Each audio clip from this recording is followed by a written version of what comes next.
How y'all doing? Good morning, everyone, or good evening, good day, wherever you are watching from. We are live and alive. It is August 12th, 2023, 11:22 p.m. And we're going to be finishing up Nerofest today. That should be exciting, right? Surely. I think I got to 175 boxes, or around that. 173. 173. Oh, can I make that go up one? I can. 174. 174 boxes. We might try to get to 200 by the end of the stream, but I definitely want to get all the exhibition quests done first since we haven't done a single one. I wanted to get my Jolter to 120 before we did the exhibition quests because I plan on taking her into all of these unless we get to a point where, like, Jolter can't do it and I'll pull out someone else. But I want to bring Jolter into basically all of them since I just 120'd her, try out the 120 Jolter and see what she can provide in terms of insane damage. So that should be fun.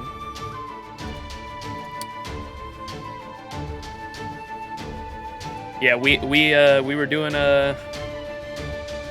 doing pretty well on farming. Might do some more farming towards the end of the stream, but that depends on how long these exhibition quests take. I am excited for this lore. I'm trying to decide who I want to give this lore to, since I have a decent, probably Morgan, to be honest, since Morgan's sitting at 999 currently.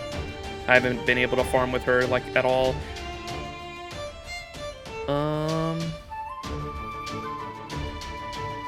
Yeah, let's get into it, though. All right. We'll start off with the ultra high difficulty Revival 1, the 12 Laborers Hercules boss fight. Oh boy. What could this entail?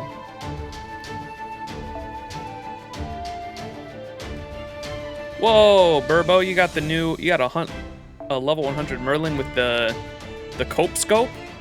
Let's go. Is that a fully leveled Cope Scope too?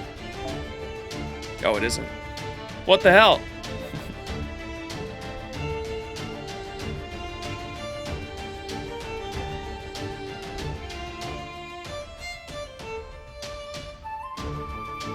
There we go. Prisma Cosmos. Do these, I don't think the, should I put event CEs on the party members for the exhibition quests? I don't know if like if like a ton of tickets drop or something. I don't think so.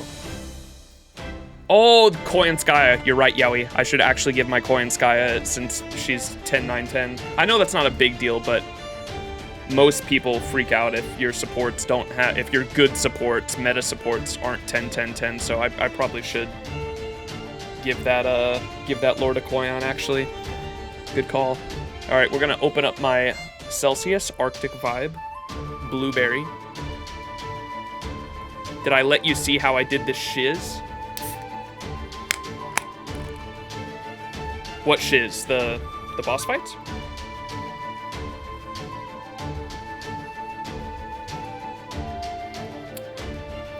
Also, we gotta turn on Spotify.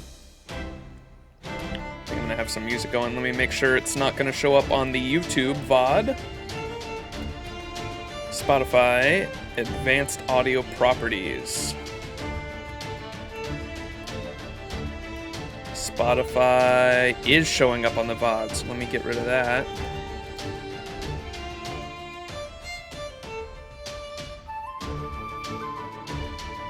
All right, there we go. Spotify should only show up on stream right now. Good.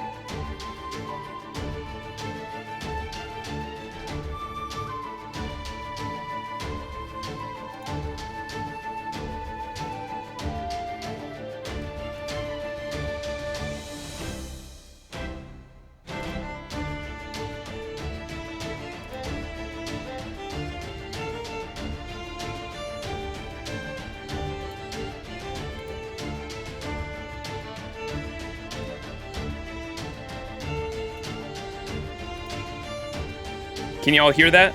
Hopefully. I might have to turn down the in-game music. I'll do that once we get in there. Check Discord.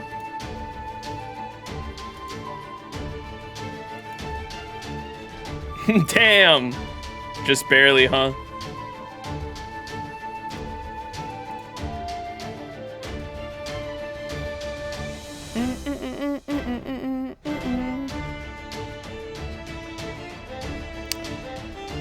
All right, wait. Does... Or I guess we'll find out after. We'll just find out the hard way at the end of this.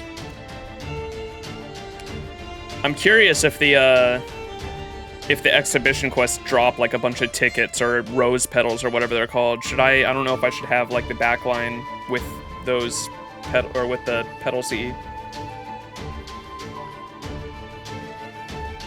I guess we'll find out the hard way after this. Let's just do it.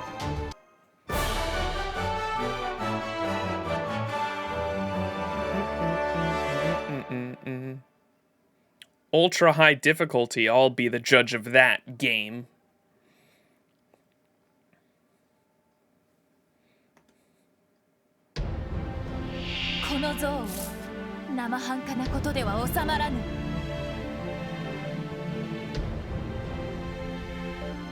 Alright, let me turn down the in-game music volume.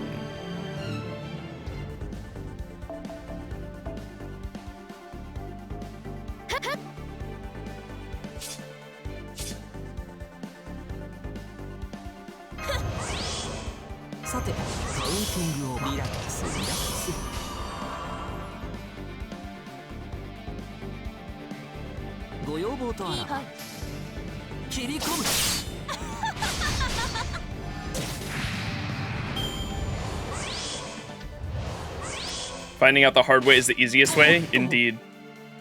Max with his ultra difficulty my ass. It's true.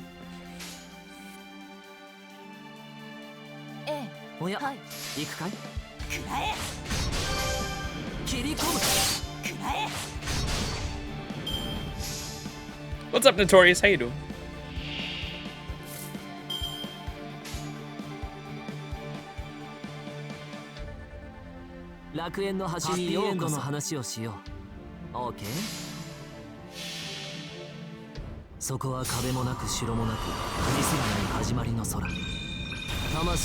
That's nice. That's nice. They let me get the buffs going before the actual boss fight.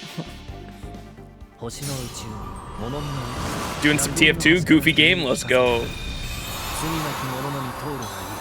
I saw a video one time, Notorious. I don't know if you've seen it, where the voice actors that voice all the characters in TF2 like got together and they did like a skit on a boat one time. I don't know if you've seen that. It was a pretty funny video though.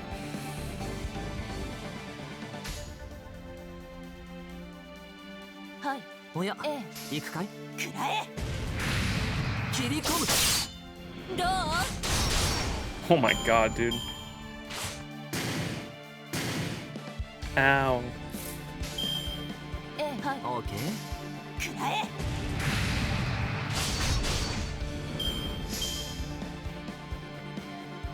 The music is so out of place here. It kind of is. We need, you know what we need? Where's the Hercules song, dude? Dude. Let's play the Hercules soundtrack. This one.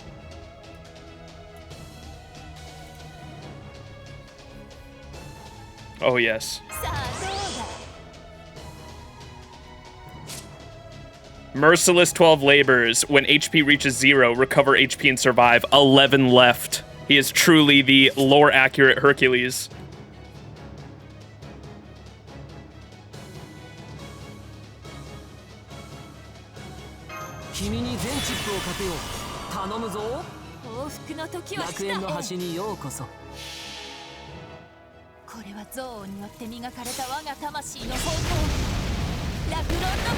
Piano time, let's go, baby. What's up, Merlin? Rushing exhibition quest last day? Yes, sir.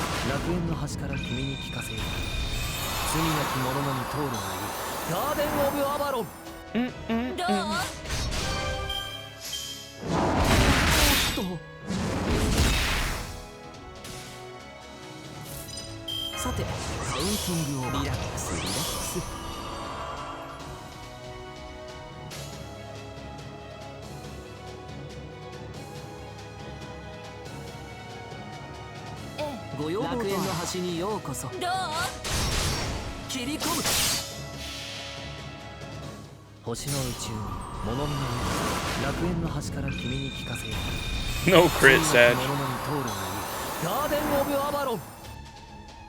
Half of these can be done by applying Melusine to the face.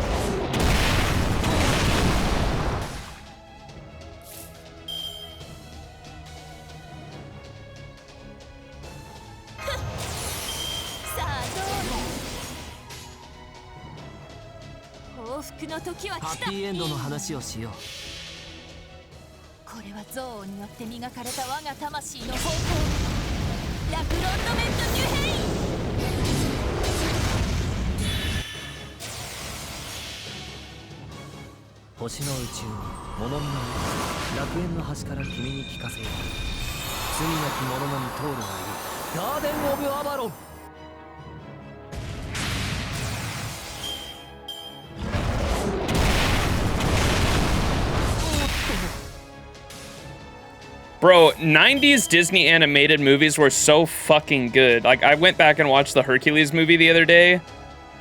And what else did I watch? Mulan. And, like, the 2D animation, like, 2D animation-wise, they were fucking, like, ahead of their time, dude. What the fuck happened? And then Disney, like, got rid of 2D animated movies because they were like, it's too expensive and they take too long. We're gonna deal with only Pixar from now on. Fuck off.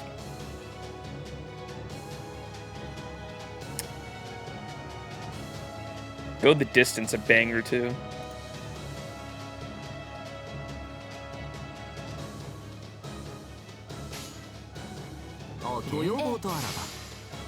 It's what happens when you have a gigantic budget and sweatshops full of animators. Were the working conditions pretty fucking dog shit? I don't know anything about their working conditions, but I definitely know the movies turned out fucking amazing. They weren't great, but they weren't bad, so like pretty average American working condition then. Ask Walt, he might know. Empress New Groove. You want to turn in-game music completely off? The reason I was leaving it on was because it's not going to show up on the VOD, and it's going to be awkward if there's like absolutely nothing in the background of the VOD. I can lower it again though. Put everything at like 2 maybe.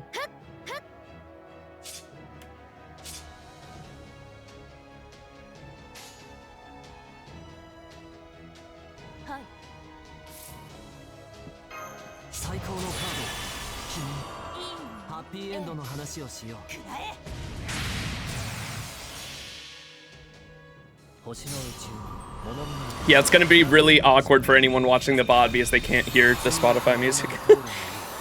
So I wanted at least something in the background so it's not just my voice. The buff block, get fucked.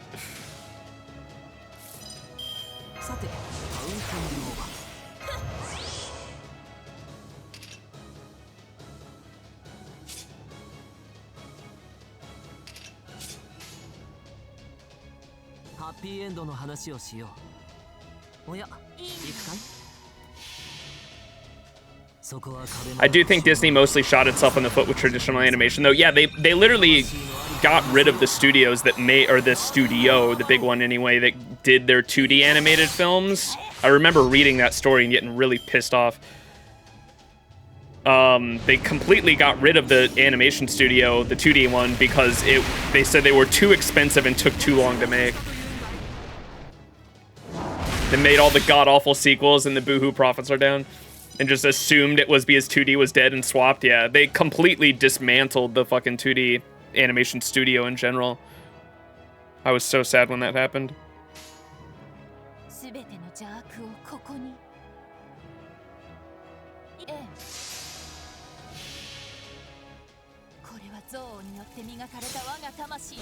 I might just keep playing the 0 to Hero 1 while I'm in this boss fight.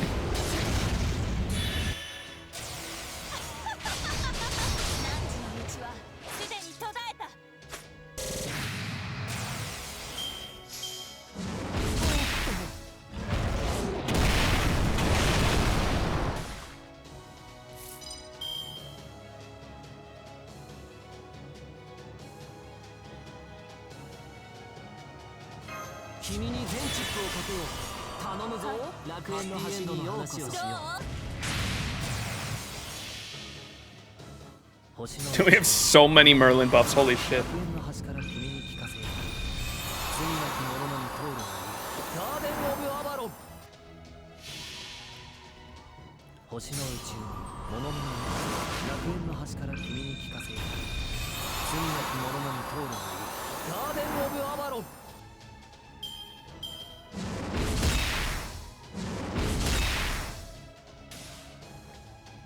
Oh yeah, all the live action Disney movies. Ugh. Come on, man.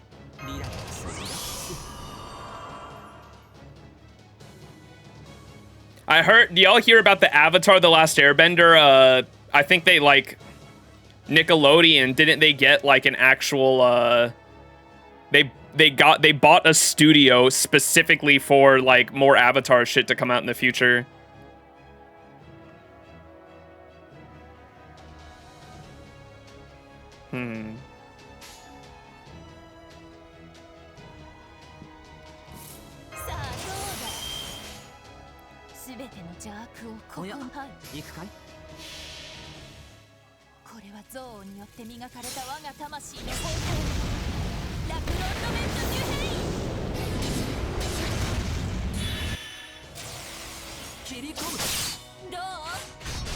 No crit. Come on, man.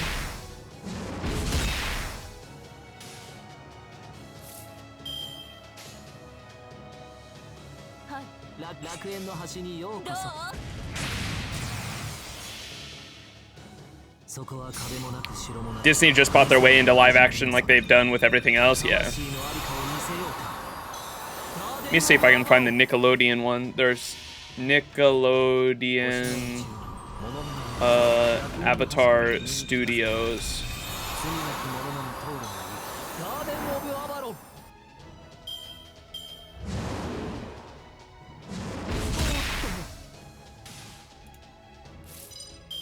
Here it was. The Avatar Studios. Avatar Studios is a production company launched by Nickelodeon.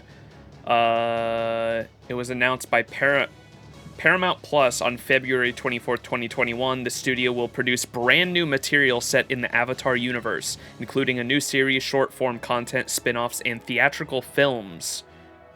Projects in the works currently is an untitled Aang Avatar film, apparently. I'm just excited for more 2D, because I know America is the fucking richest country in human history. Like, there's no way... It makes me so sad that we don't have more... And there's so many good 2D artists, too. It makes me so angry that, like, we've got, like, no funding towards 2D animation for the most part. The best that I can think of in, like, recent history is, like, the Castlevania series on Netflix is really fucking good, and that's all American animation as far as I'm aware.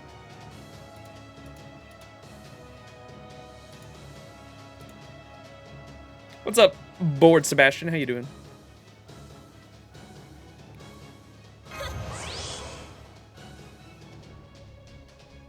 Oh, no Jalter cards. How many more does he have left? Hang on. One left. Okay, we gotta kill him one more time. I've heard everyone complain about the what's the one? The Hassan one in this. The Hassan boss fight is apparently pretty tough because he just like insta kills all of your fucking targets.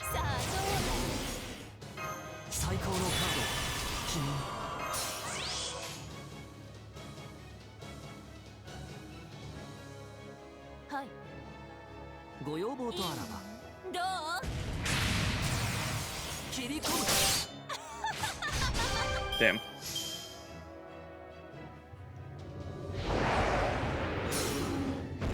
Just finished the last exhibition quest earlier. If you have your own King Hassan or a Moon Cancer or can borrow one with a Scotty, it's not a problem. Oh, I do have my own King Hassan, and I was leveling his skills this event because of all the materials I was getting. I think I have him at 666 currently. Level 90, 666.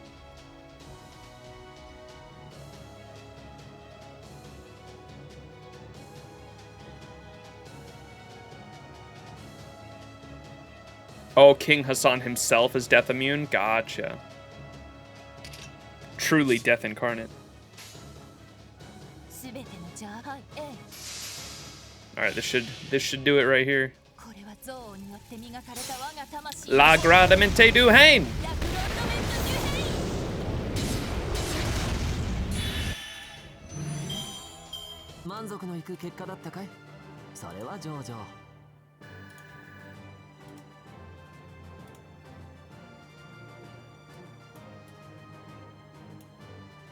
Yeah.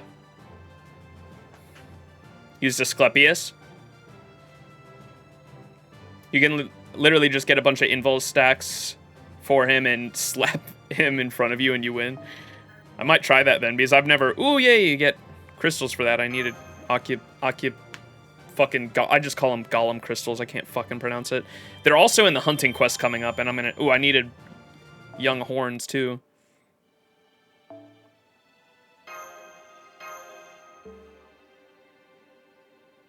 All right. Skahak. I'm assuming she's a Lancer. Should we bring Muramasa? Should we do that setup? Sounds a little fun.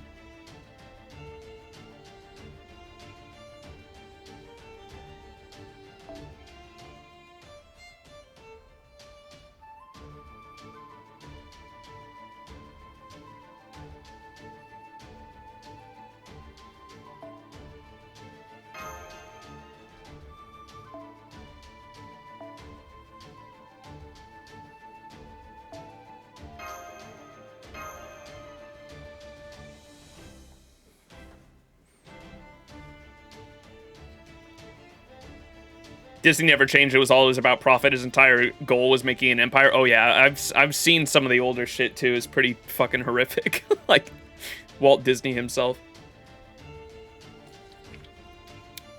They did it, yeah, essentially. You never don't fuck with the mouse, dude. I mean, that's the saying.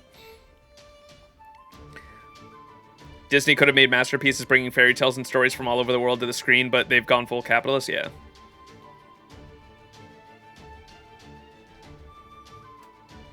It's only gonna get worse too. You gotta have hopium, bro.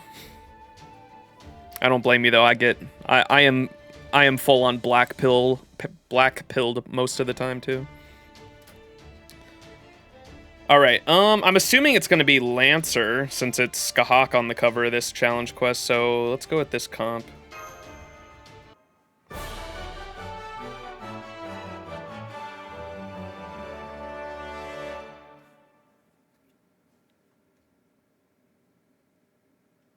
Wait.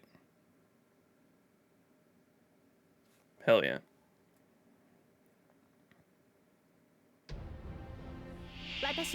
Oh yeah, Lancers. Let's go! I made the right choice.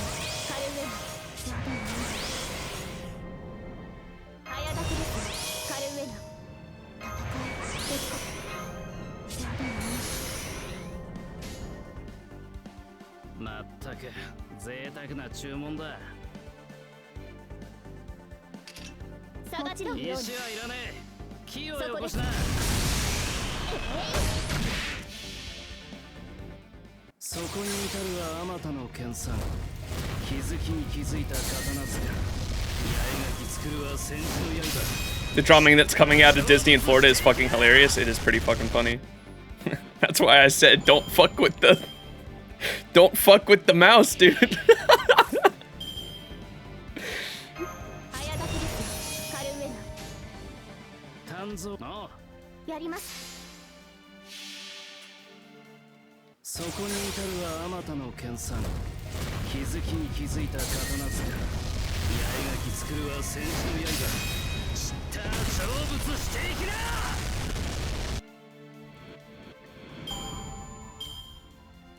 All right, what's Scotty's? Scotty fucking Skahawk's gimmick. Oh, look at that, Child of Light. I don't think I. Oh, you had to do that to me. Fuck. NP sealed. 3 turns. Is that it? What's the other mechanic here?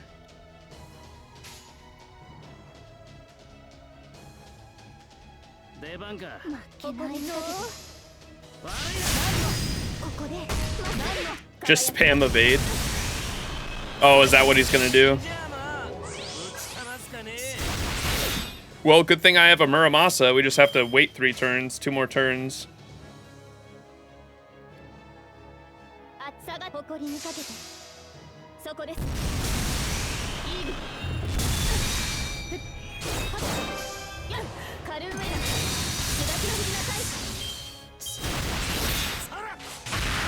Oh!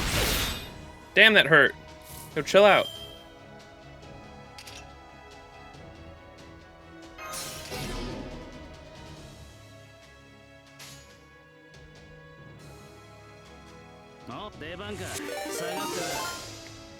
A year with the raid. Hopefully I said that right. Let me know if I didn't. Thank you so much. No, dude. I knew that I should have fucking put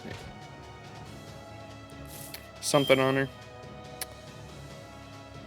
All right.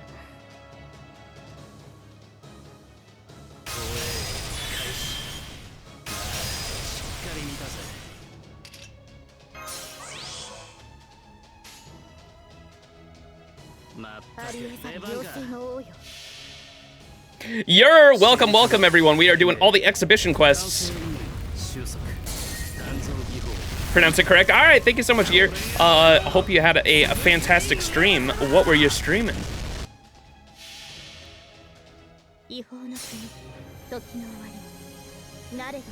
This raid is sponsored by the cutest delivery boy. Let's frickin' go!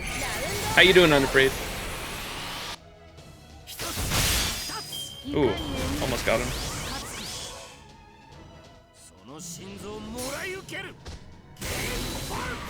Oh, no way! He got the death proc.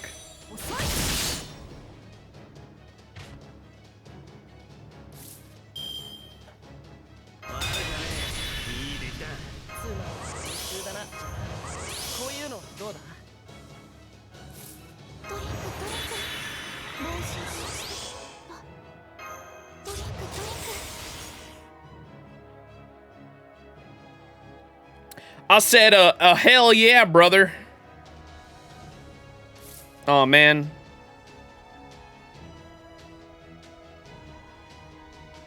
Fuck, she's got evade and I don't have the...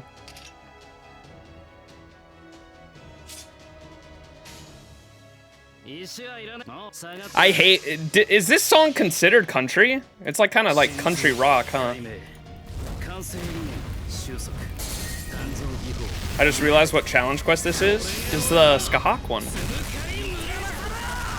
She had a fucking evade there. We're gonna have to kill her next.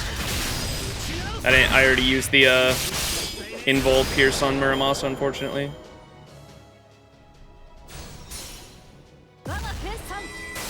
Smash you!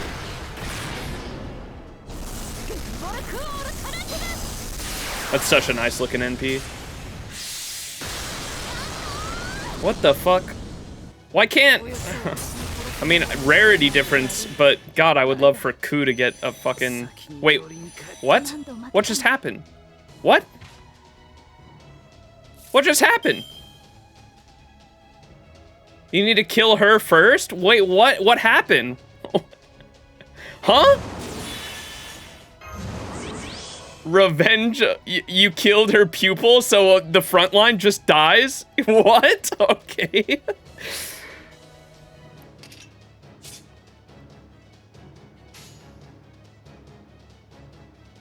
Herc smash!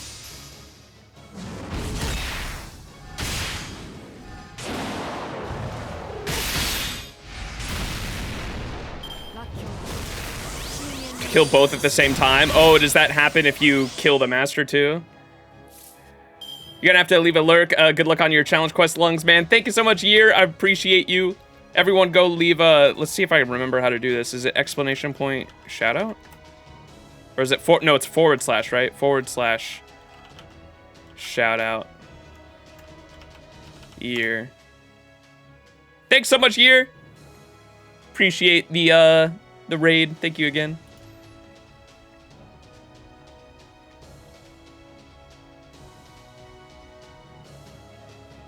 Bow now now now now now.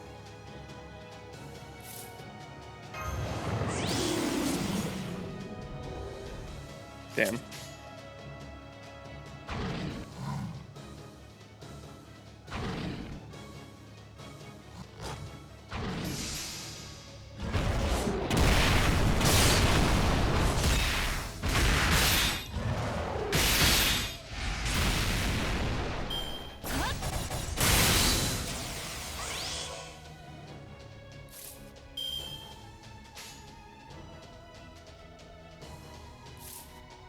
She doesn't have evade, right? I can't really see because of the crowd in the background.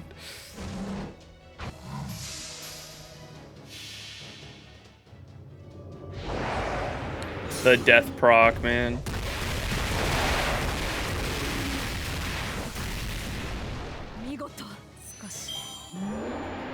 When in doubt, herk it out. When in doubt, herk it out. When in doubt, herk it out. You haven't answered if you saw that. What? Yes, I saw what Summer Chloe is capable of. Yeah, I wasn't really planning on rolling for Chloe, but I definitely am now. Holy moly, dude!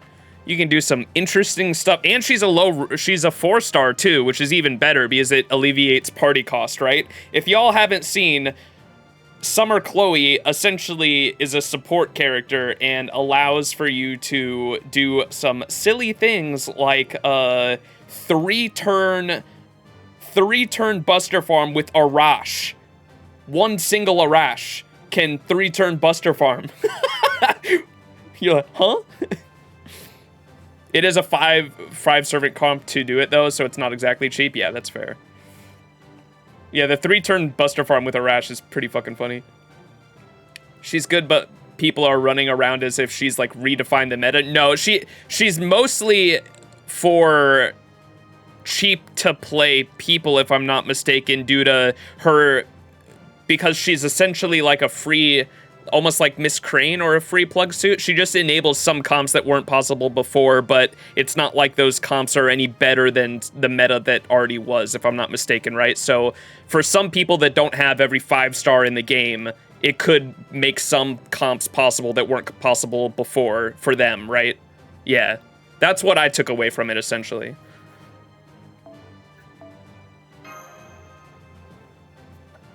The fuck is this song, dude? Some sad boy music I used to listen to. That one too.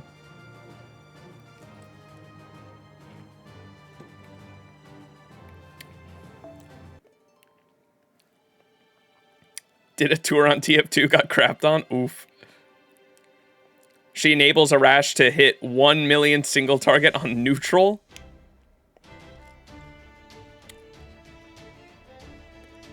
Your NP burn your body? Well, you're not allowed to die yet. Yeah, essentially. Poor Arash.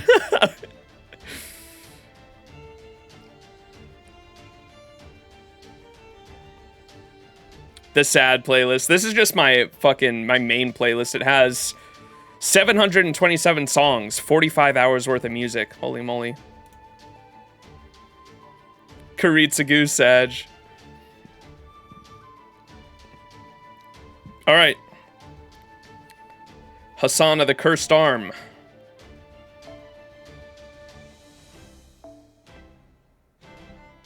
What's good against assassins? Casters, right?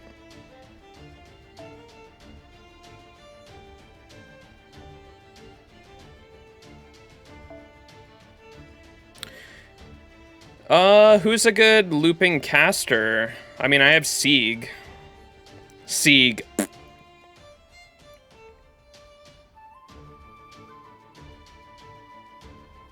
Anna? I don't think I should have an Anna. She's probably not leveled though. Maybe I should level her. Yeah, she's level 1 right there.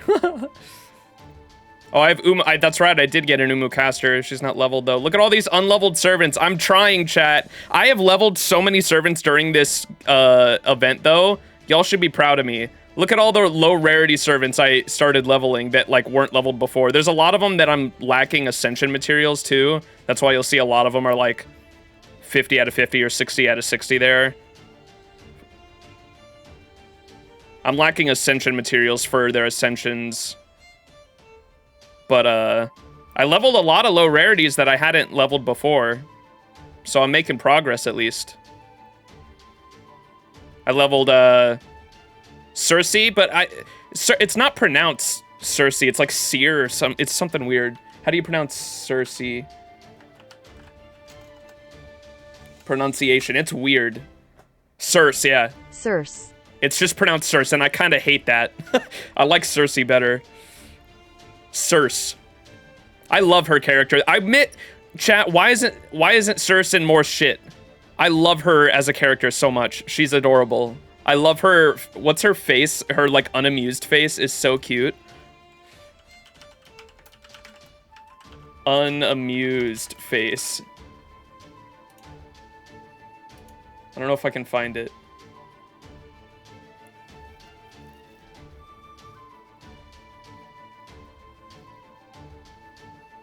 I don't think I'm gonna be able to find it. The one where her eyes are just like flat though. It's so fucking funny.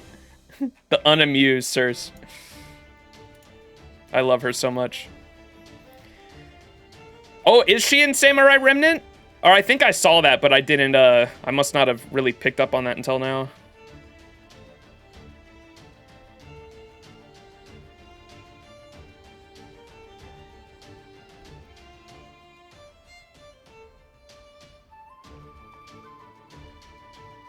Imagine liking Medea's aunt. That's me. I love her, dude. Is she Medea's aunt, like, biologically? I thought she just, like, I knew she was Medea's, master. She's, like, the one that taught Medea magic, if I'm not mistaken, right? I don't know how the actual bloodline relationship worked, though.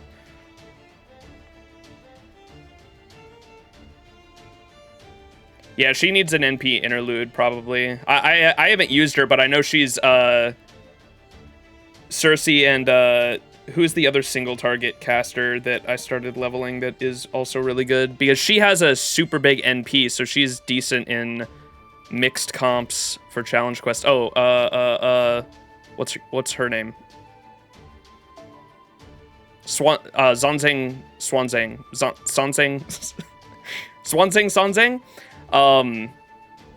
Dude, where's Wukong? Why is Wukong not in the game yet?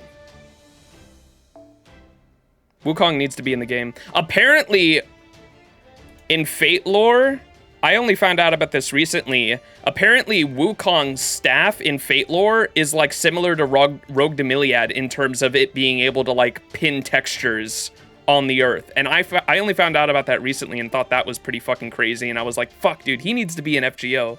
We need Wukong because that staff has some pretty fucking crazy implications. He's in the game on a CE. I've seen that. He's like humanoid, right? Where's Goku? The keeper of the Golden Fleece and father of Medea. And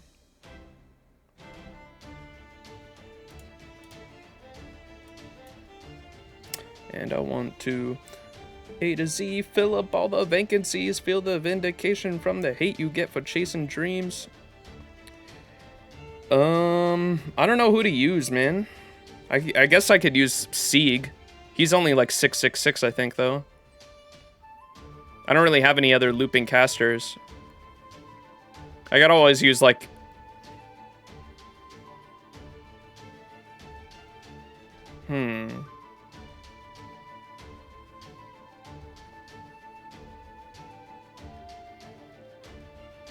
Nitocris? Oh, we could use Nitocris. I think she's only 555. I love her costume.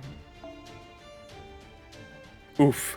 I can't wait for Nitocris Alter, man. Oh my god. Nitocris Alters,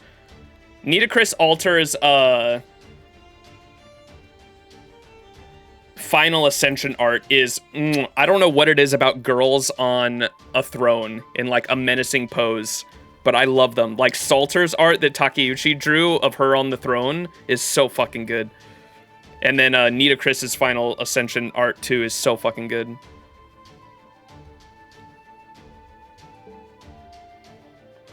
Let me see if...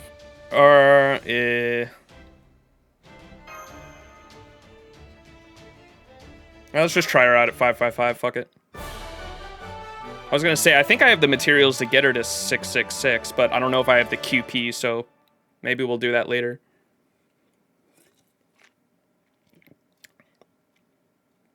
Murasaki? Summer Murasaki? Wait, which Murasaki? I don't know if I've seen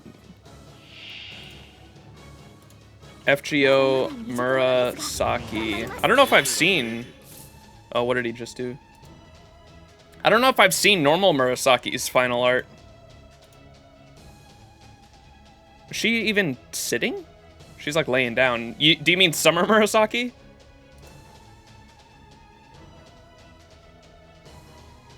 OG Murasaki, her last art? What?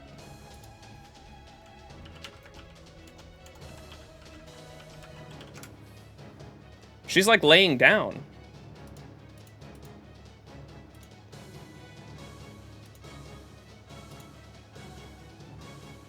What are we talking about here? On Last Ascension? I'm looking at the Last Ascension. Here, I'll pull it up on stream.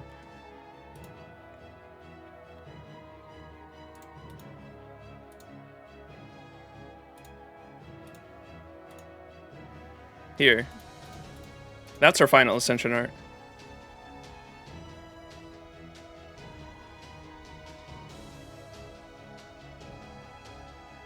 Her summer she's sitting. The writer one she's sitting. Yeah, I rolled for her summer version just for the final Ascension art. Unironically.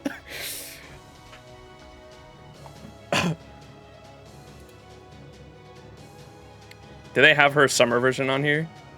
Giga Chad.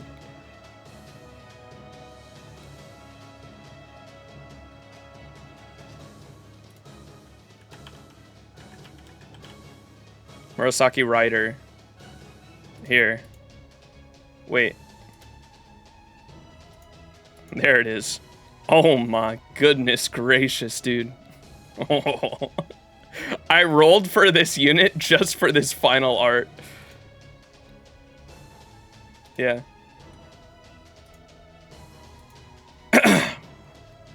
Really good unit. All right, what did Hassan of the Cursed Arm get here? Prepare to die with me. Triggers death against enemy when HP reaches 0. Oh, so we get... Uh-oh.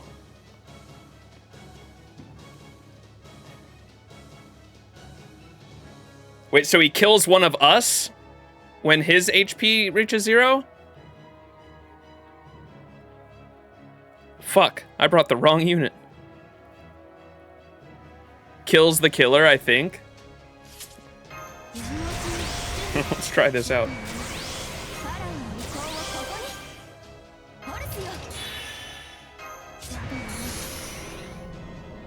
Oh, she has guts.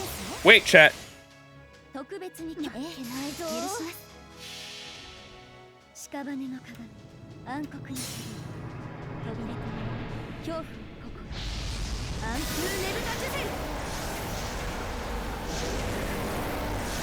I don't know what I'm doing. I've never used Nidocris.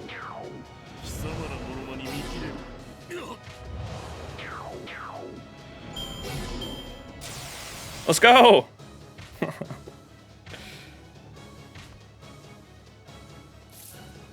Oh, he doesn't have it though. Okay. I thought like another Hassan was gonna come out with it, and I was like, fuck, dude, this is gonna be kind of hard.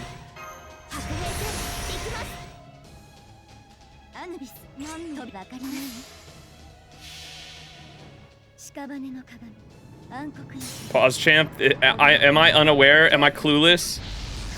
Is there something bad that's gonna happen that I don't know?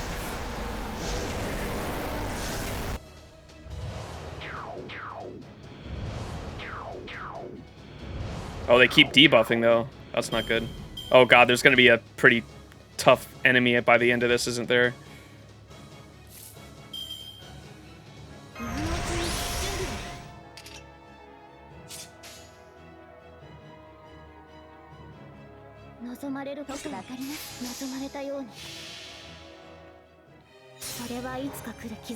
Oh yeah, I don't have song request on. I used to do song requests like a long time ago, and then I got fucking It was specifically people in the chat at the time, I think, were just putting like troll songs in, and I got annoyed and turned it off, and I haven't done one since. I should turn it back on for like streams like this though, where we're just like hanging around farming. Not the art's down. Ram Ranch? Yeah, probably something like that. Oh god, does she have the same thing? Yep. Fuck, dude. Who's a good unit to do this with then? I wonder. Someone who has like death immune, maybe.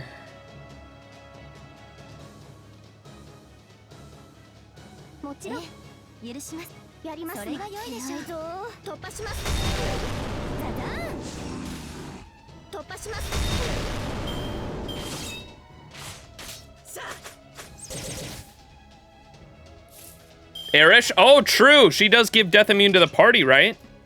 I think I leveled my Erish as well. I think she's 999 at the moment, if I'm not mistaken.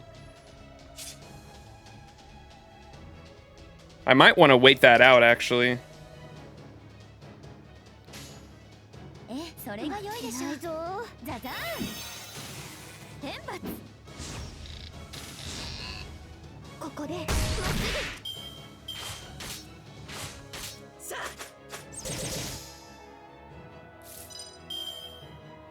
Try to get the guts back, maybe.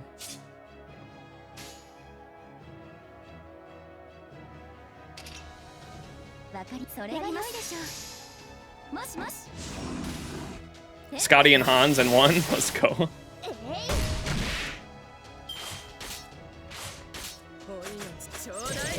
No!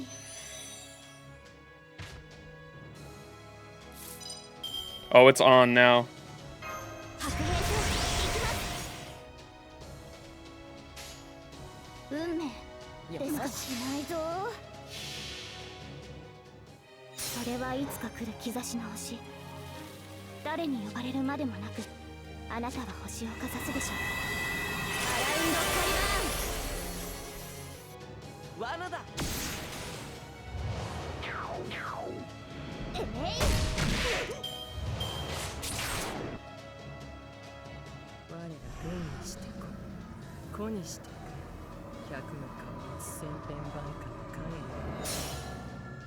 Slow NP? I don't think I've ever seen this NP animation.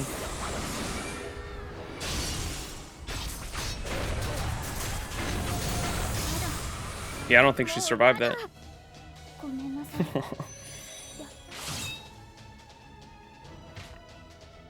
Yeah, I have a... Wait, do I have a Herc in the back? Yeah, I should have a Herc in the back line. I think we're okay. Wait.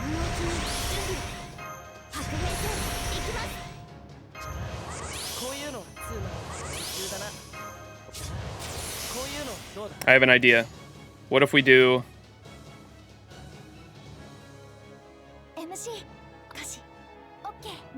Does this work?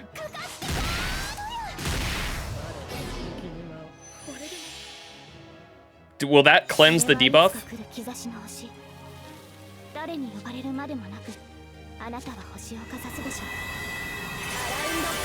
Uh-oh.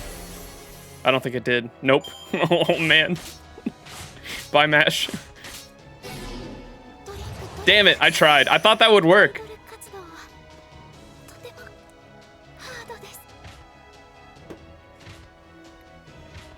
Alright, Herc time.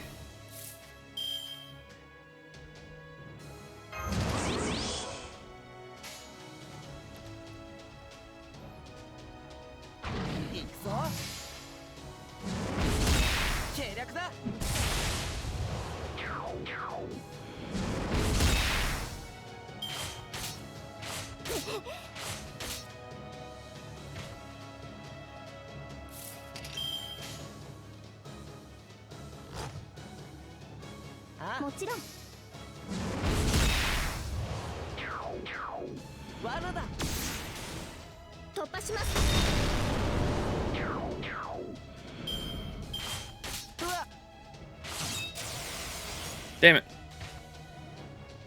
Had to get the crit off on that, man.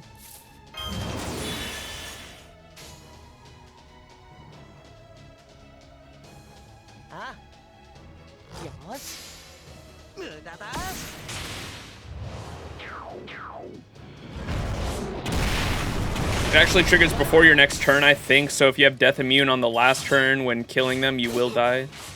Not sure though. Yeah, we still have like fucking 22 enemies left. I should probably back out of this. Yeah, we need a... Fuck. What kind of... So you need someone who's death immune. Yeah, we might as well use the... Arish farming, huh? Let's try that out.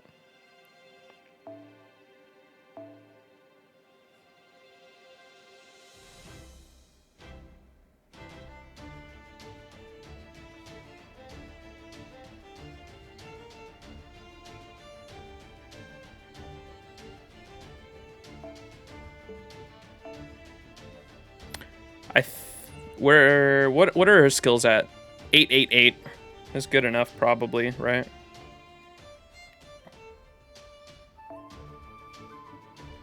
Should I give her the damage CE?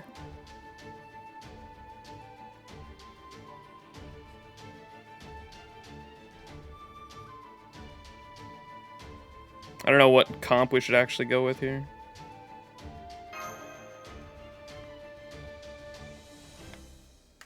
Probably it's a free guts, you're right.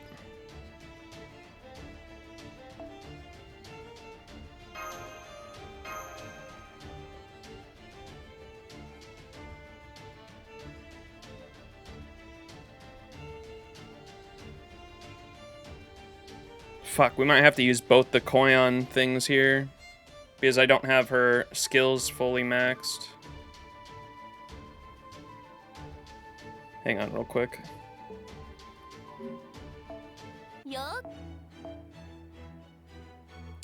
What does Arish need?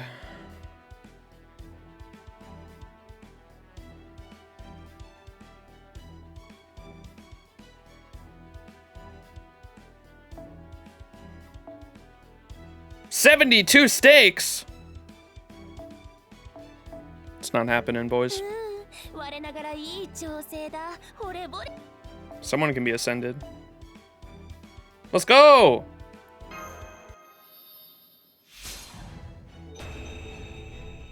When are we getting the big Lost Belt 1 Asterios, bro?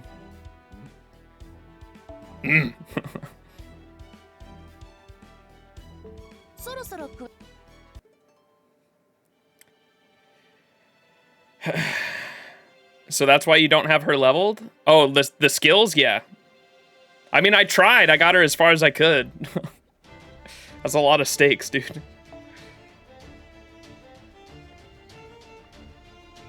Yeah, so it's going to be awkward farming here because she doesn't... Does she have a 50% battery, I think, right?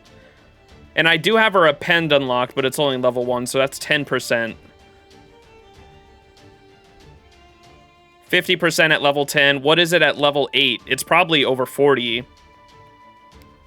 So I can use the battery, get her to 50% on wave 1, and just use one of the Koi and Skya skills then.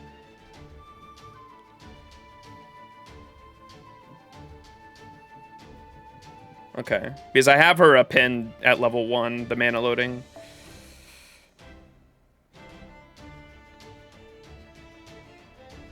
Oh well, it's probably not the biggest deal. I don't know what we want our backline to look like.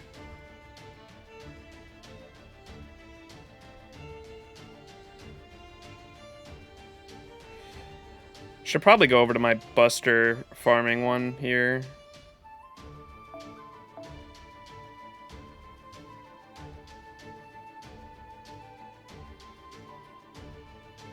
What CE do you want on Koyon usually for when she's in a challenge quest scenario? I don't even know.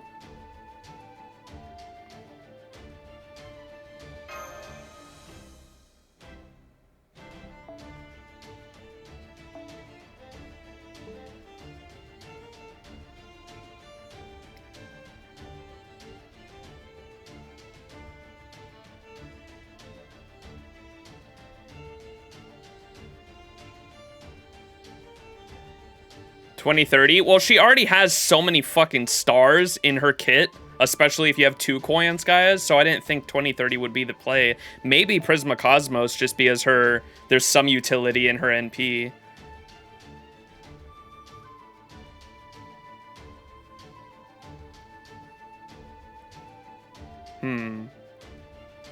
Oh well, let's just try out this comp. See what happens. Whoops. Yeah, you're right. Castoria would probably help out too.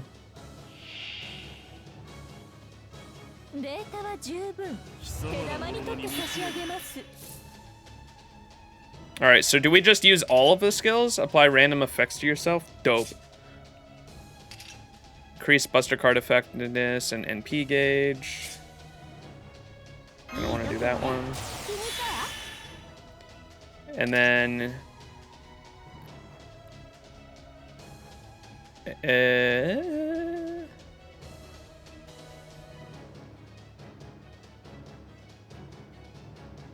Oh, it's on her NP, that's right. I was like, where's the death resist?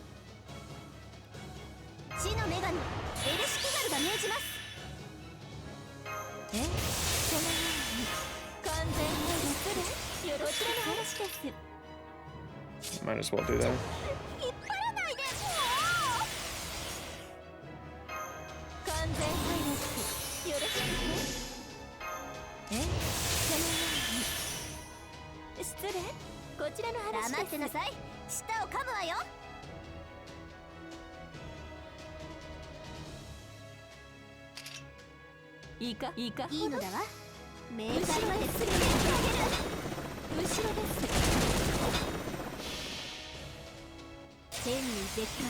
Honestly, the fight was the most difficult one here.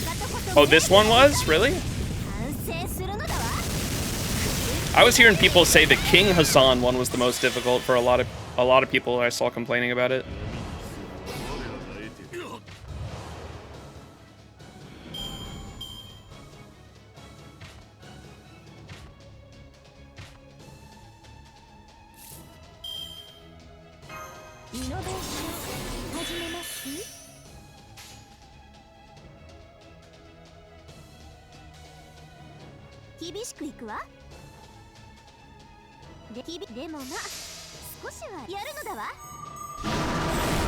Holy shit.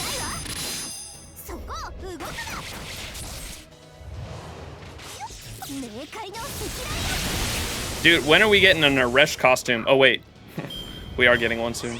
Or not soon, but in a year and a half.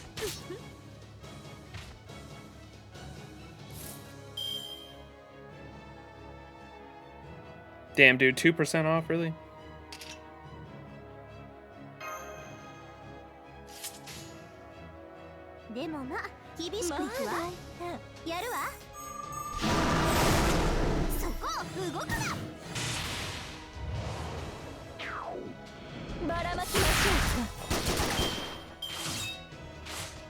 Is it her NP that makes the... I think it's her NP that makes the party not resistant to death, right?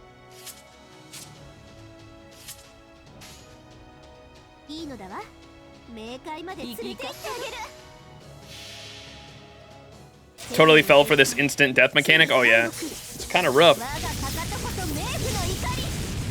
NP with skill 3 active. Gotcha. Okay. So I just gotta make sure I do that on that next NP.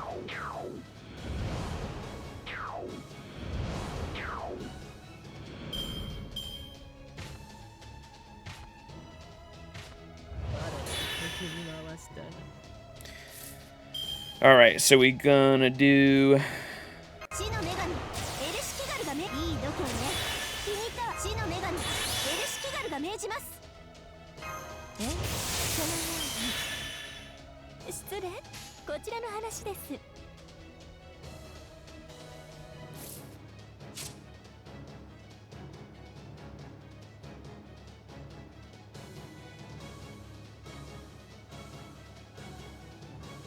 Did she get... Doesn't one of her skills have the...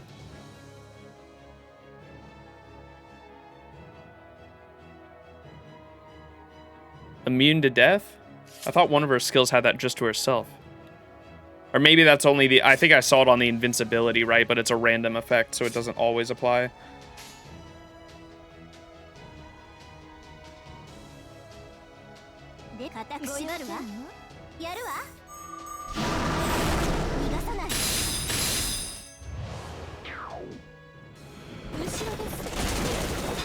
First skill is a random effect. Gotcha. Okay. Oh my god, this song's just a banger. Where are all the Goofy movie fans?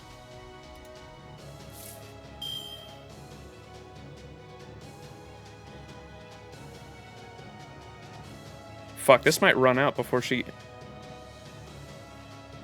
2 turns. I have to get it next turn. Bam, bam, bam.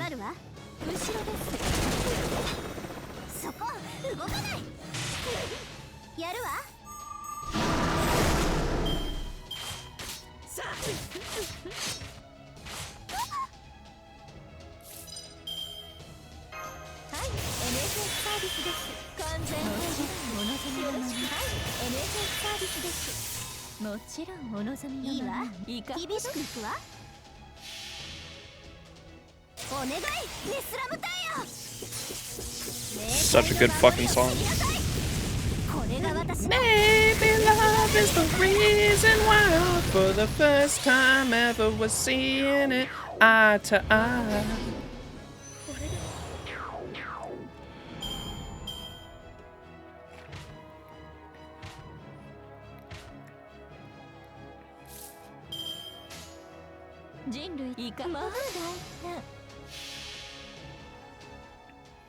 Her arts card has so much NP gain. I know. It's like the highest in the game, I think, or one of the highest, if not. I was looking at those stats the other day, and I was like, what the fuck?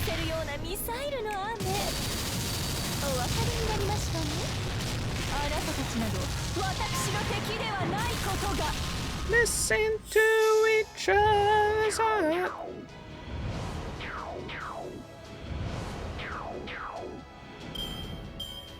Maybe a Merlin would have been better just for the healing. This is a long fight.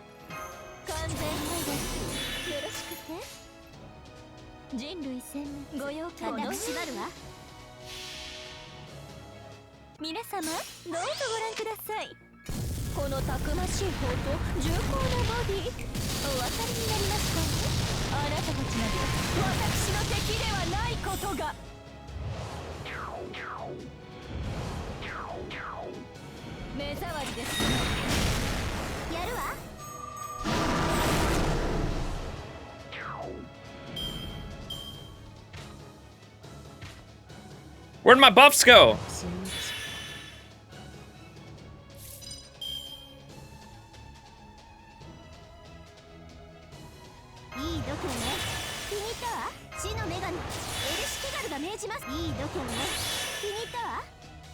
And maybe love is the reason why.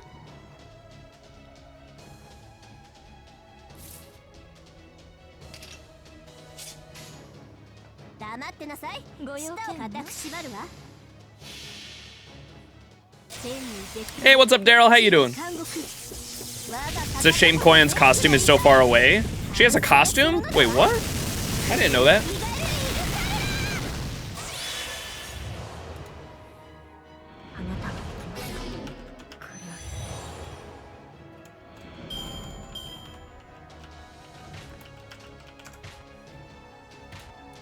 Koyan Skya Spiritron dress?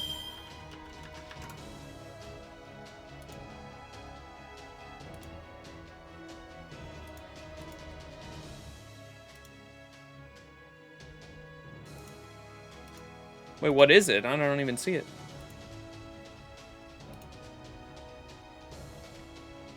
It's like Tunguska or LB7. Oh my god. I see the dude. I might have to get the Koyan Skya. I might have to get the Koyan Skya figure in her Chinese dress, man. Holy moly. Wada Arco went way too hard on that design.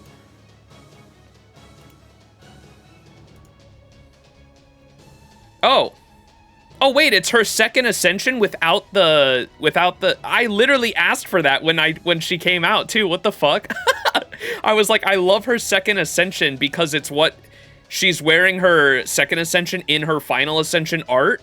but she doesn't have the big fluffy coat thing. It's just the outfit, and that's what the costume is. Oh my gosh, that's awesome. Wait, I want it now. Is that what it is, like the sprite in game too? Because that was my complaint, was her little sprite in game like covers the whole fucking thing. You can't even see the outfit. And I like how in her final Ascension art, you can see the actual outfit, and I thought that was cute. That's the sprite? Oh my gosh, it's perfect. I love that. Yeah, I want that now.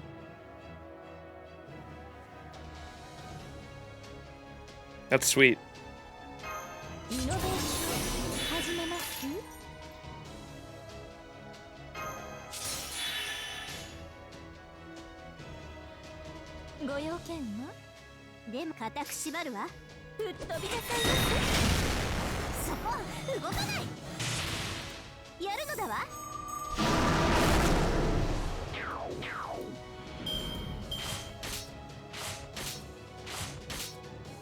Yeah, I definitely should have taken a Merlin in this, man.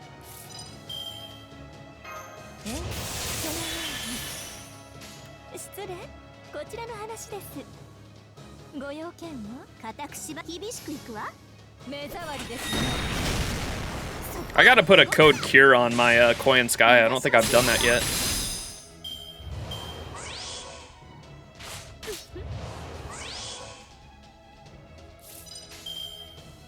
It's a cruel, cruel world.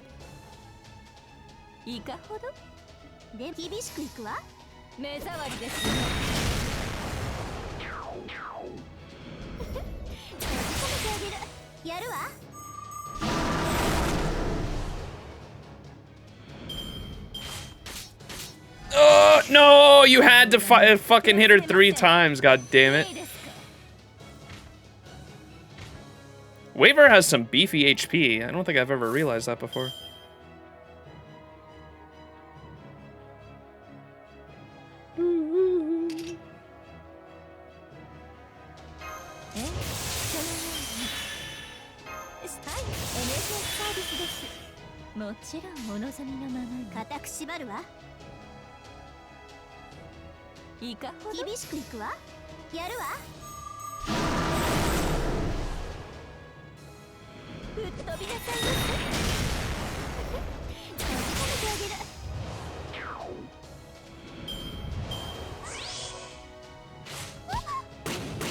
Ow, dude.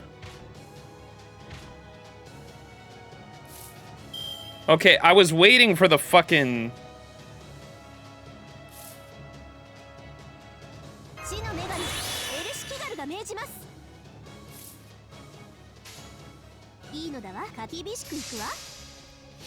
I was waiting for a boss to come out to use the NP, but I guess there just isn't one for a bunch of enemies.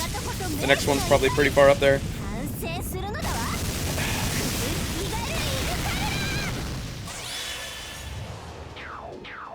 Yeah, she does have different tail colors. I noticed that too. I like it. She has like the black tail. She's also a bunny, not a fox, apparently.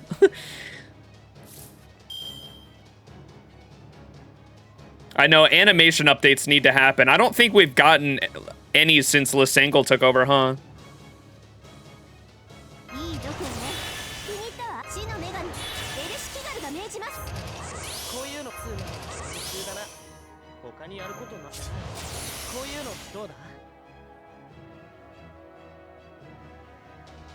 Oh, Jesus, high school song.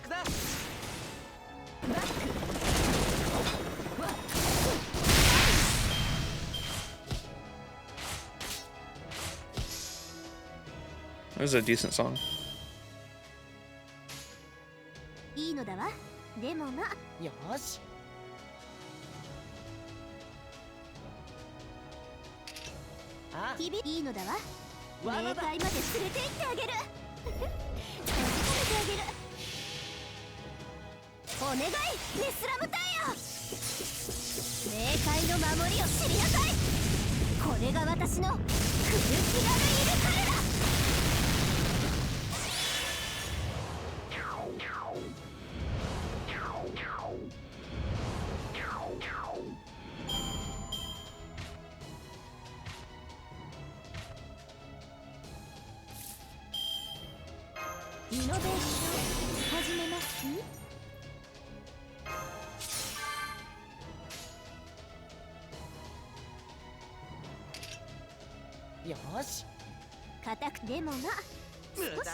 I love how they just go up and slap him in the face, dude.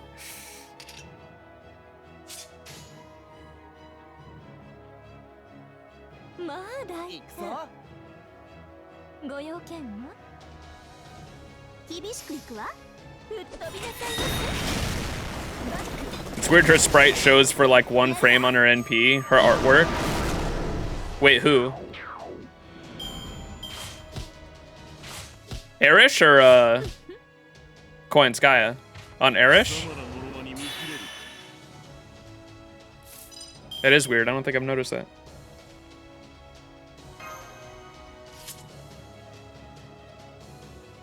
Ooh, we got the timer now.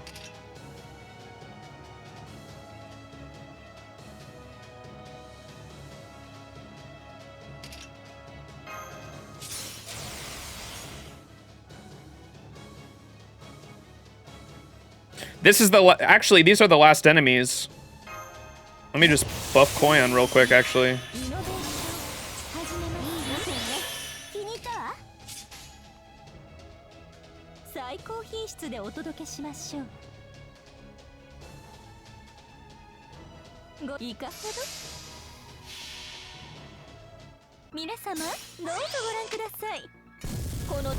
Oh, do you mean the, yeah, do you mean the sprite flash like when it's activating? Yeah, I think every unit in the game does that. Oh god, we didn't kill. Well, at least it wasn't on the guy with the actual debuff, I guess. Did she just loop her NP? Okay.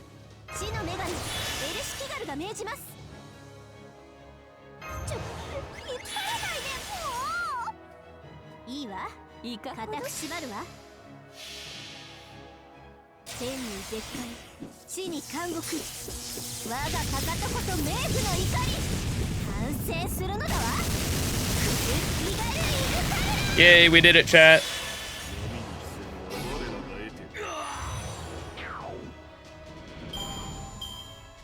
Let's go! We ain't coming with you, bitch. Yeah, whoever would, I might have to scroll up and thank whoever, whichever one of you recommended Ereshkigal goal. That worked out perfectly. Thank you. Took a while because of so many enemies, but we did it. Without, we only lost 1 Koenskaya. Let me... Command code... Where's my fox? There you are. Yeah, I haven't done any of hers.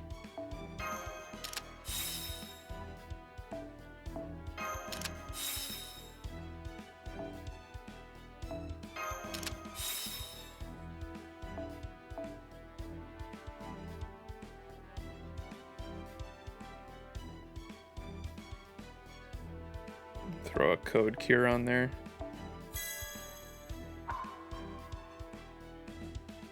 I like having code cures on my arts cards if they're not an arts servant because they generate NP and get rid of, it's like a utility card at that point. They generate NP off of the card and they get rid of a debuff at the same time. So I usually put my code cures on my units arts cards unless they're an arts servant. In that case, I usually put like Star Absorb on it or something.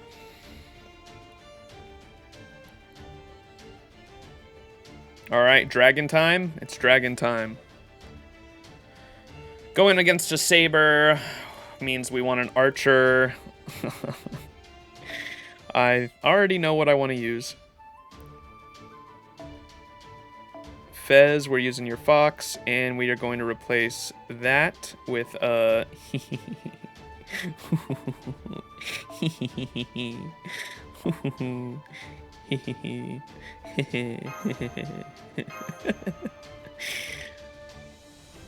Yes.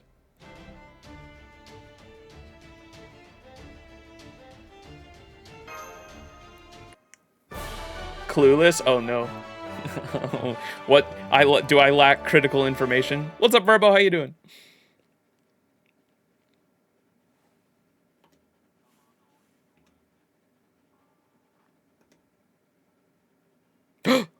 Hey yo. Any y'all watching Mushoku Tensei? The ending song's so good. Or is this the opening? I think this is the opening actually.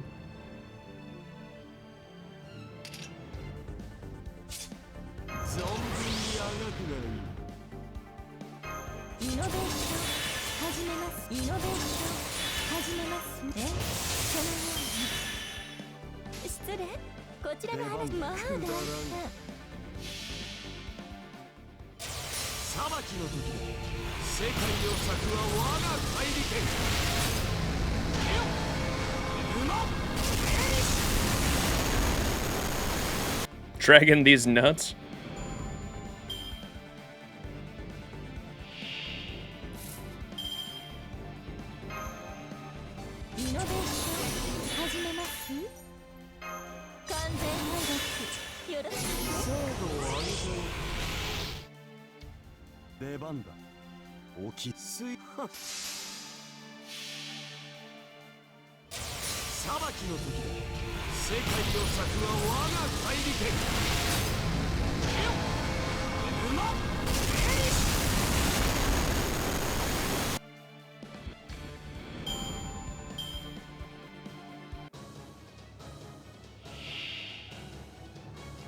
Defense. Oh god. Blood armor of Fafnir tremendously increased defense and increased resistance against various attacks and increase enemies' NP generation when hit. Oh no. I also didn't think this through with the farming to 3-turn this.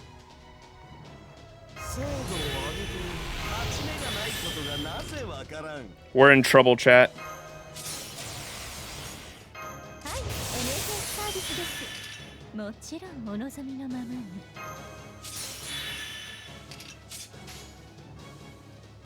No cards either? Fuck off.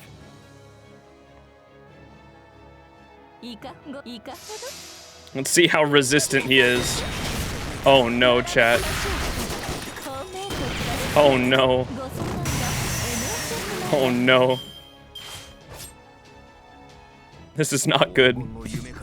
200% defense.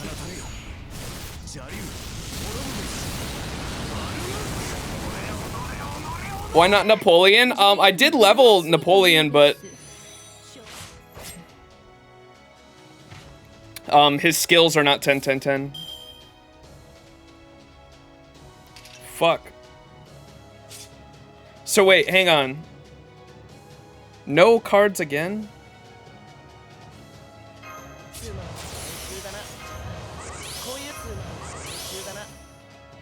Damn, that Coin Sky was left with 81 HP, dude.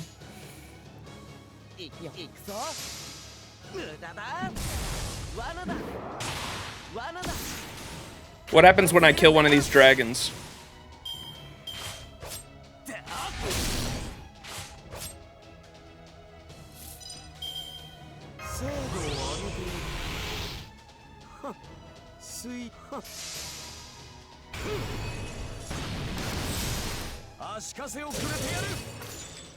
You become a bad person.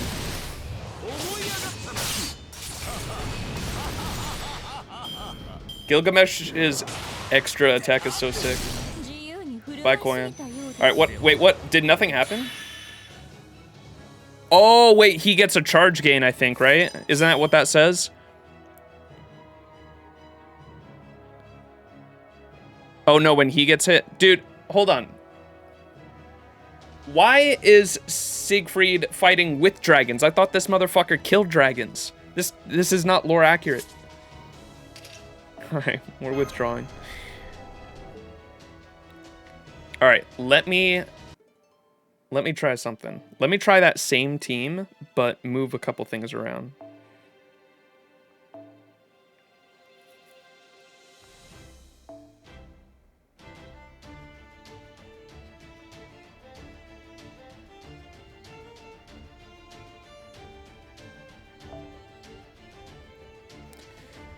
How did I farm with him in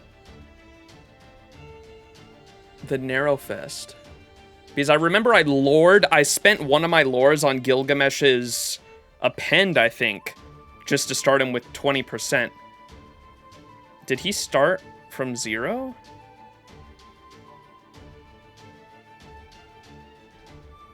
I think he did. So 20% plus his 30% batteries, 50%. Koyon's 50%. Yes. Wait. No. How did I do that? Maybe he did need starting charge. I'm trying to remember how I 3-turned with him earlier this event.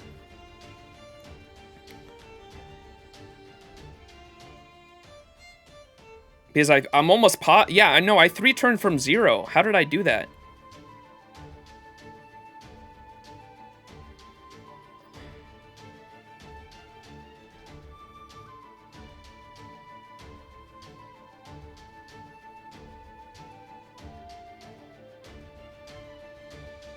Well, I did it. I already did it, chat. I'm trying to remember because I know I plug suited for Oberon. I know that. I'm just trying to think of what the percentages are, because he starts with the I lured his mana loading just to make it work. Because so he starts with 0. He has the 20% mana loading. Then the 30% battery starts with 50%. And then you use one of the Koyan Skya skills. Boom, wave 1. Wave 2, he has his 30% battery up again. Koyan can make that 80%. You can plug suit in Oberon to make that 100 for the 20% battery. Boom, wave 2. And then on the last wave, you have 50% from... How do I solve for the other 50? You can't.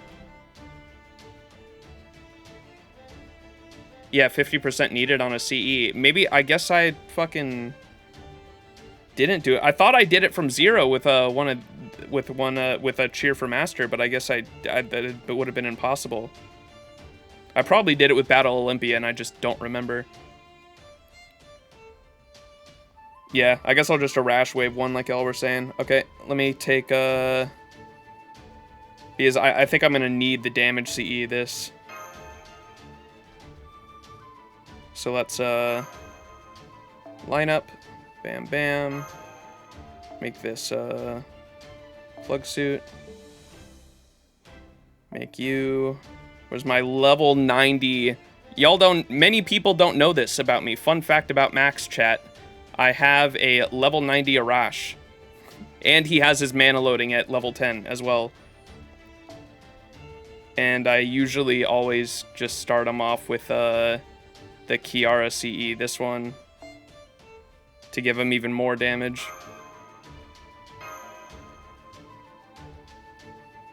Alright, and now we need Oberon in the background too, so we can...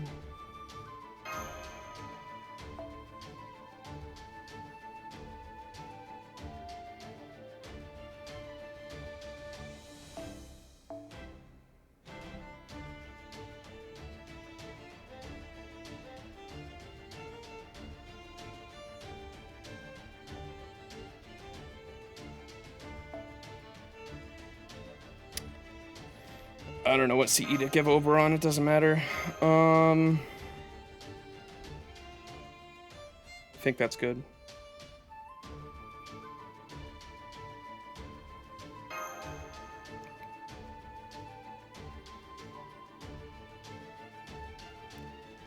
I did not use a second DPS. No, it was definitely only Gilgamesh. And I remember I used his skills. I used all of his skills on wave 1. And then on wave 2, I used the battery again. It must have been a 50% starting CE. I don't think I did it from 0. But I could have swore it was a 6 CE setup. Gilgamesh can't start from 0, right?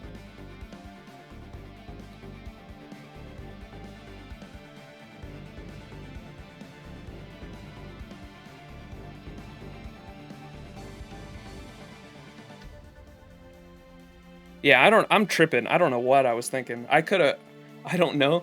I'm not until Chloe. Yeah, he can't start from 0. I don't know why I'm thinking I started. I could have swore it was a 6 CE setup, but it was also early on in the event, so I probably didn't even have the CEs to do it. So it was probably just Battle Olympia, and I was thinking it was, because that was before the Jalter banner too. When were Sabers? Was that the first few days or the second wave of 90 plus or 90 plus?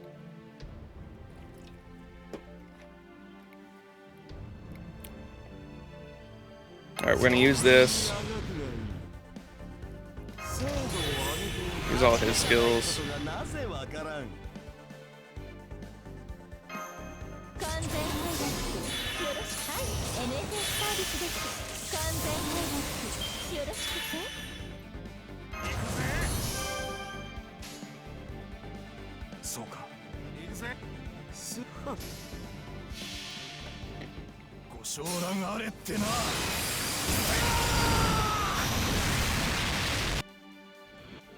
Sabers were round 1. Okay, it was that because I was using Gilgamesh to farm the Sabers. And I was definitely 3-turning it, but I thought I was in a 6 CE setup. It must not have been. I'm just fucking kind of losing it right now.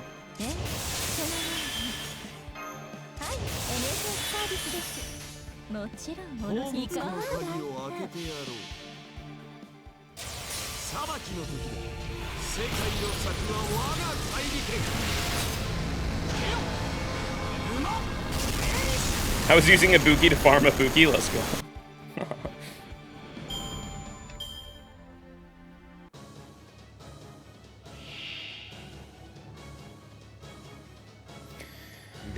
All right. Let's see if we can do this, chat.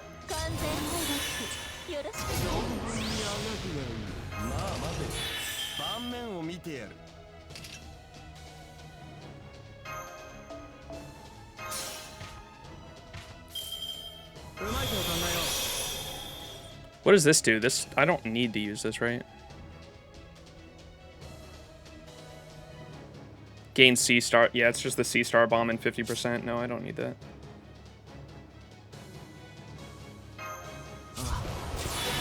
All right.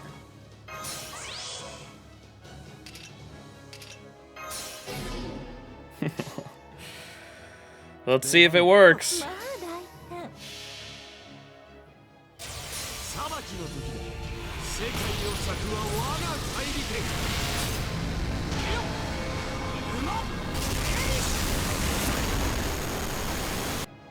Oh my god. Oh, okay, so you just need straight up anti-defense?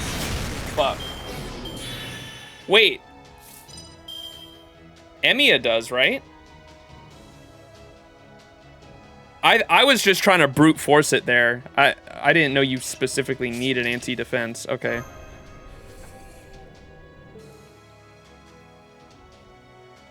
Napoleon does too. My Napoleon's not fucking. I think my Napoleon's only 666.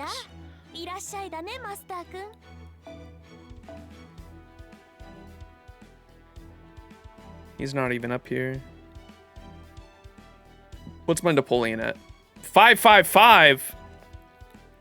I need bullets. I spent all my bullets on Koyan.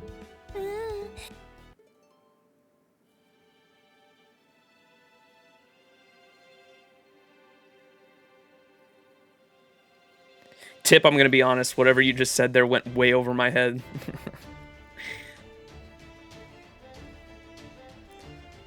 For the burn memes?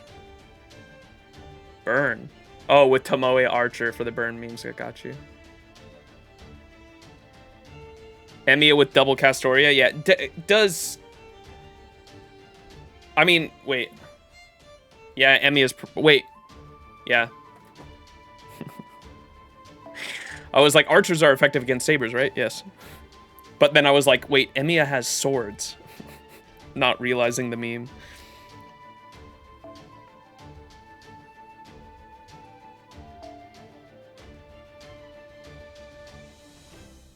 Dude, I totally messed up my Buster DPS fucking... I should have just done all this in the event thing. I screwed up my fucking cards. Arts farming. Wait. K-scope memes, event farming. Look at my Spartacus, chat. He's doing things. I gotta get my Spartacus to 10-10-10 so I can Buster farm with him. Everyone says Morgan is the supreme, everyone says Morgan is the supreme, Buster looper for Buster looping Berserker, but no, it is Spartacus. Okay. I don't think Emiya's skills are all the way up either. Where's Emiya? It's gonna be level 80. There you are. 7-7-10. Well, that's better than I thought, to be honest. I honestly did not know I even gave Emiya a lore.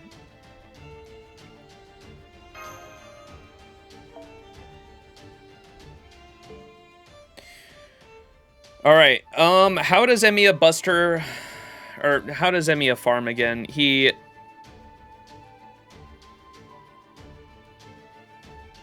You want to start him with a K-scope, don't you? Or I guess, okay, we're going to do the same thing with Arash again. Gotcha. Hang on. I got it. Because normally you can start him with a K-scope. You do just his normal NP right off the bat. And then wave 2, you do his arts NP, so he fully refunds enough time for wave 3, and then you do the Buster again. That's how you farm with Emiya. I was trying to remember. That's why, as long as he starts with a K-scope, you can 3-turn with Emiya in both the arts and the Buster comp because of that, right? Because his arts NP is so insane that it'll almost always refund as long as there's 3 enemies. It'll fully refund the thing. Because it has so many fucking hits, right? Oh yeah, I recently got the, I recently bond-tend my Spishtar, and I didn't realize the lore on this Bond 10 CE is pretty cute. It's basically like Spishtar asking you for help in her galaxy again, and like you going in for fucking Universe Era Season 6.5. Look at that at the bottom there. Pretty funny.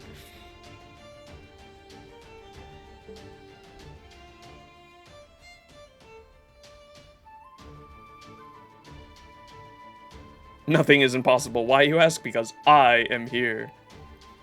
Yeah, Muramasa works too. That's what I was going to ask, because he ignores defense too. Or no, I think he only pierces invulnerability. I don't know if he pierces defense, because I remember I think we were on this topic a while ago, and we asked about it. He doesn't pierce, or he pierces defense, but doesn't... I don't think it would work in this scenario, though, if I'm not wrong, right? He ignores invulnerabilities. I don't know if he... And ignores invul? If I used Muramasa here, would it work, chat? Because I don't think it would. I think it only works for evades and invincibility. It works? Use your own Sieg. You used him for this challenge quest? Oh, okay. Deals defense ignoring damage. What was the scenario where it didn't work? Because there was a time when the enemy had the orange defense up buff and it didn't work and it didn't go through, and I was like, wait, what? And I thought it worked and Muramasa didn't work against them. It must have been some special stupid scenario. Special resist up?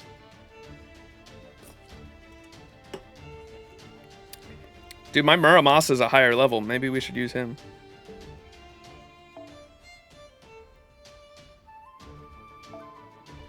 Dude, Muramasa's final ascension art is so fucking cool. I hate... They need to do a thing in the game, chat. You know how when I have... Hang on.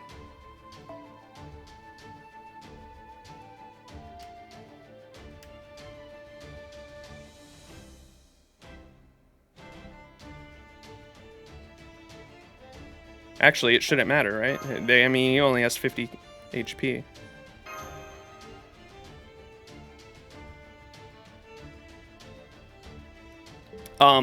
You know what I hate, chat, is when you have...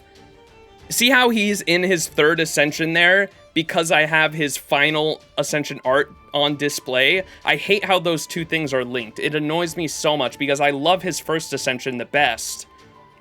But if I have his final ascension on display here on the main menu, it'll only display his third ascension because the third ascension is tied to the final ascension, and it annoys me so much. I wish you could change, like, the menu sprite. Yeah, it annoys me.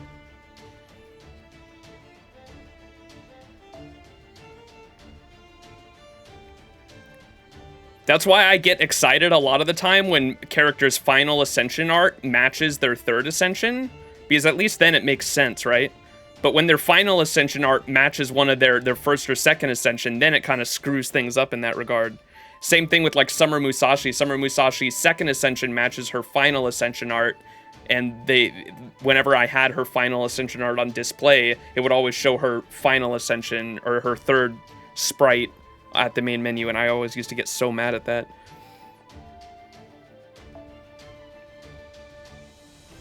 Alright. Fuck. Let's try this out. My brain is so fried right now. Look good? Look good. Okay, let's do it. I gotta take a... I think, you know how I was debating on, now that I have my Jolter at 120, I was debating on who to take to 120 next. I think all my 120 candidates, I'm just gonna get to 100 over the next year or two. And then once all the units that I really like, such as Muramasa... I kind of want to do it to my second Castoria, too. Just because it would be... If I take Castoria to 120 at some point, I think my other Castoria has to be level 100, because I think that's so many fucking grails that are just like... Oh my god, that 120 Arash forehead. I could.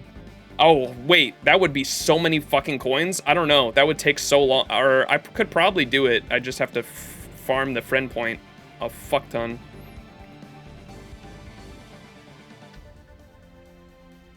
Summer Chloe is coming. It's true.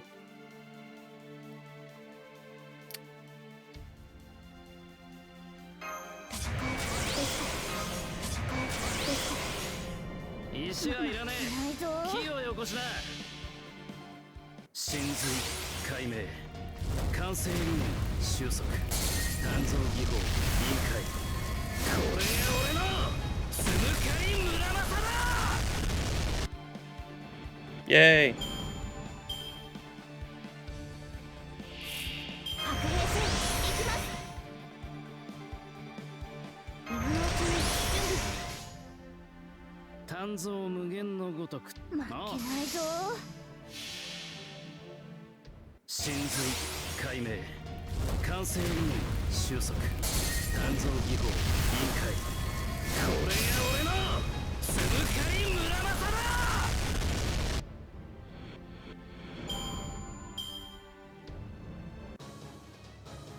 Alright.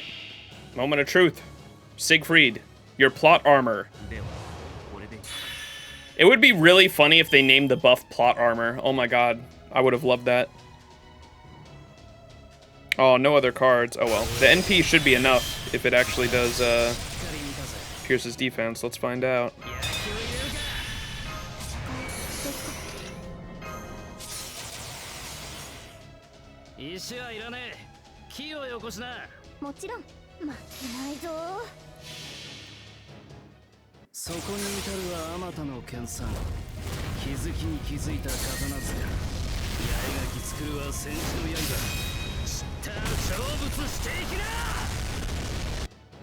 What? Oh my god, dude. Bruh.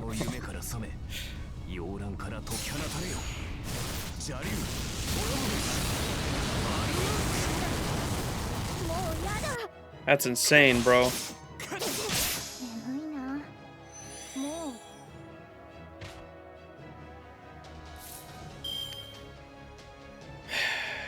We can pull out Oberon. Plug suit and Oberon.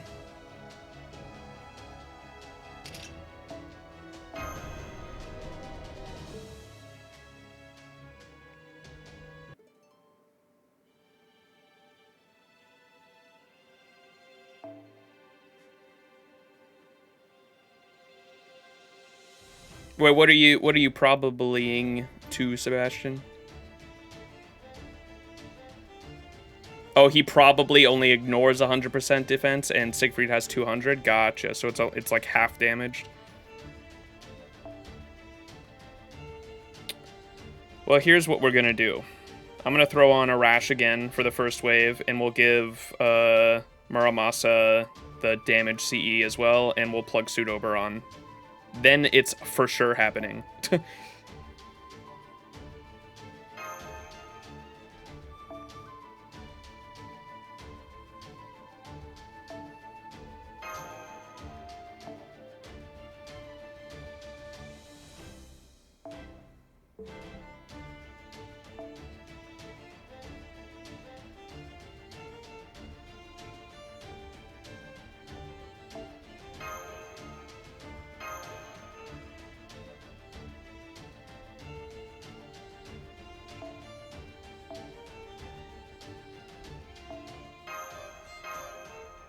Yeah, no way we don't get it this time.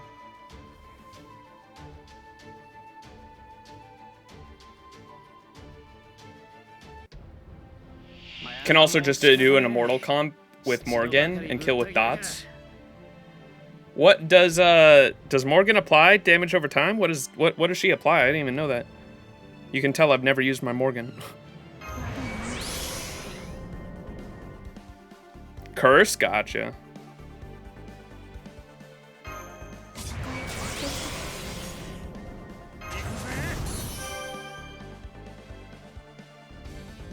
Wait, what the fuck? Why was he already at 100? Oh, because of Castoria's fucking... Okay. I was so confused there. I was like, did I give him K-Scope on accident?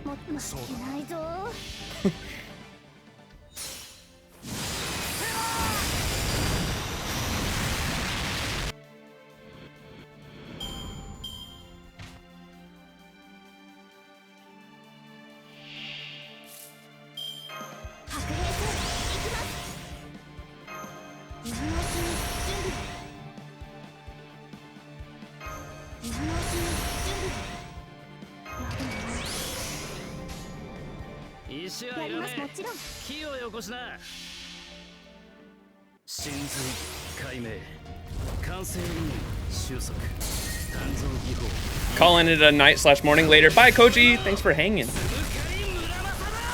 What's up, Moe? How you doing? All right, no way we don't get it here.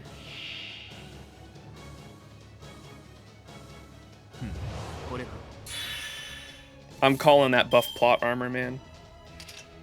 All right, Mothman, you're in. All right, so we're gonna...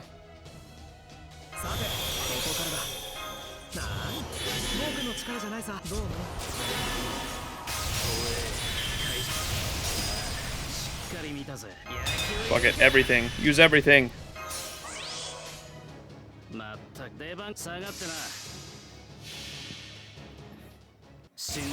Chillin' started Fate Apocrypha finally. Hey! I'm about to murder one of the main characters. Let's go.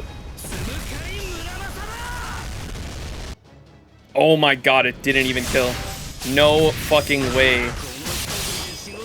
Bro, oh my god.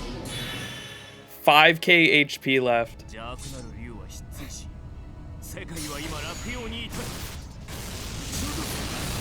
That's so rough.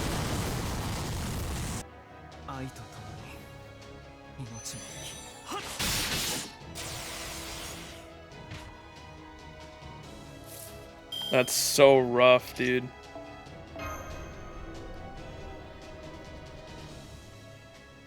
It's my brother's BD, so I'm a little under the influence. You're good.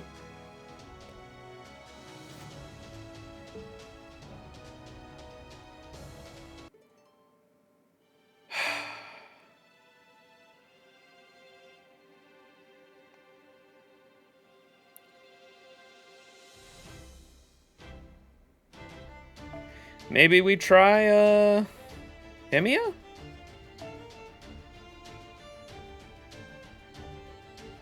Since he has class advantage, at least.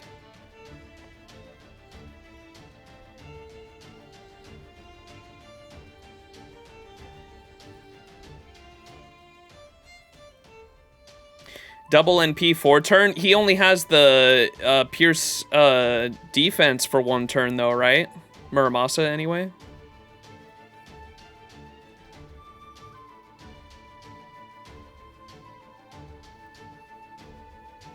Give up on 3 turns and use Napoleon. Napoleon's not leveled though. I feel bad using him.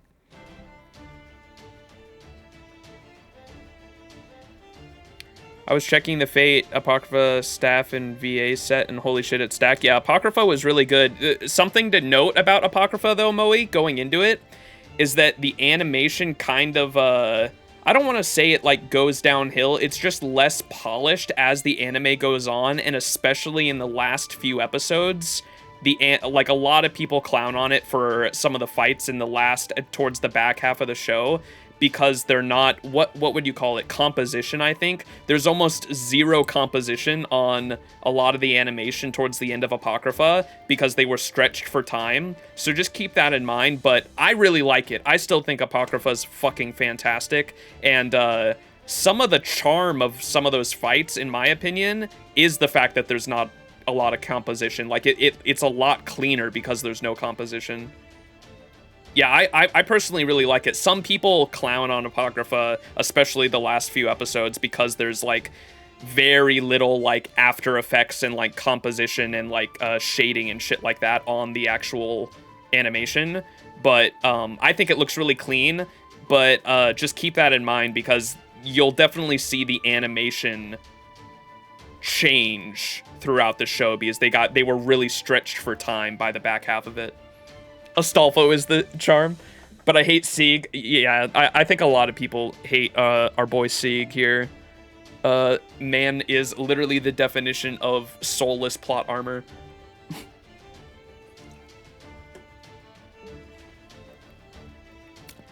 My favorite duo, though, is Mordred and Carrie. Carried that show for me. Oh my god, dude. Mordred and Carrie, favorite characters in that show. There's the master-servant relationship between them is so fucking good. Sieg I haven't seen much of. He's like technically the quote-unquote main character of the show. You'll get to know him a lot and probably hate him because most people aren't. He's literally like Kirito with like less personality, essentially. Like the plot armor of Kirito with far less personality. Like, not a very great character.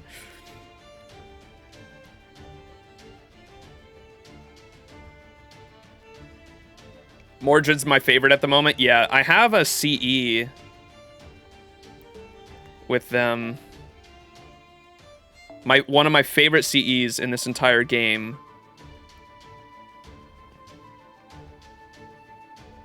I have it leveled. It's up here somewhere. Right there. This one, at Trifa's. This CE, I fucking love. These two and their servant-master relationship is so fucking good. I love them so much.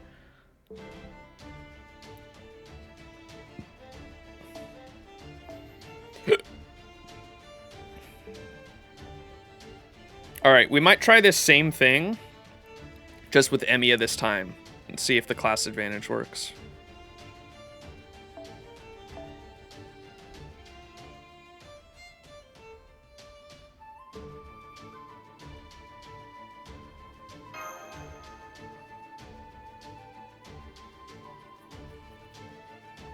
I might want Koyanskaya instead, though, huh?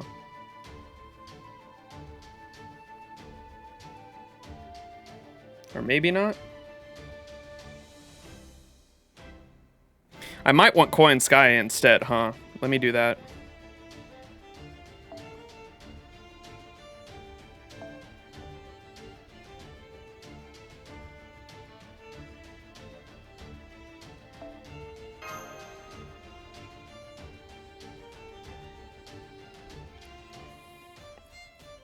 Cranking in the new plug suit? Yeah, same. My plug suit's I got my plug suit to level 10 really early on in this event, and I hate using Mystic Codes when I'm not leveling them because the Mystic Code XP is just being wasted, and I hate that.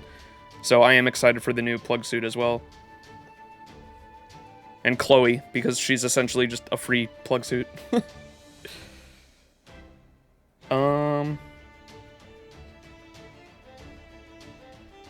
Looks good. See if I can remember how to farm with Emiya. He's a weird unit.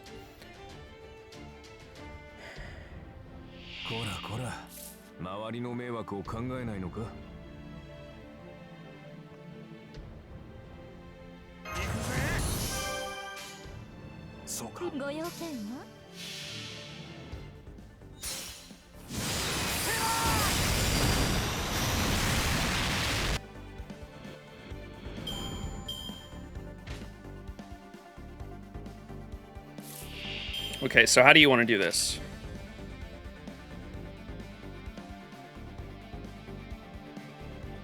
Oh, this is only for one turn, though. I might just face card this wave.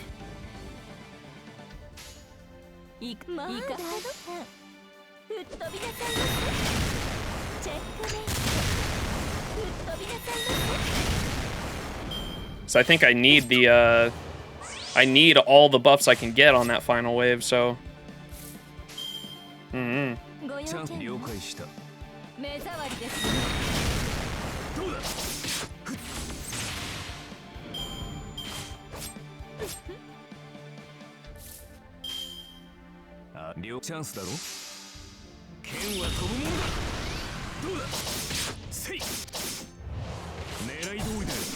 People have been arguing who is the best JP archer, and suddenly Arash takes the cake. Let's go. Self-sacrifice EX, bro. Alright, let's try it out. No! I literally misclicked, dude. Oh my fucking god.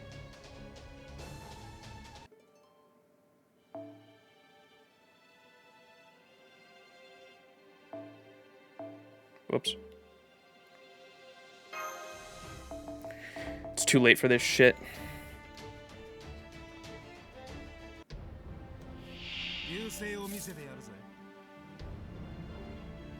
Oh, let's go, Moe. ReZero song.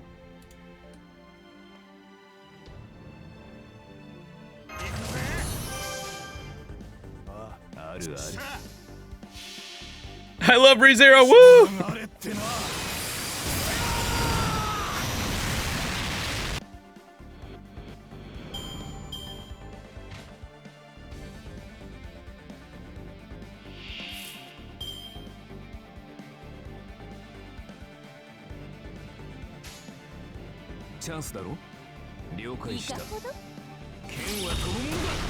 Oh my god.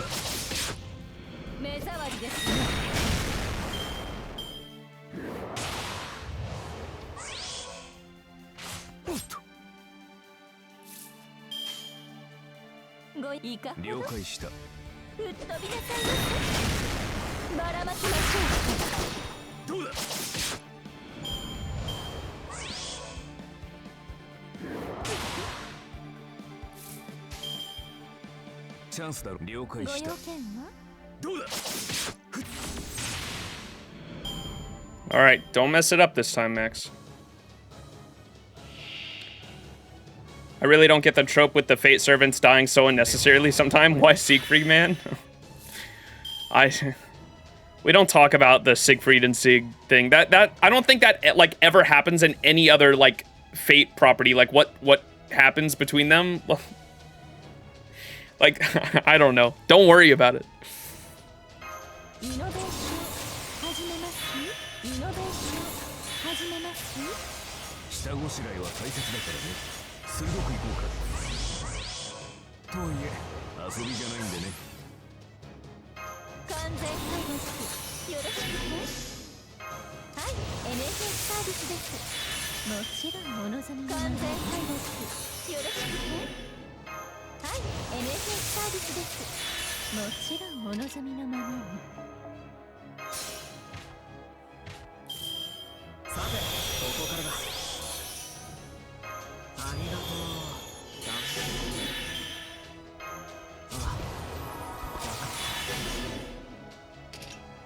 All right, surely this is it, chat, right?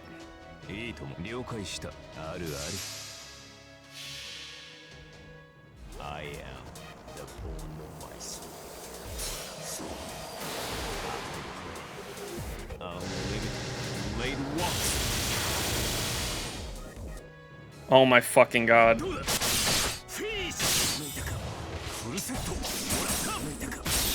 This is so ass.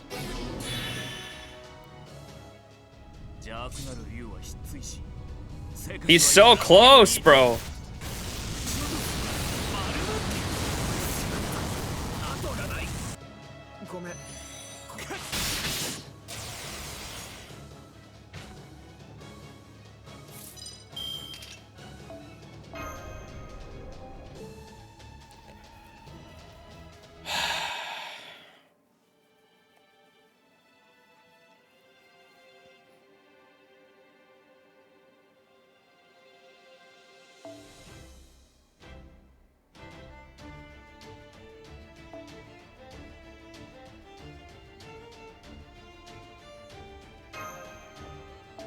We go again.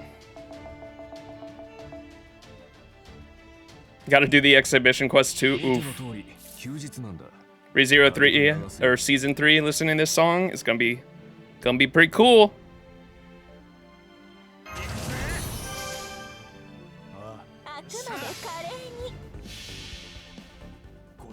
Farming drained me. Yeah, I feel that.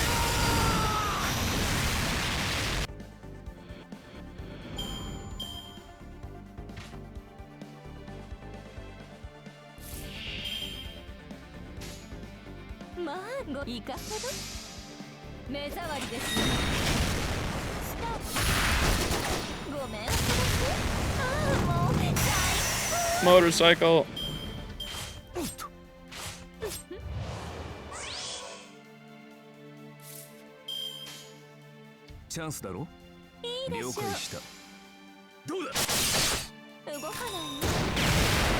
No, Jesus.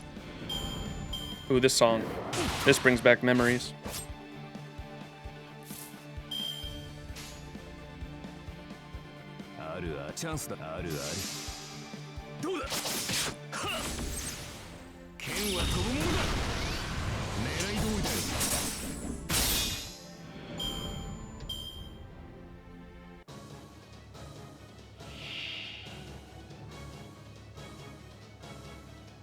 Okay.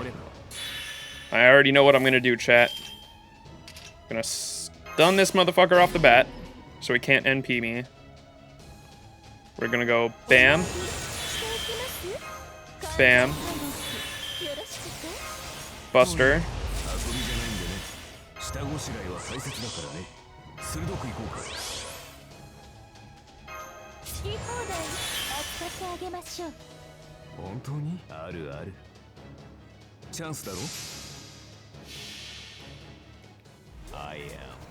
I was away for a half hour and we're still on Siegfried? Yes. I have gotten him. I was consistently trying to 3-turn it. It ain't happening. I've got him so low multiple times now. And I was like, alright. I'm just gonna fucking go for multiple NPs and kill him that way. The 3-turning ain't happening.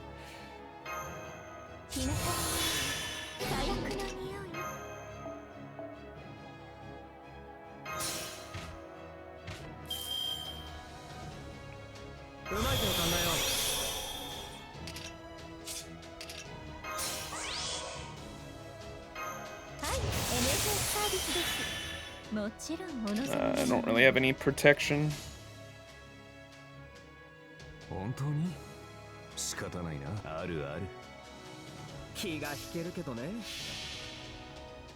I am the bone of my soul.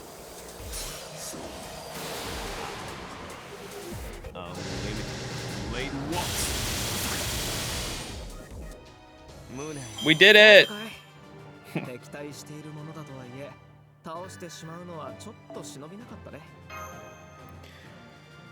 I need more fangs. I needed those hearts too. Maeve! Oh boy.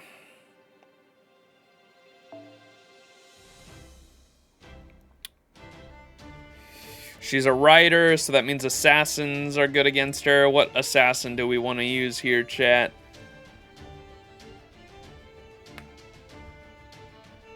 Koyanskaya, I guess. I mean, fucking... Koyanskaya, attack, attack, attack. Just arts loop this one.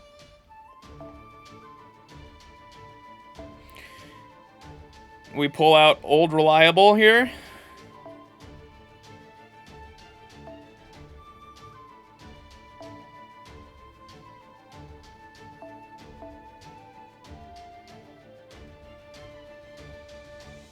What 3-star was I leveling again?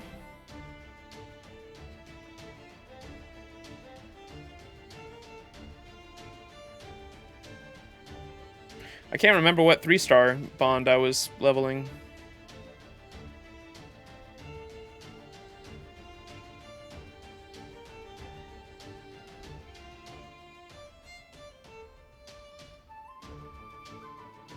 Oh, you know what? It was Spartacus. It wasn't a 3-star. It was Spartacus with a Grail. There you are.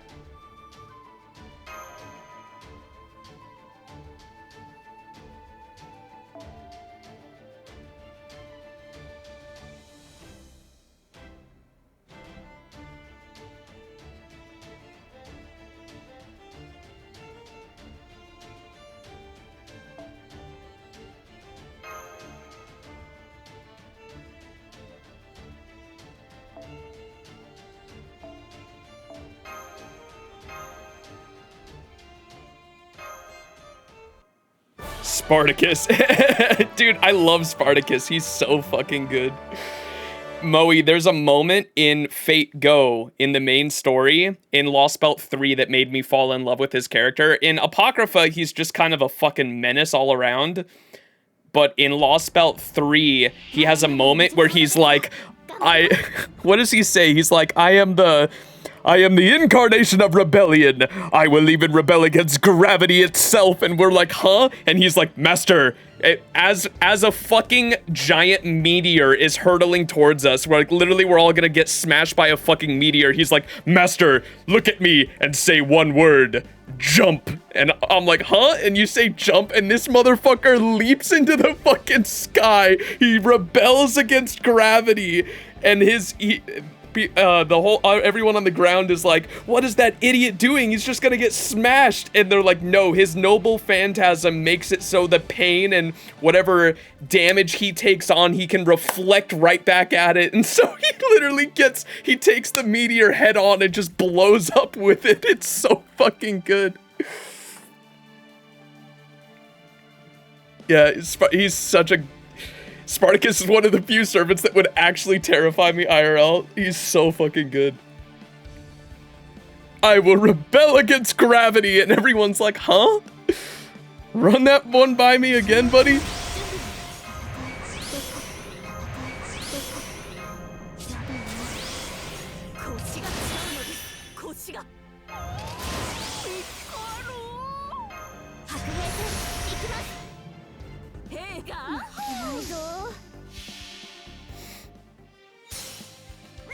You soloed this with Kama, but barely. Ooh.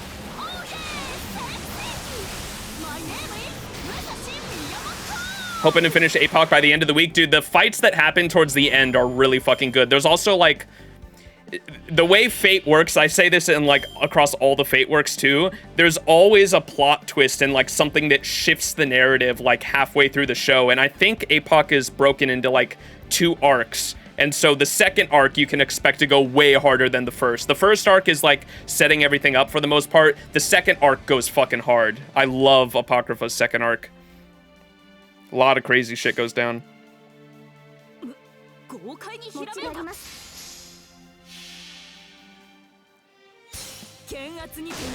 The fights are so good from what I've seen, yeah. They get fucking really good. There's some fights early on that are good, but the later ones go fucking hard.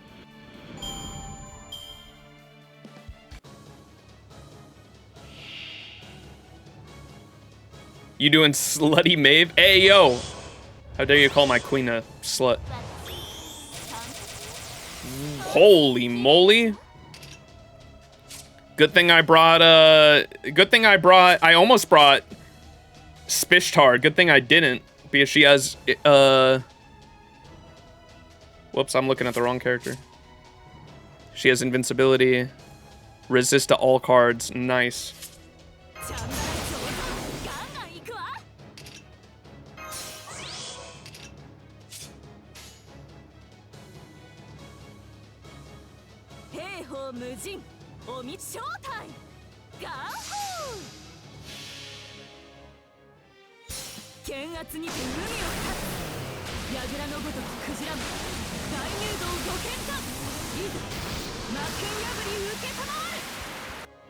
Nice. Oh, it removes invincibility. Oh, they remove her buffs. Okay.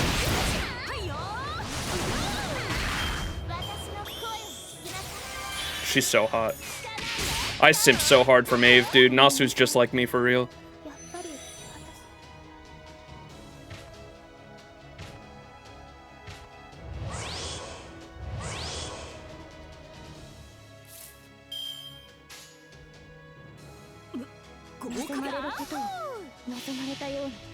I also simp for Maeve. I simp for pink hair. I said in my tweet, I'm so glad that Koyama Kasumasa and... Wait, working on what? Oh, working on Apocrypha? Nasu isn't like me because for some reason doesn't remember original Stay Night characters. Poor, or he uses the excuse of, their character arcs are over, dude. Oh my god, I hate that shit, dude.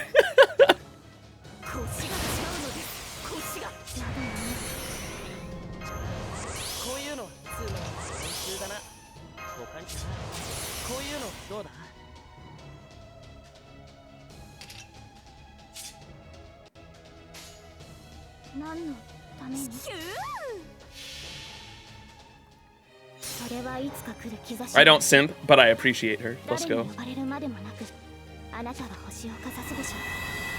Simp harder for Kama. Kama's awesome. Gotta love your galaxy waifus. Redrop just went so hard on Kama's design, man. I love the like stars and sparkles like in the back of her hair, like it's not on her hair itself, but it's on like the what would you call that? Like the backrest of her hair. Sound effects guy that did the Fire Force sound effects. Yeah, he's the one responsible for A1 always having the absurd fucking loud, like breaking the sound barrier sound effects. I love it. And did some key animation in Mob and Chainsaw Man. Let's fucking go. Fucking love that, dude. The character arcs is over. It's just, yeah, I'm bored with them. I want to write something else. Yeah, essentially. Alright, this should finish it up, I think.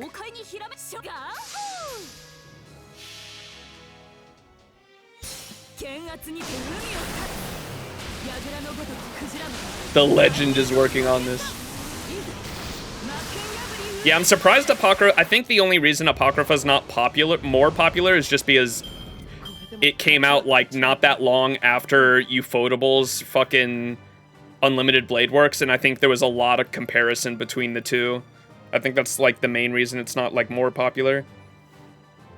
It's pretty popular in the Fate fandom, don't get me wrong. I'm just saying, like, mainstream. Like, I don't hear a lot of talk about Apoc.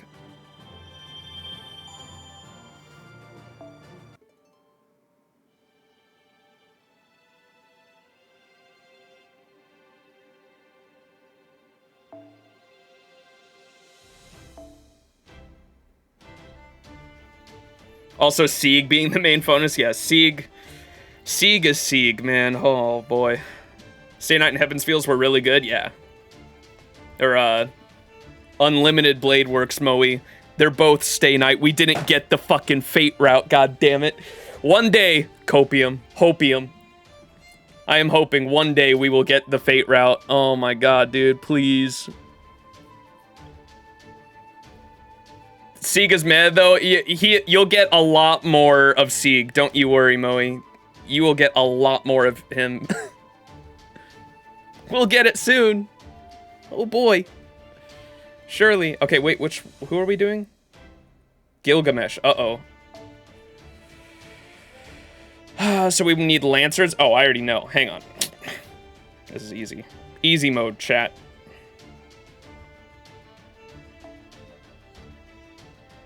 Easy mode. We're going against an archer?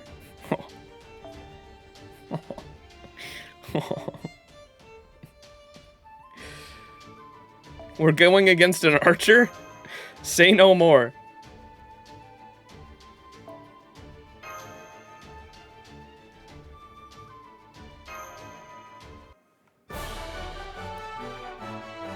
Strange Fake coming in the next year or two. Oh, I'm so excited for Strange Fake. The one episode was so good, dude.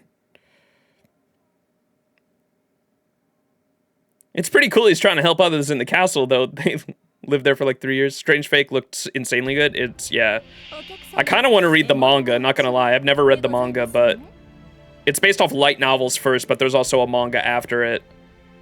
And now the anime is coming out. I'm definitely interested.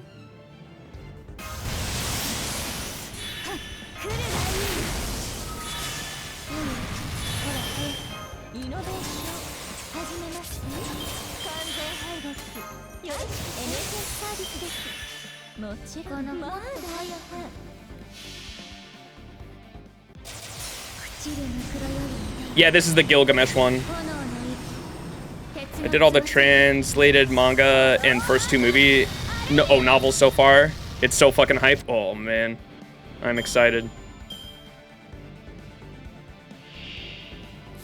I know of one character that's in it, and it's like the I have never read it, but I've seen the panel of the only character in the history of Fate that I have ever seen literally scare Gilgamesh. Like, Gilgamesh fucking feels this man's presence and gets scared. And I was like, oh shit, dude. That panel went so fucking hard, and I'm excited for that.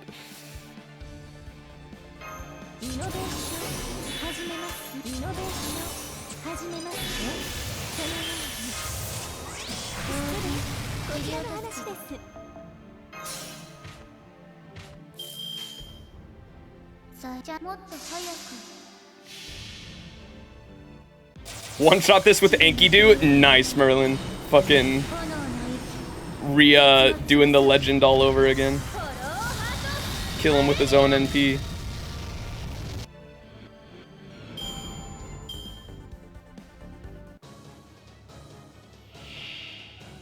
Oh shit. He who saw the deep. What does that mean? Oh.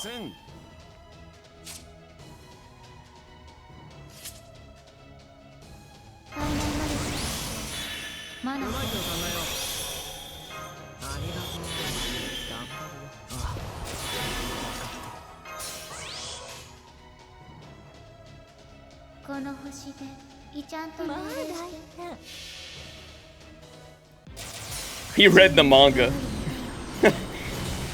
What's up, Jason?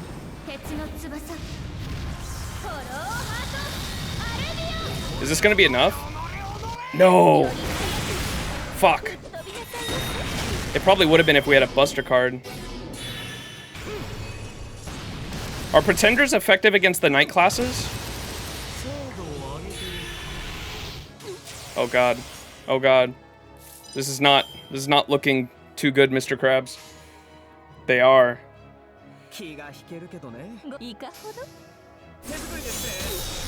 Oh, this is not. Nah, this ain't happening.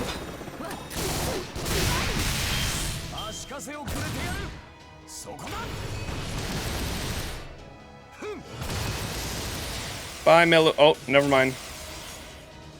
Oh, God. Yeah, let me just end this early before I get fucking wiped from existence. AoE NP moment F. I kind of want to try. Let's do Enkidu. Let's relive the, since we were on the topic of Strange Fake.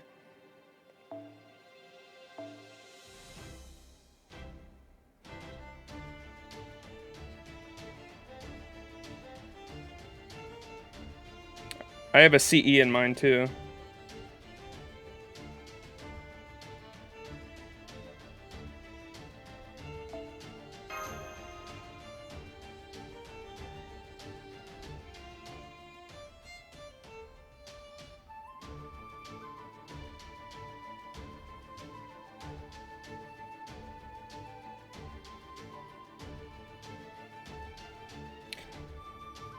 Bruh.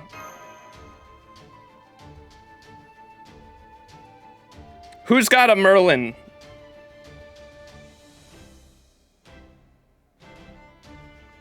Ah! I misclicked.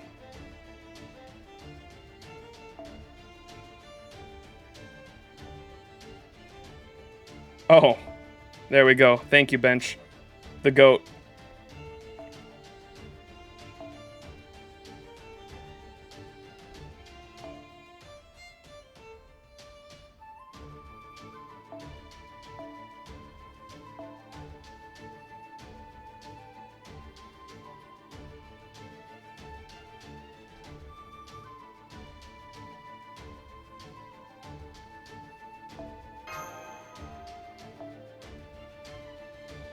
Yeah, I probably should have the damage one on. I was contemplating using the... Where's the CE I really like? This one. I fucking love this CE. This is one of those CEs I rolled on the banner specifically just for the CE to MLB because I love this fucking art of those two. Enkidu and Gil. Two of the very few characters in fiction that I wholeheartedly ship. I love them so much.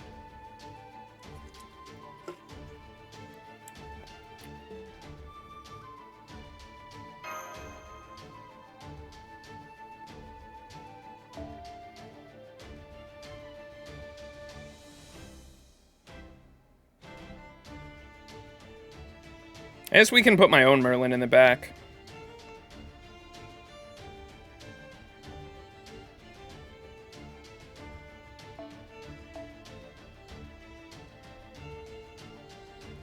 You know how much of a whale I am when I have 2 MLB Prisma Cosmos. Where's the other one? I think it's level 19.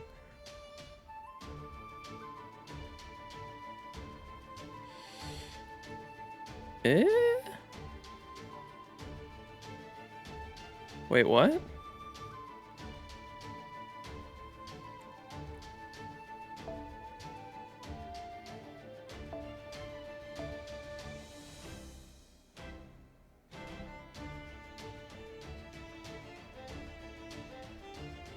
Oh, maybe I don't. What? I was on my way. I need one more. Okay, never mind. I don't have 2 MLB Prisma Cosmos. I almost do. I lied. To your faces. I have 2 MLB fragments. That's probably what I was thinking of.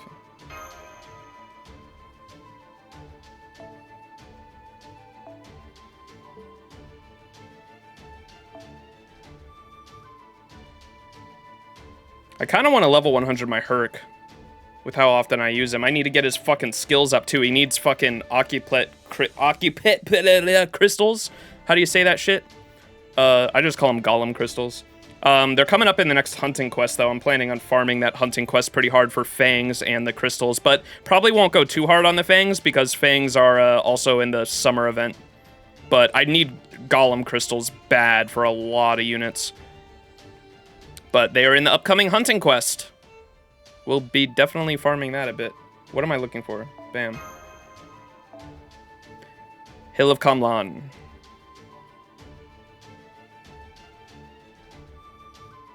There you are. The only CE I ever use on MASH.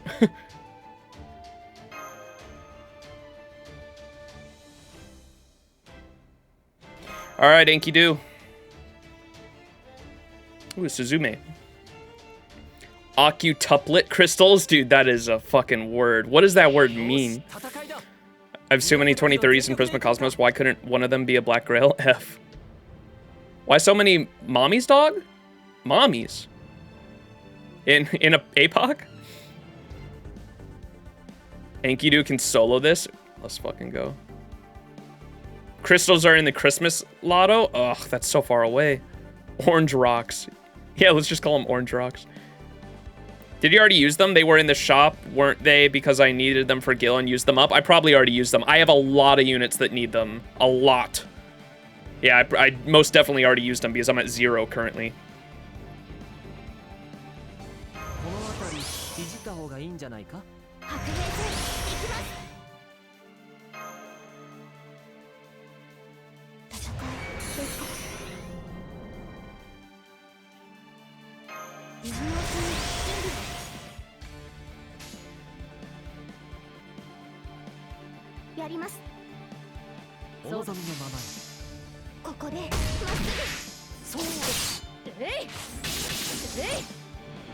God damn.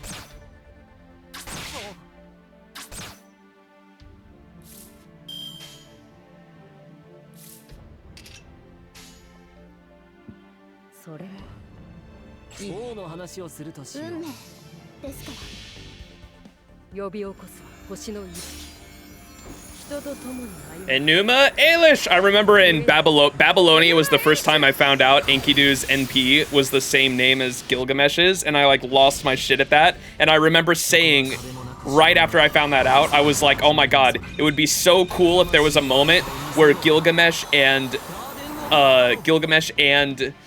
Enkidu both fight each other and they both say Enuma Elish like at the same time. That would blow my mind. And then it happened. It happened in Strange Fake, and that shit was, when I saw the trailer, I like lost my mind. Couple goals.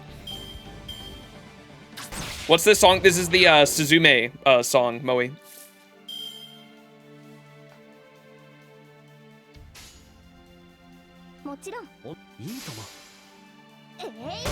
Very hype moment. So good.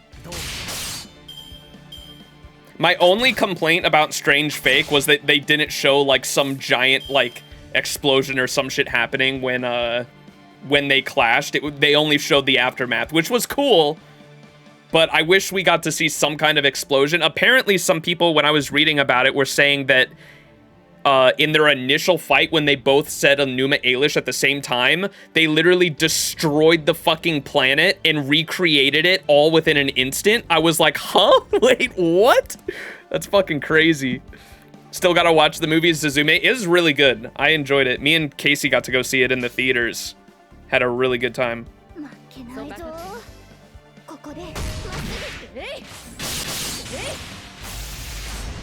Not the planet, but something similar. Did they explain it later on? Like, is it going to be explained in this season 1, hopefully? Probably going to plan to watch it next weekend. Let's go. Yeah, the animation is fucking killer, as always with those movies. I really enjoy. I like how they always have like folklore too for some reason. Like it's all like Japanese folklore. It's interesting.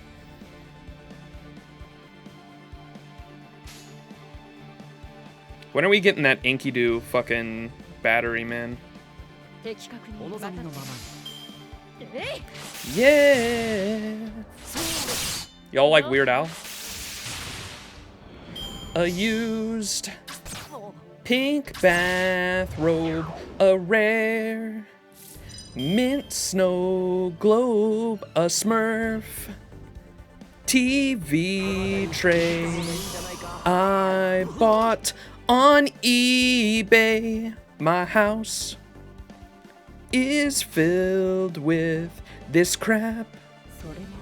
Shows up in bubble wrap most every day.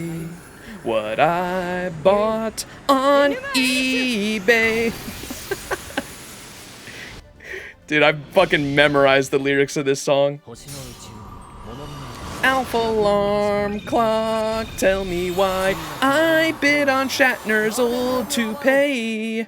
They had it on eBay. Giga song. Honkai resets in 14 minutes. Yes, honey.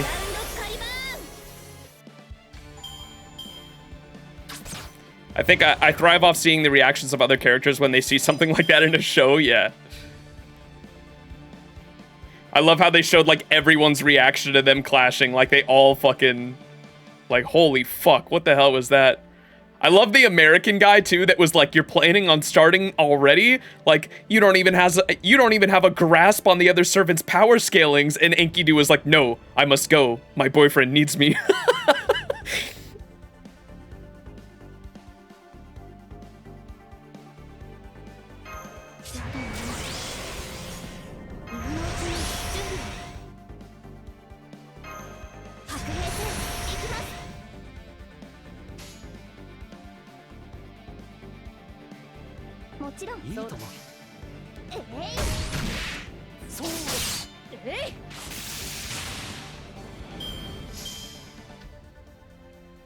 My king. Excited for the Strange Fake? Yeah, it's gonna be so fucking good. John keeps are hiding in the mail. From that, it's my garage sale. Oh, debuff immune or what?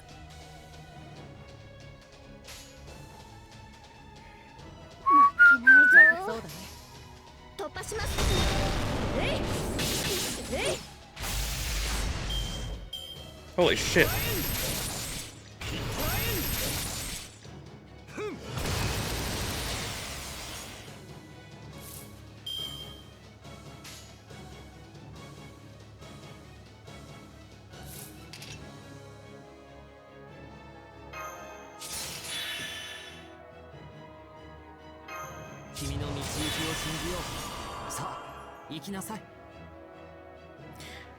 We don't have the NP interlude yet, right? No.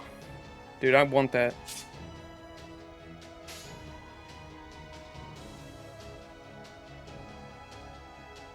See how much damage this Buster Crit's gonna do.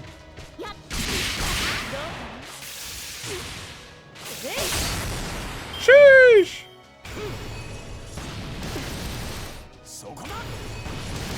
Yes.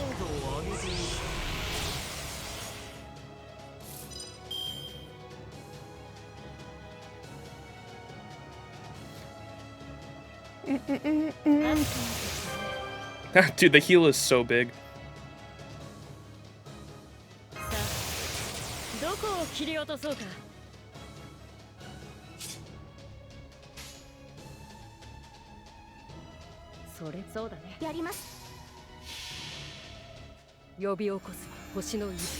Go, Enkidu!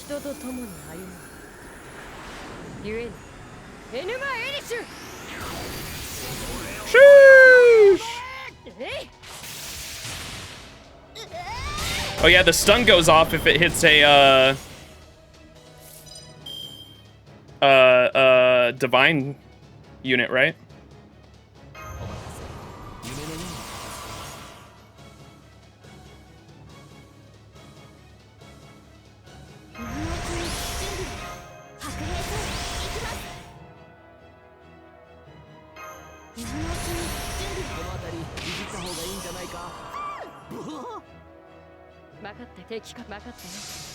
I put all the divine command codes on Enkidu's card too. I'm actually kind of annoyed I kind of forgot that Enkidu was my like certified divine killer. And I never brought out Enkidu during Lost Belt 5. I should have.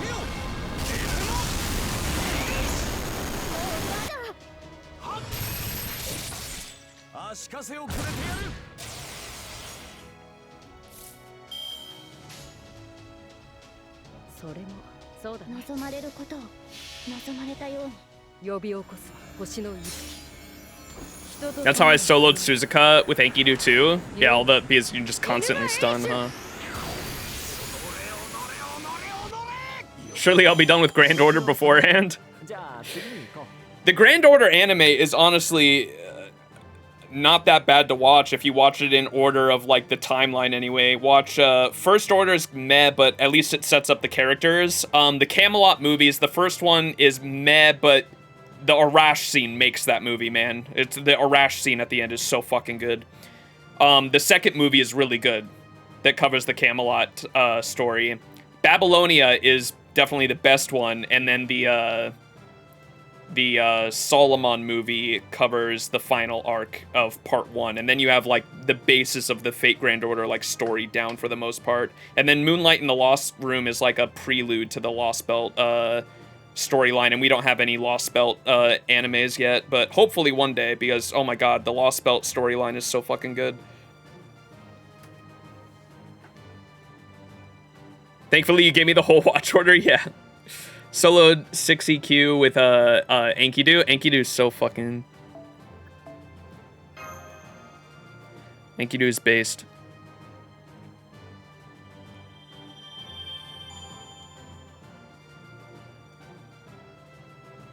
Ooh. Alright, and then I did this... I probably don't need to do it again. I don't know, is this super... You have the ultra high difficulty, and then you have the super ultra high difficulty. EX difficulty. Is this just the same challenge, just like harder? Or what's the difference between these two Umu ones? Giga good song? Yeah. So fucking good. Skahawk and Enkidu, Clear Gill, not gonna lie. Oh yeah. Prototype isn't that bad, to be honest. I need to read Prototype just for the information alone. It's like the original pre-nerf. Oh, it's like a pre-nerf. Okay. All right, we're gonna go in with Where's Bench? Let me find Bench on here somewhere.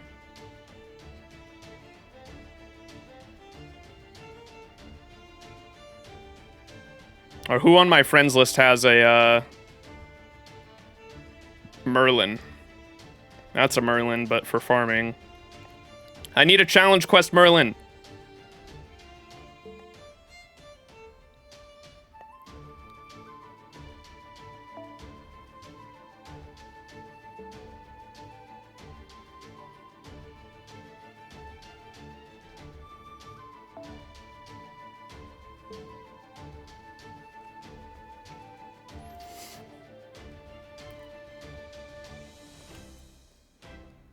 What you need, Max? Prisma, any kind of like challenge quest CE. So either Prisma, I'll always take either Prisma Cosmos or 2030. Either one works for me. Honestly, I kind of just blasted this with Spishtar and called it a day. I want to use my, I think I cleared the other one. Also, we're opening Pocky Chat. Whoops. It is also fucking hot in my room. Let me open a window.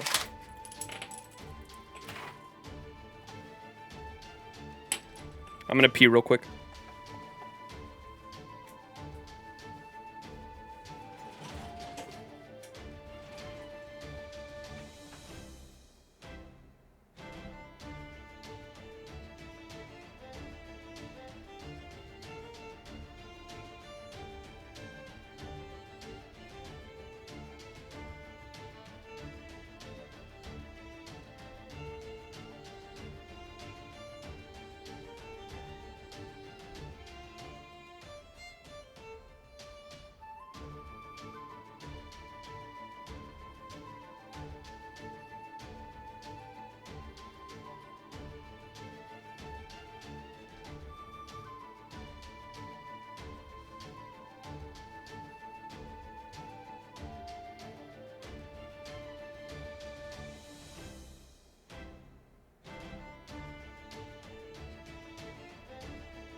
Done. Thank you, Unafraid.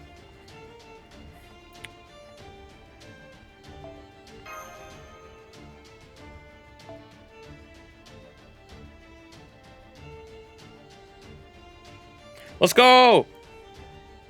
Alright, we're using Jalter. My 120 Jalter.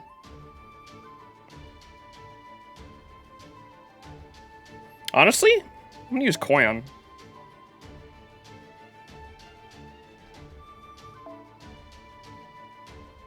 Koyan with a 2030 and just do memes.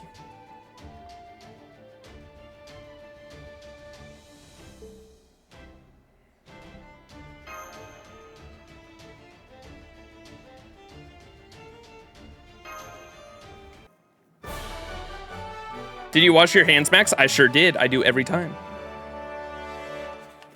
I'll fucking prove it. You want me to lick my finger? I'm kidding.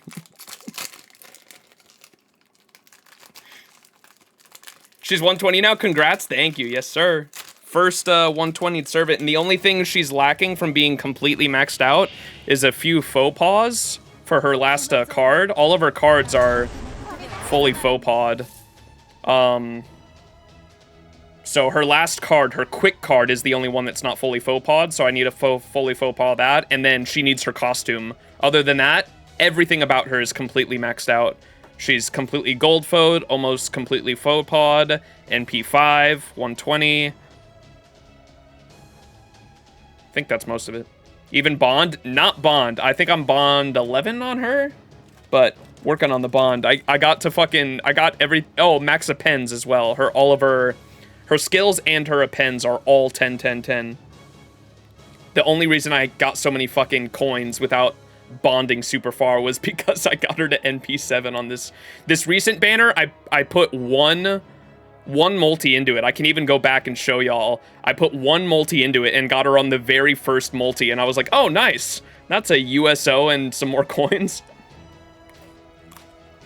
Gonna go croak for the night. Have a good night, man. All right, Moe. Peace out, man. Have a good one.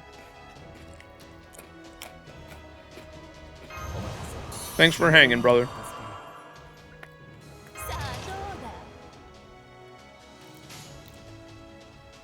Ugh.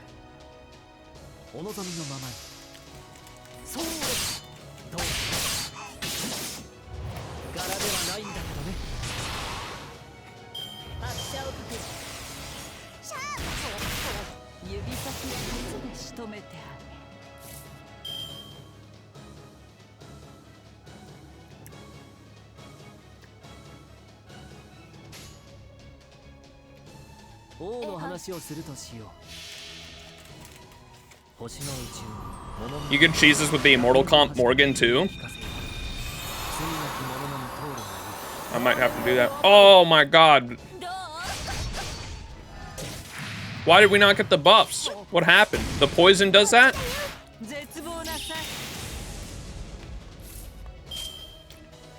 Wait, what? Why did the buff not go off?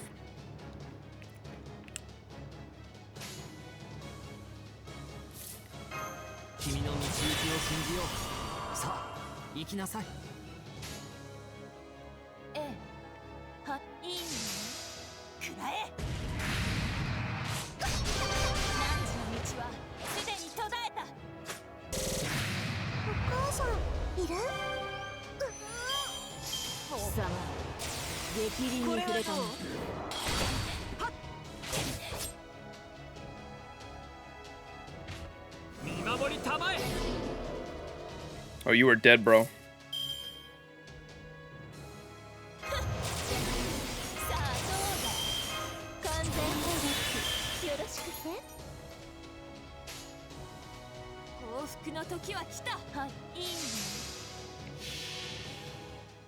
Jack cast 3 nullify buffs at the start, I think. Oh, so it just got rid of all of them with the NP? Okay.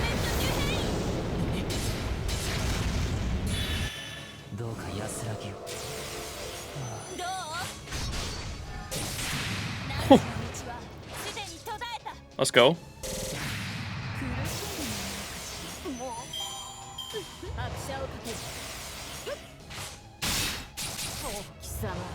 Otto.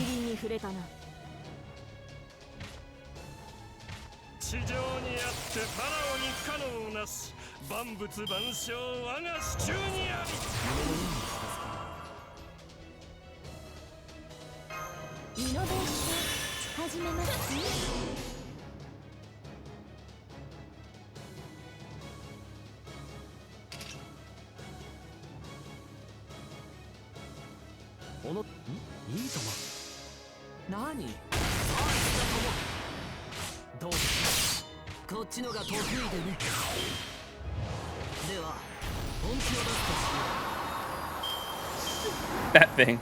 Buff success rate down. F.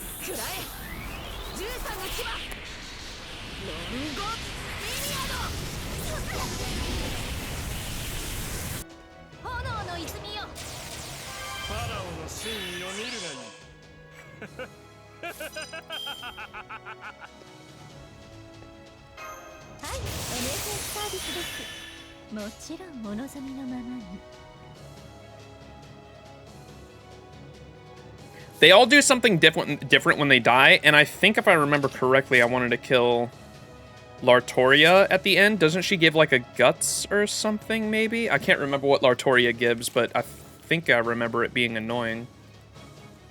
I first tried this last time, so I'm struggling to remember.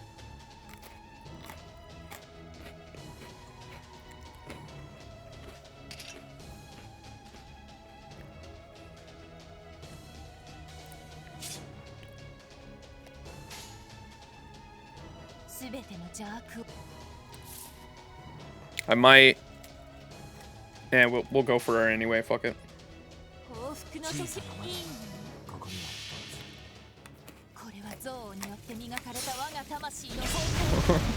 You can't go wrong with the immortal tongue.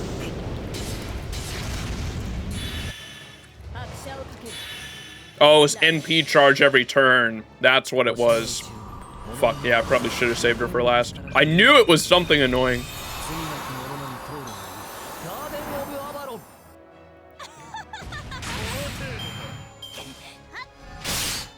No! Oh my god, dude. That's not good. Oh, well, we got another Merlin. That definitely comes in handy here.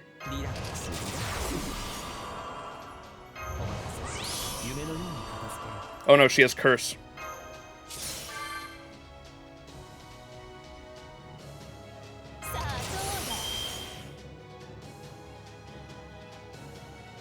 Actually, I shouldn't have used that, huh?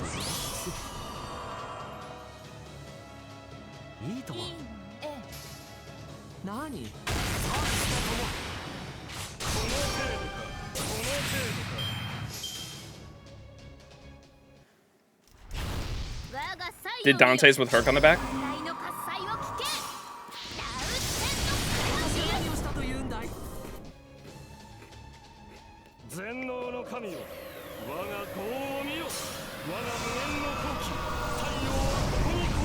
Oh!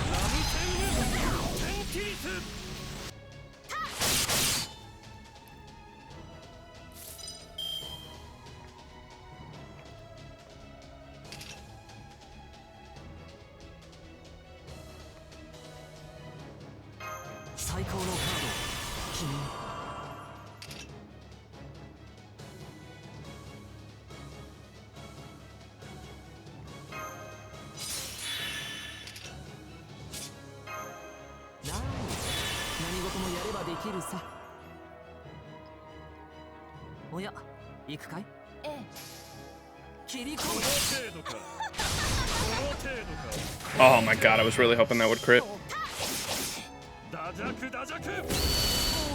Ow! No!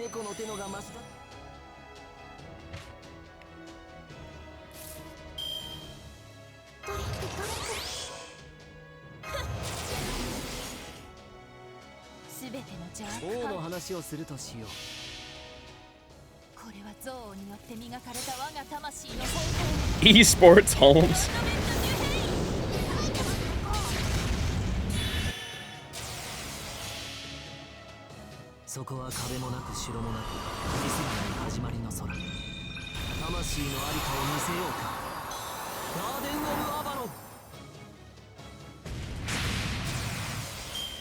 The fucking guts, dude. I forgot about that too.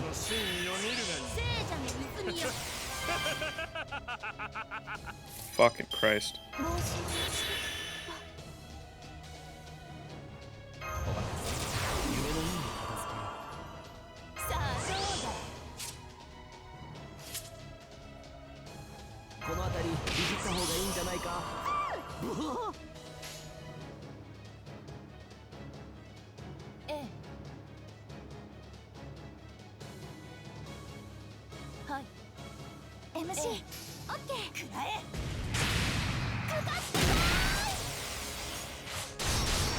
Oh.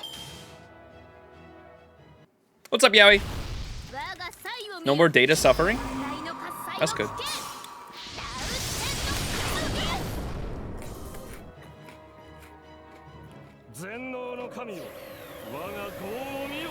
Wi-Fi, let's go, baby. Have you tried killing Nero first? You want me to go after Umu? I could never. I do it out of respect for the Emperor.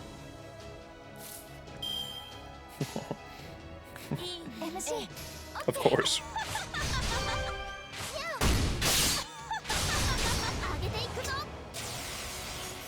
Oh!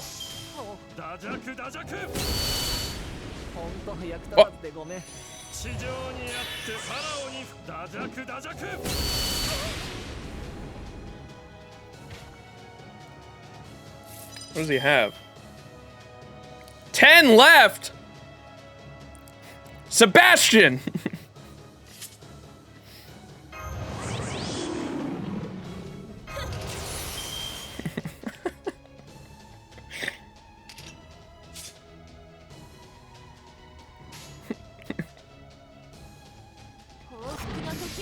I can't believe you've done this.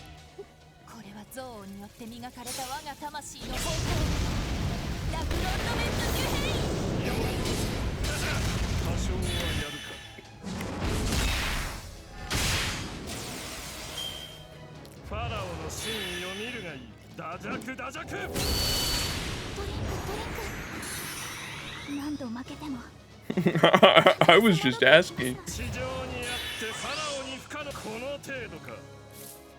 Oh no, bro.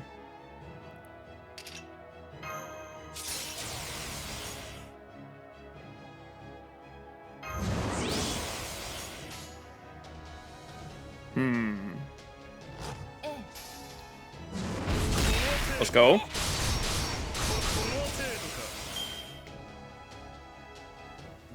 Never trust someone who has done this and actually gives their advice.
We got this. I have faith.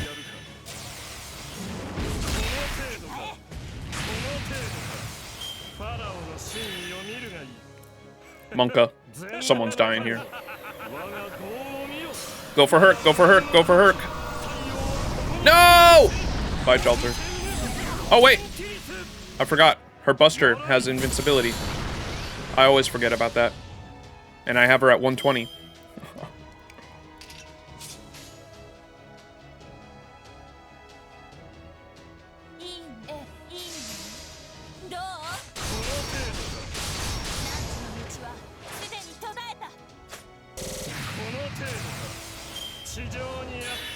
Just activated hard mode.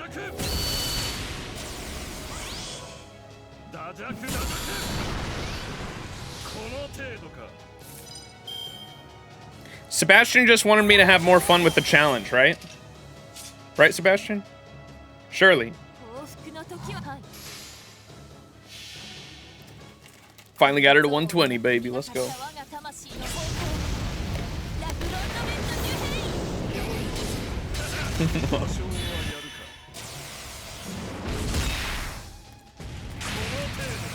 Okay, he has to be close.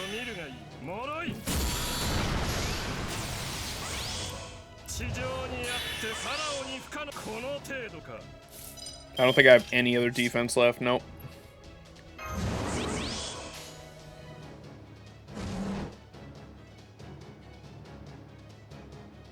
Please tell me it's like one left. Two left. Oh no. Well, that'll take out those two. And he still has a gut, so we should be alright, hopefully.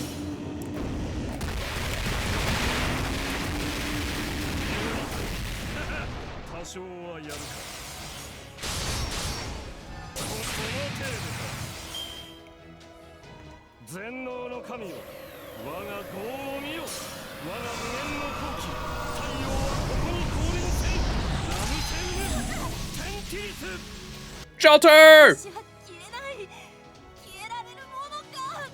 My heart.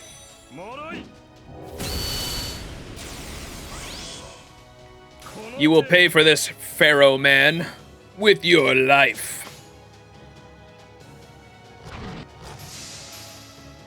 When in doubt, Herc it out. When in doubt, Herc it out. When in doubt, Herc it out. When in doubt, Herc it out. Boom! Easy. Calculated, right? More fun, huh? When in doubt, herk it out. When in doubt, herk it out.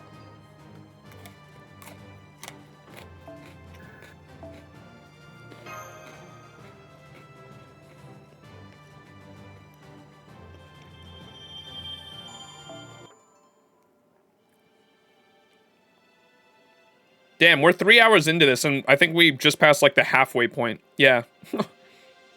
Holy shit, we still have a lot more to go. Alright, Spartacus time. Bazaka. I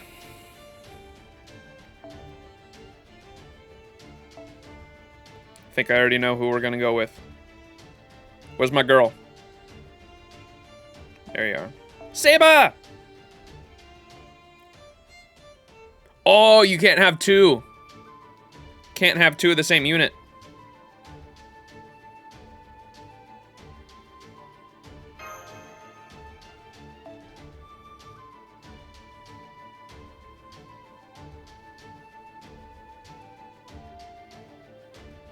You know what?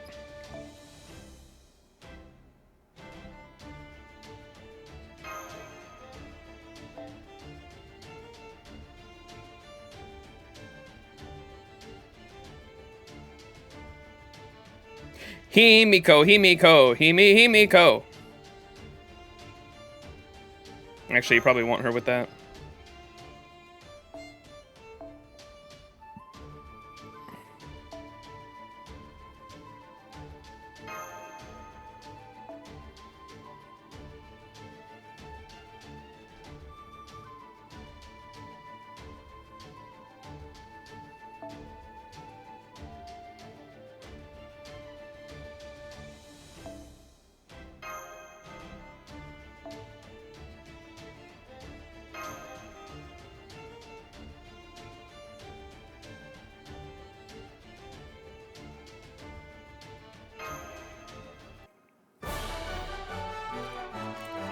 Use Bargist in this.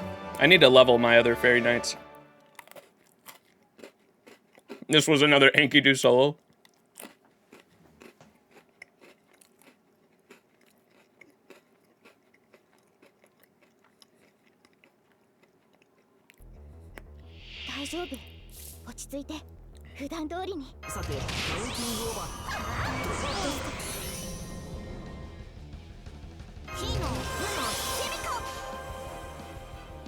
Himiko, Himiko, Himiko. ここでまっすぐ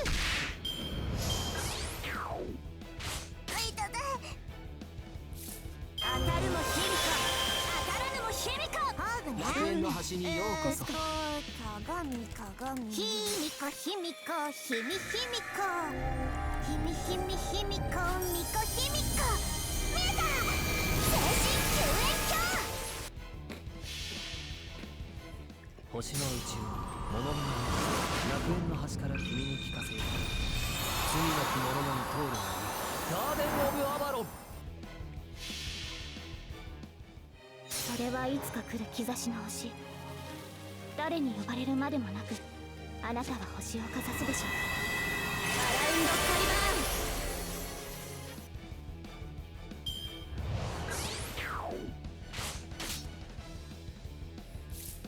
I like how they debuff themselves.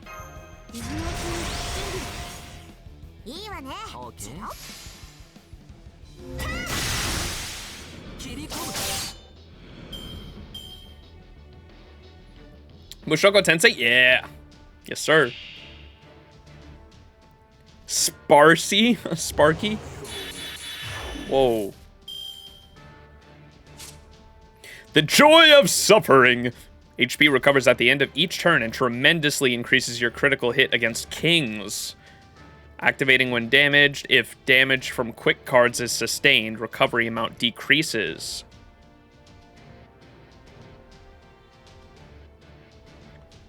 Super Wraith expansion. Increase NP damage that gets more powerful the lower the HP.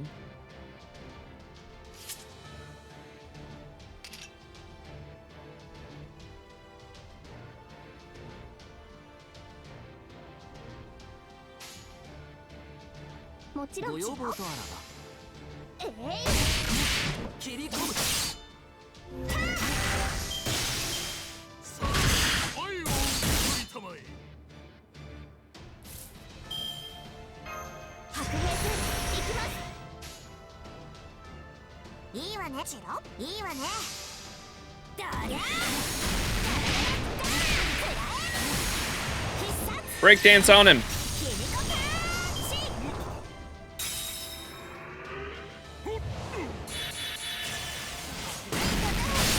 Oh, chill.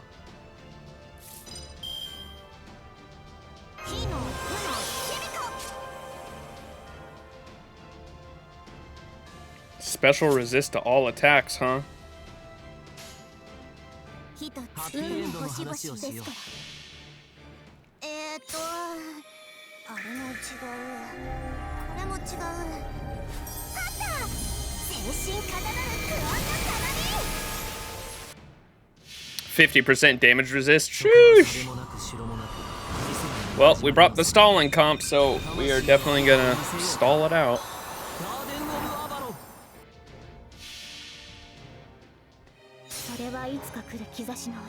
Are you enjoying the challenge quest so far? Yeah, none of them have made me hit my head like against the wall.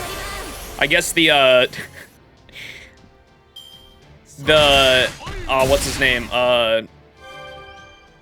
The Siegfried one kinda did, but that was mostly my fault because I was trying to 3-turn it. And so once I stopped trying to 3-turn it, we like 6-turned it pretty easily.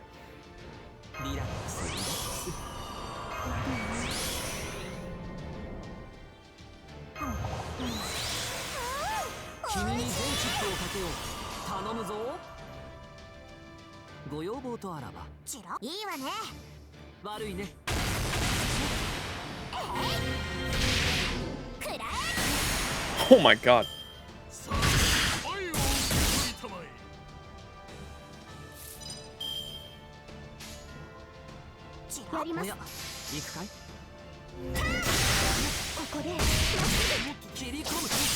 Oh my god, so close again.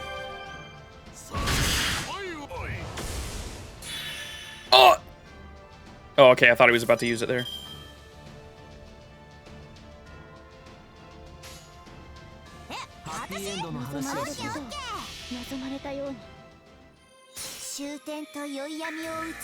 Is Himiko's VA the same as Asta from Star Rail? I'm not sure. I know, the King Hassan one is what everyone's been saying was like the hardest one of this event. Some people said it was easy for them though. Others said it was like almost impossible and it wasn't even worth the headache for the one ticket. I might try it out with are there multiple enemies with it? Because the first Hassan fight, the non-King Hassan one, the other one with all the death resist, someone recommended a Reshkagul and it ended up working pretty well. So I might try out a Reshkagul again since she has the death resist.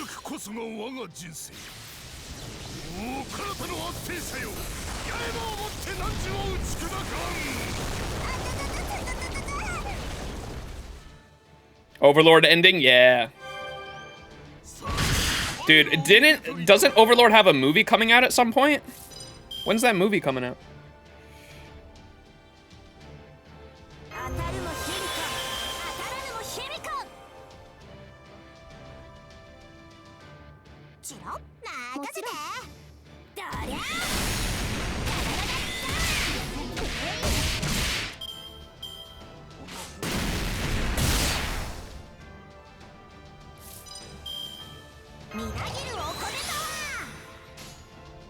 So here we go.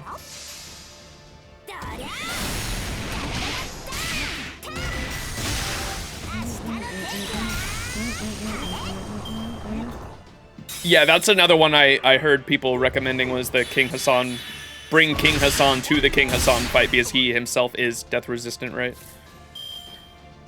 What's the problem, baby? What's the problem? I don't know. Well, baby, I'm in love, love. Any Shrek fans in the chat?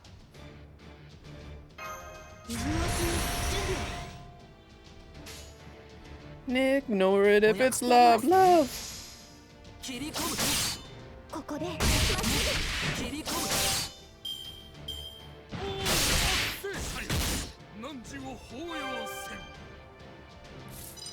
Come on, come on. Love. ひみこひみこひみひみこひみひみひみこみこひみこ見えた精神救援鏡 Shimmering love. I da da da da. 魂のありかを見せろ。ガーデンのバロン。あれはいつか見た終わりの星どれほど遠く汚れても私は星を探すのです Never alone, never alone. No, no, come on, come on. I love his run. リラックスリラックス。白兵戦行きます最高のカード。おいしいやりますチロいいわね突破します Boom! That was cool. 満足のいく結果だったかい？それは上々。That comp ended up working pretty nice.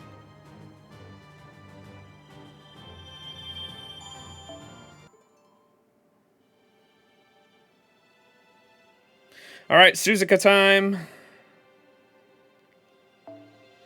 So all these you can't use duplicate servants on any of these second half ones, huh? So I might just bring the invincibility comp to all of these. I don't know if there's any that it specifically can't work on, but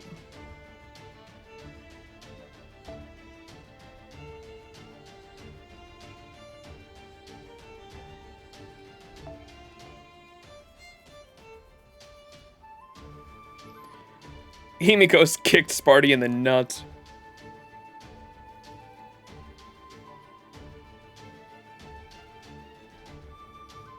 Immortal comp doesn't work on Hassan. Gotcha. Yeah, because he can just fucking kill through their invincibility, right? Yeah, I might bring the same comp to the Hassan one that I used for the earlier one, which was a Reshka goal into two Koyons, but I can probably use someone else. I remember when I started it, someone was like, you should probably not bring two Koyons because they're not great for long fights. And so I might bring the comp I have now, but just instead of Himiko, bring a Reshka goal. That might end up working out because Merlin could heal up the party and then Castoria could just give us invincibility stacks, right? That might work out. Himiko's better than expected. She looks really fun. She is really good. I think people sleep on Himiko for challenge quests or like boss fights specifically. She is a really, really good unit. I am a big fan of Himiko.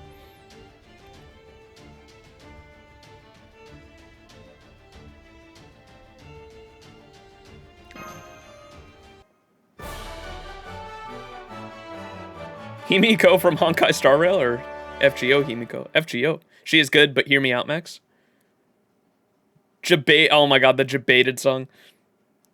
I don't use busters that much. I don't blame you. I mean, especially for challenge quests, I will never shun anyone for not using specific card types. The only thing that is kind of in the gutter is quick farming.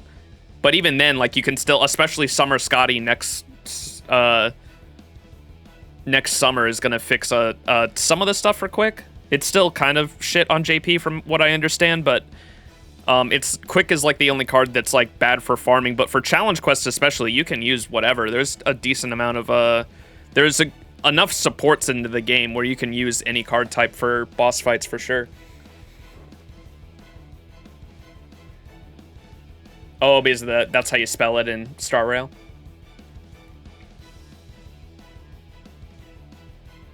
The comp is too strong and takes too long. Yeah, that too.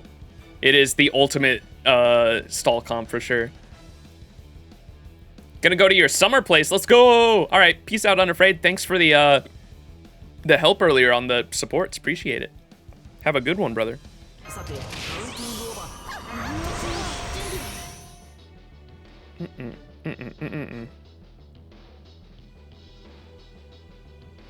みなぎるお米とはチロッご要望とあらば負けないぞ切り込む。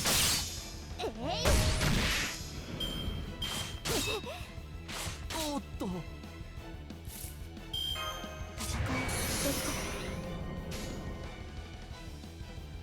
おやもうやります行くかい。切り込む。ここで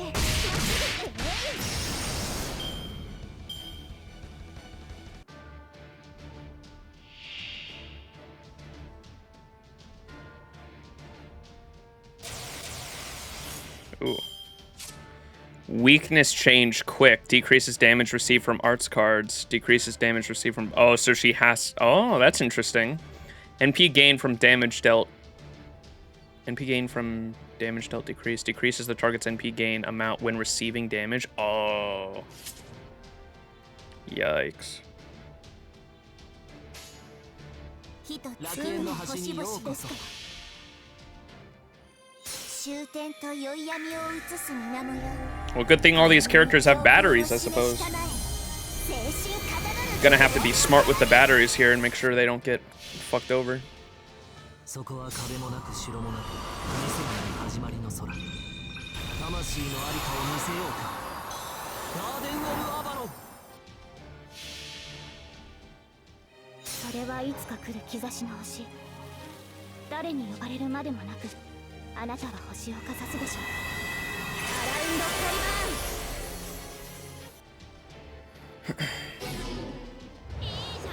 Well, she got target focus too.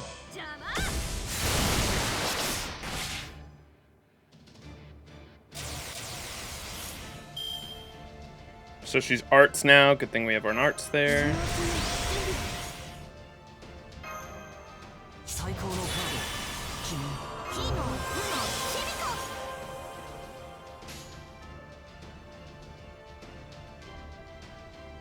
くご要望とあらばいいわね切り込む。 Damn, the Buster still did fucking damage. Or does it break? Wait, does it break it? I didn't notice.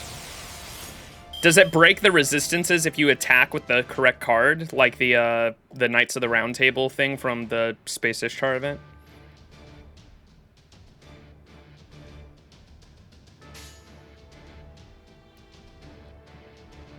Well, I'll know here for sure.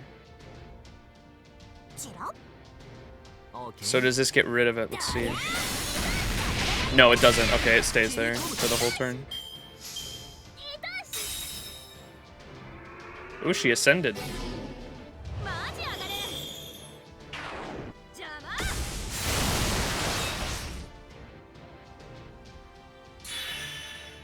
Class affinity change. Change class affinity to Lancer. Okay.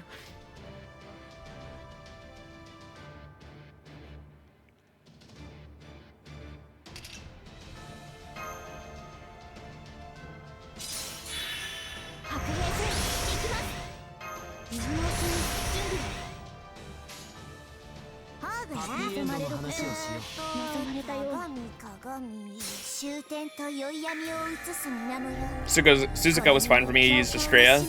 Fucking suplexed her into a different dimension.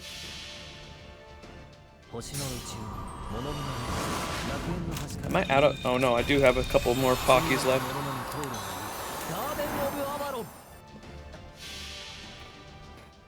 それはいつか来る兆しの星誰に呼ばれるまでもなくあなたは星をかざすでしょうアラウンドカリバーン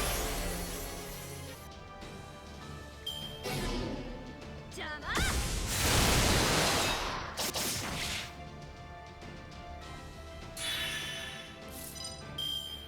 リラックスリラックス。当たるも響くみなぎるお米とは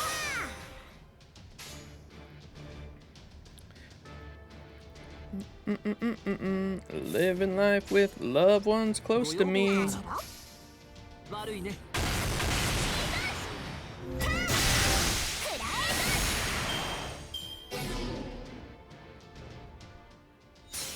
宗師枕を紐解けば音の空気大統領文術剣大神道恋愛葉っぱ天気雨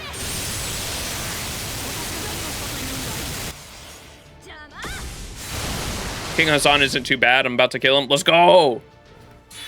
Put death into the ground.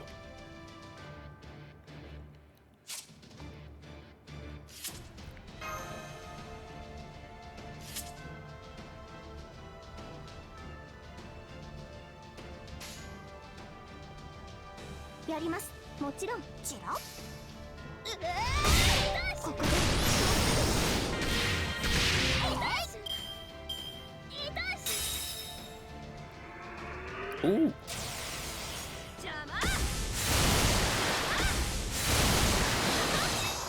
Thank you. Pragmatic like a beast. What do you mean by that? Activating when damage balance. Effect activates when receiving an attack from balanced alignment servant. Uh-oh.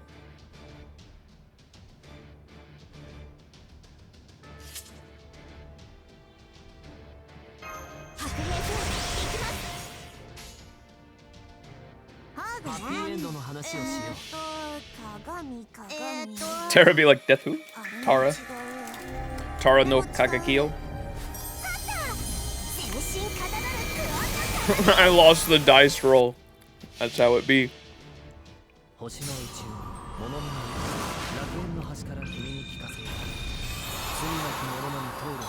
That's how it do, Yugi.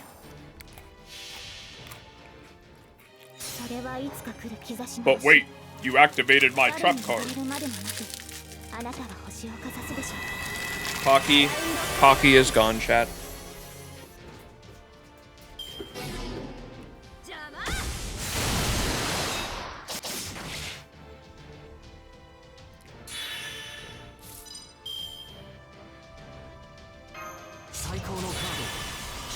Oh, you about to be punted into the next dimension, Suzuka.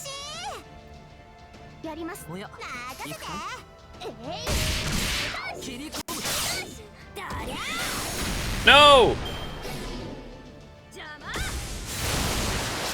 Never mind, she's too tanky.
"12 rule breakers, let's go. Rule breaker.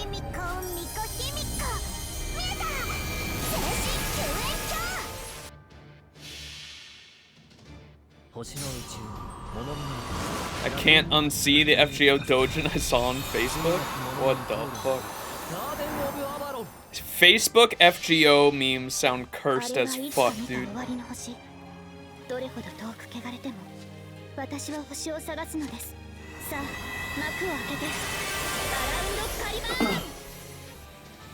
Ayo, Sen, don't put it in chat. Whatever you do, you can get banned for that.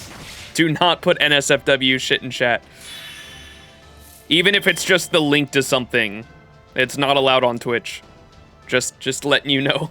In PMs you probably can, or over Discord. Don't put it in the chat though.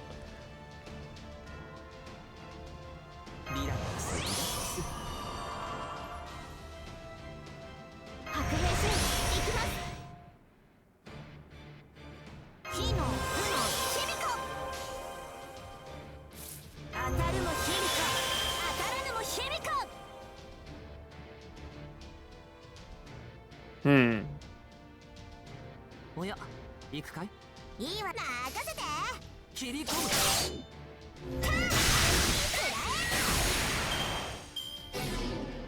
邪魔。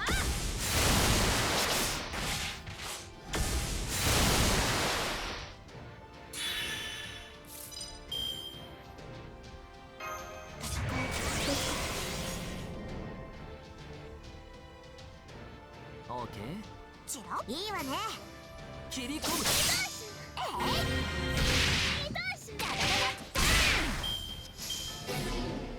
邪魔。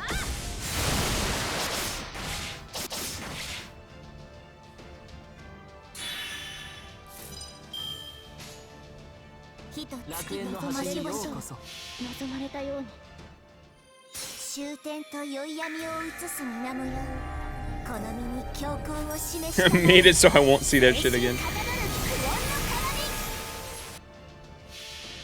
Unbelievable. 星の宇宙に物見の楽園の端から君に聞かせよう。罪なき者のに通るがいい。ガーデン・オブ・アバロン。それはいつか来る兆しの星。 Right here. 誰に呼ばれるまでもなく、あなたは星をかざすでしょう。アラウンドカリバーン。 Right here. Man of the land, I'll be a man. Of the trees, I'll be a man. Woman will be.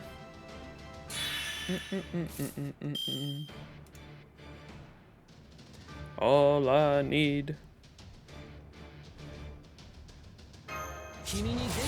Oh, hopefully this is it.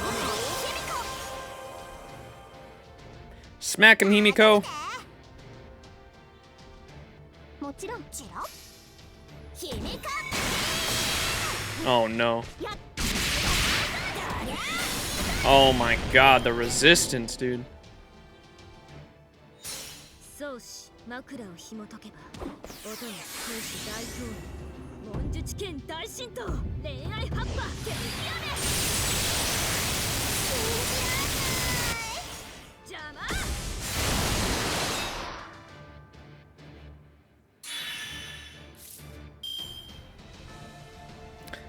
Man of the trees, I'll be a man. Wherever my woman will be. 今任せて。 Across the seas.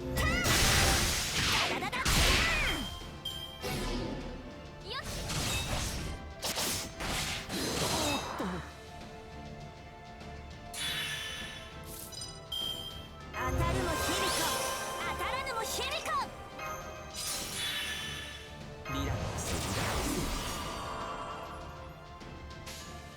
Bro, please, just fucking 負けないぞ。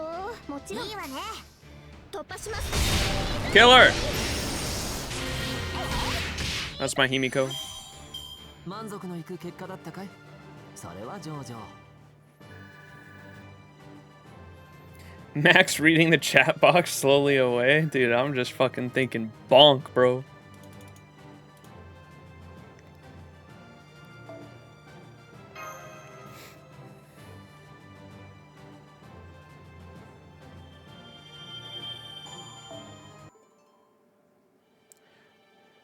Is all I need. Wait, it's a challenge quest against a rash? Surely I can't just like fucking invincibility comp this one and just make myself invincible and have him kill himself when he uses his NP, right? That's like, surely he doesn't use his NP here, right? Or he has a guts or something.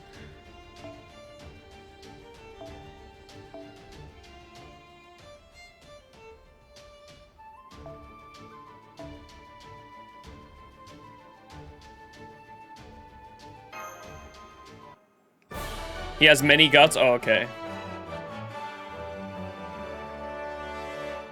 Just survive him killing himself.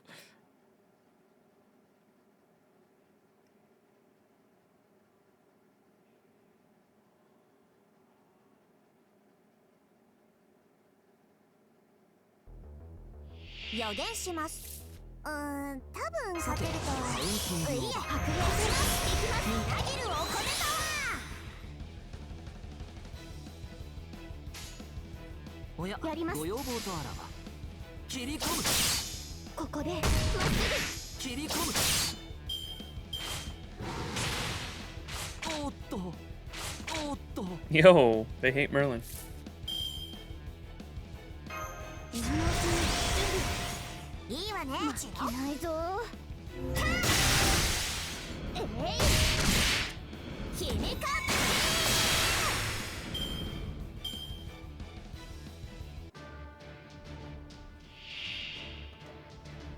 5 million HP.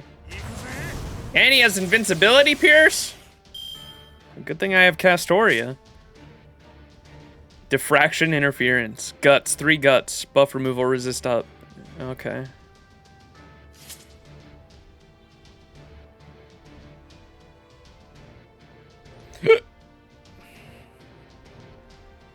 Okay, so it literally is just survive fucking 4 NPs, essentially. That's mad funny. I kind of like that. 当たるも響か当たらぬも響か。私ハーグ楽園の端にようこそ。望まれたよ。鏡鏡終点と宵闇を映す水面よ。この身に強行を示したまえ。精神かたどる苦音の鏡。そこは壁もなく城もなく見せない始まりの空。魂のありかを見せようか。ガーデン・オブ・アバロン。それはいつか来る兆しの星。誰に呼ばれるまでもなくあなたは星をかざすでしょう。アラウンドカリバーン。やってやるさ存分に。せい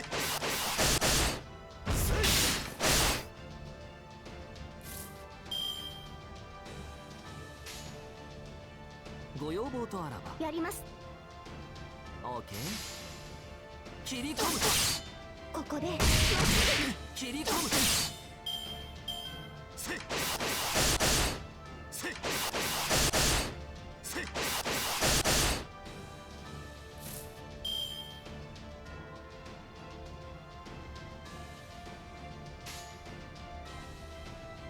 いいわね。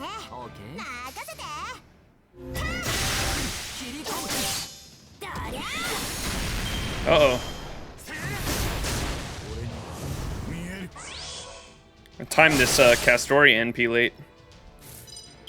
She has it again, but we're not going to get the stacks. Oh well, we'll just do a bam bam then, I guess. そこは壁もなく城もなく見せない始まりの空。魂のありかを見せようか。ガーデン・オブ・アバロン。それはいつか来る兆しの星。誰に呼ばれるまでもなくあなたの星をかざすでしょう。 Replicate. Good ass OST. Fucking PTSD to being on that. What's that boss's name? The first boss of Deepstone Crypt. もうやだ。 It's so funny seeing him fucking kill himself. Sorry, it's not funny. 白兵戦行きます。リラックスリラックス。ご要望とあらば君か。切り込む。やってやるさ存分に。落ちろ。見える。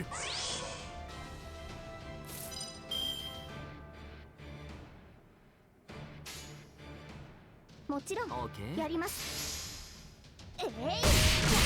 切り込む。ここでまっすせい。俺には見える。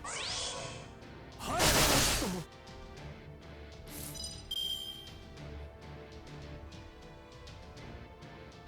I'm gonna do this for the crit chance down, or he's...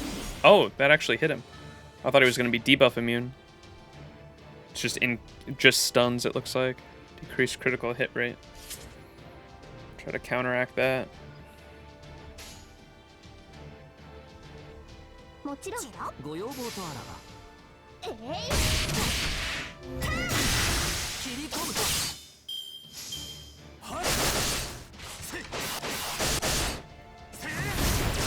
Wait, he has invincibility pierce. Why does that not work on the normal attacks? Oh, only on the NP. Gotcha. ハッピーエンドの話をしよう。 What's the first boss's name of Deepstone Crypt? Why am I forgetting it? I keep wanting to say Axis. That's definitely not it.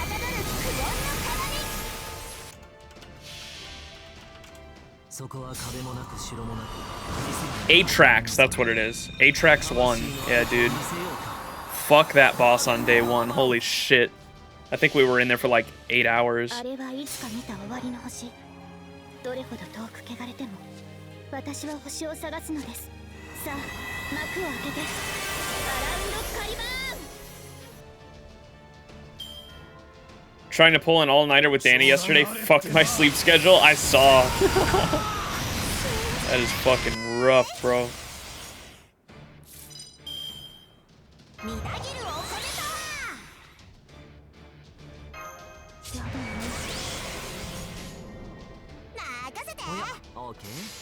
Made it through the night, the sun was up. And then I gave up. Oh no.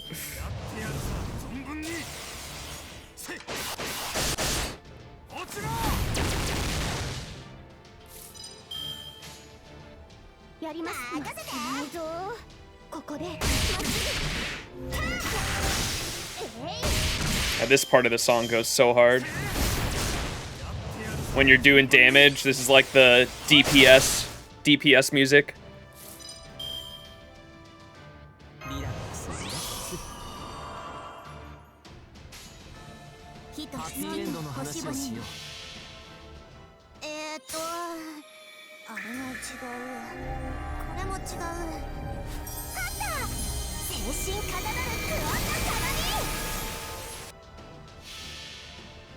Chat, what's your favorite boss music?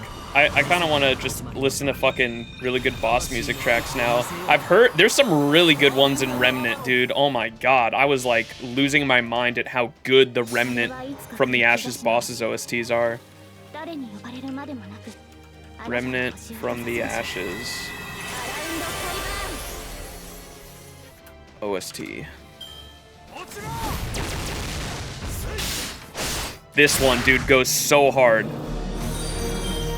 I haven't even fought this boss yet. I don't even know what boss this is. It's one of the DLC bosses, but the theme goes so fucking hard. Gravity boss?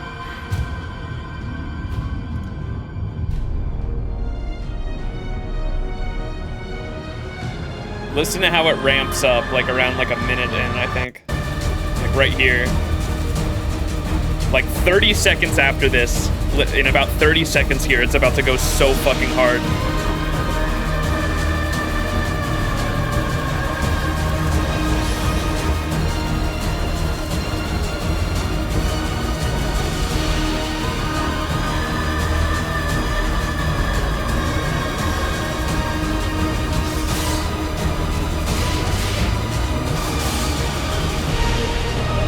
Right here.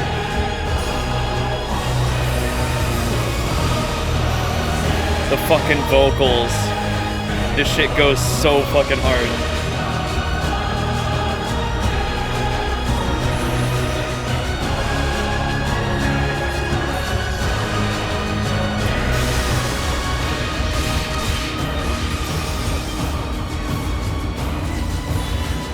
He gets another guts? Wait a second. Uh-oh. Okay, we still have that up. That was a surprise, bro.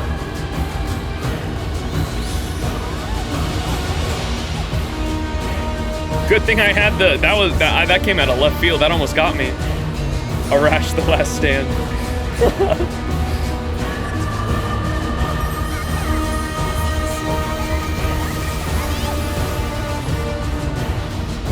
It goes even harder later on in this fucking song. So like right here. Yeah, right here.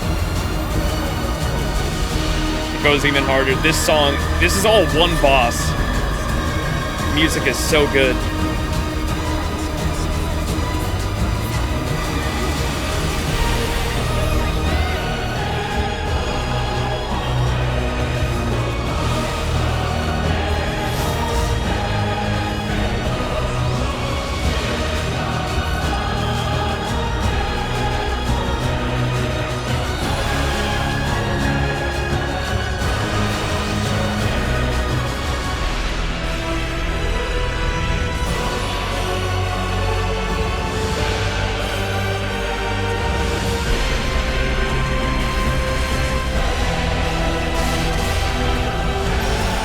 King Hassan, yes.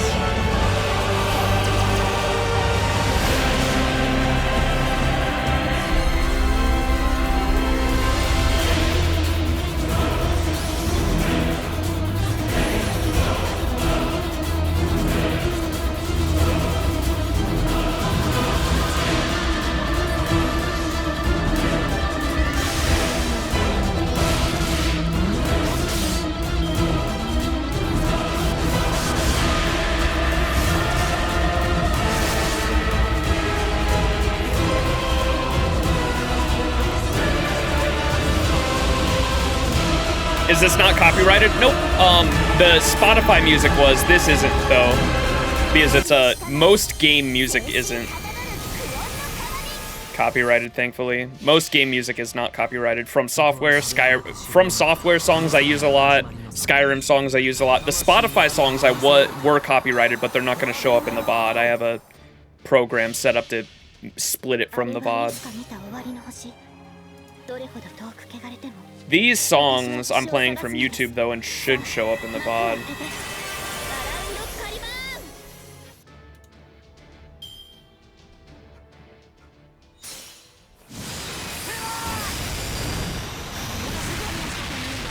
What's this one? I haven't heard this before. This is from the sequel.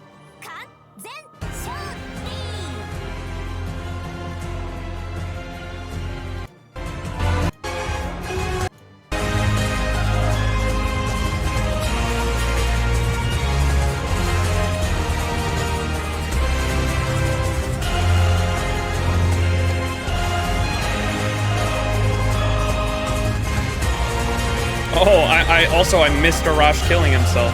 No. Alright, Karna time.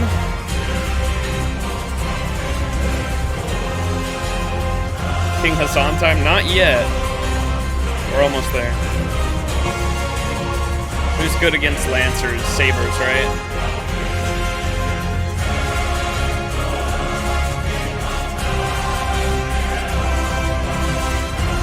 We could use Musashi, maybe.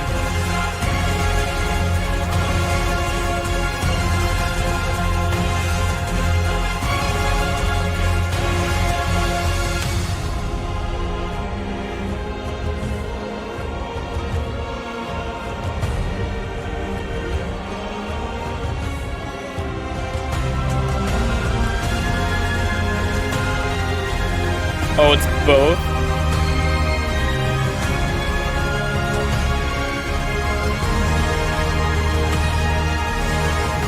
Too late. You have spoiled me, and now I have the upper hand. You could have made me waste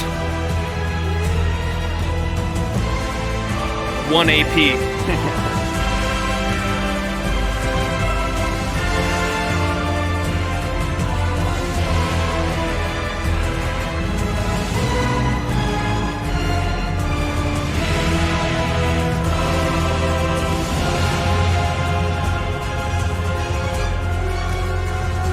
Oh, I could take DPS Oberon since he's a pretender against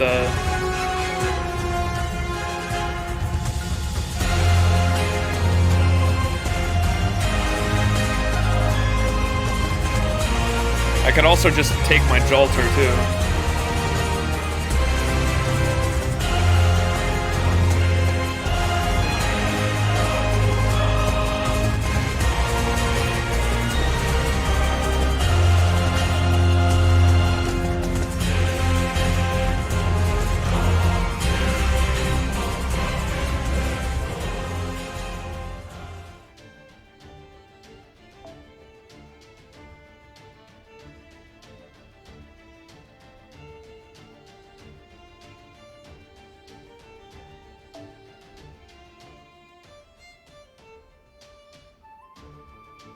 What does she do to her leftmost unit? Doesn't she buff them or something? So should I have...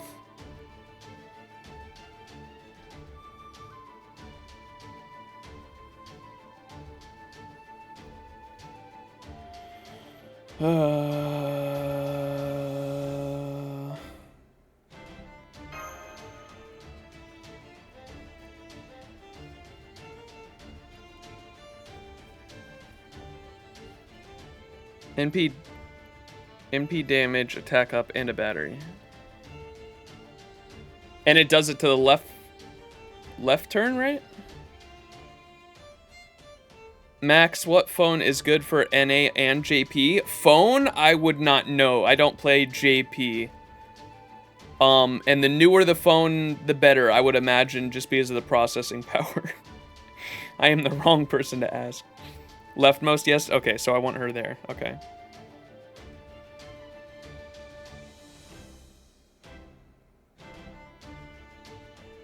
That should be okay. Alright, we need some good boss music.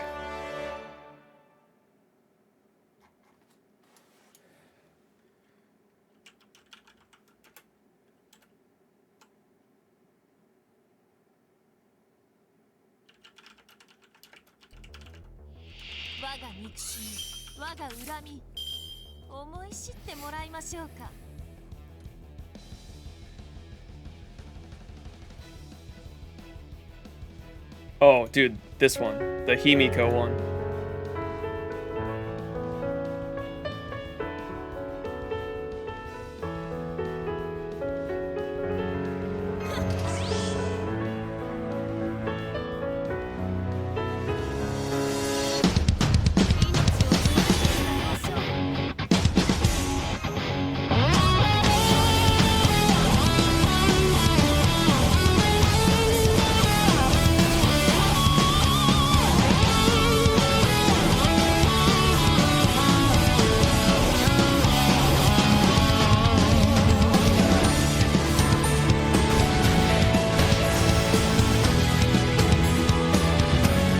The Guda Guda music is so good. Look at this NP too. This NP is so freaking pretty. I love Crane's NP.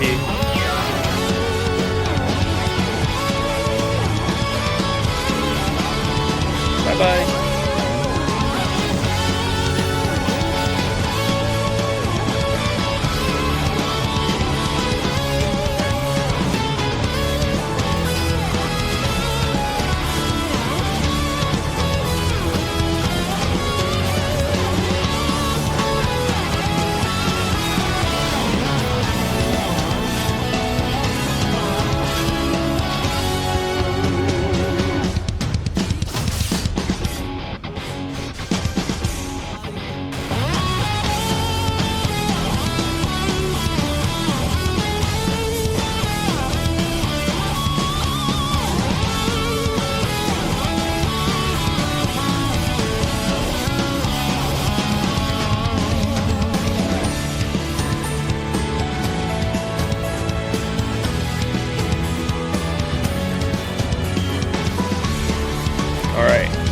Robe of Darkness, immune to all debuffs and increased strength against Divine, and apply a buff when receiving normal attacks. Oh god. Uncrowning Arms Mastery, increased defense against critical attacks and in-strength attack strength against Divine. Apply additional effects with normal attacks.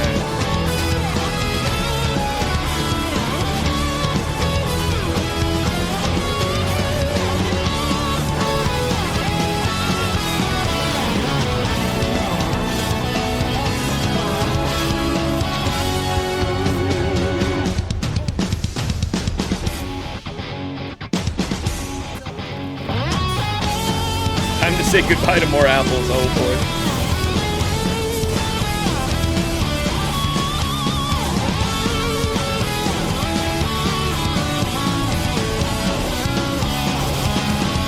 Oh god. He's gonna be critting out the wazoo here. Oh! No!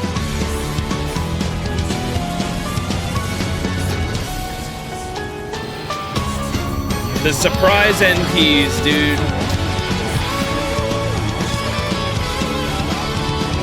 Every fucking time.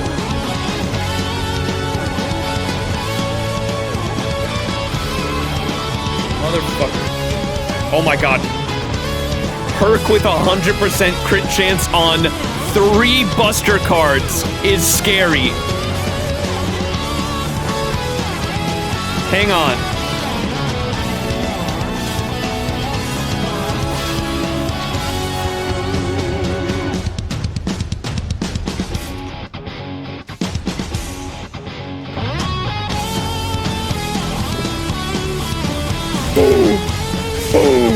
Damn it, it's not that good.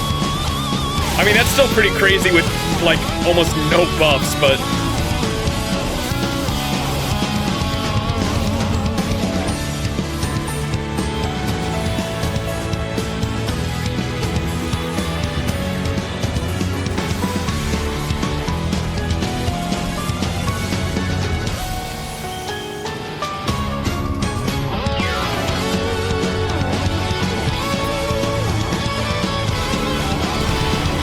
Oh, Hercubate crit? I fucking forgot about that shit. I definitely should have used that.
Holy shit, that damage resistance.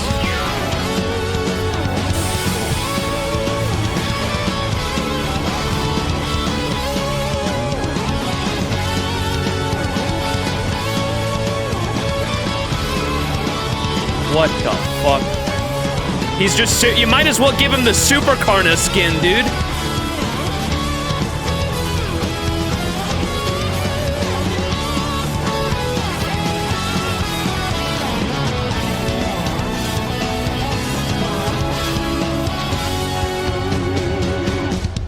God, such a good hand, dude. I don't know what the...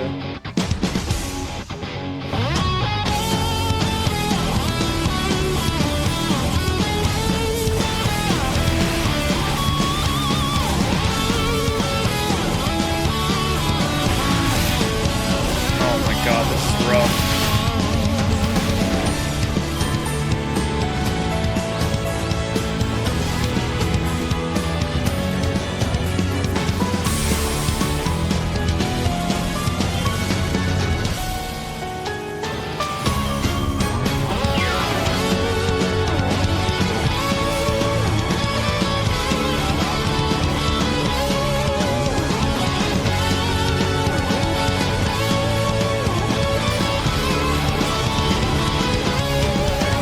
This is a way to kill Karna first before Arjuna? What?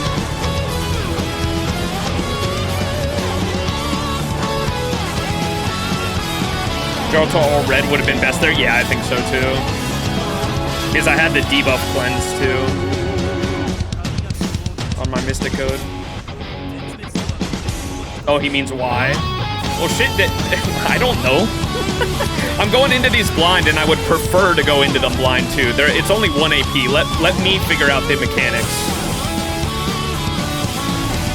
It's a little more fun for me that way.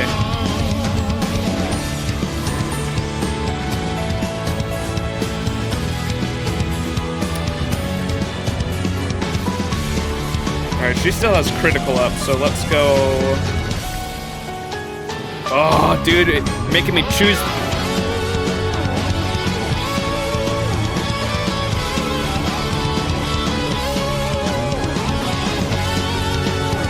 I think we go bam, bam, bam.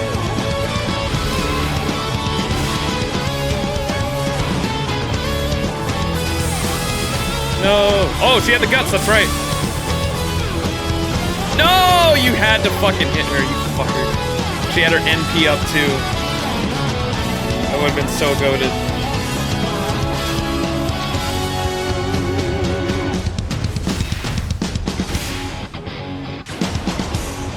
This is not gonna work out, bro.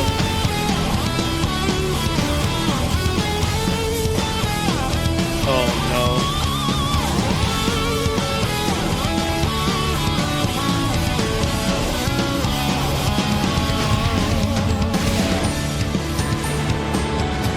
I have never seen my Hearth do so little damage.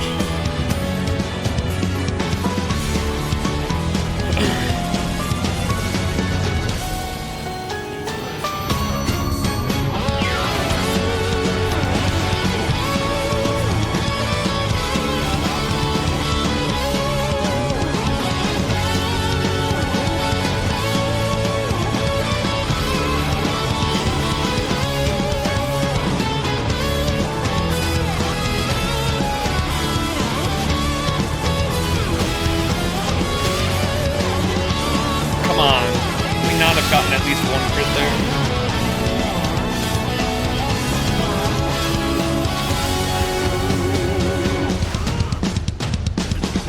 Oh my god, this sucks.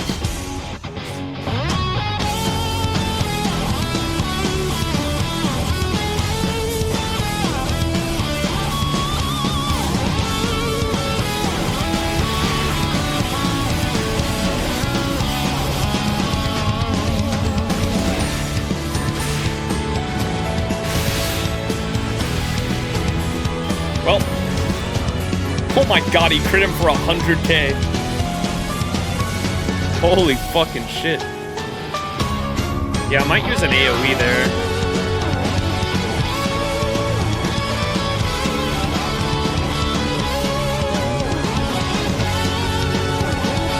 We use Gil since they're both servants.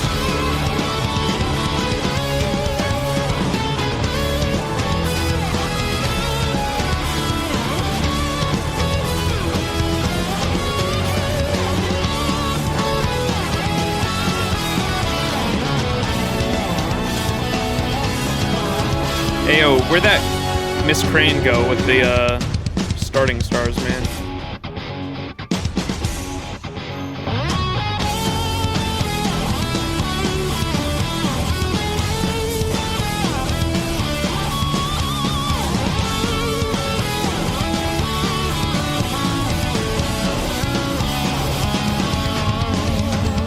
There we go.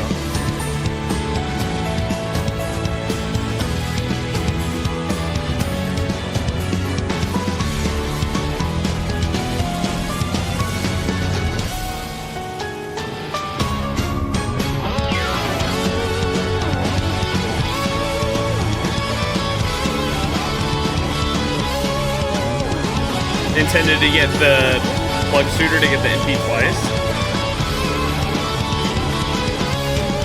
Because you could use like Castoria's NP or something, or Castoria's 30% there or something.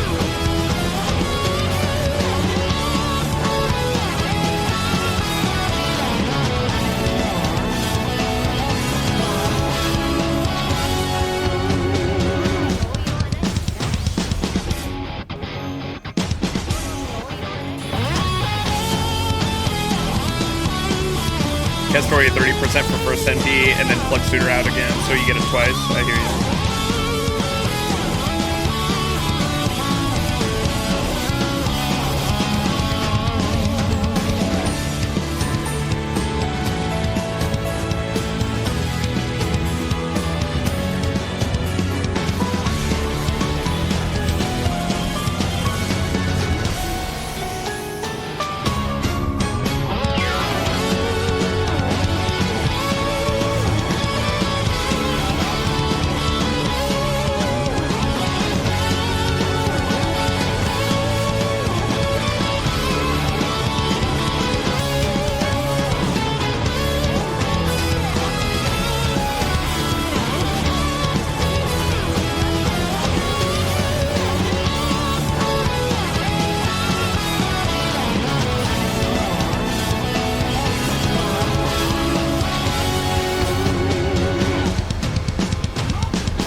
I kind of did this wrong. Lancers are, for some reason I was thinking he'd do neutral and advantage. He's gonna do neutral and resist. Fuck.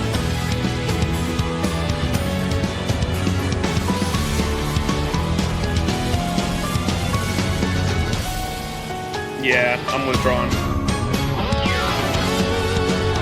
We need a saber in that case then. We could do Unga Bunga Artoria. Or... No, we need one of them, actually. What am I saying?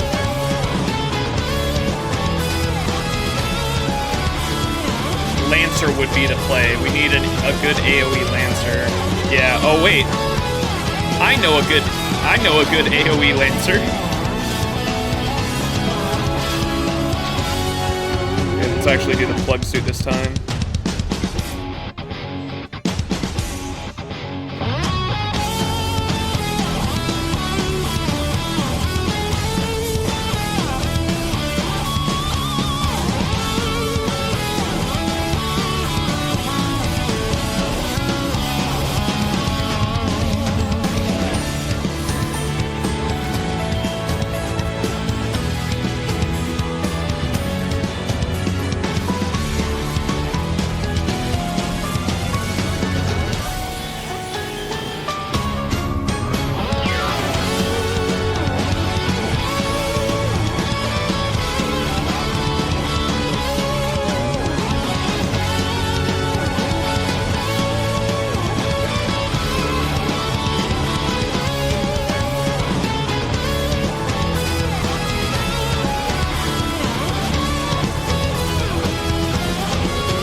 Are you gonna try to sleep now? Good night, Bench. Have a good one.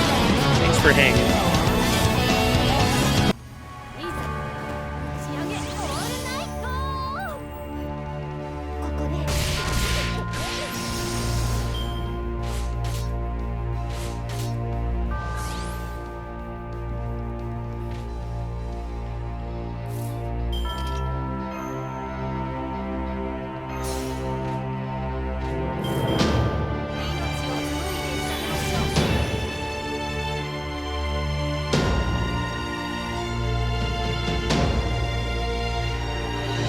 That's right, she needs stars. Fuck.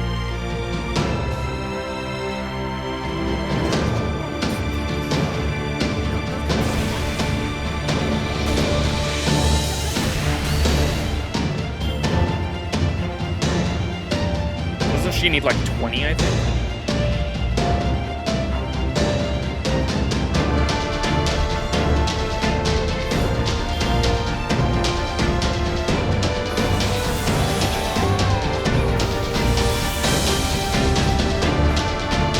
Yeah, fuck.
もっと早くちゃんともっと早く無謀だ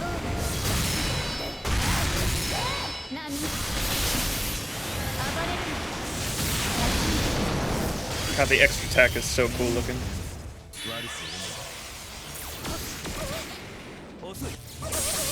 And they really do not like mash. 何度負けても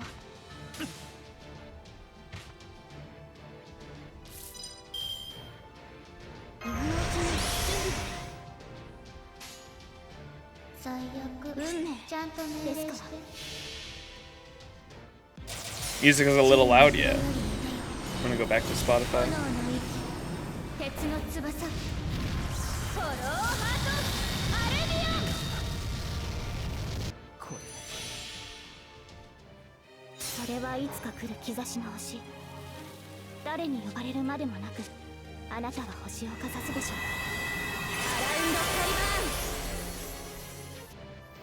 ーン恵みに授かりました誘爆起動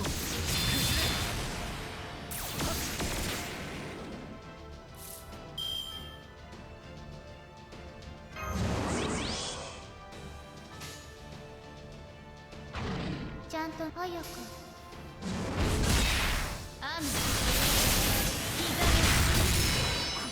Let's go. Meluko coming in clutch.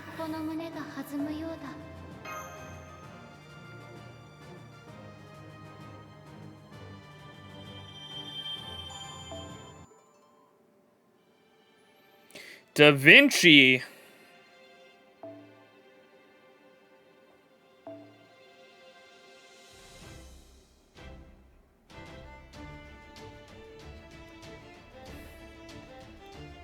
What's good against casters, writers, right? We could use little Da Vinci against her. That might be funny.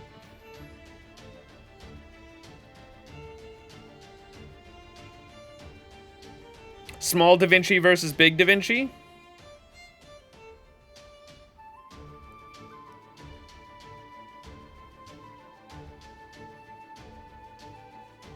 Clueless?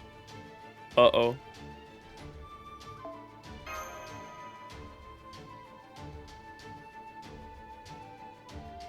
What's up, Hyper? How you doing? What is this game? Hell.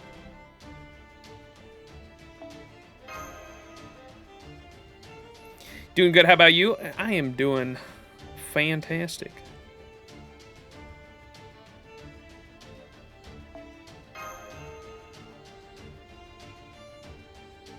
I can't find that one unit, bro.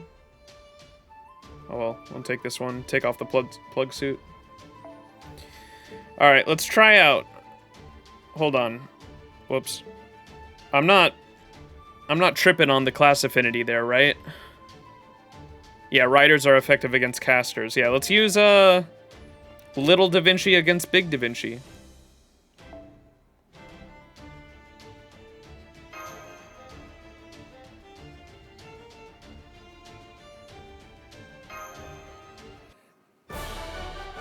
That's good. It sure is. We are Bing chilling. The Last Supper. Oh god. What do they mean by that?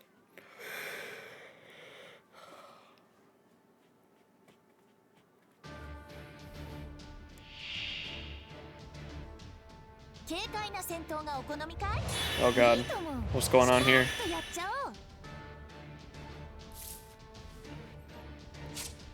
NP charge down when attacked.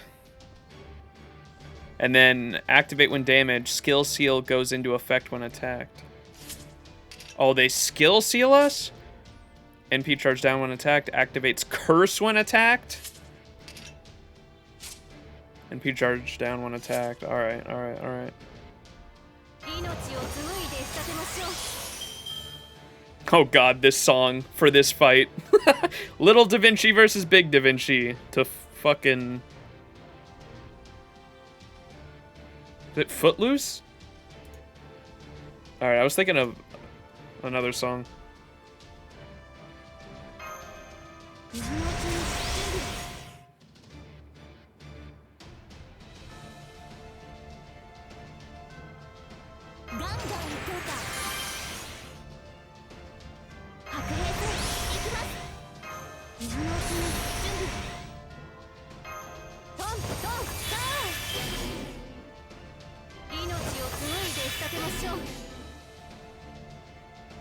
Oh, that's right. I didn't have the one that made the stars, damn it.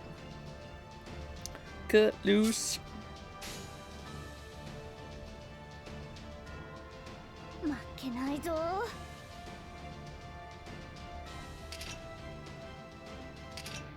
このスバッチリいける。ほっ。えい。ほっ。どこから手をつけたものかな。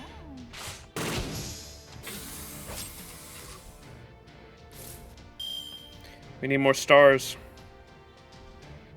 文字通り手はいくらでもあるのさ。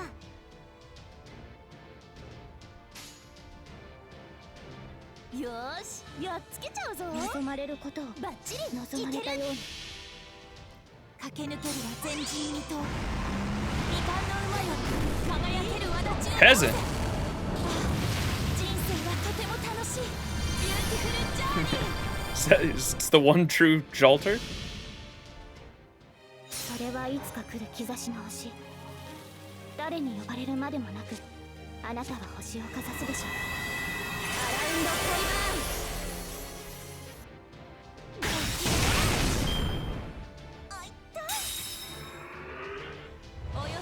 ーン。 No? Oh, good thing we did the... Good thing we did the, Castoria NP.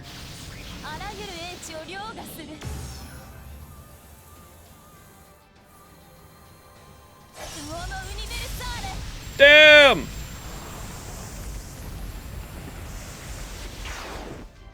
You're just a simp? Oh, okay. Me too.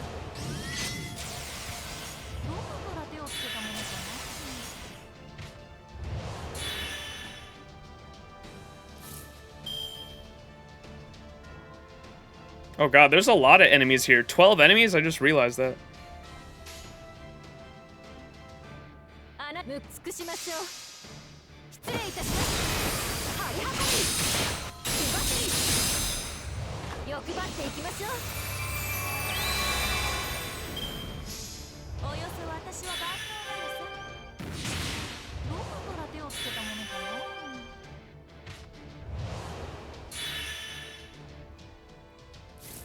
I'm so bored, no one is live, you're my only option. Oh, nice. That looks good enough to watch. Be happy. Does he know? Dude, the fucking stars.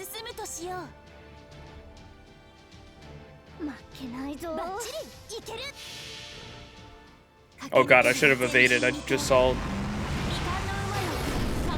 This is not good.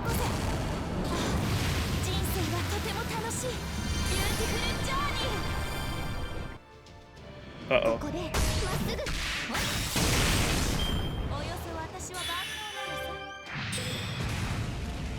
Fuck.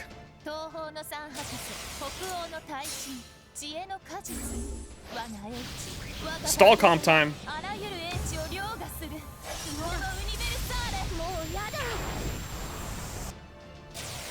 Oh, she had the guts, that's right.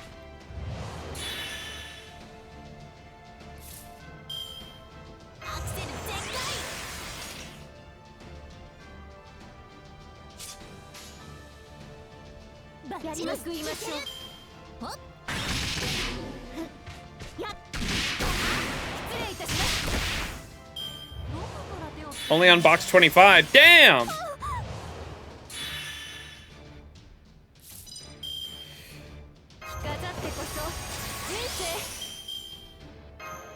Okay, I can finally do this. And bring in Merlin.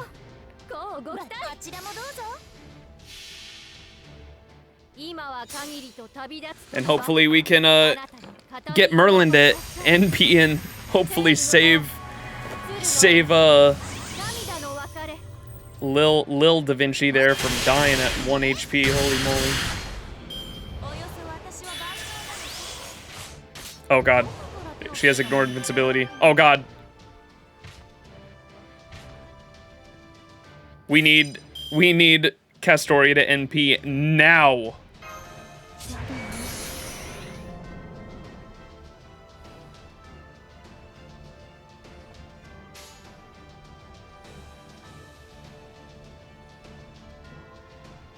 さあ前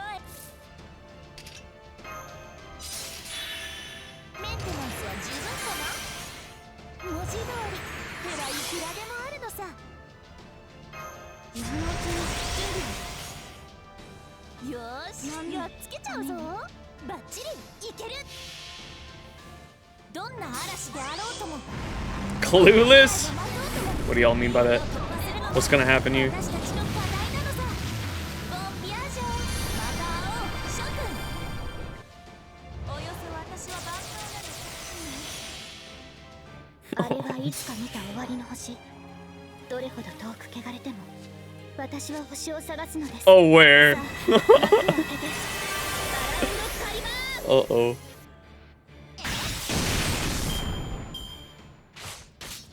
Hang on, how much defense is this exactly?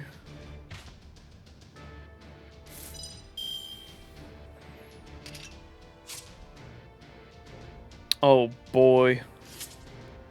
Can we loop it? Is that an option?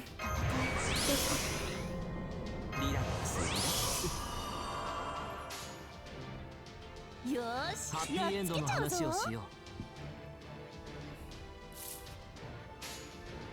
さあ、楽園のあちらもどうぞ。端にようこそ。そう、君たちは This is worse. その少佐を今示そう。 Wait, I just got overkill. Wait, we might be alright. What's up, Manta? 行ってみよう。 We might be alright. 星の宇宙物見の楽園の端から君に聞かせよう。 How's your friend doing? He's still in the hospital. He's, I don't know. He was out of the ICU for a while, and then as soon as he was out of the ICU for a few days, he had a, cardiac arrest, and now he's back in the ICU as of last week, and so, we don't really know. I mean, he's not in a coma anymore, which is good. The recovery process has just been very, very slow. God, they all got invincibility, too.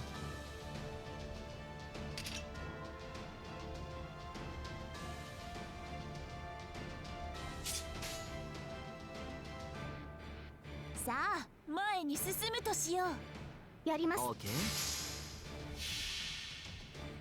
Yeah, it does suck. Very shitty situation. I'm going to see him, like, I was going every day, and now I'm only going every few days or so, just because it's like the hospital's like 45 minutes from me, and I was like fucking literally on my like last leg in terms of like gas money, and so I'm still trying to go as often as I can, but it's not even like every time I go there's like good news anymore, which kind of sucks. That's what it was for a while, and now it's kind of like they don't know if he's gonna need surgery or not, but at least he's not. At least it's not worrying to the point where I wasn't even sure if he was gonna make it. It definitely looks like he's gonna be all right. It's just really, really slow recovery process at this point.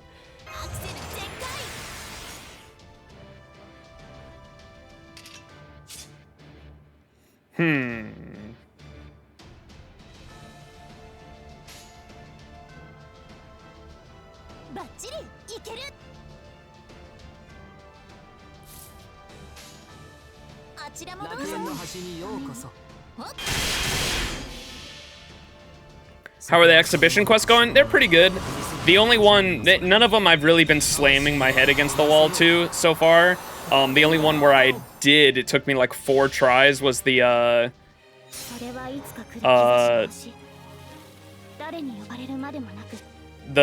Siegfried one, and that was only because I was trying to 3-turn it, and that just wasn't gonna happen. And so once I finally stopped trying to 3-turn it, we ended up like 6-turning it the first time I stopped trying to do that, so.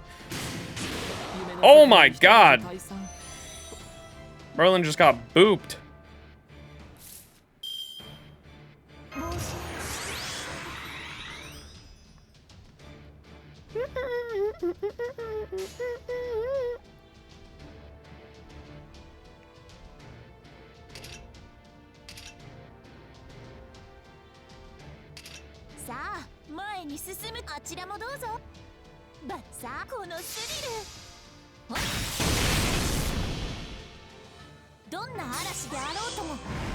どんな未来が待とうともこれを突破するのが私たちの課題なのさ。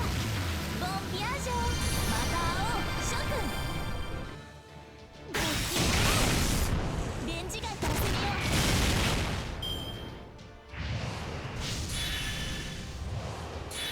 Oh, now they have fucking niches on them too. Not good.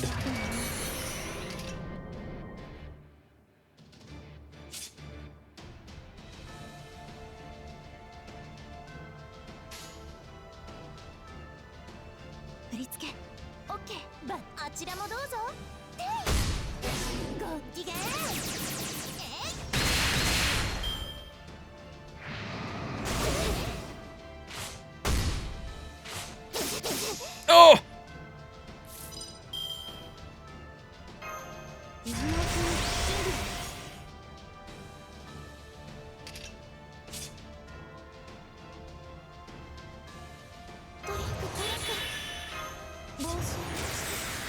They're just gonna rip right through that, damn it. もちろんいける。ここで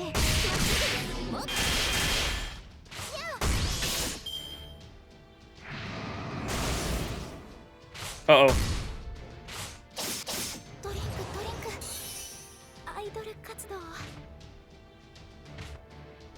When in doubt, herk it out.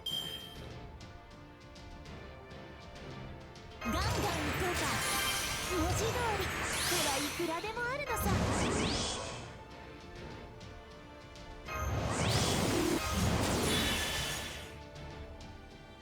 よーし、やっつけちゃうぞ。あちらもどうぞ。駆け抜けるは前人未到。未完の馬よ。 Oh my god, dude, no damage. 人生はとても楽しい。ビューティフルジャーニー。あれはいつか見た終わりの星。 Got 4 stacks Castoria defense here at least. さあ、幕を開けて。アラウンドカリバーン。ほっ。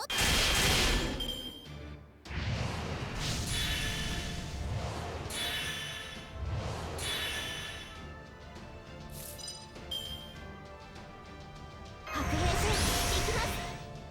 アクセル全開。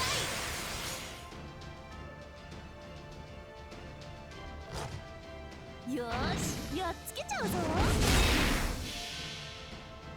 駆け抜けるは前人未到。未完の馬よ、輝ける轍を残せ。 Progress. 人生はとても楽しい。ビューティフルジャーニー。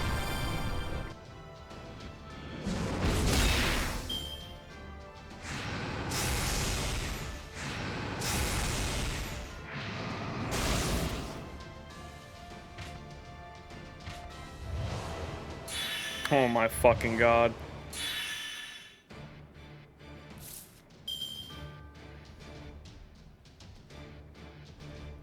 Spaz if you want, spaz if you want to, spaz if you want to.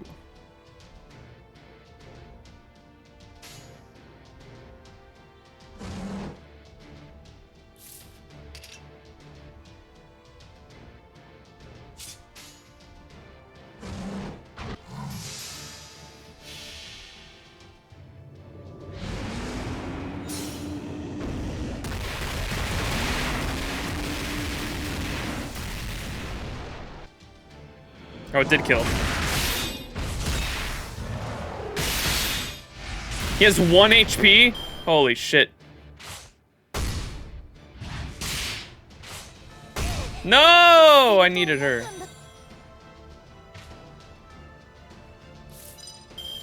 Fucking, how long does that last? Forever? Well, I mean, at least he has guts, I guess.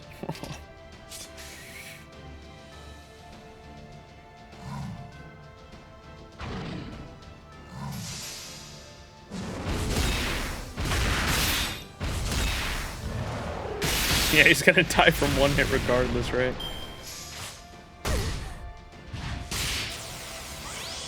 Holy shit, dude.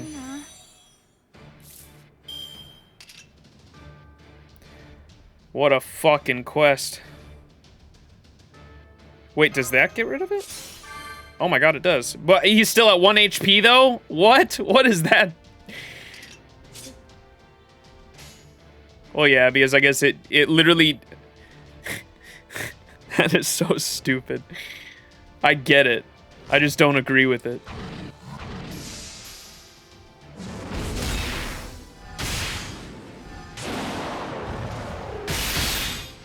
Oh my fucking god, dude.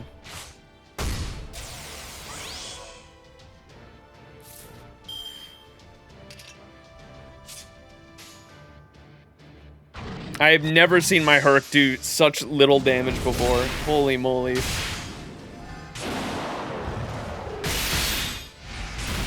That is sad.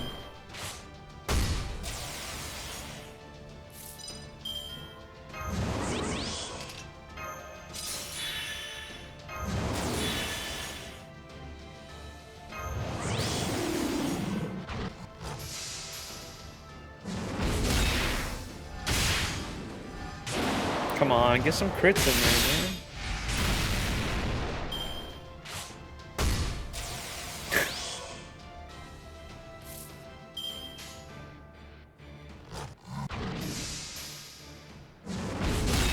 Yeah, I don't think it's happening.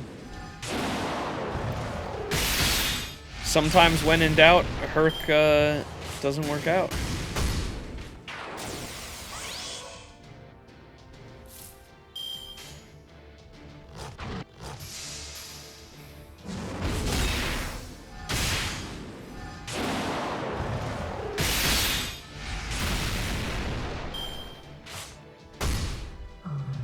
Fuck, I wonder who we should bring. Probably, actually the invincibility comp, probably, huh? Yeah.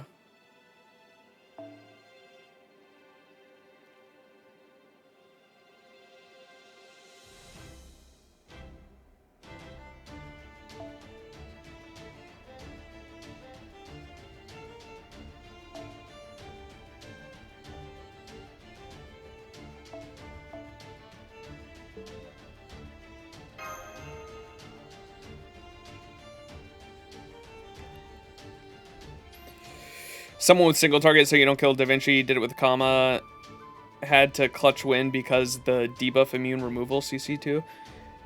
I'll probably try it with this, I think. Because, I mean, none of them have AoE NPs, and I'll just kick their ass with fucking Himiko. Himiko punch!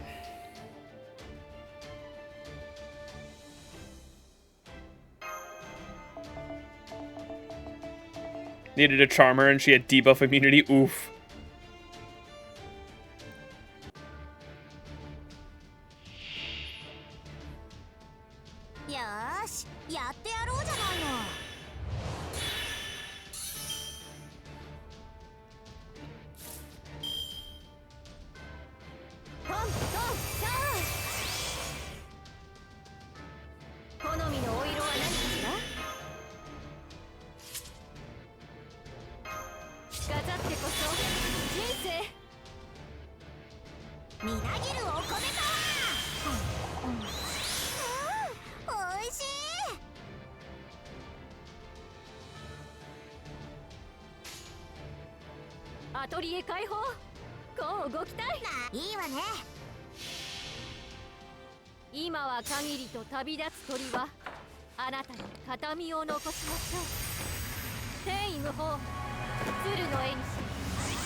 グねハッピーエンドの話をしよう。鏡鏡ひみこひみこ Himi Himiko. Use the good old Melly Mel with the damage CE.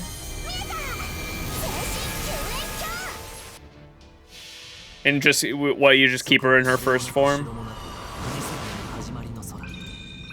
Himiko, Himiko.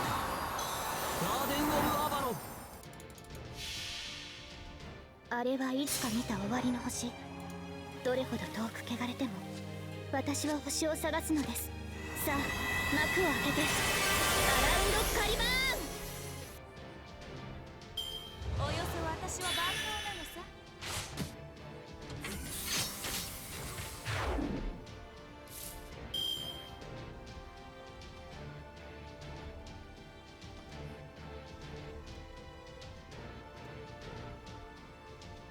Oh! Yes. This is an appropriate song.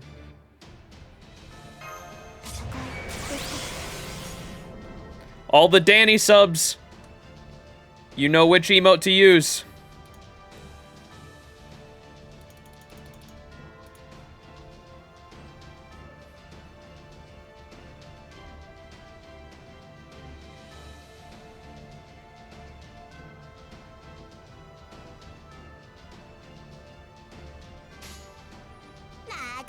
Mochiron. おや、行くかい？切り込む。東方の三博士、北欧の大神、知恵の果実。我が英 Turn this shit up! あらゆる英知を凌駕する。私が何をしたというんだい？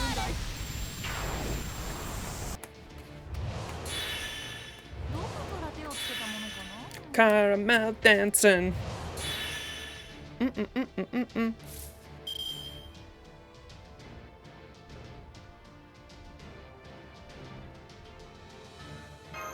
最高のカードを君に。みなぎるお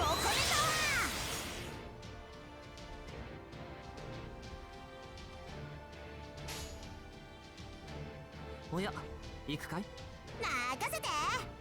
オーケー。どりゃ悪いね。Damn. およそ私は万能なのさ。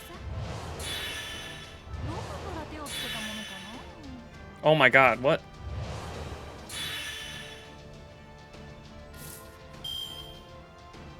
リラックス。白兵戦行きます。やります。ご要望とは？任せて。切り込む。ひみか。おっと。東方の三博士。 Let's go. 北欧の大神、知恵の果実。我が英知、我が万能はあらゆる英知を凌駕する。私が何をしたというんだい？およそ私は万能なのさ。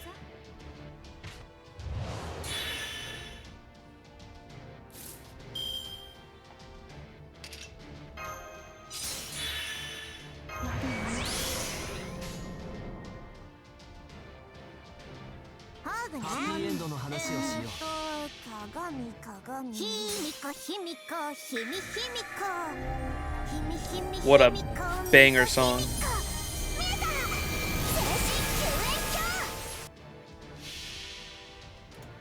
星の宇宙物見の楽園の端から。 That's one of my favorite songs to do in Beat Saber because the Beat Saber song makes you actually do the fucking dance. It like makes you swipe to the left above your head and then swipe to the right above your head when the fucking beat drops. It's so good. 私は星を探すのです。さあ幕を開けて。 Daryl! どこから手をつけたものかな？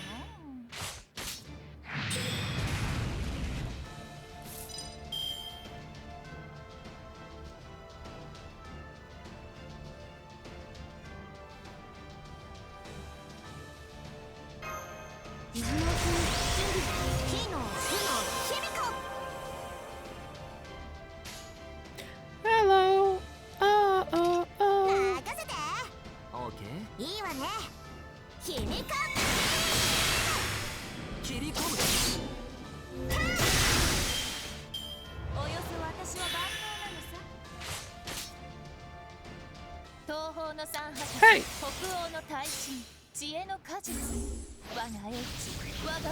I just came to say hello.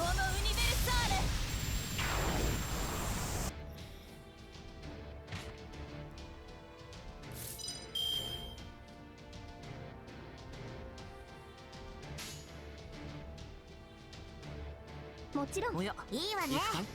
ここで切り込む。君か盛大に行こうか。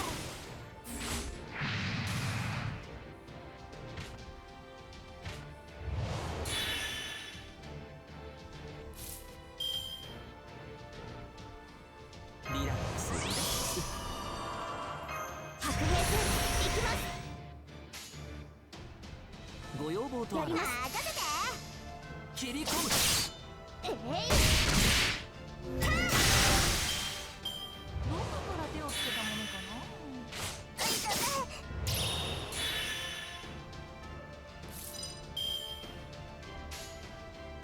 火と楽園の端にようこそ。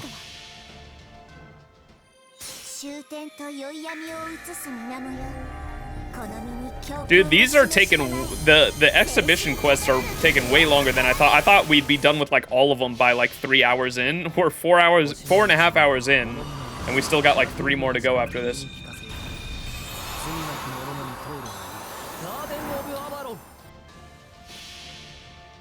あれはいつか見た終わりの星。どれほど遠く汚れても、私は星を探すのです。さあ、幕を開けて。 We can probably make this a long stream and still go for all the we're at like 174 boxes right now. I kind of want to go for 200, which is like another 2 or 3 hours. So if we finish the challenge quests like 5 to 6 hours in, which I think we will, we can probably go another 2 or 3 hours, make it like an 8-hour stream, and go for 200 boxes like I wanted to. But I'll probably, after we finish the exhibition quests, I'll probably take a short like 5-minute break, get something to eat, stretch my legs, and come back and we'll do some more farming. This will be the last stream of this event, so have a little bit of fun with it. Oh, Himiko's about to do so much damage.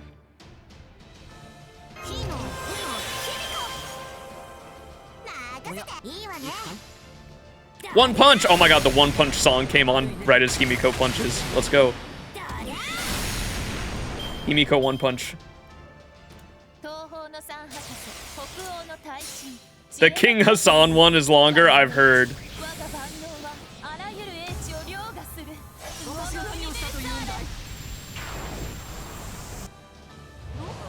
Hero!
I forgot it actually took away all of his fucking NP. What the fuck?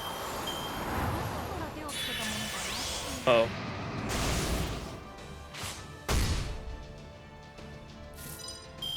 Good thing that came back up.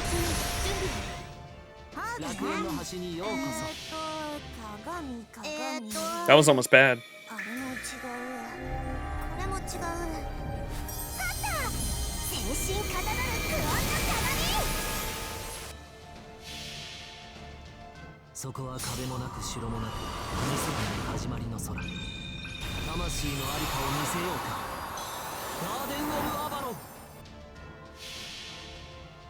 あれはいつか見た終わりの星。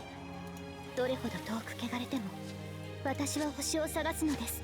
さあ幕を開けてアラウンドカリバーン。およそ私は万能なんです。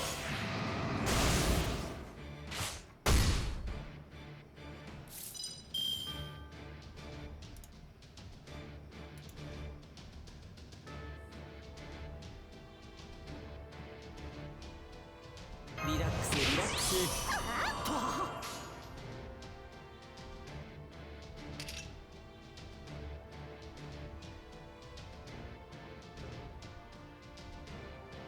なじろ任せてひみかダダダダッカーン。明日の天気は Hell yeah. 東方の三博士、北欧の大神、知恵の数 Barbie. 我が英知、我が万能は Did they play this song in the Barbie movie? They better have. ど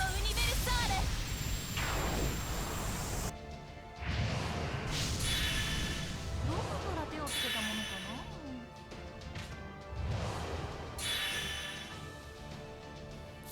な。 Come on, Barbie, let's go party. チロおや行くかい。やります。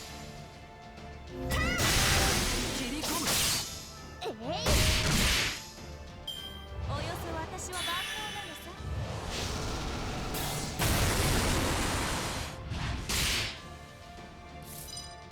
さ。 Uh-oh. Wait. Okay, it wasn't NP too. I thought it was gonna be an NP seal. I was like, we're fucked. エンドの話をしよう。ですから。あれも違う。これも違う。あった。全身体なるクローンの星の宇宙物見の楽園の端から君に聞かせよう。罪なき者のみ通るがいい。ガーデン・オブ・アバロン。Yeah. あれはいつか見た終わりの星。どれほど遠く汚れても私は星を探すのです。 Yeah. さあ幕を開けてアラウンドカリバーン。どこから手をつけたものかな。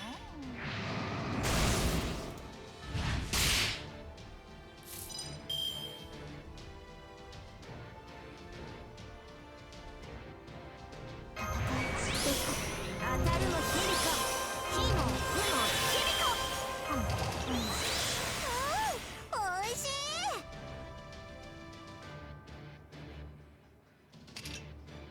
任せて。おやオーケー。切り込む。どうだ。およそ私は Oh my god, it took Himiko's NP.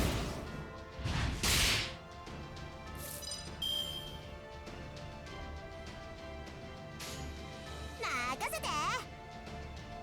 おや負けないぞ。だりゃ切り込む。ここで東方の三博士、北欧の大神、知恵の果実。我が英知、我が万能はあらゆる英知を凌駕する。私が何をしたというんだい。 Uh-oh. 手をつけたものかな。 Howie.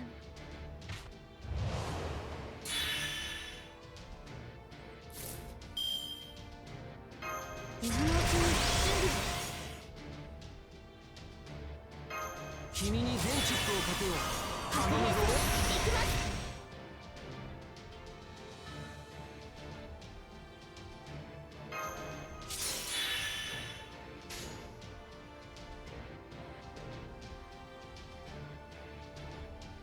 ご要望とあらば任せて。切り込む。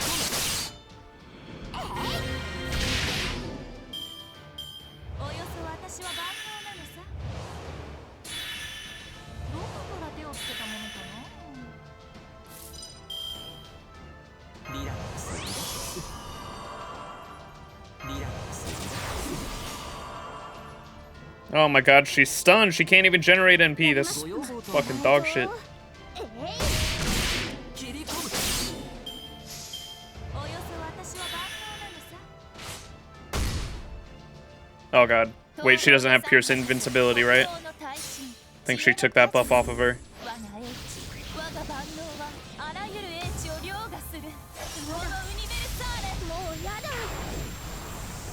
Okay, we're good.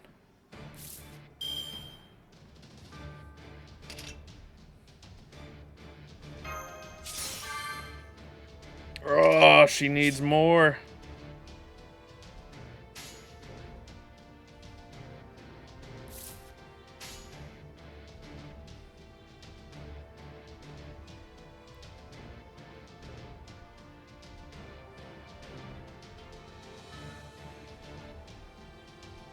I'm just gonna have to suck it up and do that. Back from crying your depression away. No. Donald? Oh, the quack? It's the Yoshi.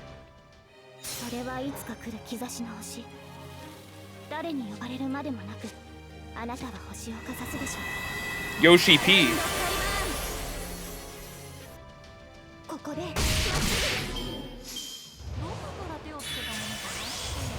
Now she has Pierce Invul. Ooh.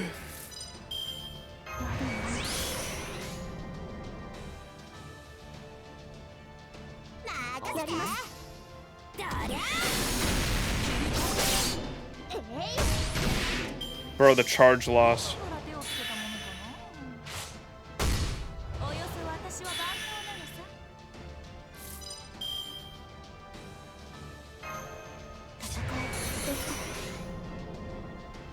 Bro, what is that hand?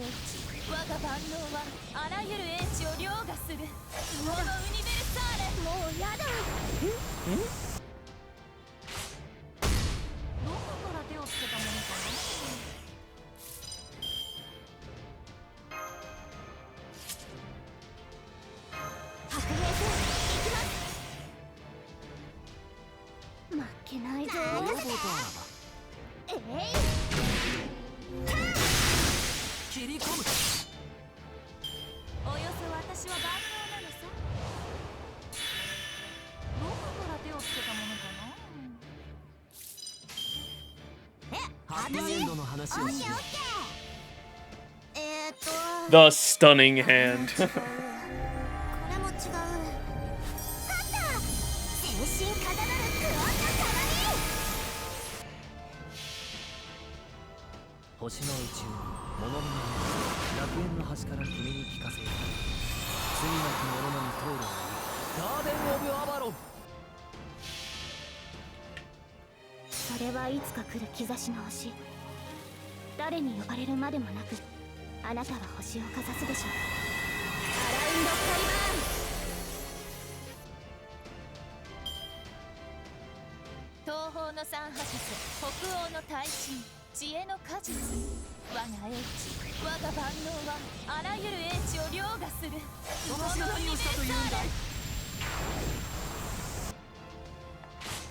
Officer, officer, officer, officer. Check the similarity.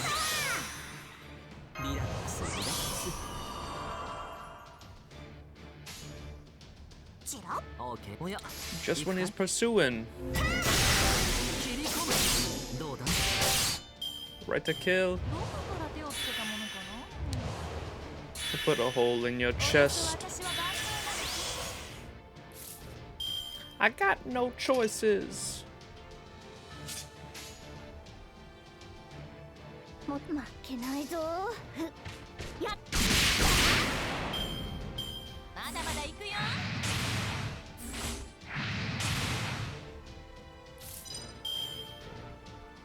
Ah, she has invincibility, Pierce.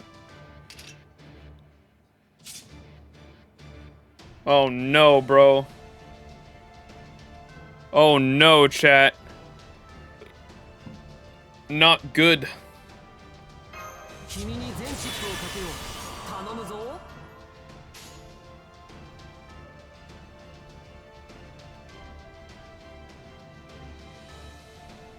わね。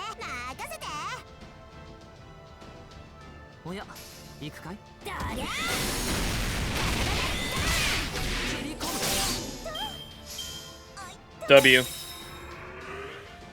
Yeah, I kind of forgot about the reduce. Oh, it don't matter.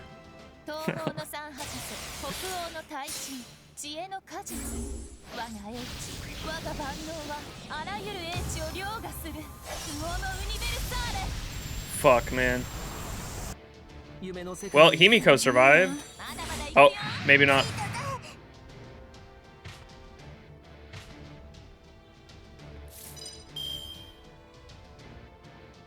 当たるもヒリコ、当たらぬもヒリコ。もうしあ、ドリンクドリンク。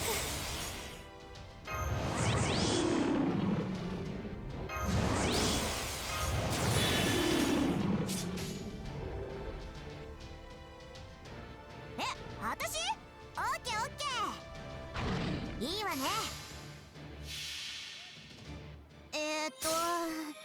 あれの違う。 Sebastian at it again, trolling me, dude. 精神かたなるクオンの鏡。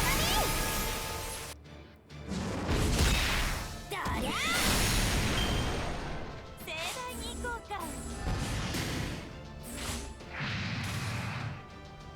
Oh, this is such a good song. Hurt myself today. オッケー。かかって。 If I still feel それ。まだまだ行くよ。 the only thing that's real.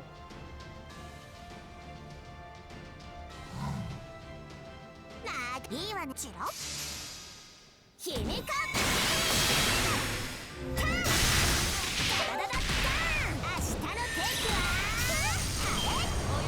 But I remember everything. What have I become? いいわね。チロ。任せて。どりゃ。 Nice, Himiko. That's my girl. 予言的中。ひみか。完全勝利。 You could have it all. My empire of dirt.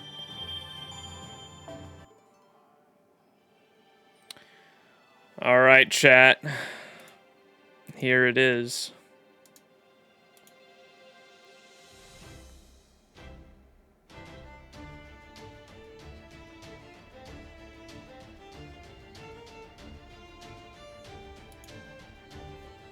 What is a good boss theme I can think of?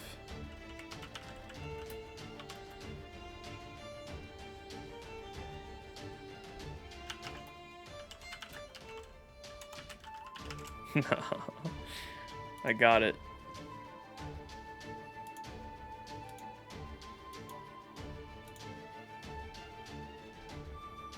Nah, not Remnant OST. I got another one in mind.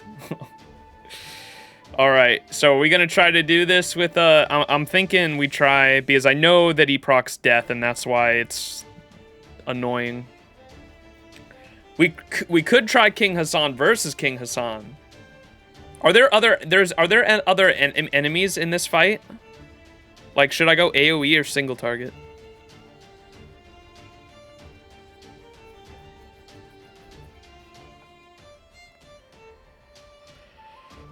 Single target's better.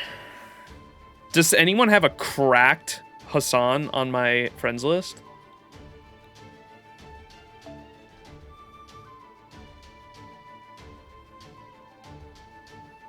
Where's the 120 Hassan? Someone's got to have one, right?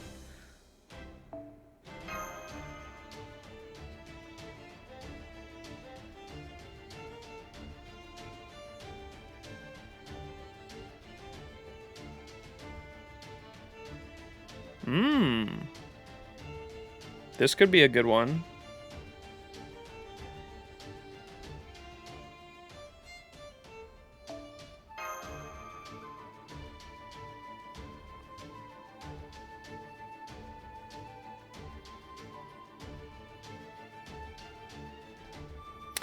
I don't know. I might try it with my Aresh too, because my Aresh has... What would be a good support?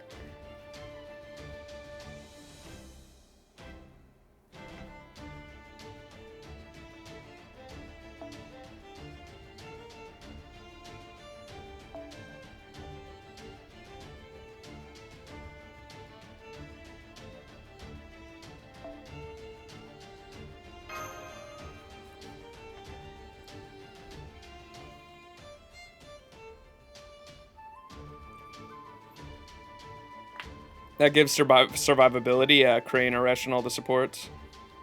Yeah, we could... We'll try this, and if this doesn't work, maybe we'll go back in with a King Hassan.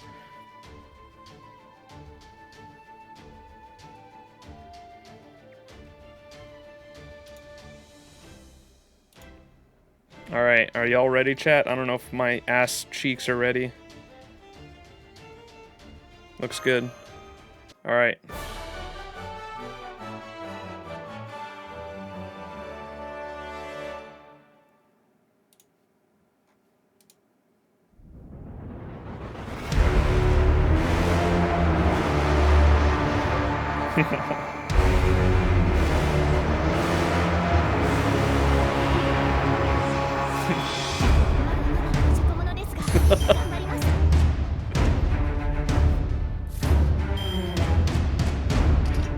Holy shit, dude. Blessing of the Dead. Gain resistance to all attacks. Oh, fuck. He has, look at his health, 666 as well. Oh, shit. Wait, 6669? What does he mean by that?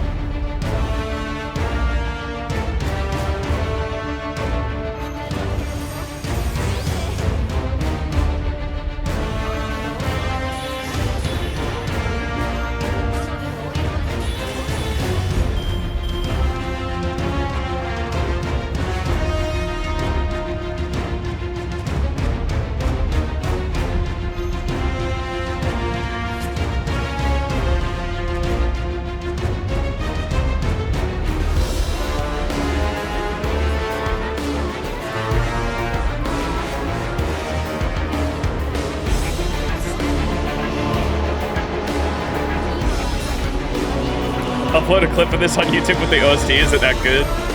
I love this song.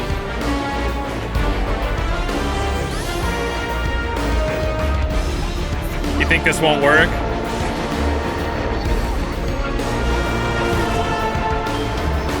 We'll see. Oh god. Oh god.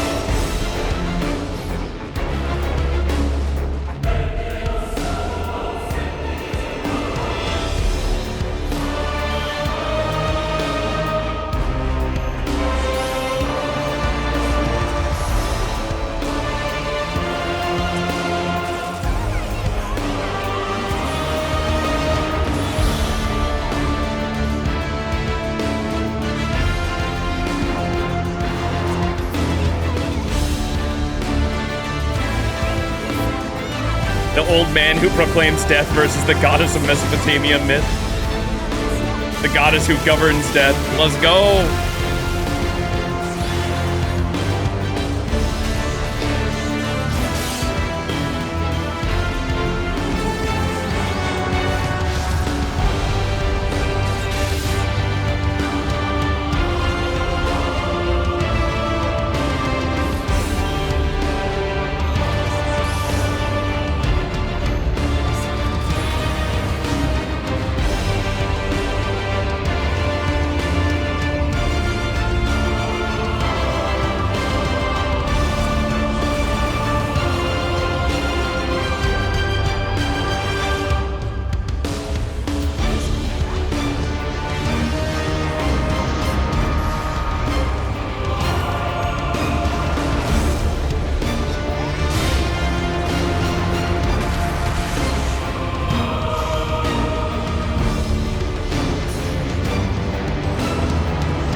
turn this song on loop too.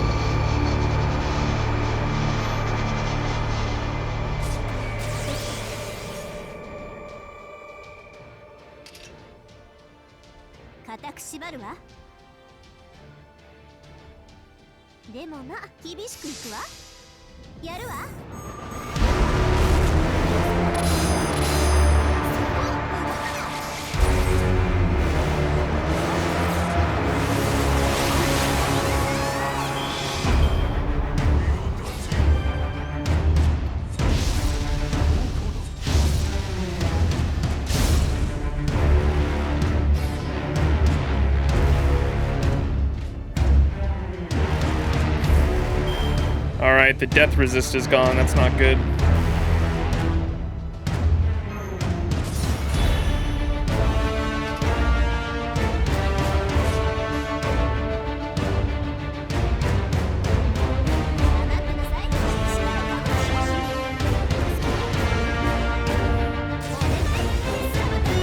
Target King Hassan for some spice. It doesn't killing the smaller ones. Killing the smaller Hassans gets rid of some of his defense stacks though, right? Is that not how that works? That's why I was targeting the smaller ones.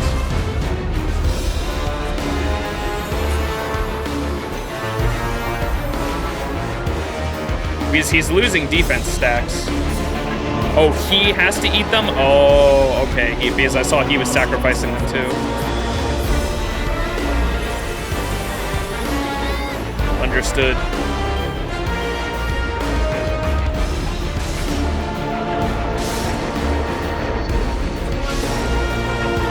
Monko.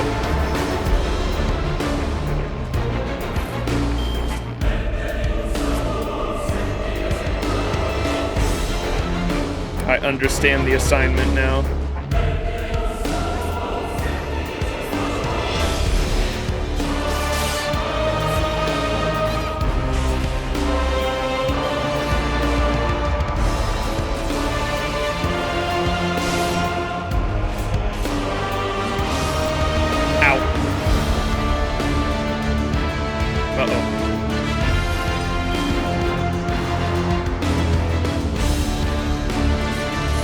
Oh, this is not good, chat. Oh wait, they still have those, but Death Proc can still get them. Someone might die here. Alright, she won't. So hopefully he goes for a Resh, I guess. Oh wait, never mind. We're cooking! We're cooking! I forgot she has a battery.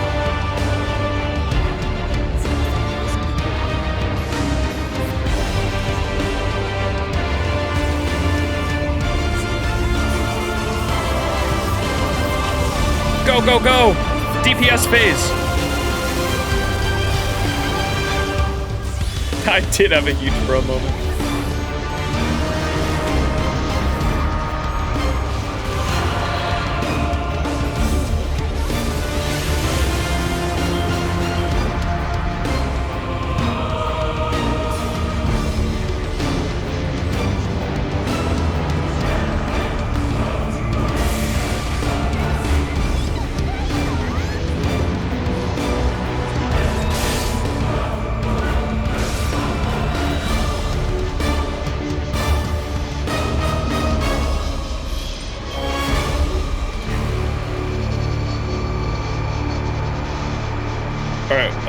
Wait, what was I gonna do? Oh.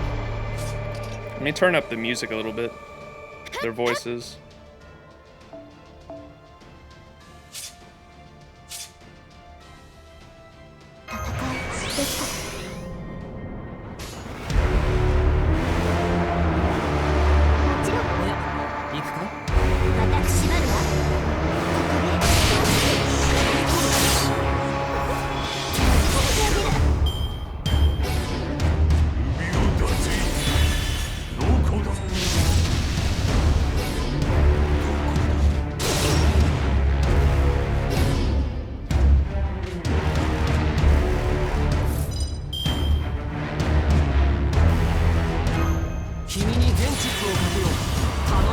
いいわすぐそこまで落としてあげる望まれたようにお願い Resh right now be like 冥界の守りを知りなさいこれが私のクルキガルイルカルだ I know the AoE NP isn't like completely optimal, but that's alright.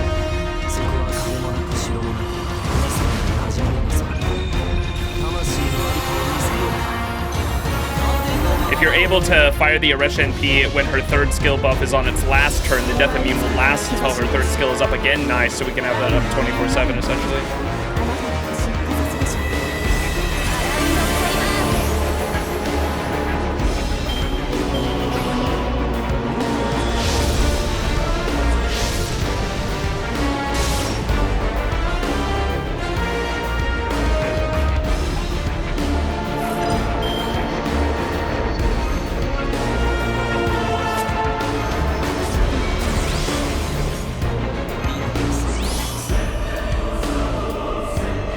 Uh-oh. They're not death immune anymore, chat. Monka. Monka.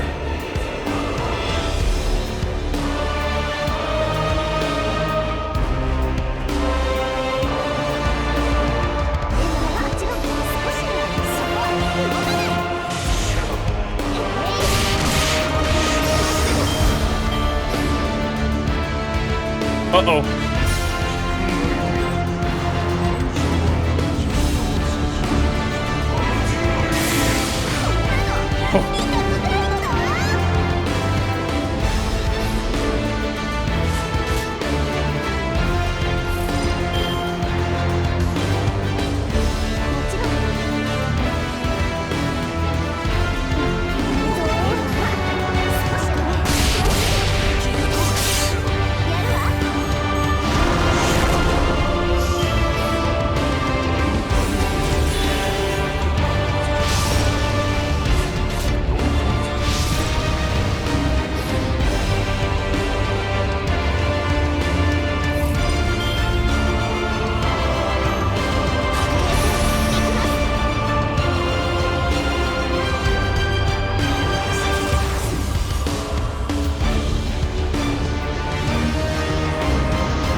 Nice. Okay.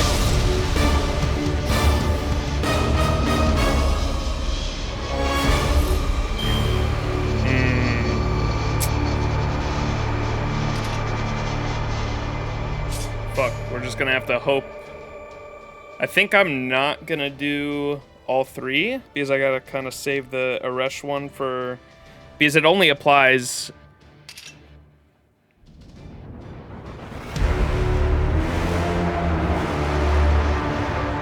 It only applies the nullify death, yeah, with of allies with the blessing of cure her, and that's on a 1-turn cooldown. Unfortunate, or it's on cooldown for 1 turn right there. So let me go.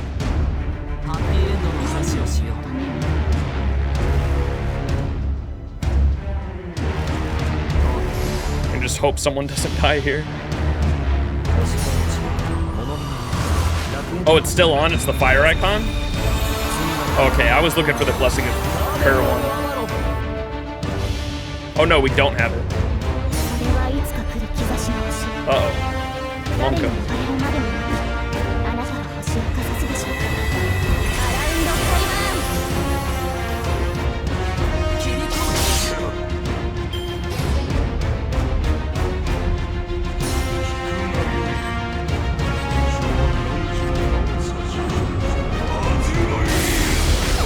Nope, definitely not. Fuck.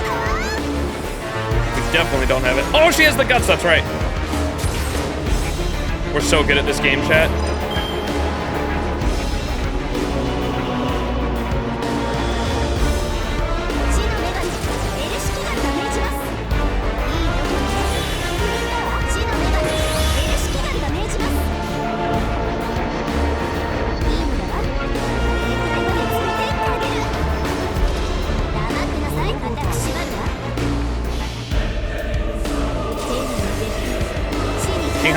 target focus to the first slot every turn. Okay. 完成するのだわ。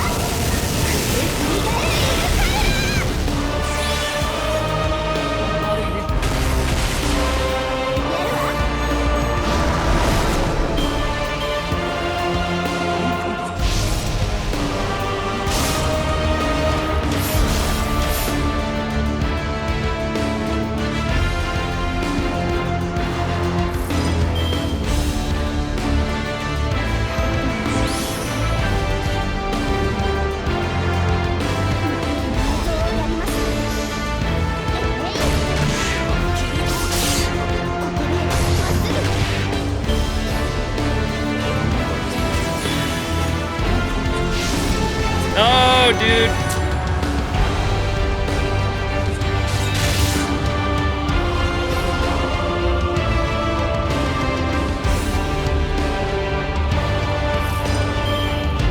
Fuck, dude. Alright, we try again.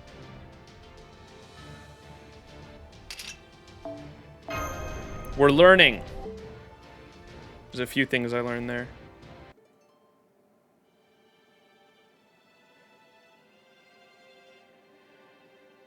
I wonder. I'm gonna try that again. Let's try that comp one more time. One more time.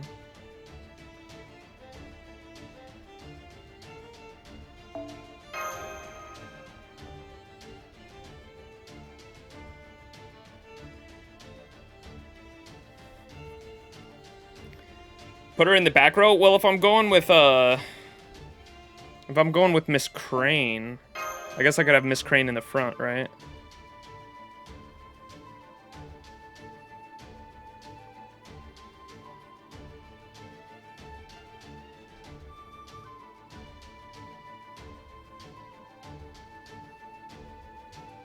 I guess we don't need Miss Crane either. Does someone have a good waiver? Anyone with a goated waiver?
Fuck, man. I swear, so few people actually set up their support lists for, like, challenge quests. Like, I almost always have a page on my event and support lists, like, for all, like, supports, like, just dedicated to, like, challenge quests with, like, units and CEs.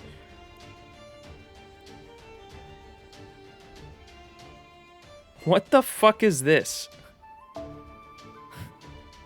What? Why? Come on, man. Here we go, Unafraid. Perfect. Give me that.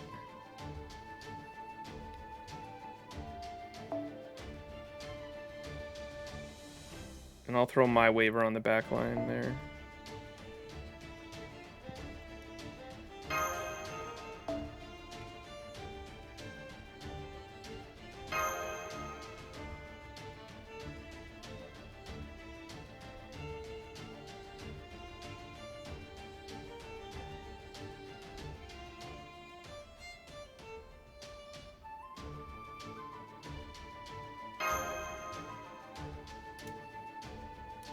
All right, here we go.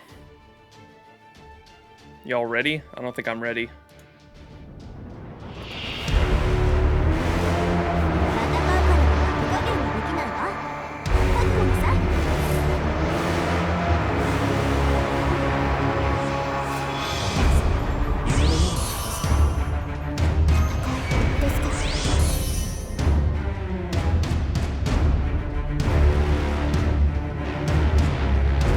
I love how he has 666, 900 health, dude.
Why does she keep the death immune to death not longer? What the hell?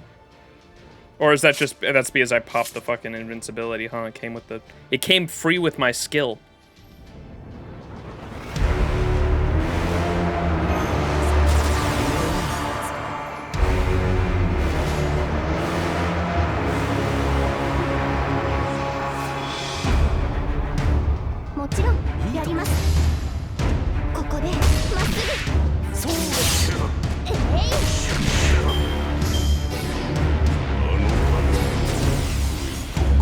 Destiny 2 soundtrack? Yes, sir.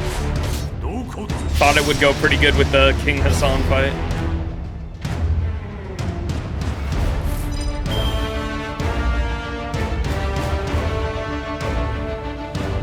Okay, here we go.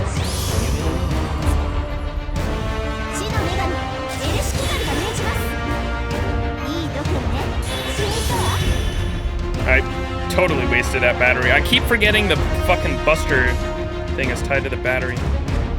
Okay, so let's go bam, bam, bam. お願いレスラムタイヤ冥界の守りを知りなさいこれが私のクルキラルイルカルだ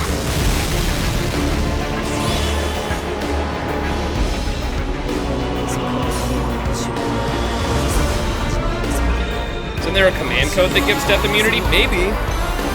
That wouldn't surprise me for like one turn.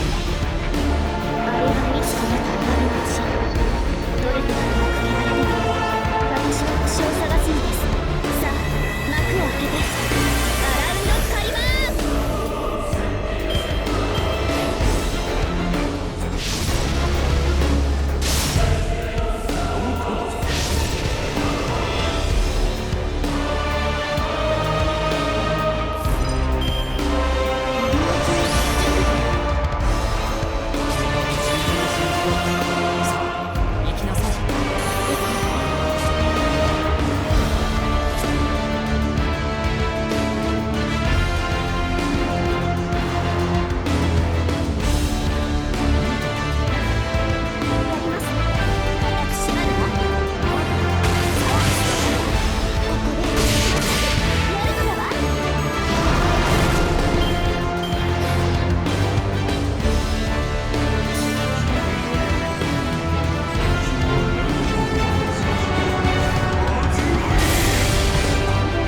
Yes, sir.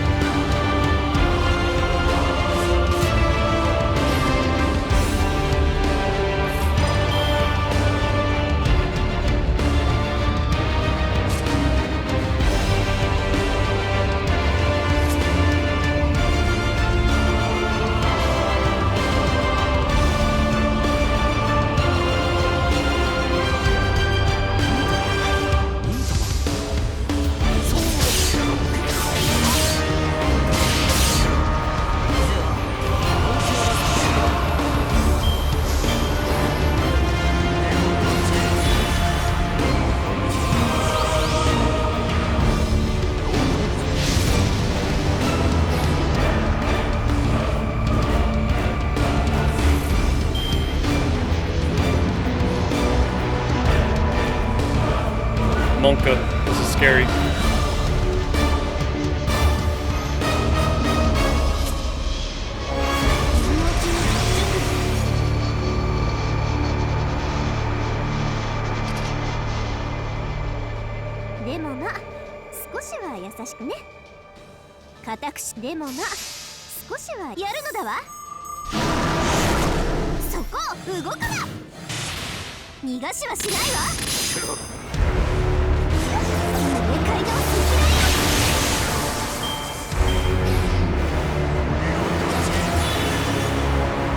Oh no. I thought he was going to NP the turn after this. Rip to the boy.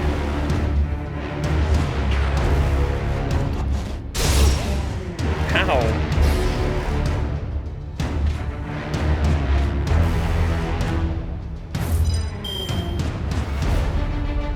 Fuck.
I hate when they die, I have to reselect Hassan to target him. Whoops.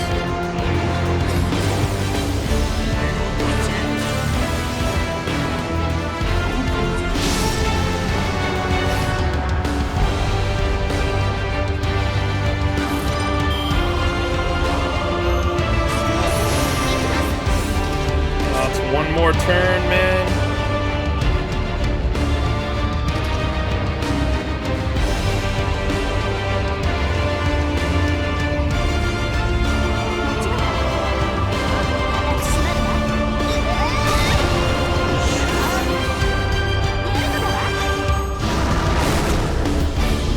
No one die here.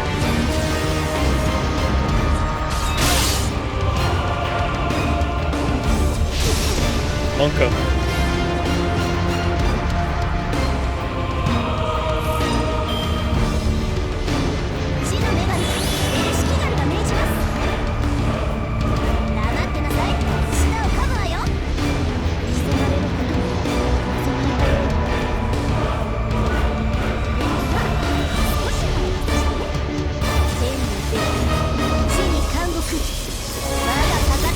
What the fuck?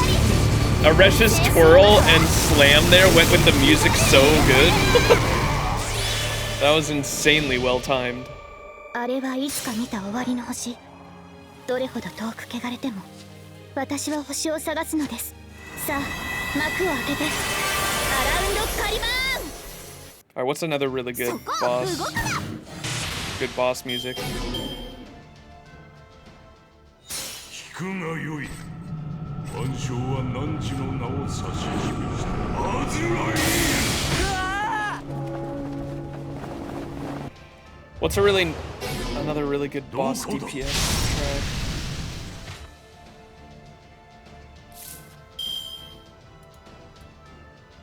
Oh, dude, Slave Knight Gale.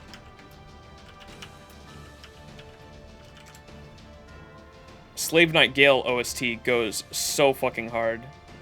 Or Lady, not Lady Maria, Sister Freed and Father Ariandel OST. This soundtrack goes so hard, dude. Wait for it to kick in.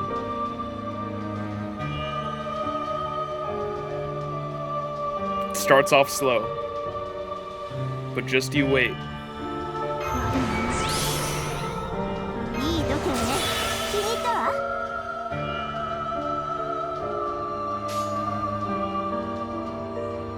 固く縛るわ。負けないぞ。でもな、やるのだわ。やるわ。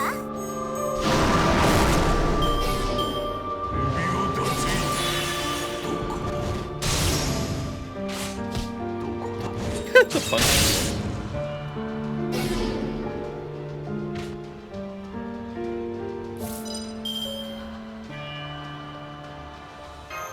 水のうちに準備は。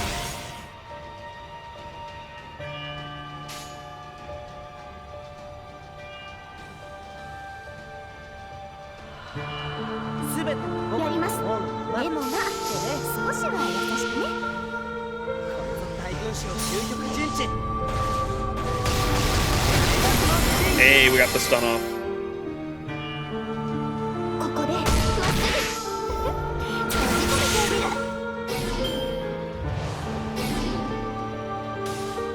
る。 Oh, we just lost the fucking flower too, damn it.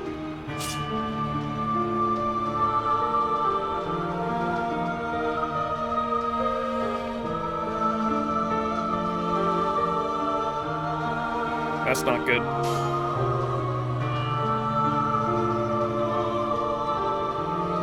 いいわ。地の底まで落としてあげる。ですから厳しくいくわ。天に絶海、地に監獄。我がかかとこと冥府の怒り。反省するのだわ。 Here it comes, chat. 気軽いるから。 I might have to play this when the OST drops, or when OST drops when the when he 誰に言われ NPs. るまでもなくあなたは星をかざすでしょう。アラウンドカリバーン閉じ込めてあげる。どこだどこだどこだどうかだ。しゃ Oh yeah, Waver is going bye-bye, I think. Waver is so dead here. 白兵戦行きます。さあこういうのどうだ。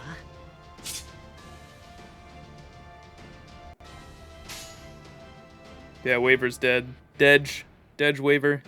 でもまあ固く縛るわ。でもまあ少しはやるのだわ。そこ動くな。そこ動かない。よっ私のものになりなさい。 Here it is, dude. This OST, dude. Oh no! Fuck, I mistimed it. Oh, I was not even close to where I thought I was in that track. Maybe I'll turn it on for when phase 2 happens. When fucking when we get his health bar.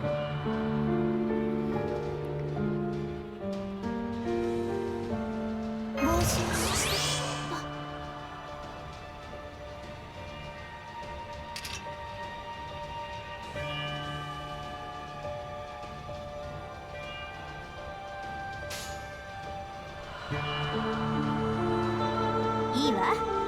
固く縛るわ。オッケー。天に絶対、地に監獄。我がかかとこそ冥府の怒り。完成するのだわ。生き返るイルカル。そこ動くな。 Oh god, he's close. Oh my goodness. どこだどこだ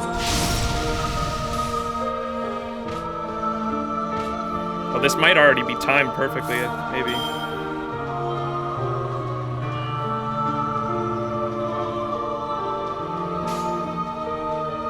厳しくしろわ。オッケー、やるのだわ。やっ、かかってください。 Yeah. Oh boy. あの金のどこだ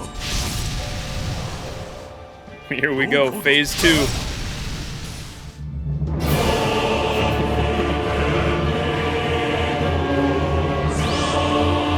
Oh, Cloak of Evasion. Reduce Buster attack damage to 0? What? I have a Buster Servant, bro.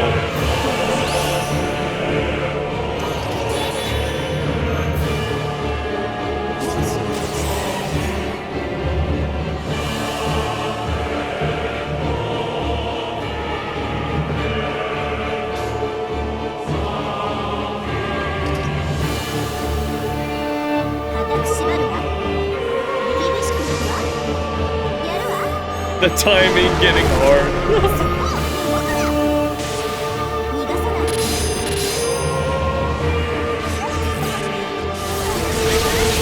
Oh, I'm so close to being dead. Damn it. Oh no. Meshu! Meshu!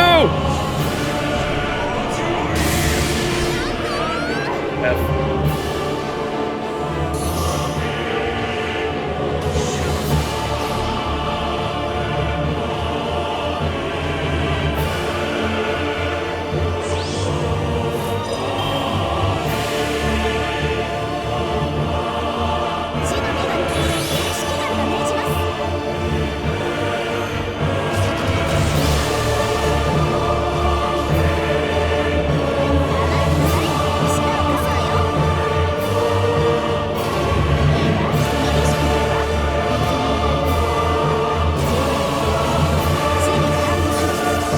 With multiple guns, right?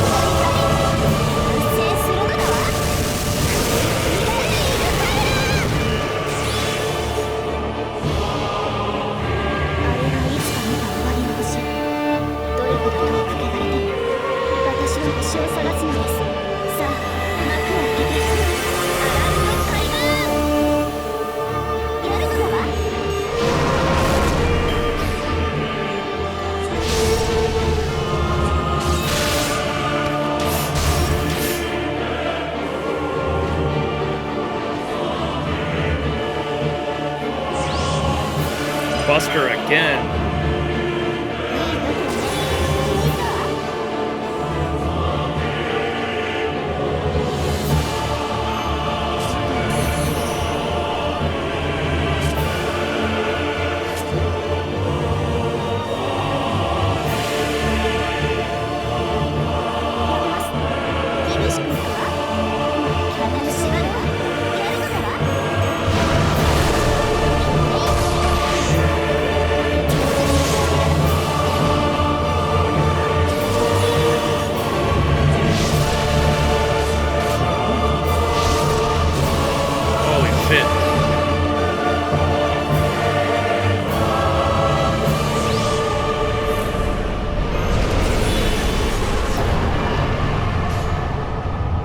That's when you kill him. Oh my god, this boss fight was so sick because you finally kill him, you get the reward, and you think it's over, and then you hear...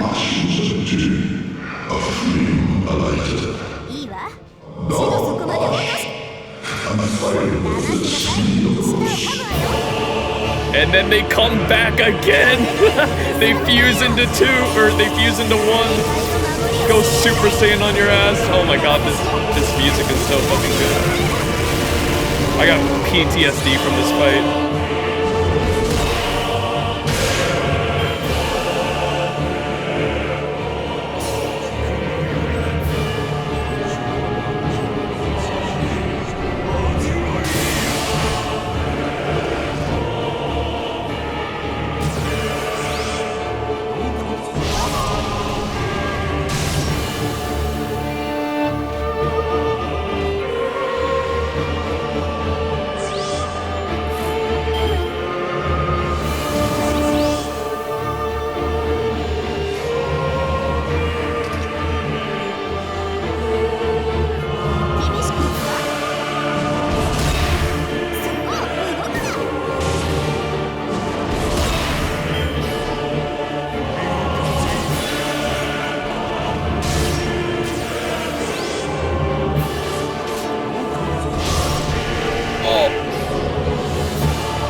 Lady Maria of the Astral Clock Tower. This OST goes fucking hard.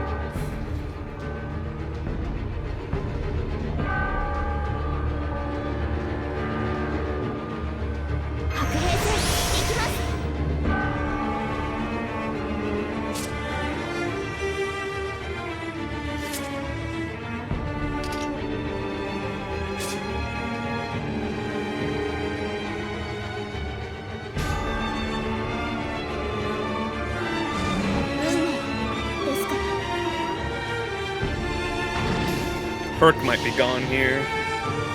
Herc it out.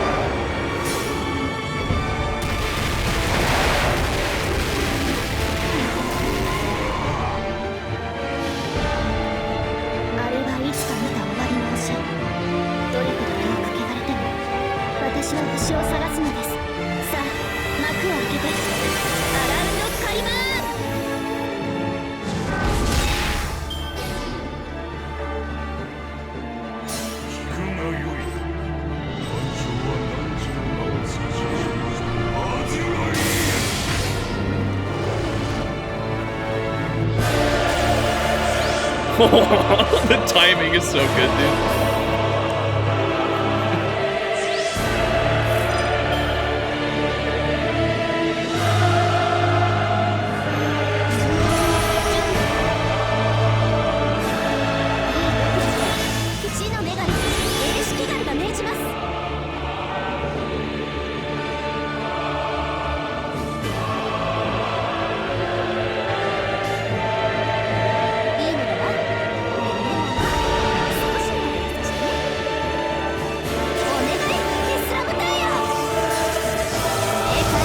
Sorry with the boss music timing. I ain't dead yet, old man.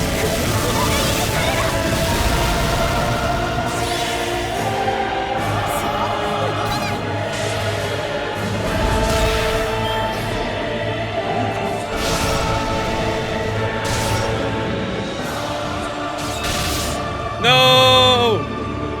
Urk is out.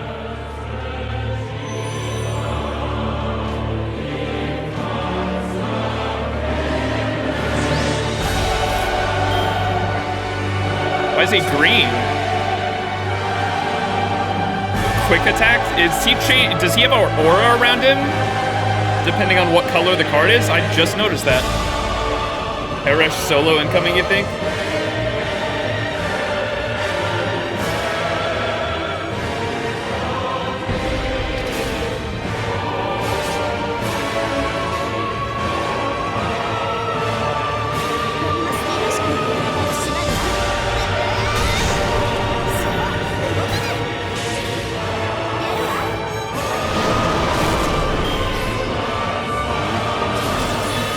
Oh god.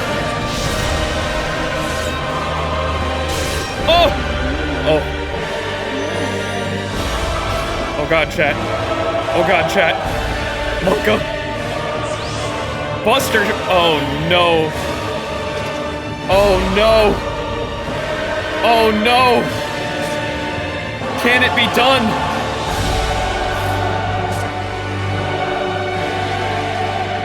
Oh god.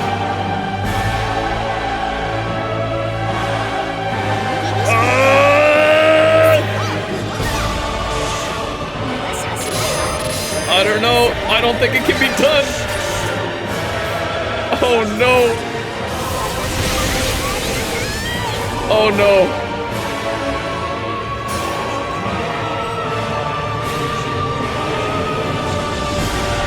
Oh no. Oh! Oh, she still has the death resist. Oh, wait a second. Oh!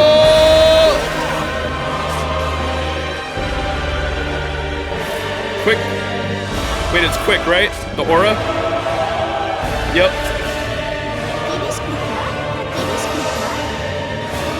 The goddess triumphs!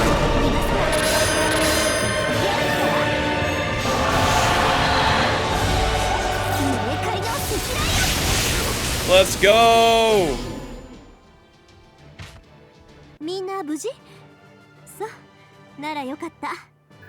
The goddess of death has triumphed over death itself, chat. Well, that was a fun boss fight. I am not gonna lie. I really enjoyed that fight. Just as the music ends, too. Yeah, there was so many perfectly timed things in that fight. I genuinely enjoyed that fight. That was a fun boss fight. All right, we only have 2 more left. I'm assuming, are these the same thing as the ones I did earlier, but just you can't do duplicates now? The same as these two? Just don't kill Umu.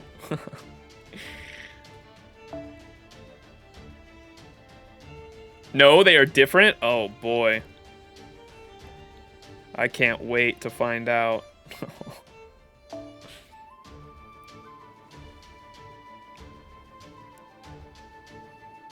Killing Umu is good now? I don't know if I can trust you.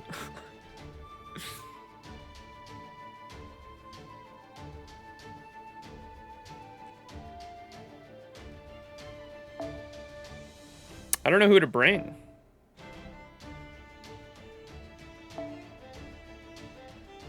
Surf Mo.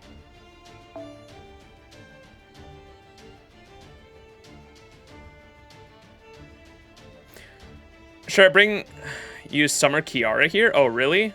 Is it like a farming one then? Or I guess Summer Kiara is good in fucking CQs anyway. What am I saying? Should we try the, we can try the, well, my Morgan's 999, so that's why I haven't used Morgan, like, literally at all. It's not like, it's a challenge quest, it's not farming, so it's not like it really matters that she's 999, so I could use Morgan for the first time here.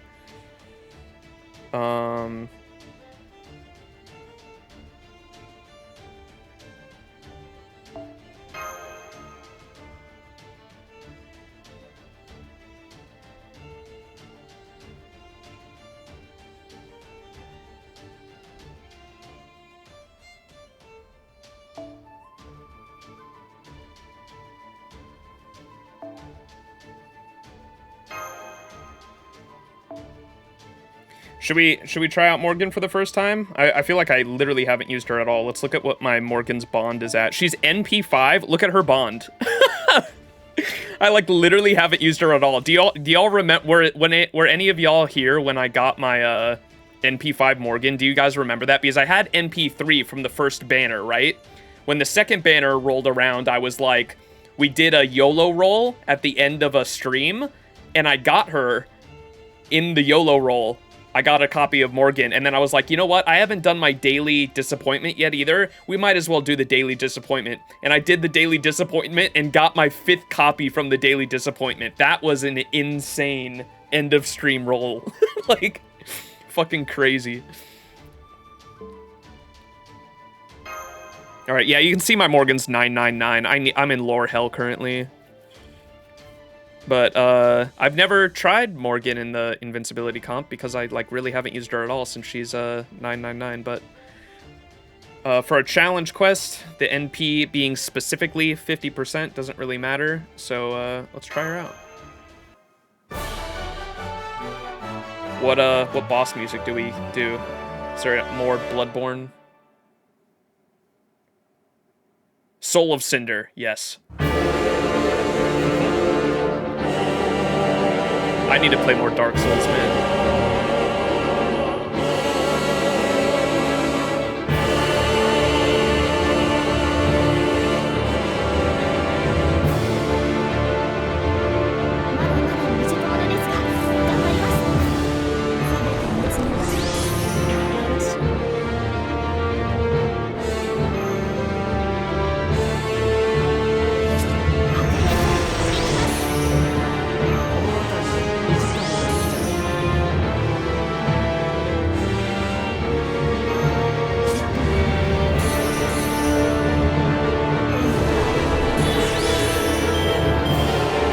I don't know, wait, how does that work?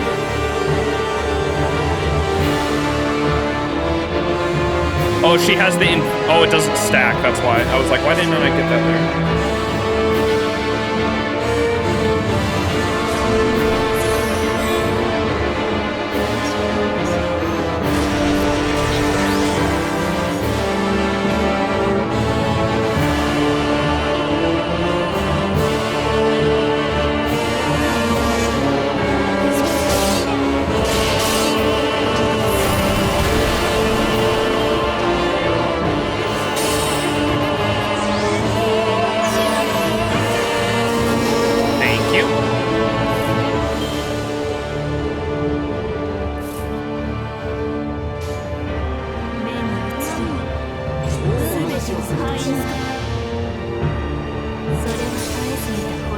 This is Beast Doom. Why is the OST so menacing? This was the final boss of Dark Souls 3, this soundtrack. He gets peaceful here in a second. When he enters phase 2.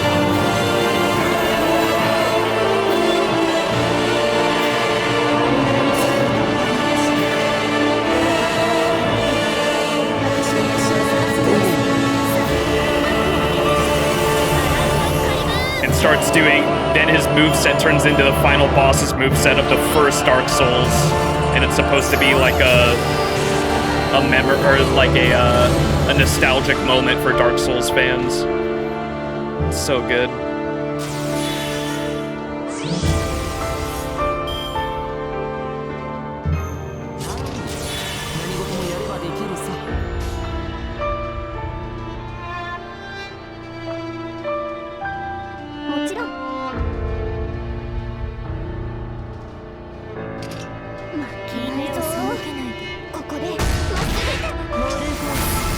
Gil has buster damage resistance 100%. Oh my goodness. Well, he's dead. It didn't matter.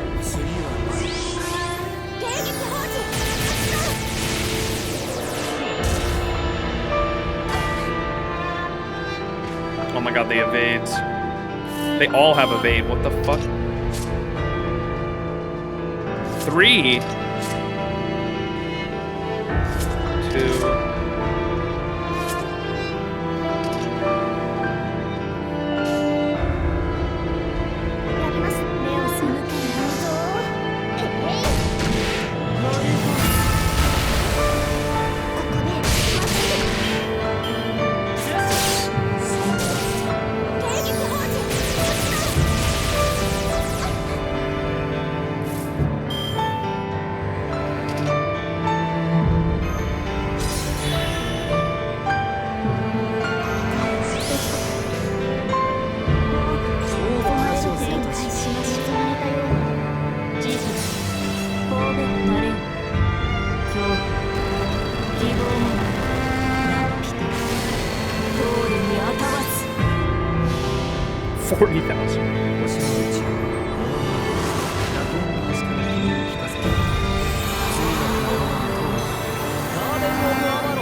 いつか来る兆しの星。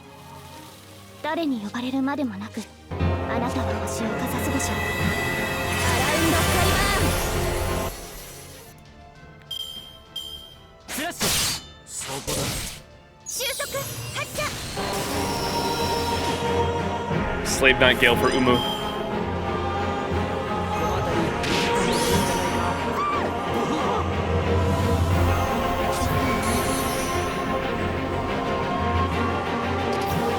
Oh, he removes buffs. I forgot about that. Uh-oh. Oh god.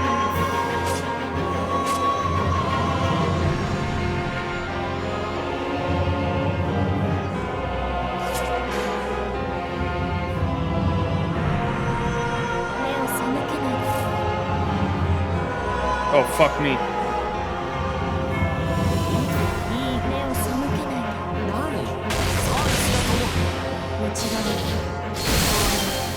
Please crit.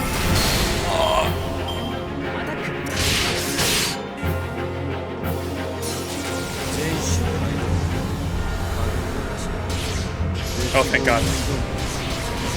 It's not upgraded, chat.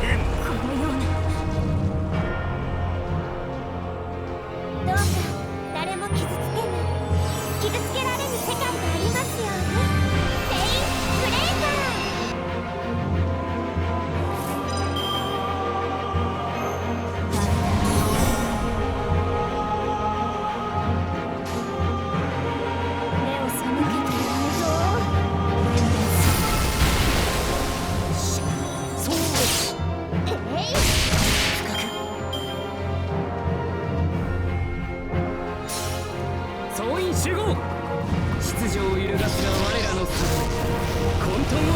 Naruto!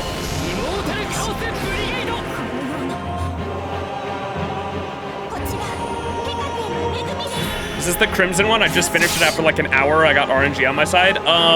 This is the second to last one at the very bottom.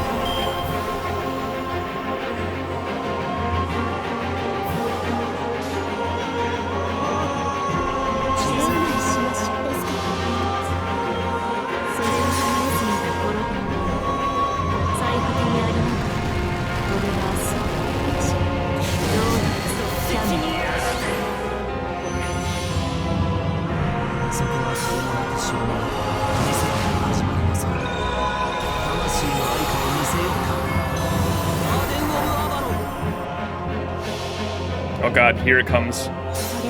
Umu's, oh my god, the timing might be perfect on this too.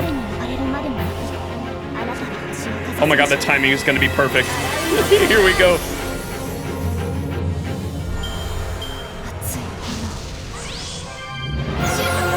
Oh, it was just off. Wait.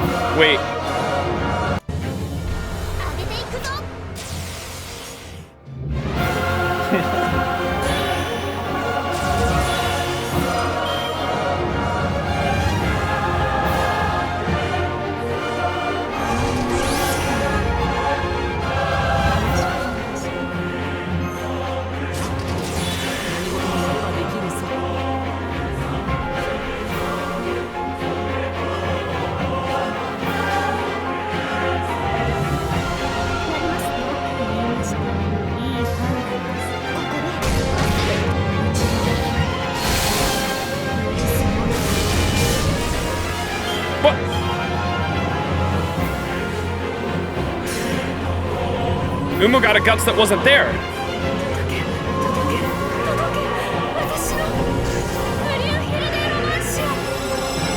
That's a big spear.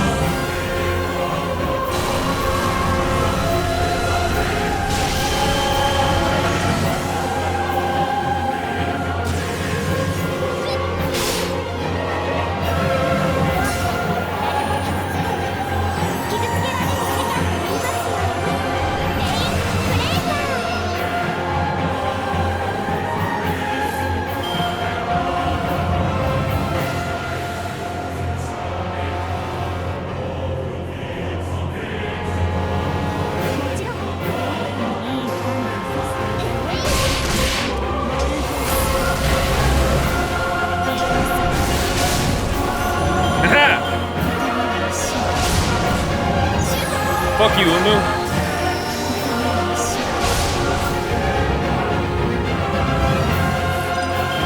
Perfect.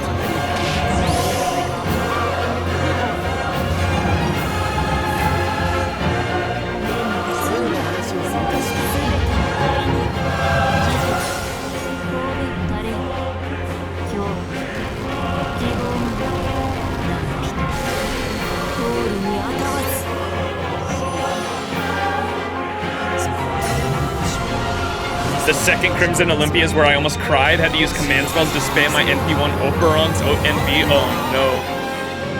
Mako.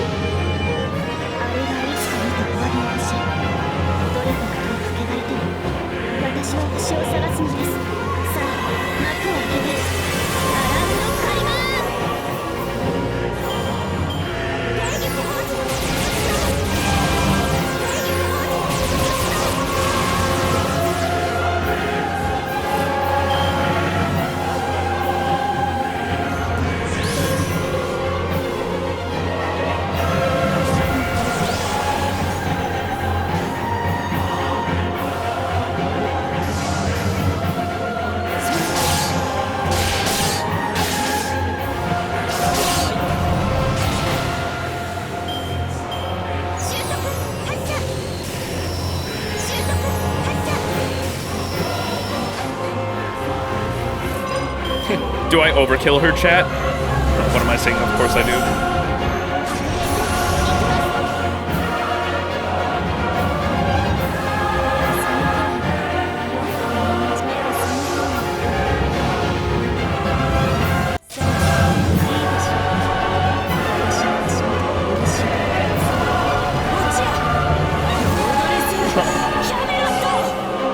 Bye-bye.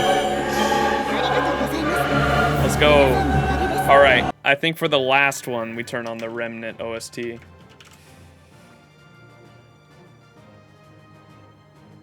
This one.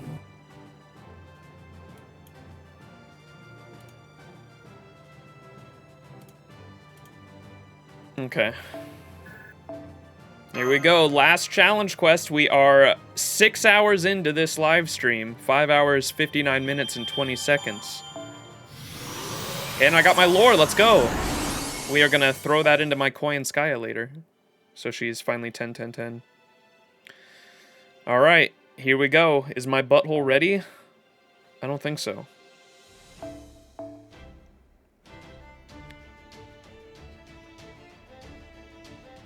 Lore accurate OST? Here, I'll switch to this one when she comes out, maybe. We'll go in with the Remnant, and then when she comes out, we'll play that one.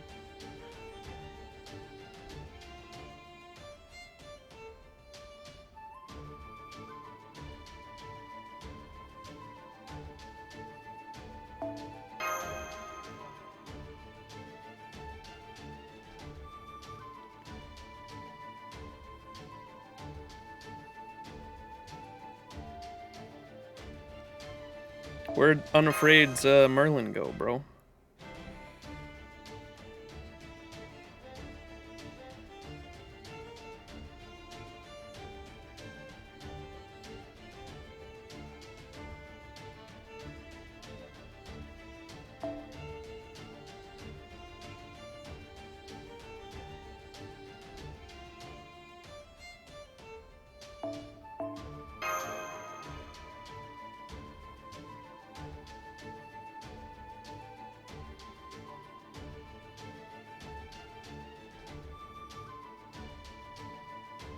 I'll take that. That's fine.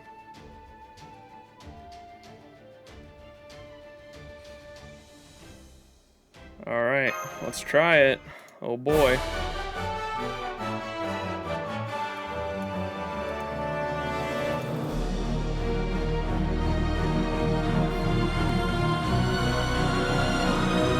I'm scared, chat. Chat, hold me. Chat, hold me.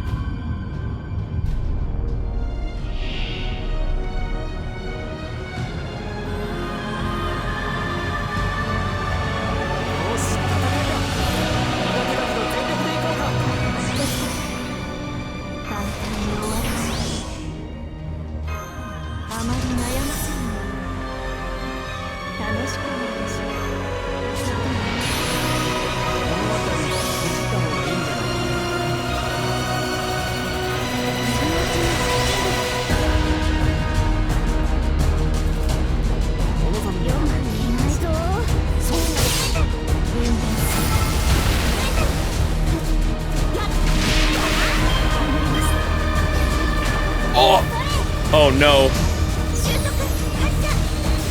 This is already not looking hot. Oh no. Oh no.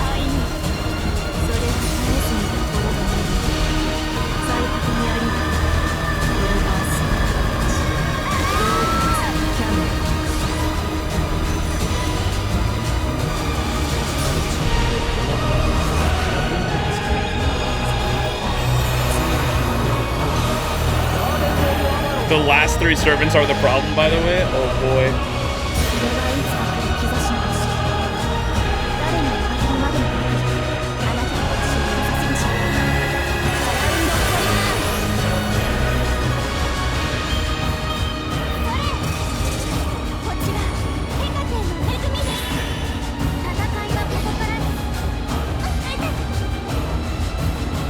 Evasion, man.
OST is so fucking good.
Monk of Christ.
それはいつか来る兆しの星。誰に呼ばれるまでもなく、あなたは星をかざすでしょう。アラウンドカリバーン。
Monka.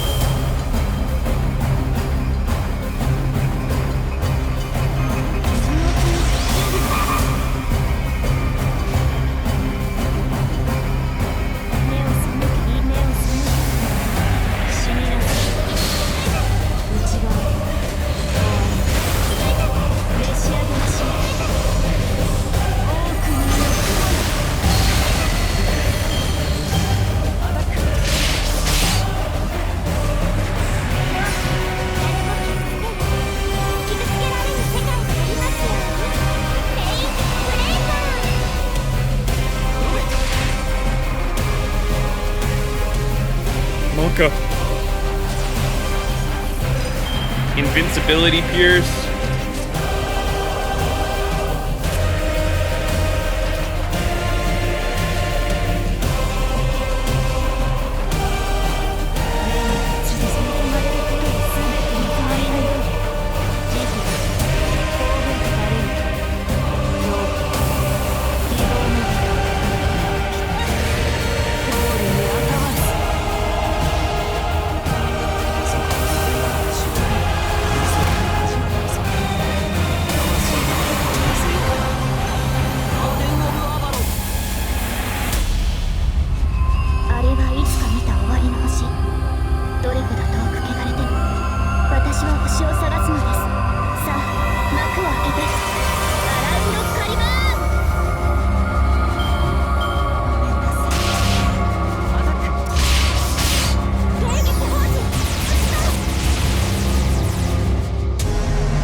I should have put the Buster card last.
兆しの星。誰に呼ばれるまでもなく、あなたが星をかざすでしょう。アラウンドカリバブ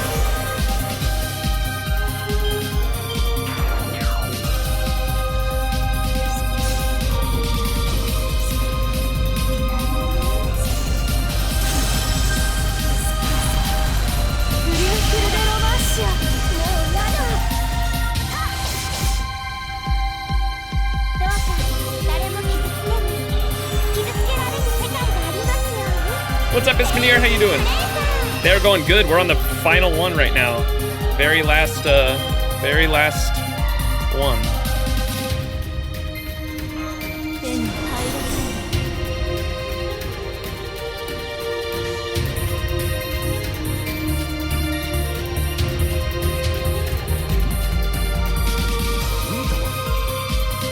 Wait, how many fucking guts did they get?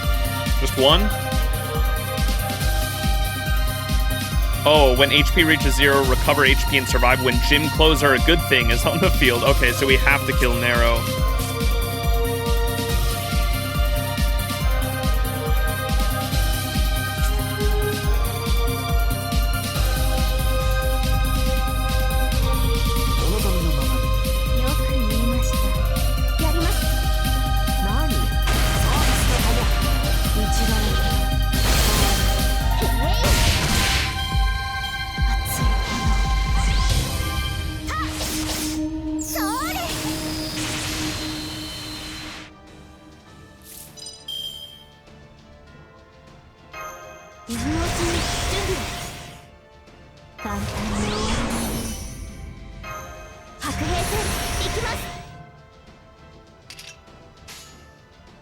We gotta loop that.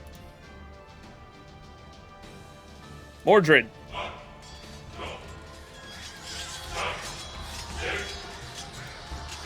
Oh, is this a fan-made OST? Oh, it is. This is a fan-made Mordred OST.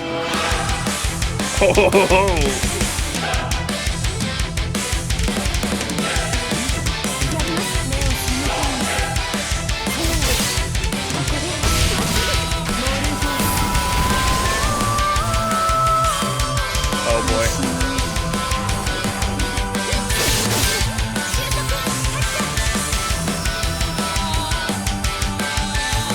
I love this. What the fuck?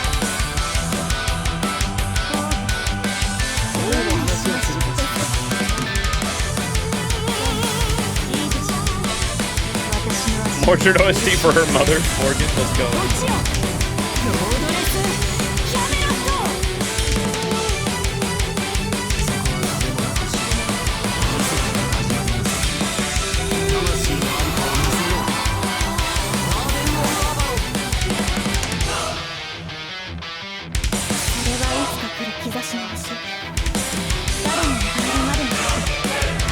Damn, this is pretty good.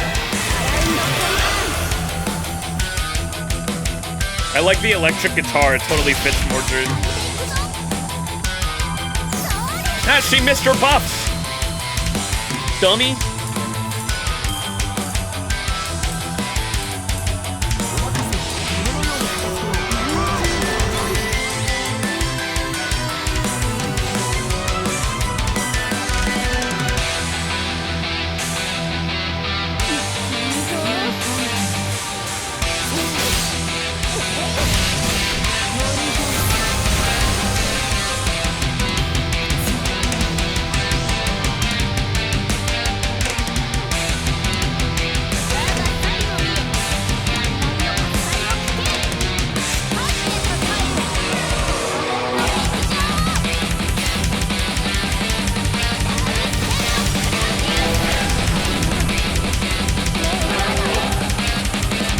Making this look almost easy. I mean, the invincible comp is just broken. The only thing that beats invincible comps are stuns, skill seals, and NP seals, and buff removals. Like, if it's not doing anything regarding that, it's easy mode.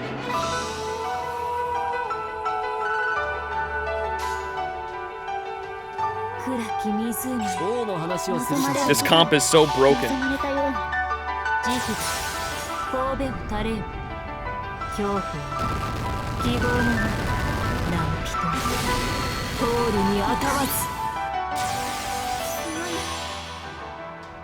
星の宇宙に物見の楽園の端から君に聞かせよう。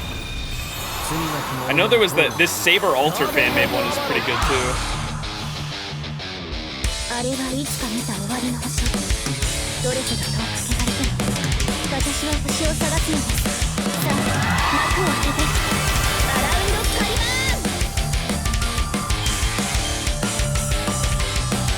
届け届け届け私の無理をするネロマンション。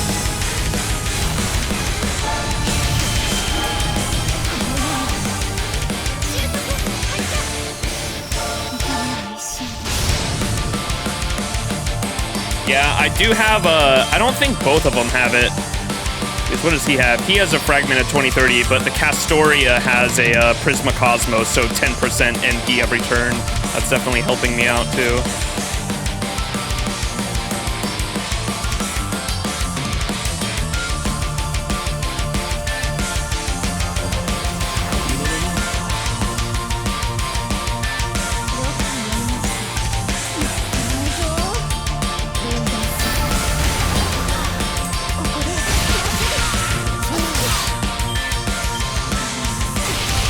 Uh-oh.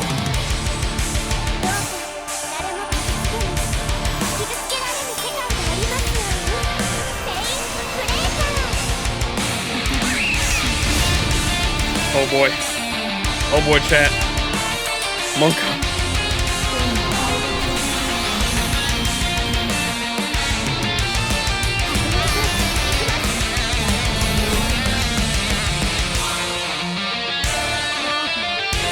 We're gonna play it safe here, even though we have a... Look at that pan for Morgan is really good, actually, but... Ooh, we do have that up, too. Do I risk it?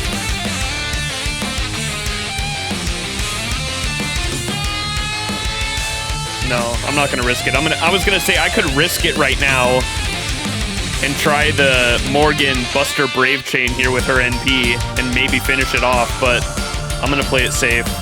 Because we have Merlin's hero creation up too, which would be really good, but I'm gonna play it safe. Considering this is the last challenge quest.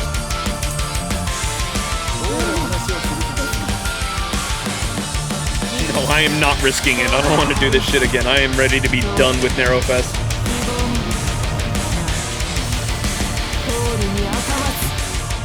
See, that it would have worked too. I would have killed her there.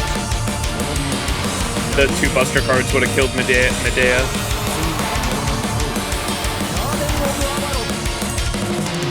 I was really worried. I was like, dude, if I don't kill here, though, I'm fucked.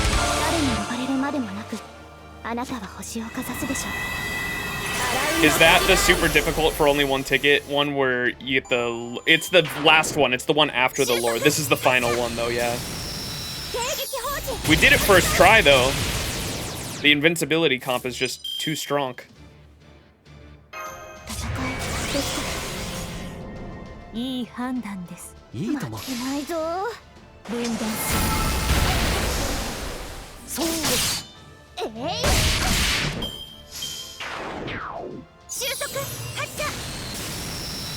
Merlin, Castoria, Estrella. That is also a fine choice.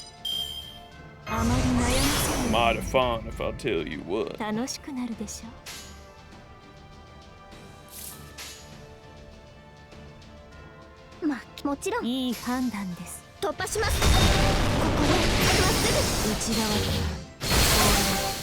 we go.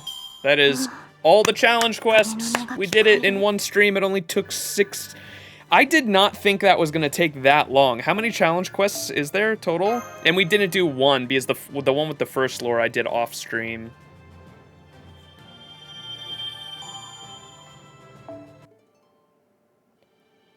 How many did we just do? We did 1, 2, 3, 4, 5, 6, 7. We skipped that one. 8, 9, 10, 11, 12, 13, 14, 15 challenge quests. 15 challenge quests took 6 hours and 22 minutes. To give my brief opinion over the whole thing, my favorite one was easily the King Hassan one. I think that one was the most interesting and the most unique. I had the most fun with the King Hassan one for sure.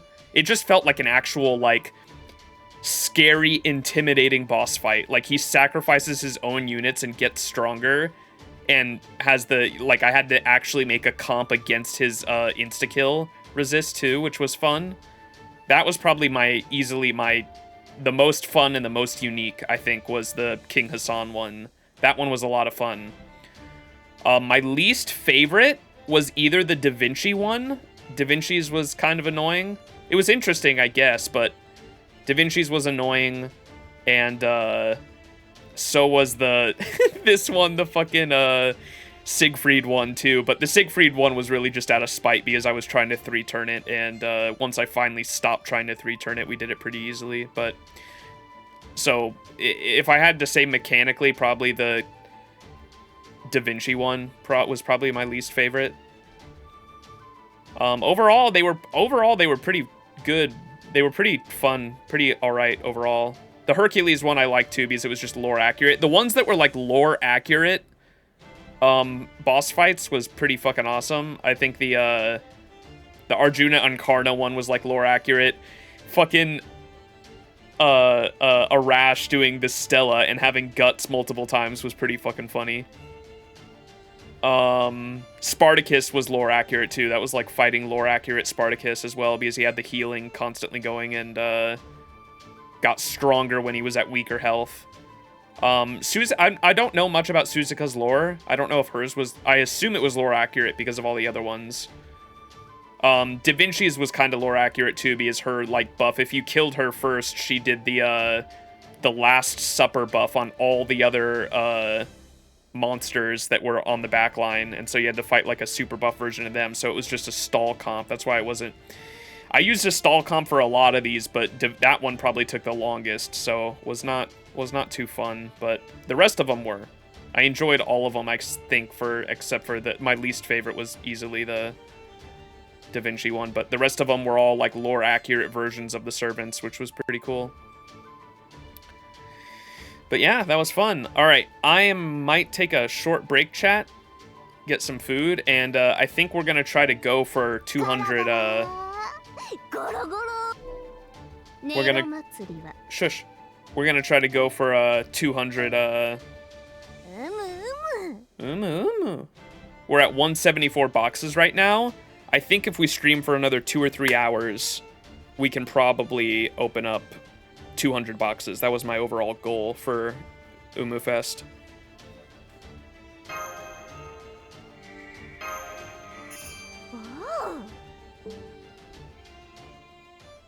Alright, so that's the plan. It's probably... Chat, do you think I should farm the 90 plus... Or I think I'm gonna farm the 90 version, because not only do I need these, Dragon Hearts, or what are they called? Heart of the Foreign God. Not only do I need the Heart of the Foreign God, or more of those, I'm low on them. I farmed the hell out of this one, and you can see I have, over 100... Oni Lanterns and over 100 soaps from farming this one so many times. So I think I'm going to farm the 91 just for the, literally just for the Heart of the Foreign Gods, because I need a lot more of those. 200 boxes? Yeah, we're getting there. 90 plus Flame Lanterns are useful for appends mostly, while the hearts are needed a lot because of year 1 servants. Yeah, exactly. I noticed while leveling a lot of servants during this event, I was like, damn. There's a lot of servants I have that need Heart of the Foreign Gods, so we're probably going to do the level 90 farming just because of that. That's literally the only reason. So I was 3-turn farming this earlier this week. You can see that's why I have 100 Oni Lanterns and 100 soaps. Was farming that pretty hard. But I am very low on Heart of the Foreign Gods. You can see I only have 16, so we're going to do more of that. So let's make a comp for that real quick. I think we can easily do it. I think I was doing it pretty easily with just Da Vinci Rider, my Lolly Vinci. And I could 6 CE it as well.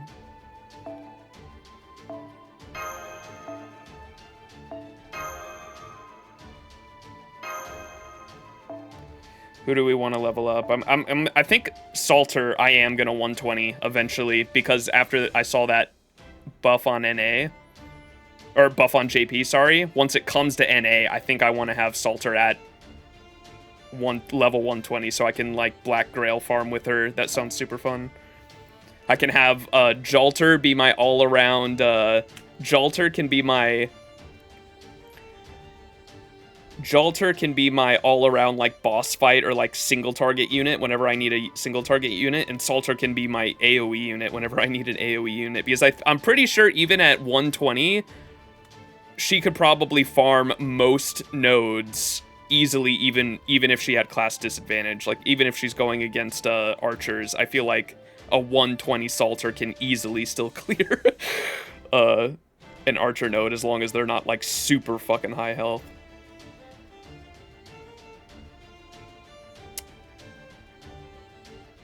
Alright, bam.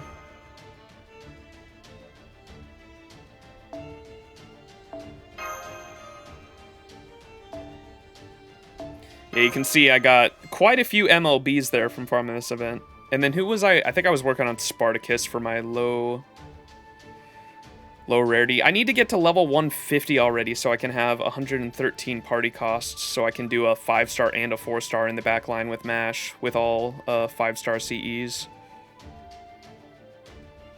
Or maybe it's not all 5-star CEs, but with the Bond one on MASH at least, the Saber Bond one. There you go.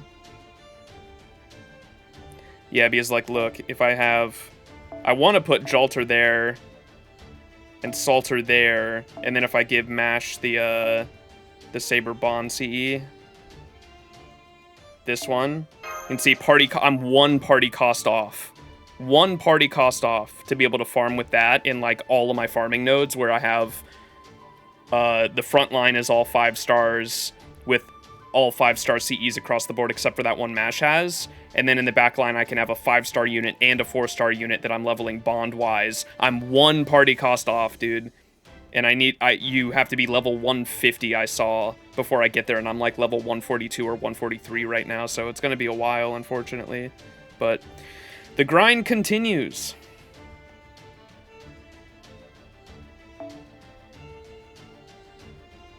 Where's Sparty?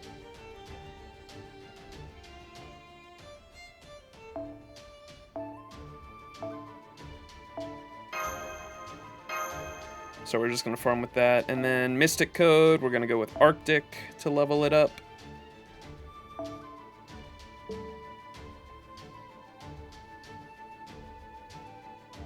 Yeah. Your Jason's almost Bond 11. Let's go. Apparently I should have used Prismatic. Prismatic. Is that a CE?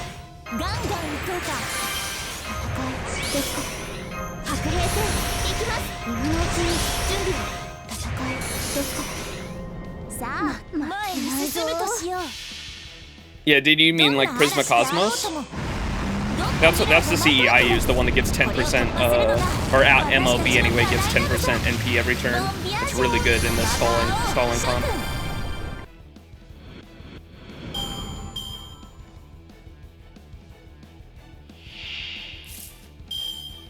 Alright, let's put on some tunes again.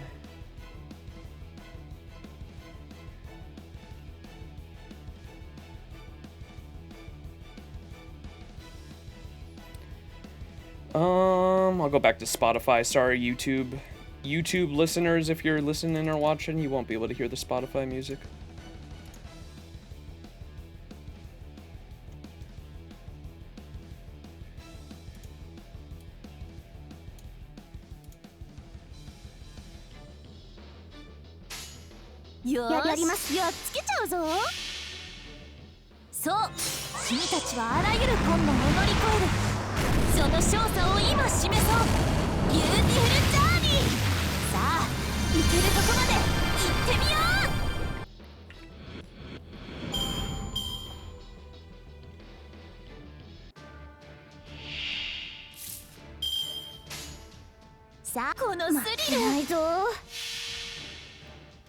んな嵐であろうとも、どんな未来が待とうとも、これを突破するのが私たちの課題なのさ。ボンビアージョン、また会おう諸君。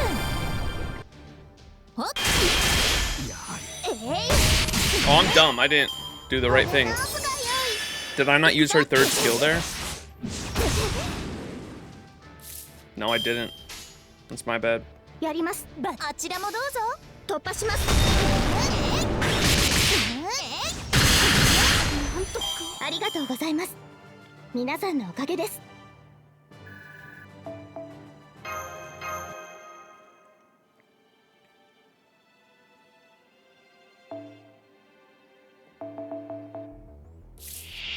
戦いですから今のうちに準備をガンガンいこうか。やだな、今のうちに準備を白兵戦いきます。やだな、もちろんやります。Alright, I'm gonna pee. I'll be right back, chat. あらゆる困難を乗り越える、その勝座を今示そう。ビューティフルジャーニー。さあ行けるとこまで行ってみよう。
I have returned with a small bowl of cantaloupe. さあバッチリいける。駆け抜けるは前人未到。未完の馬よ、輝ける轍を残せ。ああ、人生がとても楽しいビューティフルジャーニー。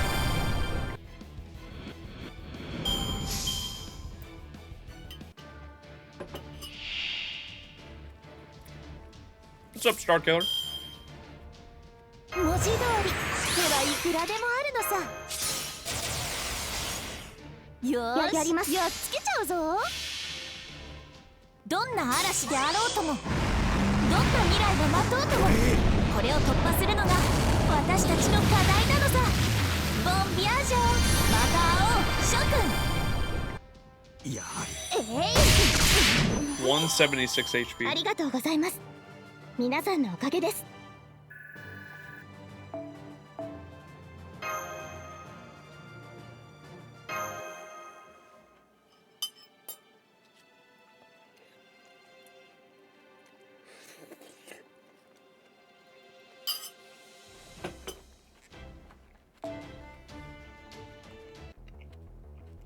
まだまだ未熟者ですが、白兵戦いきます。ガンガン行こうか。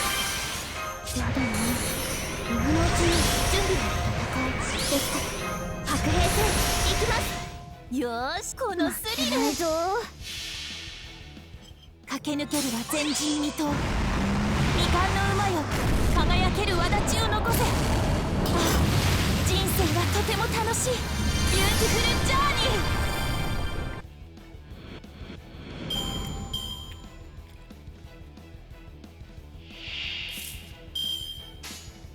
よーし、やっつけちゃうぞ。そう、君たちはあらゆる困難を乗り越える。その勝座を今示そう。ビューティフルジャーニー。さあ、行けるとこまで行ってみよ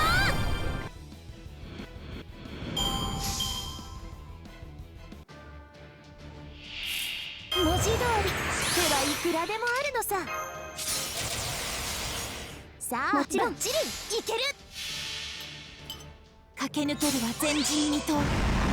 未完の馬よ、輝ける轍を残せ。ああ、人生がとても楽しいビューティフルジャーニー。いや Is your friend still in the hospital? Yeah. I was talking about that earlier this stream.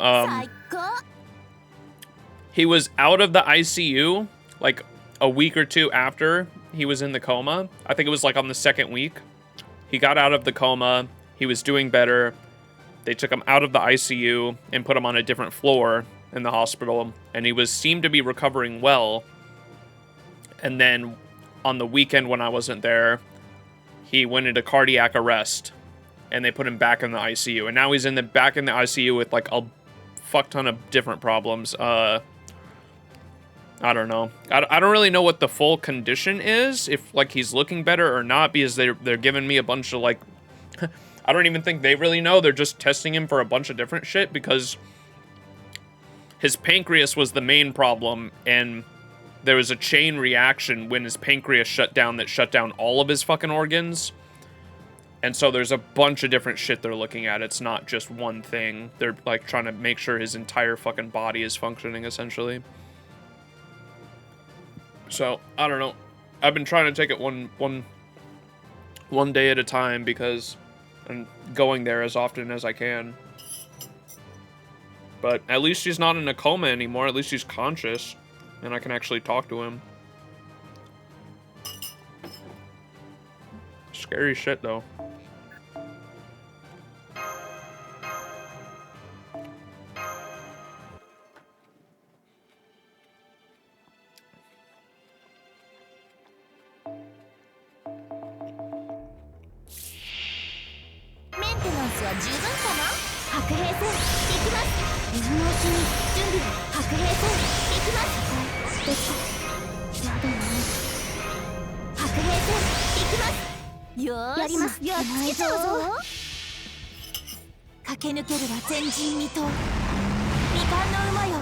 輝ける轍を残せ。ああ、人生はとても楽しいビューティフルジャーニー。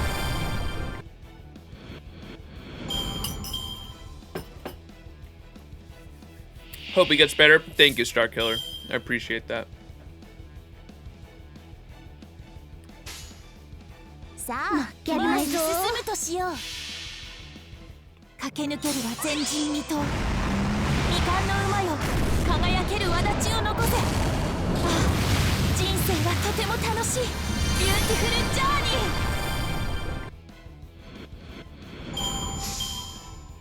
ー。To do 3 words for you. 文字通り手はいくらでもあるのさ。よ、あちらもどうぞ。どんな嵐であろうとも、どんな未来が待とうとも、これを突破するのが私たちの課題なのさ。ボンビアージョ、また会おう諸君。いや、なんとライダーでも万能な私。最高。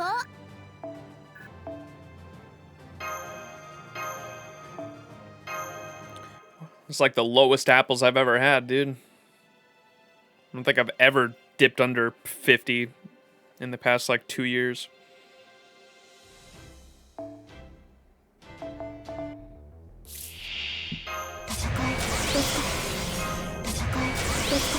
ガンガン行こうか。白兵戦行きます。今のうちに準備を。やだな。今のうちに準備を。さあ、このスリル。駆け抜けるは前人未到。未完の馬よ、輝ける轍を残せ。ああ、人生はとても楽しいビューティフルジャーニー。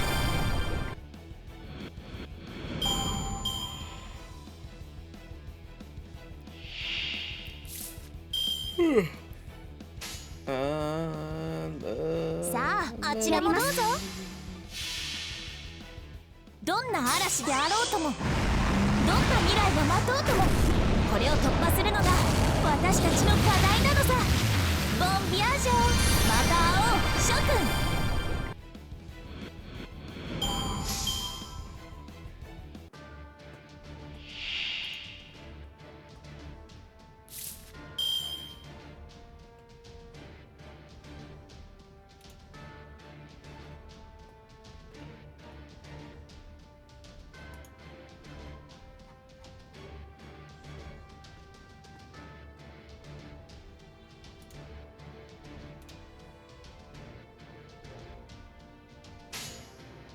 さあ、文字通り手はいくらでもあるのさ。さあ、もちろんいける。 I think this summer event in N8 is like a lotto, so rip to the apples. Yeah, it is. I'm trying to save some apples for that because I know that it has fangs, which I really want to go hard on. And we have, dude, we have so many farming events so close together. We had this lotto, then we've got the hunting quest, and then we've got the summer, which is like a mini lotto as well, like all within a month of each other. And then I think we have like we have something farming this fall too. I can't remember what it is. There's something, I don't know if it's a lotto or something else like this fall, like right around the corner. We look at the NA event list.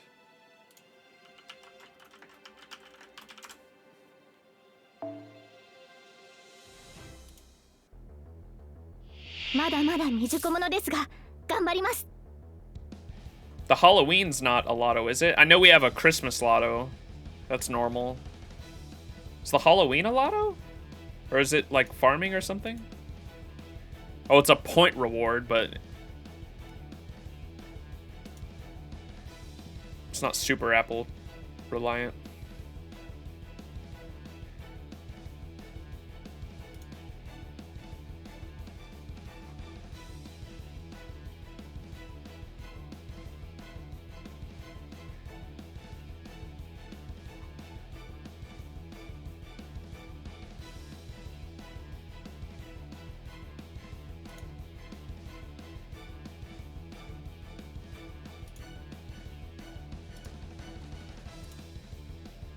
I don't know what event it is.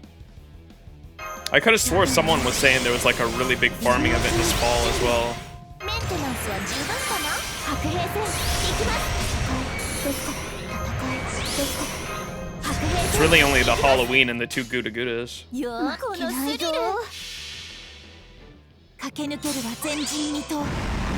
未完の馬よ、輝ける轍を残せ。ああ、人生はとても楽しい。ビューティフルジャーニー。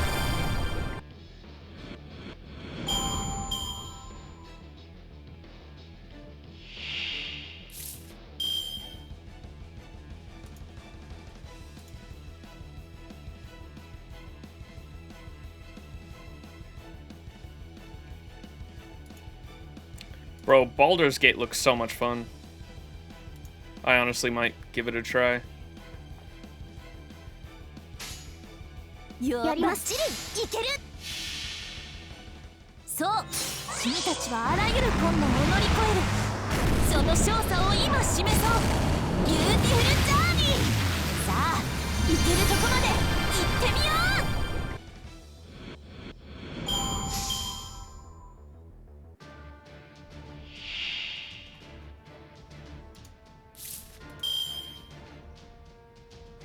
Gonna farm in the back, lurking. Do Baldur's Gate as a naked main character? Okay, dude. 文字通り、手はいくらでもあるのさ。よ、あちらもどうぞ。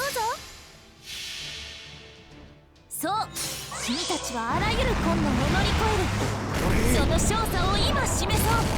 ビューティフルジャーニー。さあ、行けるとこまで行ってみよう。なんとか。ありがとうございます。皆さんのおかげです。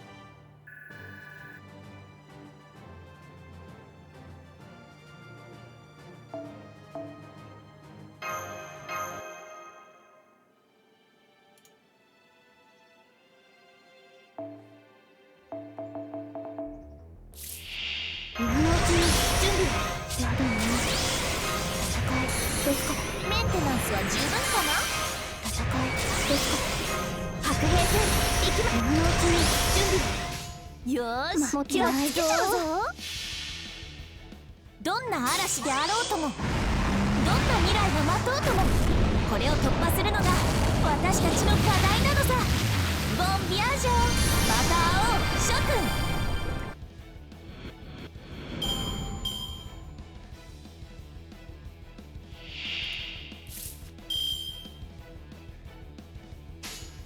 さあ、前に進むとしよう。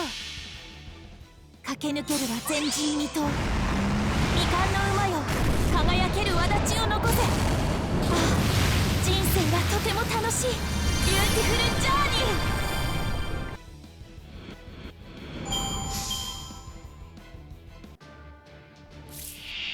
ー。文字通り、手はいくらでもあるのさ。よ、あ、バッチリいける。駆け抜けるは前人未到。未完の馬よ、輝ける轍を残せ。ああ、人生はとても楽しい。ビューティフルジャーニー。なんとか慣れたものだけど、勝利はやっぱり嬉しいね。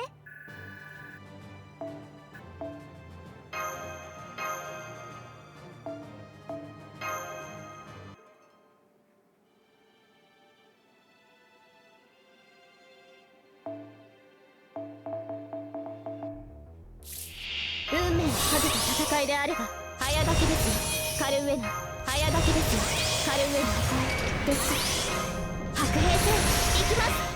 今のうちに準備ガンガン行こうか。よあ、このスリル。駆け抜けるは前人未到。未完の馬よ、輝ける轍を残せ。ああ、人生はとても楽しい。ビューティフルジャーニー。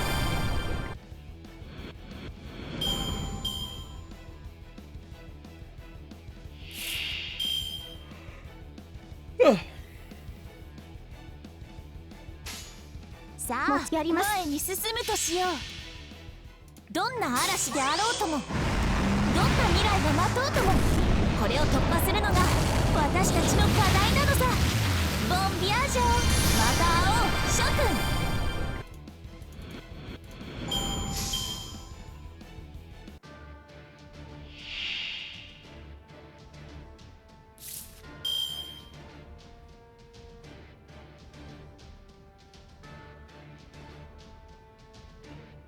文字通り手はいくらでもあるのさ。さあ、前に進む Well, they と better し make よ a う。 second code vein. そう、君たちはあらゆる困難を乗り越える。その正体 Code を vein 今 is so 示そう。 good. ビューティフルジャーニー。さあ、行けるとこまで行ってみよう。やはり輝き。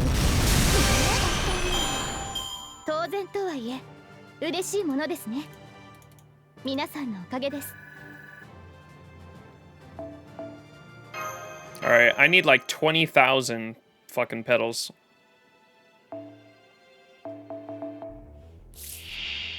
戦いできた。やだな。今のうちに準備を。白兵戦行きます。ガンガン行こうか。白兵戦行きます。今のうちに準備を。さあ、あちらもどうぞ。そう、君たちはあらゆる困難を乗り越える。その勝座を今示そう。ビューティフルジャーニー。さあ、行けるとこまで行ってみよう。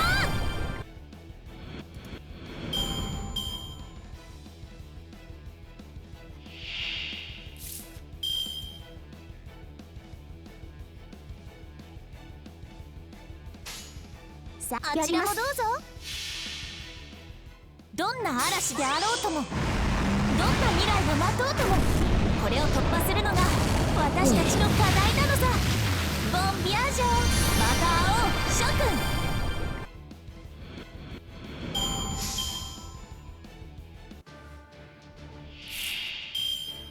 君。文字通り手はいくらでもあるのさ。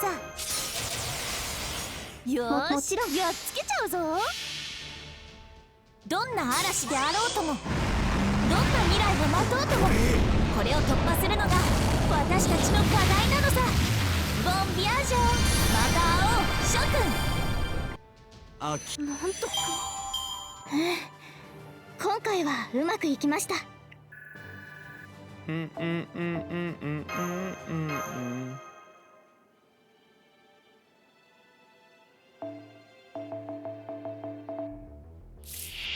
のうちに準備を。白兵戦行きます。白兵戦行きます。戦いですから。メンテナンスは十分かな。戦いですから。白兵戦行きます。さあ、やります。前に進むとしよう。そう、君たちはあらゆる困難を乗り越える。その勝座を今示そう。ビューティフルジャーニー。さあ、行けるとこまで行ってみよう。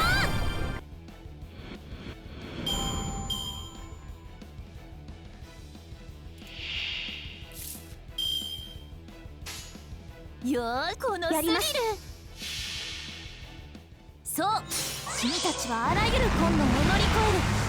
その勝座を今示そう。ビューティフルジャーニー。さあ、行けるとこまで行ってみよう。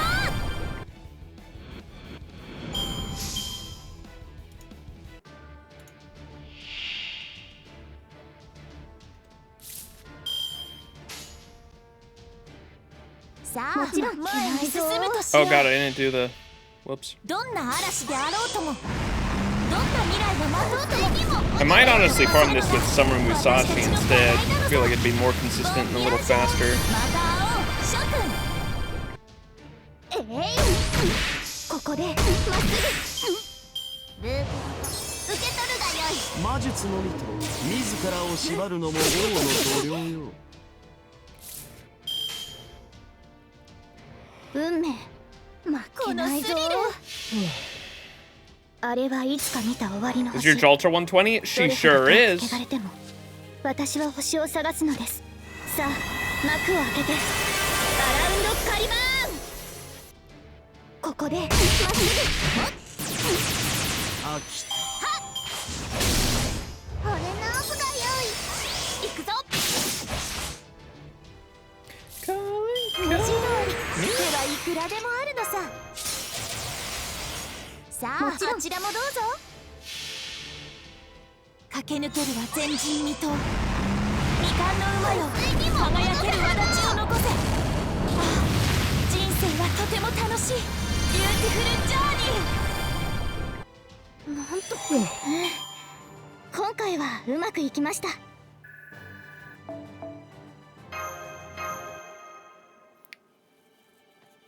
Friend system is kind of mid. Just spent 5 minutes resting, looking at Max's Jalter. What? It's probably because I haven't, like, I think the friends list is based off of, like, when you last actually logged in, and I've been streaming for 7 hours, so that's probably why I haven't shown up. Here, I can relog for you.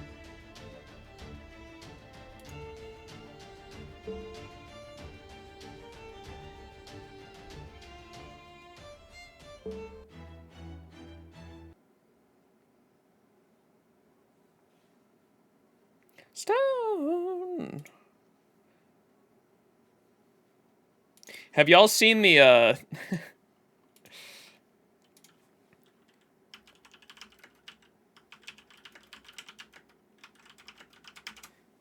the Ellie Goulding lights fucking meme to this song? It's so good. I love this shit.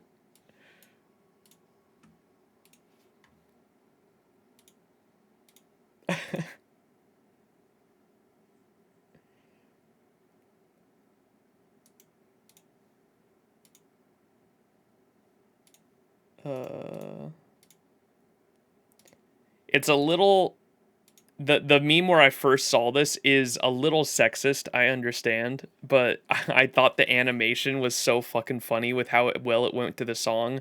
I think the meme was something like a girl was saying on Twitter, how dare men act like, or like talk down to how dare men talk down to women that are like just used and abused as like sex objects or just looked as like sex tools. How would men like if women treated them like sex tools and like the only purpose in their life was just for sex? And then it was like someone responded and was like, me finding out that I'm just a sex tool for women.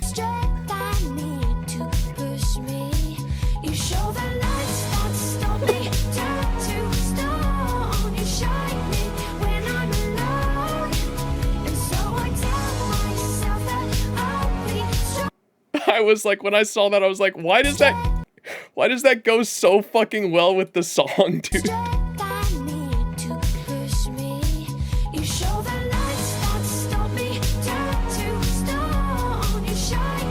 It's so good.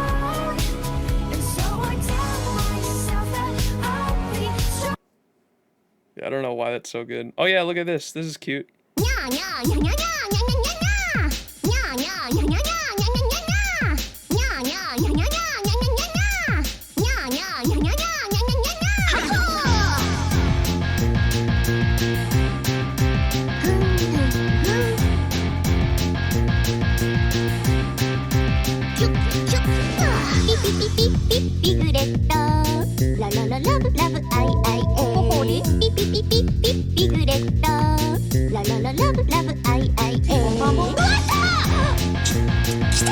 Alright, I officially relogged though, Merlin.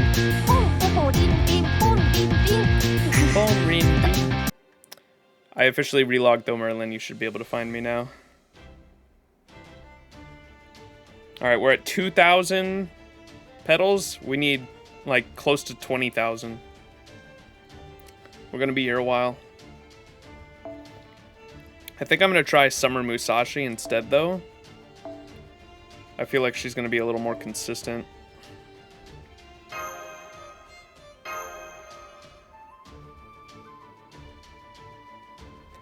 Max, how did you get into FGO or, well, Fate in general? I saw a fight. I saw the Unlimited Blade Works fight between Saber and Berserker. Saber versus Berserker. Like, not Heaven's Field, like the original one for Unlimited Blade Works. This one.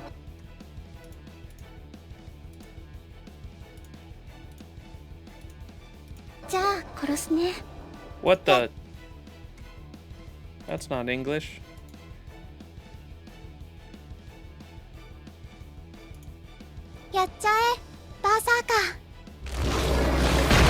This shit, dude.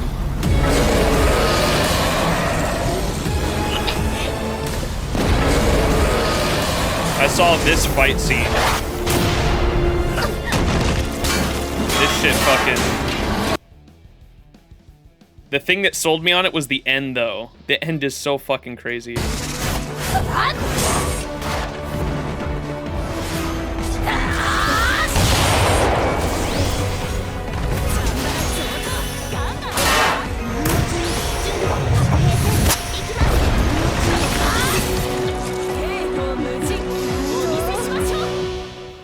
Gonna head towards the con. Have a great day, Max and Chad. Hey, it's been here. Thank you for hanging. Have a good day at your con. Take lots of cool cosplay photos.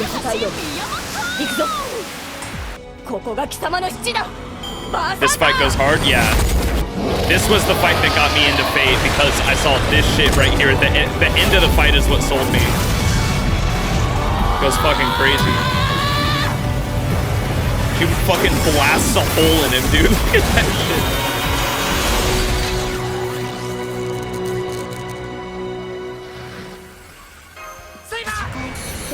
Saber! Oh, it didn't show all of it, damn it. Damn it, it didn't show all of it. Anyways, yeah, you know what happens, though. The fucking... He starts to come back. Emiya runs out there to try to save Saber, and fucking he has, like, the instinct that was supposed to be foreshadowing of him using it, but... Archer then fucking launches a goddamn nuke, essentially at them. Blows it up, and Hercules is just, like, not scratched at all. Like, oh, dude, that shit was so sick. And so, after I saw that fight scene, I was like, okay, I gotta watch this anime. And I watched Unlimited Blade Works, loved it. Then I watched Heaven's Feel, the Heaven's Feel movie trilogy, and thought that was cool. Didn't understand some things, so I went back and watched Fate Zero after that. And then after that, things were cleared up again, and then I watched, like, Fate Apocrypha and some other stuff after that. But what got me, when I started playing FGO, was after I watched Heaven's Feel, because Heaven's Feel was so fucking cool, and I loved Saber Alter so much. I fell in love with Saber Alter. I loved Saber Alter so much, and I saw that she was one of the units in the first story. In the first story chapter of Fate Go, Saber Alter was, like, the final boss of the area. And so I was like, okay, I gotta play this game. And so that's when I picked up FGO. And that's the story. Whoops, I should not have used that there.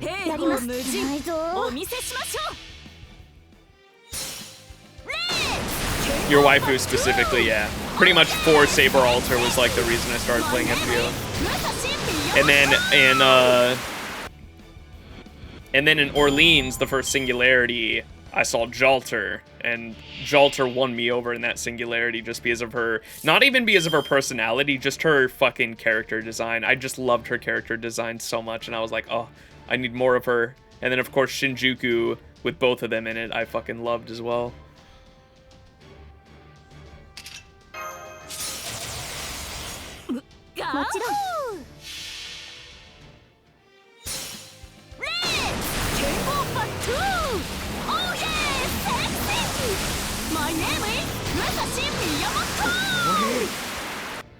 Easy.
櫓のごときクジラめ大入道御剣かいざ魔剣破り受けたまえいやなんとか照り返す太陽はじける水しぶき可愛い女の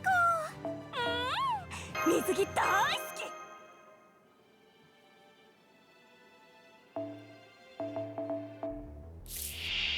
戦いですか白兵戦行きます今のうちに準備白兵戦行きます今のうちに準備白兵戦行きますもちろん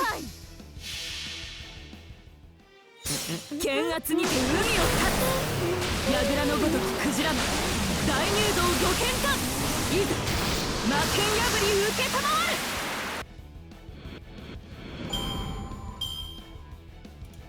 The fuck was this? I don't think I've ever seen this. Berserker speaks to his master. The scorned, the despised. Who the hell are you? My name is unworthy of praise, my body unworthy of envy. I am the shadow cast by the heroic spirit's light, the darkness born in the shadow of shining legend.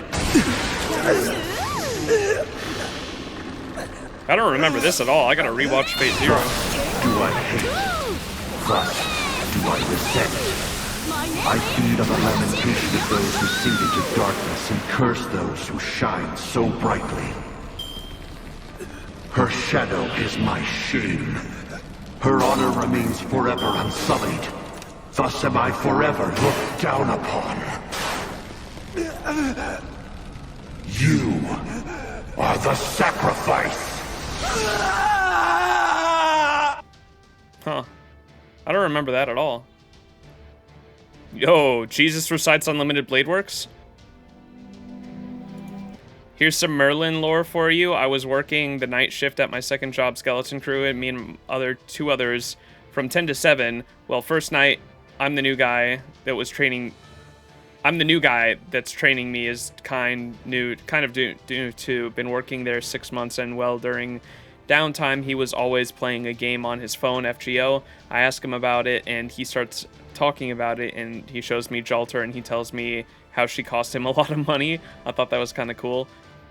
Time skip a few years and I pick it up during the game's 5th annie. Let's go. He thought it was kind of cool he spent a lot of money for a PNG? Let's go. That's not the normal reaction.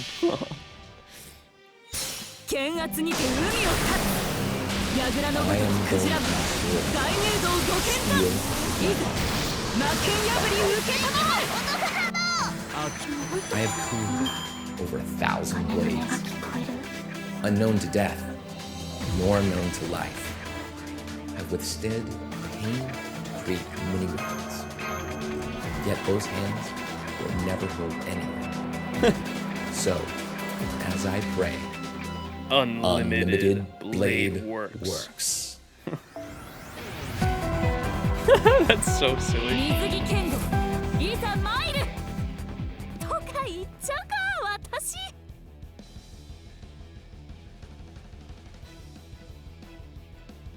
Whoa! Don't you forget about Ilya.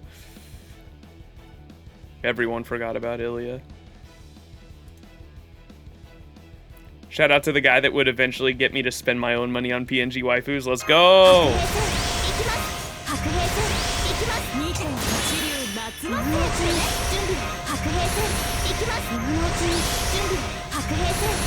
We do be winning out here. Jesus is a weed. Let's fucking go.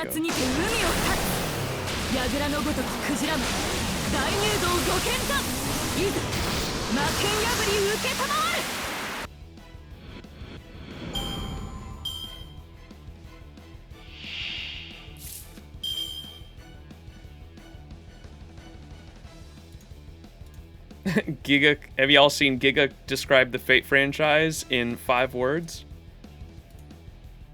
So I watched your 30-minute Fate video, and I still don't get it. I still don't get it. So, in like 5 words, could you explain to me what fate is? If he couldn't explain it in 30 minutes, why do you think he can explain it in 5 words? This is funny! Imagine history but horny. History but horny, chat. What's up, Good nonsense? next Mark? word. You did one better, that was only 4 words. Yeah, didn't even need 5 words, but yeah, thank you very much. Let's go. History but horny, baby. Giguk.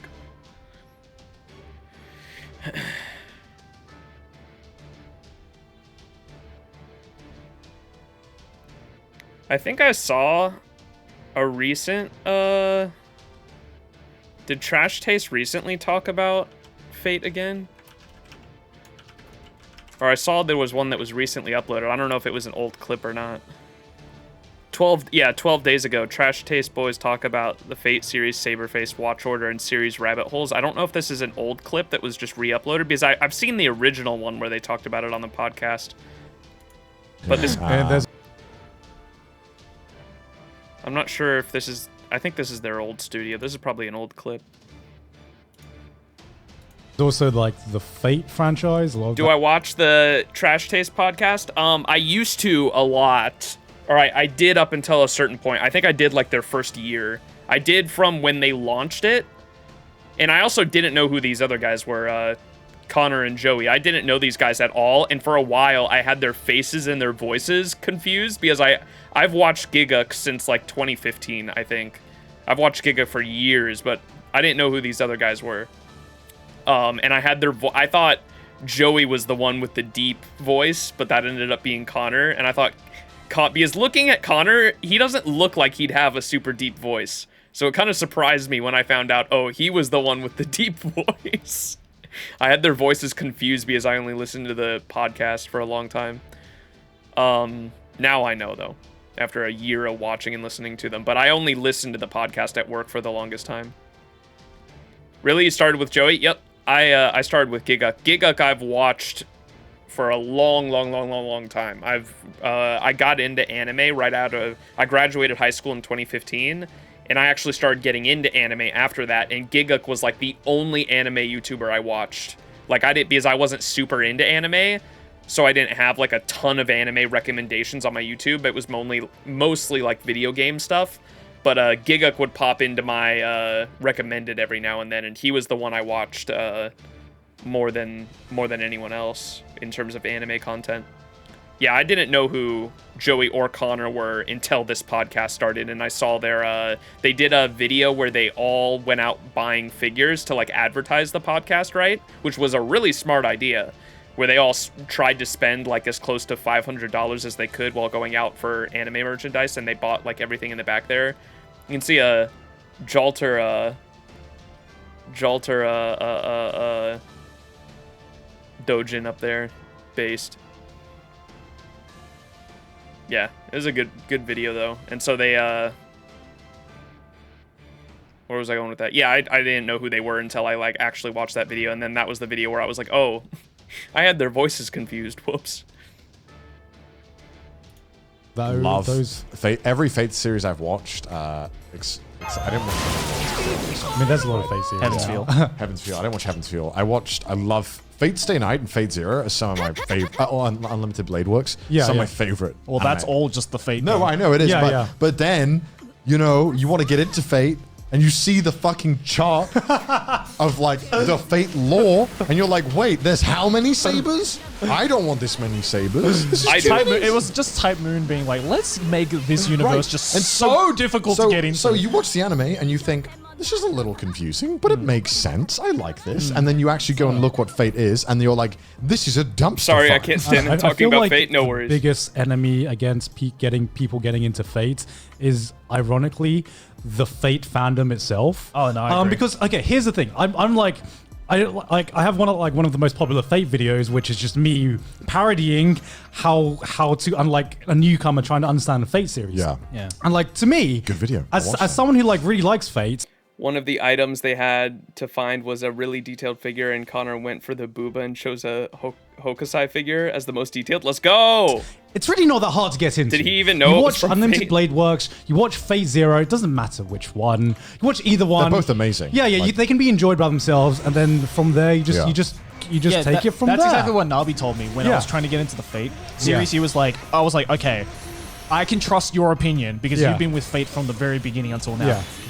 How do I get into it? But- and he was just like, watch Fate Zero, watch Fate Unlimited Blade Works, and you will understand 95% of the lore, and the Yeah. rest is just a Oh, bonus. really? Yeah. But the problem is the the Fate fandom Wait as till a he finds out collective about just the moon. can't seem to fucking agree on it because I fucking lost it because there was this Reddit thread recently on like our anime, and someone had made I think the title of the thread was "I made an easy to follow guide on how to get into Fate," right? And the ultimate clickbait. and I fucking burst out laughing when I saw like 800 upvotes, 700 comments, and I'm just like, oh boy, here we fucking go again. ratio. Oh my god.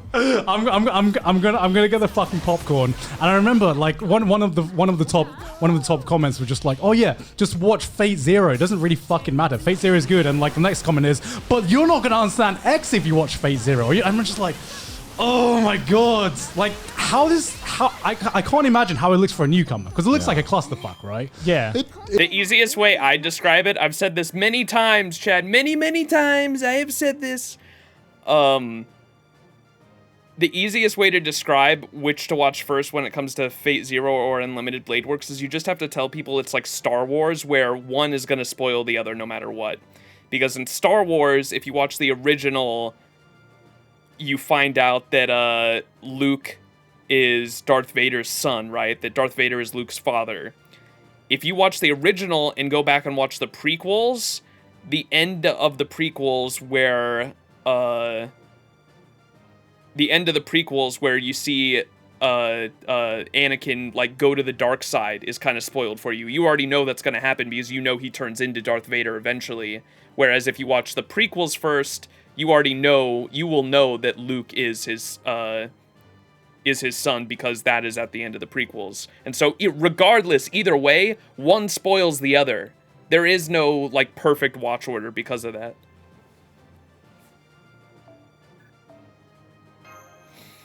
You started with Zero. I started with Unlimited Blade Works and then watched Heaven's Feel and then went back and watched Zero. And some people like that because, I mean, I feel like everyone in here has watched all the Ufotable Fates, but I watched the Unlimited Blade Works and then watched the Heaven's Field trilogy, and there was a ton of shit I didn't understand about Sakura's backstory and what took place in the Fourth Holy Grail War because I hadn't seen Zero yet. But the big plot twist for me in the Heaven's Field trilogy was that Sakura and Rin are related and that Sakura is Rin's sister, because that is kind of like dropped on you as a bomb in the second movie, right?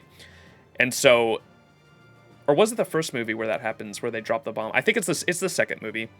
The second movie that's dropped as a bomb, and I'm like, oh wow, like that's a big plot twist. I did not know that they were actually blood related. And then I went back and watched Zero, and I was like, okay, I kind of feel like even though that was a big plot twist that I didn't see coming in Heaven's Feel, I feel like I still would have enjoyed it, Heaven's Feel, more if I would have watched Zero first, because Zero gives you so much context to why Sakura is such a tragic character and why you should care about her in Heaven's Feel. And so I always say, you can watch Unlimited Blade Works or Zero in any order, doesn't matter, but make sure you watch both of them before the Heaven's Field trilogy, just because of Sakura's character arc. I feel like you will understand and appreciate Sakura's character arc so much more if you've seen Zero because of what happens in Zero with her. I was like 9 when ROTS came out, and it looked like, what is ROTS?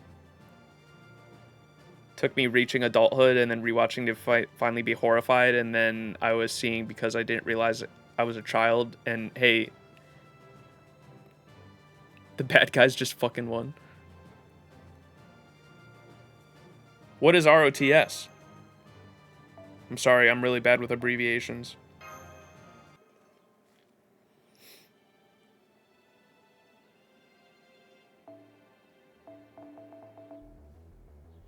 Oh, Revenge of the Sith. Okay. I didn't know. I thought you were talking about like anime or Star Wars. Being horrified, you didn't realize that, like, yeah, the bad guys just fucking won. F in the chat. Leads into the original trilogy.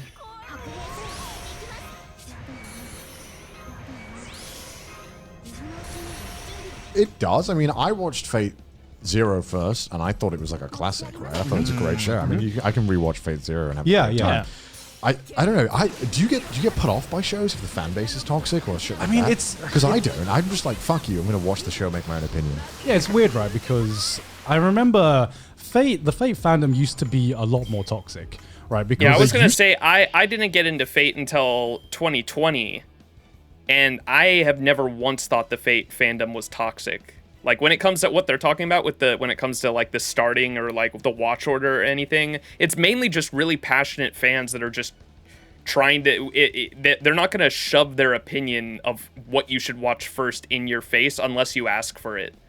Like, I feel like a majority of Fate fans don't give a fuck if you start with Prisma Ilia or Grand Carnival, for all they care. They don't give a fuck where you start, but if you ask, they're going to give their opinion. But never once have I ever thought the Fate fandom is toxic, especially when like 99% of the 99% of shonen fandoms are so much worse. I feel like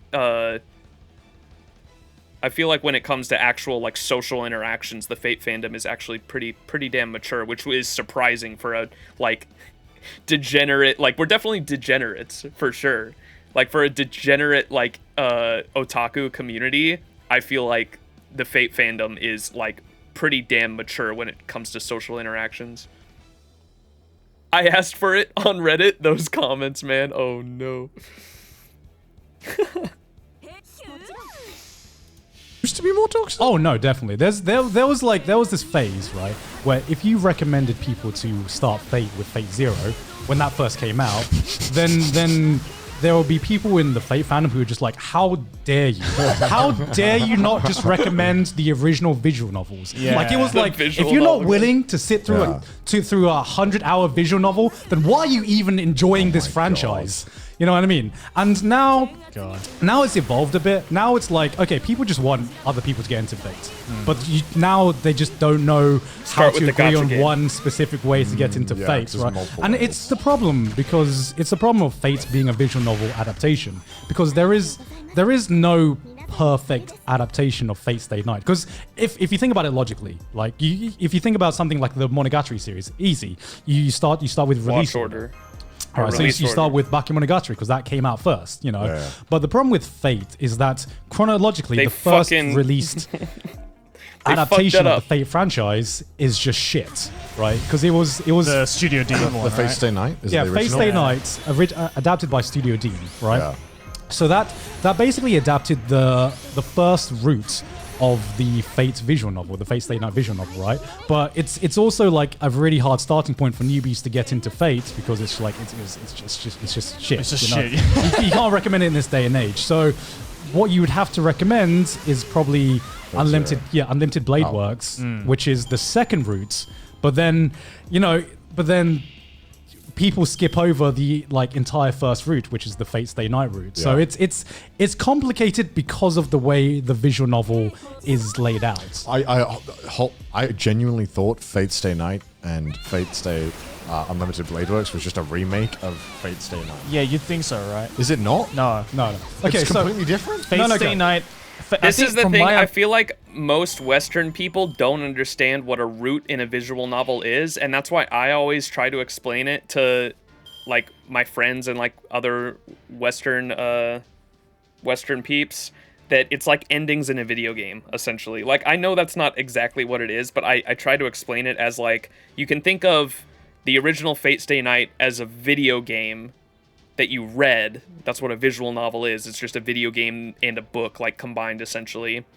And that video game had 3 different endings, and they adapted those 3 endings into 3 different anime, so they're not the same. And every ending, they end up with a different girl. That's how I like explain it to my friends. I was like, so in the first ending, the main character ends up with Saber. Second ending, main character ends up with Rin. Third ending, main character ends up with Sakura.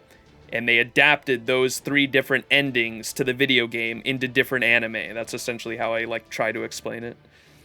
So hyped for the Tsukihime visual novel? Yes. I still got to play Witch on the Holy Night. I have it. I'm playing it this fall at some point, hopefully. And then Tsukihime early next year. Very excited.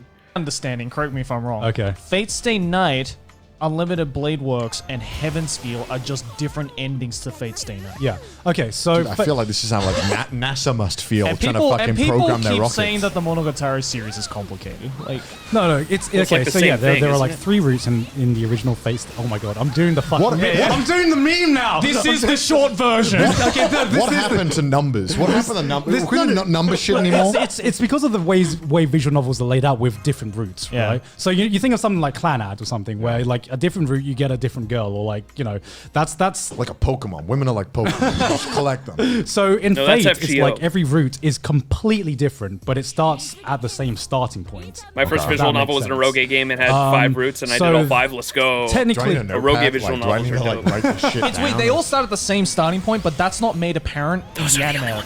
no.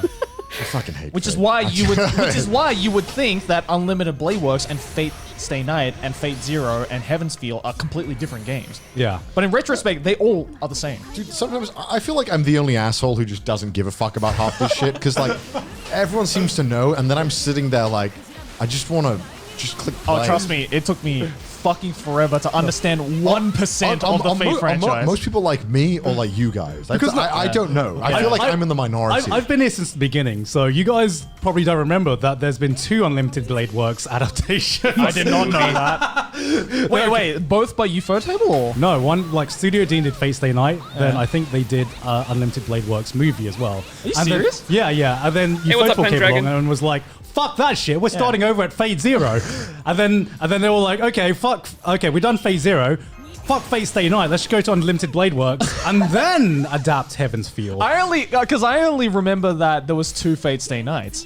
Yeah. And then it was the Studio Dean Fate Stay Night. This is too much. And then Ufotable was like, hold my beer, let's do Yeah. a better adaptation, and then it was just all from there. But I didn't know about the second need a one. whiteboard. Yeah. And this is just the... I'm making Fate look so fucking bad now. It is. And we're not even mentioning all the fucking spin-offs like Fate Caledelia and stuff this like is that. just the main God. timeline canon as well. Just watch Fate Zero, and then if you like, They're not even mentioning Prisma Ilia, which has a whole multiverse inside of itself. yeah, go and watch Honestly, Unlimited from what Blade I've heard, Works. if you want to get into Fate, just watch Fate Zero and Unlimited Blade Fate Works. Zero is a great fucking show, and you can just watch it on its own. You don't need to have a college degree or a PhD to understand what the fuck is going on. Just watch it. If you like all the characters, you know, it's Yeah. fucking great. Hey, watch Monogatari. It's less complicated. Yeah, so's Pokemon. Like, what are we recommending that? My God. Fate's a lot of fun. I mean, you get into it for the good story, and then you're like, man. I got into it because I was doing a fan dub of it. Oh, I was seriously? in someone else's fan dub of it. Oh, okay. I think I was playing like... How the hell do you do an abridged of the Fate series? No, it wasn't a bridge, it was a fan dub. I know, but like, Oh, just the abridged. hypothetical question: has anyone done an abridged of the Yeah, Fate no, series? people have done Yeah. an abridged of the People Fate have done the bridge of series. everything.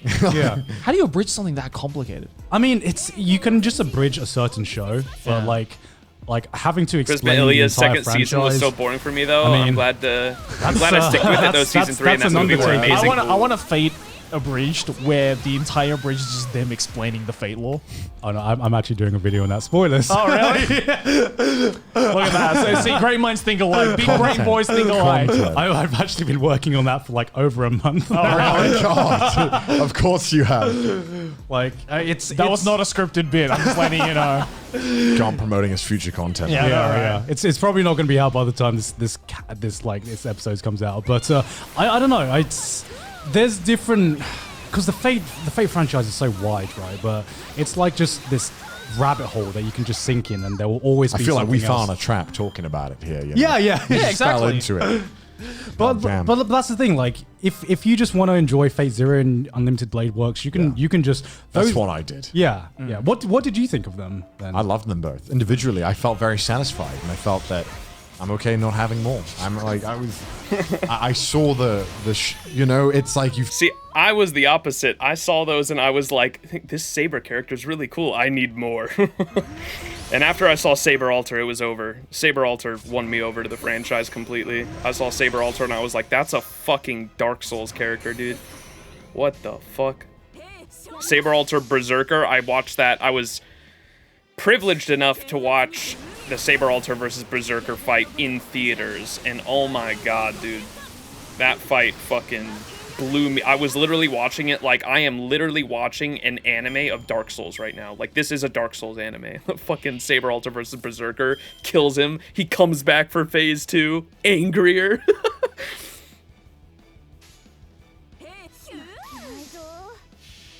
Salter, where's the burger emote?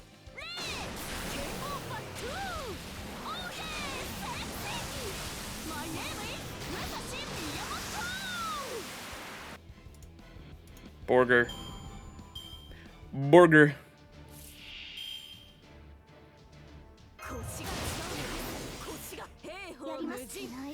Finish it, and then you walk outside and you see the rest of the world on fire, and you're like, That's a regret of mine, Max, watching the, or not being able to see them in theaters. It kind of worked out for me because what happened was I had tickets to go see it in theaters in 2020, right? I bought the tickets, and then because COVID was going on, they ended up canceling it.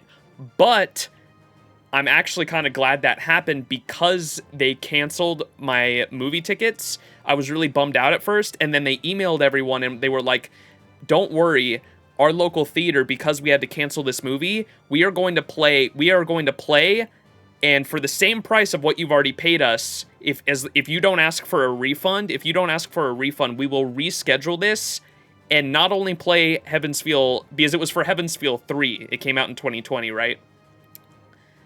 They said, not only will we reschedule this and allow you to watch Heaven's Feel 3, we will also play Heaven's Feel 1 and 2 before the third movie showing, all in a row, and we will only charge you for what you've already paid as long as you don't ask for a refund. And I was like, oh my god! And so I got the triple whammy. I got to watch Heaven's Feel 1, 2, and 3 all back to back to back at my theater. That was a fucking... oh my god, amazing experience. I was so happy I had the privilege of seeing all 3 movies in theaters. I had a chance to get into Fate in 2015, but was like, nah, I'm good. And now I'm sunk into it and regret not getting into it then because fuck, I wish I had the chance to see all the Heaven's Feel movies in theaters. Yeah, it was quite the experience. no, not today. Are you gonna watch Heaven's Feel then? I thought someone told me that was just based on the gacha game.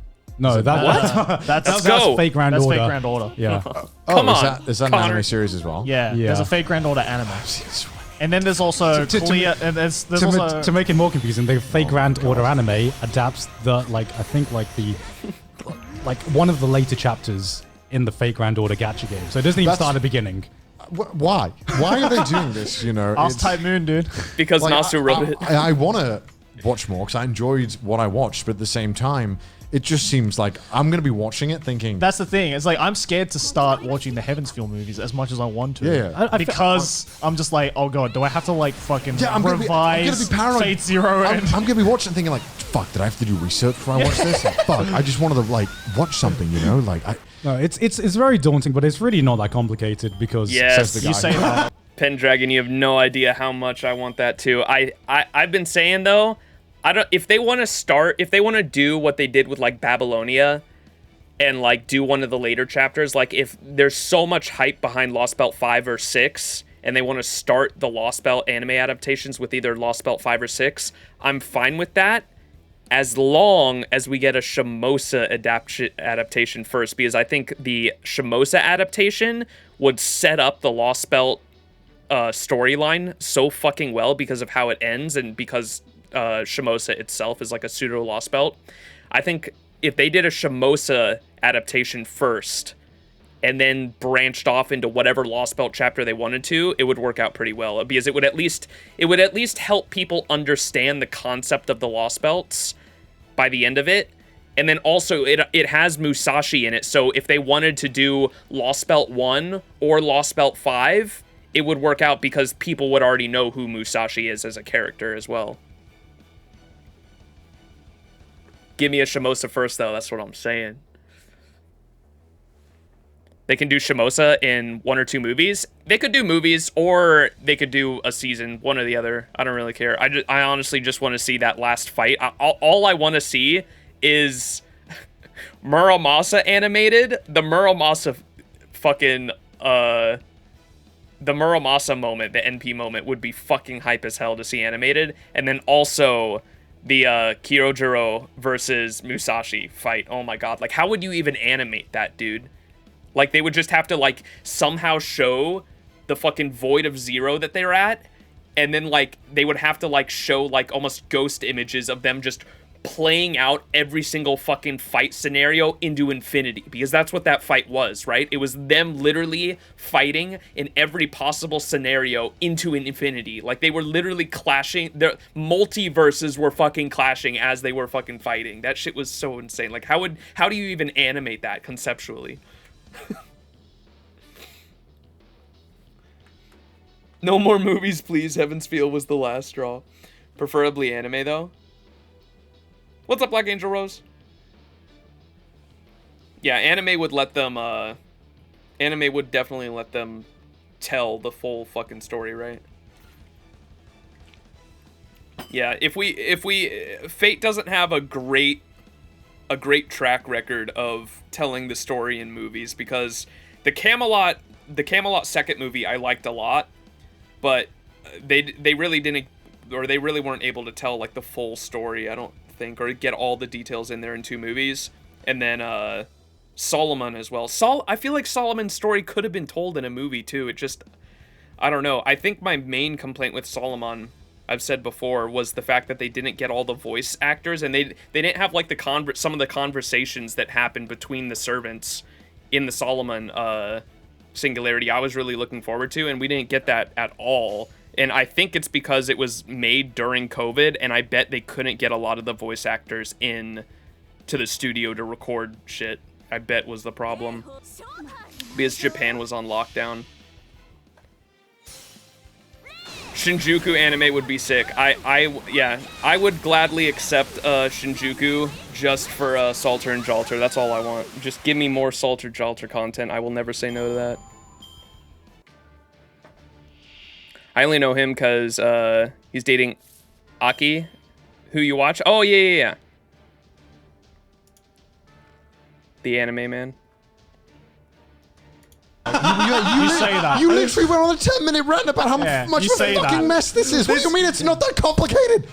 Look, you can enjoy Heaven's Feel if you've like watched Fate Zero and UBW.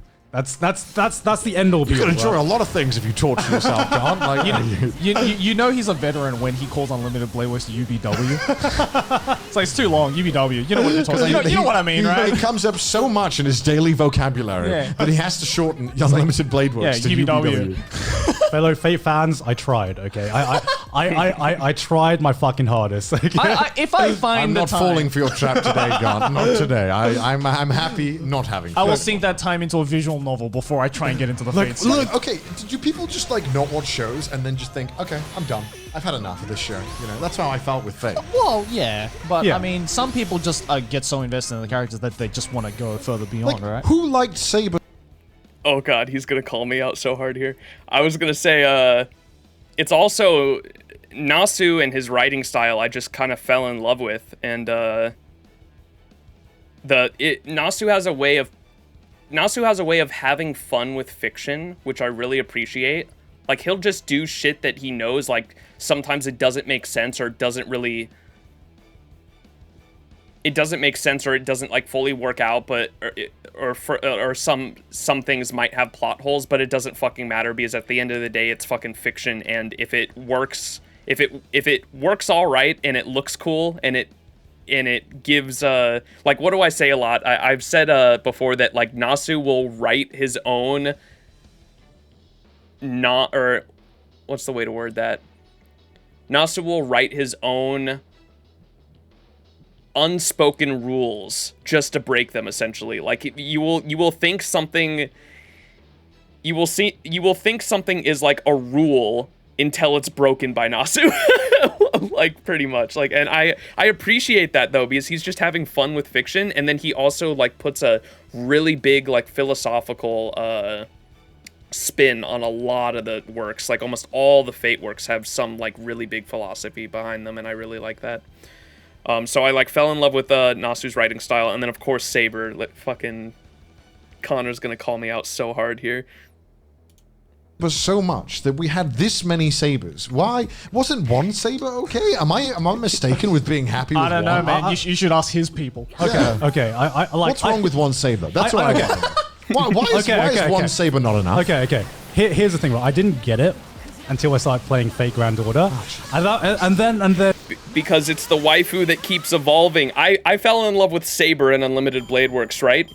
And then I watched Heaven's Feel and fell in love with Saber Alter and her character design in Heaven's Feel. I was like, oh my god, this is fucking awesome. My waifu just became a goth character, dude.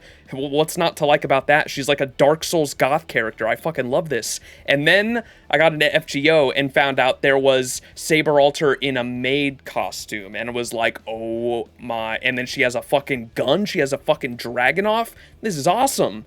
Saber Alter in a maid costume. And then I found out about Saber Lartoria Alter, and was like, oh my god, it's literally a fucking goth mommy. My waifu has become a goth mommy. And that was the point where I was like, Saber is just the waifu that keeps evolving, dude.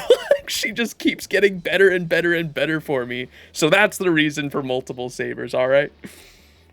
Nasu creates such a weird ass characters, but have them humanized, where even the weirdest circumstances, yet you understand that they're characters completely. No real answer. Takeuchi just loves to draw Saber, and that's the reason we have Saber faces. Yes. And I appreciate them, because I am definitely a Saber face stan. Give me more.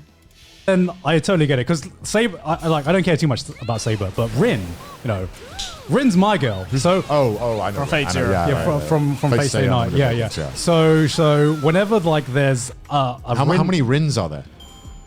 I mean, there's not. The fact that there's not a clear answer to this question is fine.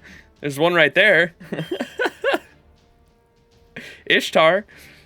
Fucked up. There's not as many Rins as there are Sabers. Yeah. What do you mean? There shouldn't be more than one. For example, like getting Ishtar, for example, Hey, I'm like, I need to get, every time there's a character that kind of resembles Rin, I'm like, well, time to think. I'm not gonna lie. The first time I saw Ishtar, I was like, oh, is that Rin? I hear this shit, and all I think of like, man, this sounds like it's nearing Kingdom Hearts level of bullshit. Oh no, I totally Kingdom think, Hearts wishes it could be that. I totally, because we're just talking about the series. We haven't gotten into Fate lore. We're not itself. getting into that.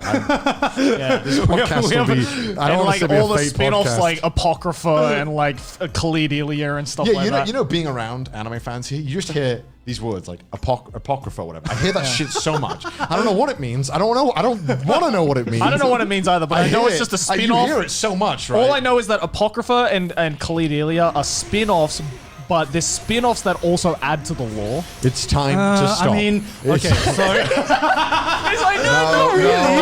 We're not getting into this. okay, so to start off my lecture today on Fate lore. J things Get that the I didn't get whiteboard. before. Let's go back to that. Oh my god.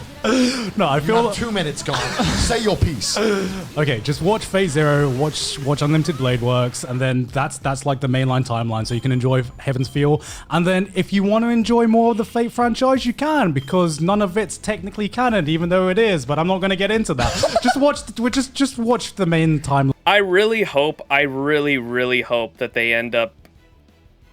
They don't even have to fully remake it, but we need a Fate Stay Night official English release, man. Like I feel like that's one of the biggest barriers, because if you tell someone to start with the visual novel and you have to go on some third party website to find a fan translated version of the original source material, like that's just rough. Like we need an English release, man. And the fact that I have Hopium, I'm sipping that Hopium, guys, because Witch on the Holy Night released first ever. It's Nasu's first visual novel, I think, right? Witch on the Holy Night. And that got released in NA, English translated and remade. Remake and English translated officially for NA release. And now we're getting Tsukihime confirmed for the same thing. I am sipping that big hopium that for the 20th anniversary for Fate Stay Night, we'll get either a remake or an English translation. because oh man, we need that so fucking bad. Just for like it for NA, if we want NA people to get into it anyway. I'm sipping that hardcore hopium right now. Oh, Tsukihime was the first? So, Witch on the Holy Night just takes place before it then, on the timeline, if I'm not mistaken? I feel like Rin just asks, or acts like a total tsundere? Well, yeah. Rin is like the tsundere. Like, if you Google tsundere, a picture of Rin comes up. They're not connected-ish? Alright, I will find out when I read it, I suppose.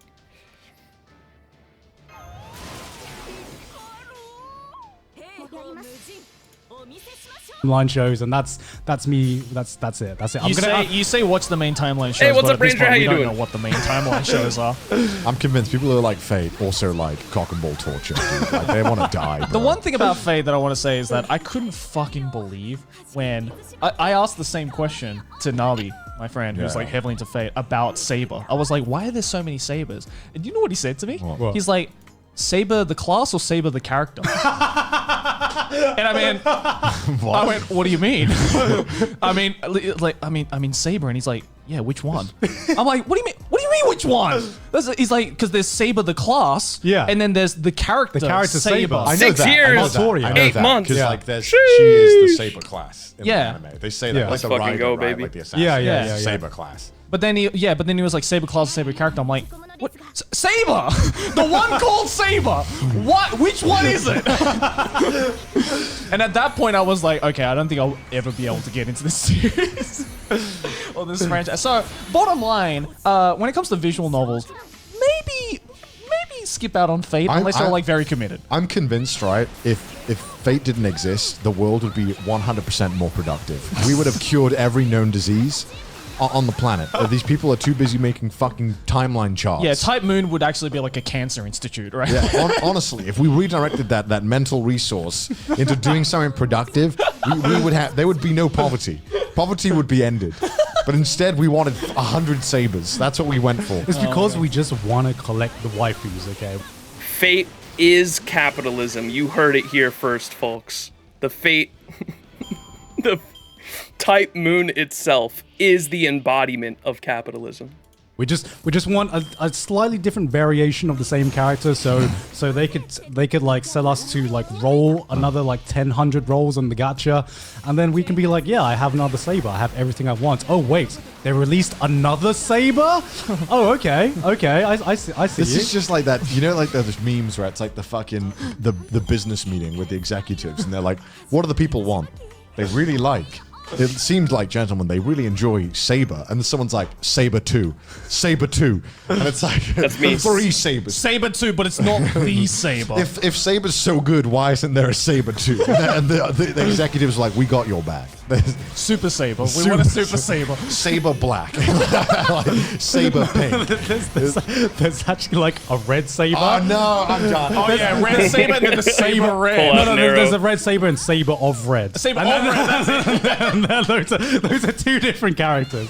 At this point, Type Moon has to be fucking with us, right? Like, I'm ready for them. I'm ready for Type Moon to just come out and just like pull an Anno Hideaki, just being like, yeah, all of that has no meaning. We just wanted to fuck with you. I'm going insane listening to Gaunt try and explain this shit to me. I want to have an episode where I hate this I so just like much. spend an hour explaining Fate lore to you guys to just see how you react to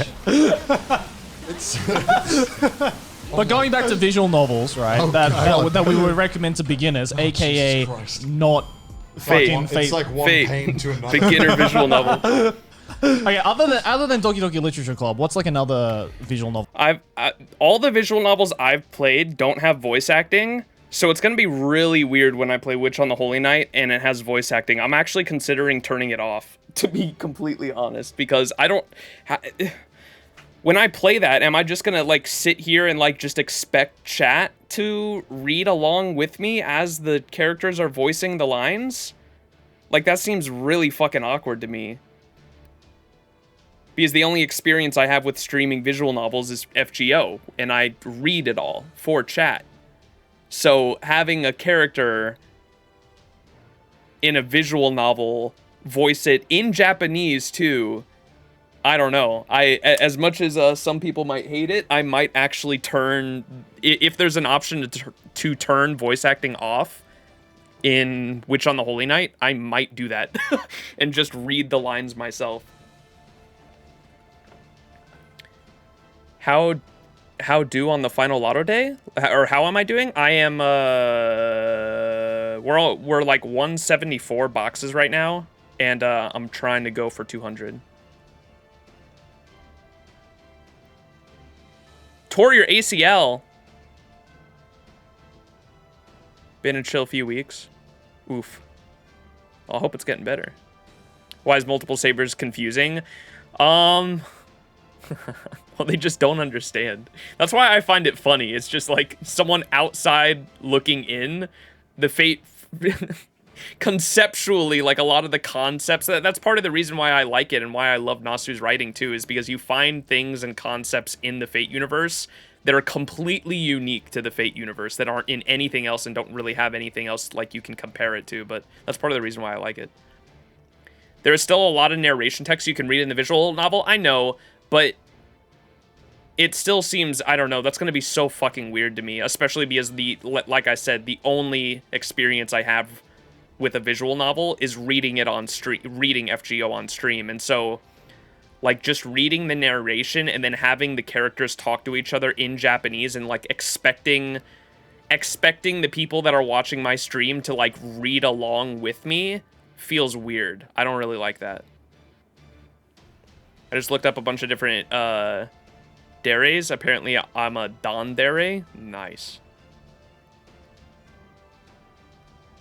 You have weird names but that make no sense, like Saber Lancer. Comic books are similar where you have a variation of a character like Spider-Man and the Ultimate Spider-Man. I don't even know what that is. I've never been into comic books really, so you would have to explain it, even like you would have to explain it by like a multiverse, I guess would be like the best way to explain it to someone, and just say like Fate is a multiverse, and so this character has like a bunch of different variations. And so like, have you seen like Spider-Man Into the Spider-Verse? You know how there's like different Spider-Men? Well, there's like different sabers. That's like basically what it is.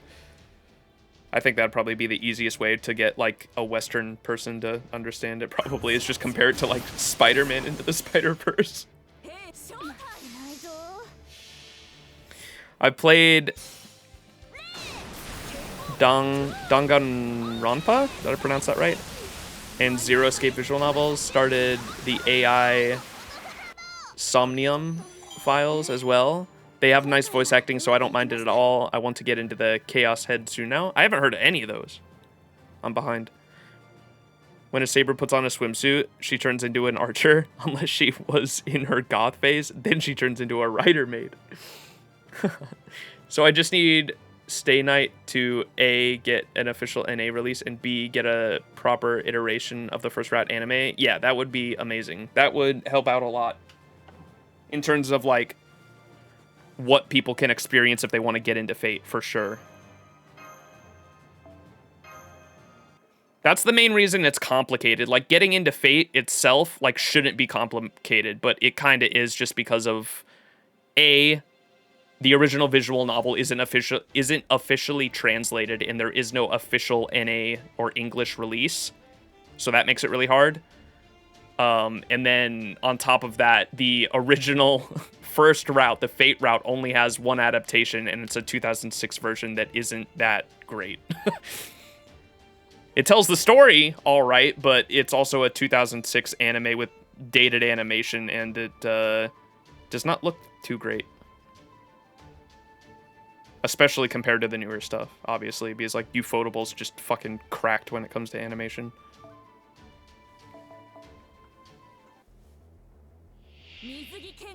Believe people who want a first route anime have never read the Fate route.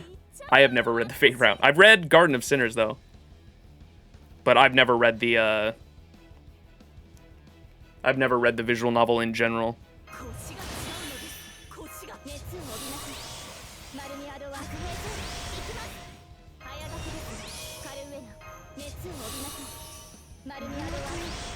Garden of Avalon should honestly get like a... I feel like you could cover all of Garden of Avalon in like a short movie. That would be a fucking banger, man. Garden of Avalon made me cry. That's such a good story. And I feel like that's all you would really need to like understand Saber as a character more than anything.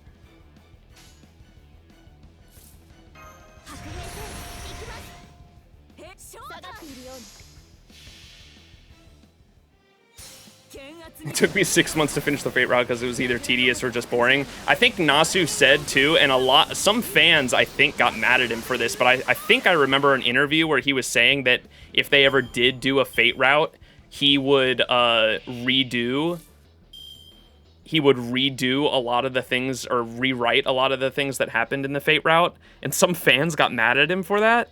But I think his reasoning was saying that like it was one of my earlier writings, and he said he was like embarrassed by a lot of the ways he like wrote the Fate route.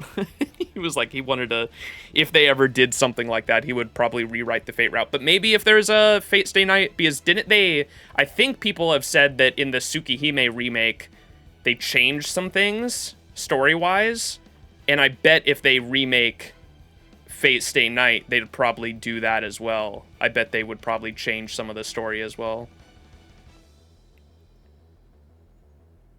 Rewrite that part, the first days.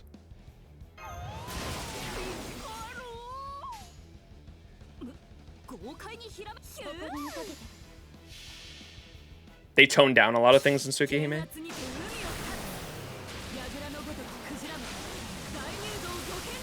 Mainly about Tonoshiki. I just found out the other day too in my Discord chat was saying, or the people in my Discord were saying, I was like, wait, why is the main character in Tsukihime and the main character in Garden of Sinners both named Shiki? And they were like, oh no, he doesn't know. And I was like, what do you mean I don't know? And they were like, there are about as many Shikis as there are Sabers. And I was like, what?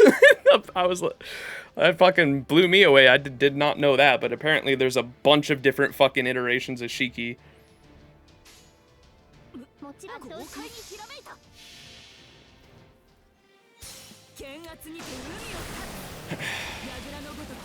Still need to watch Kara no Kyoke? Yep, so do I. I think I watched the first movie and never continued it, and when I found, people said that, like, if you watch Garden of Sinners, you have to watch the first and second, like, films back to back, because they said that if you just watch the first film, it's not going to make a whole lot of sense and you're not going to enjoy it. And so they said if you are going to watch them, like, one at a time, at least watch the first and second film, like, back to back, because they really string things together and keep it interesting. So I didn't do that, so I need to go back and watch the first and second film back to back and then continue it.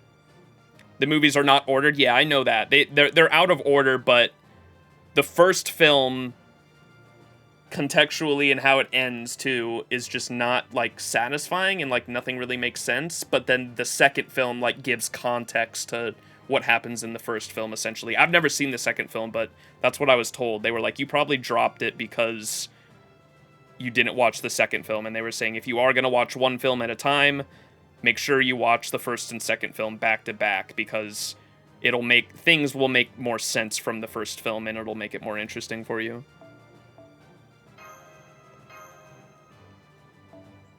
How many rose petals we got?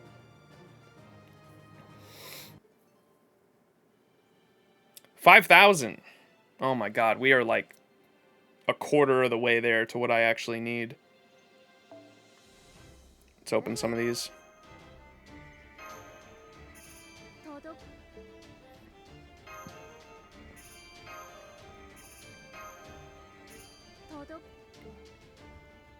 Reaching 200 right now, let's go. We are 8 hours into this stream, goddamn.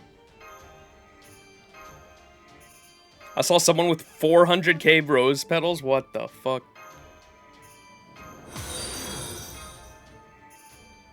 Name Ved, appreciate the follow.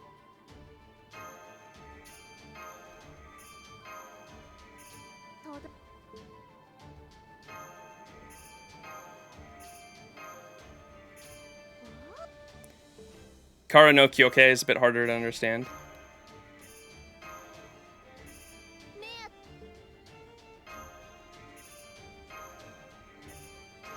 As long as we're not talking about the embodiment of Britain, I think I'll be all right. I think I get it now, but holy shit, dude. Reading...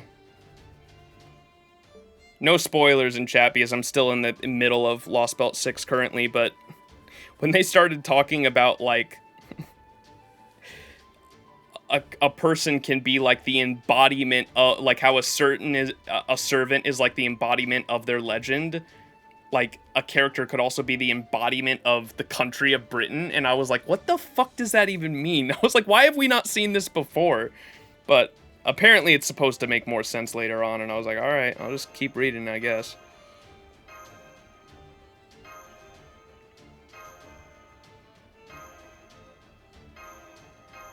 Get all these silver ones.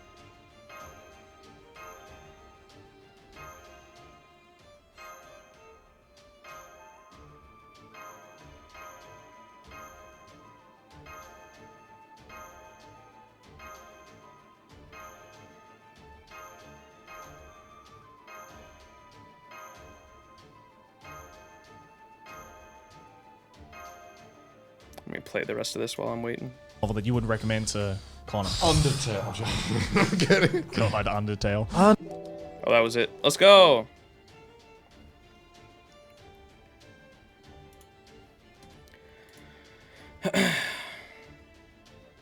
You haven't read Notes? I have read Notes. Notes made more sense. Notes made a lot of sense to me. I thought Notes was dope. And I thought it was really cool when the A-rays, like, made a return in LB6, but even though they're, like, not the same thing, I guess, in terms of, like, in the Lost Belt, A-rays are a different thing, and then in Proper Human History, they're a different thing. They had, like, a conversation about that, but it was cool how that concept came back, along with the Black Barrel as well, of course. The A-rays in Notes reminded me a lot of the, are they called the Yaga in Lost Belt 1, the Wolf People? I thought, like, I was like, oh my gosh, those are, like, the same thing almost, because they were, like, humans that had modified with, like, animal characteristics in, like, post-apocalyptic Earth. Were, like, what the A-rays were, or what they sounded like in Notes.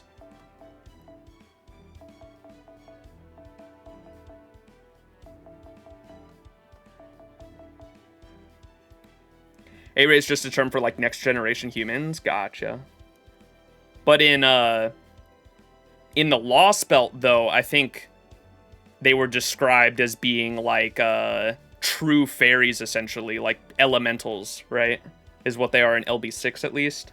Or maybe that's what they were in... I can't remember. Maybe that's what they were in Proper Human History, and there's something different in the Lost Belt. I can't remember, because the A-rays definitely took a different turn in LB6. But that's what they were in Notes, right? We're, like, next-generation humans.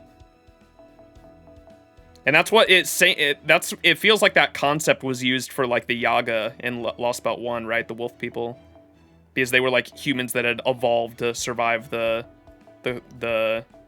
Ice Age.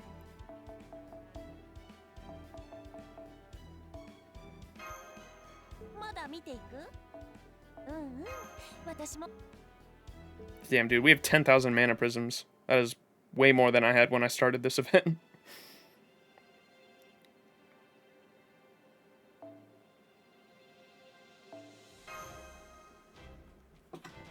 Currently on section 18 or 19. I started a few days ago, and I'm bothered enough to read story. When I'm bothered enough to read story, I'm only reading parts that stick out to me, which isn't a lot. Gotcha. So you're, like, kind of breezing through it for the most part. That's fine.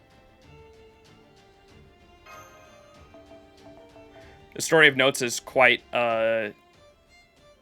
just a simple bittersweet love story. Yeah, I actually wasn't a big fan of the love story part. I thought that was kind of weird, but everything else was pretty fucking dope.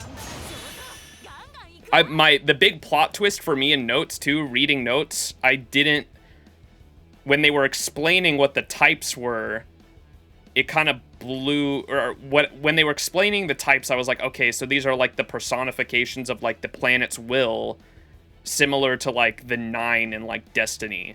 They're, like, essentially, like, the planets come to life. And then later in the story, it's revealed that the types aren't just the personifications of the planet. the types are actually the strongest being on those planets. And then I was like, wait, hold on, what? I was like, you mean to tell me that each one of the planets in our solar system has an alien civilization on them, and these types are essentially the pinnacle of the warriors of those civilizations? And that blew me away. I was like, and I was like, wait, what? I was like, explain the Fermi paradox then, chat. And chat basically told me that the Fermi paradox are the reason why we can't see these other civilizations or these other aliens on the planets has to do with not only the textures of the planets, and like I guess we can't like visibly see the textures, similar to like I explained it with like the different realms almost in Berserk, were described as like humans couldn't see like fairies even though they were living there. The like the Fey realm and human realm were like layered on top of them, and like normally we can't see or interact with the fairies in Berserk, but sometimes when a human has been when a human is in a certain mindset or in a certain state, then they can pass through the different layers of reality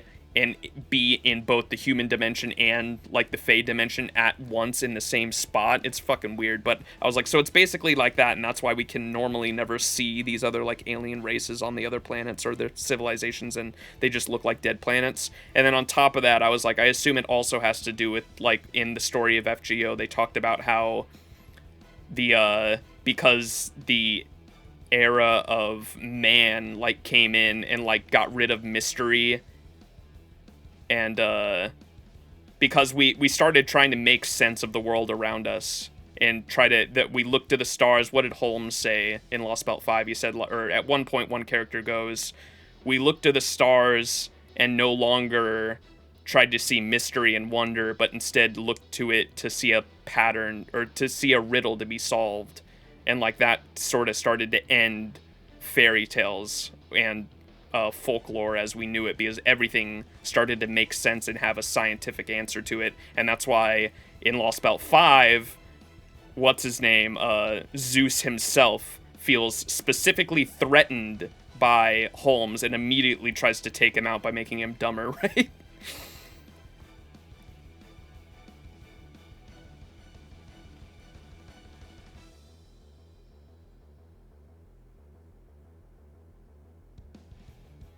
A-Rays and LB6 are great fairies. They never get a second generation or are more powerful. Yeah, so they're like the original fairies, right? Because that's how I understood it too. So A-Rays and LB6 are essentially fairies that have like specifically come and been born from like Avalon itself.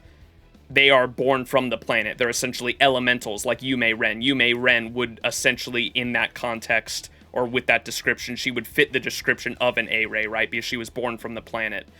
The other fairies are born from human concept and imagination, which is why they keep the humans around. They keep the humans around so that fairies can be born from imagination. I'm not that far into LB6 to explain that just yet, I don't think. But I'm not far enough in LB6 to have that explained just yet, but I assume that's like what it is. That humans are like kept around to be to help newer like fairies be born, but they're not A-Rays because they were born from human minds instead of the planet itself. The only thing I've read from the story is Babylonia.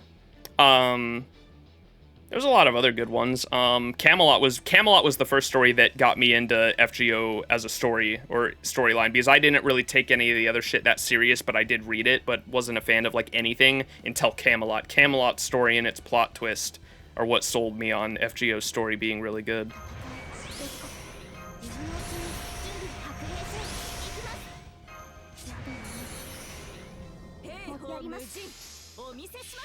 It will be explained later in the story. Gotcha. Thank you, Namebed. Where are you in LB6? The first... What are the MASH nodes called? So I don't spoil anyone. What are the MASH nodes called? The ones that cover what's going on with MASH. Fragments. Thank you, V Remy. I'm on the first fragment. The first fragment of 6.2 is where I'm at in the story.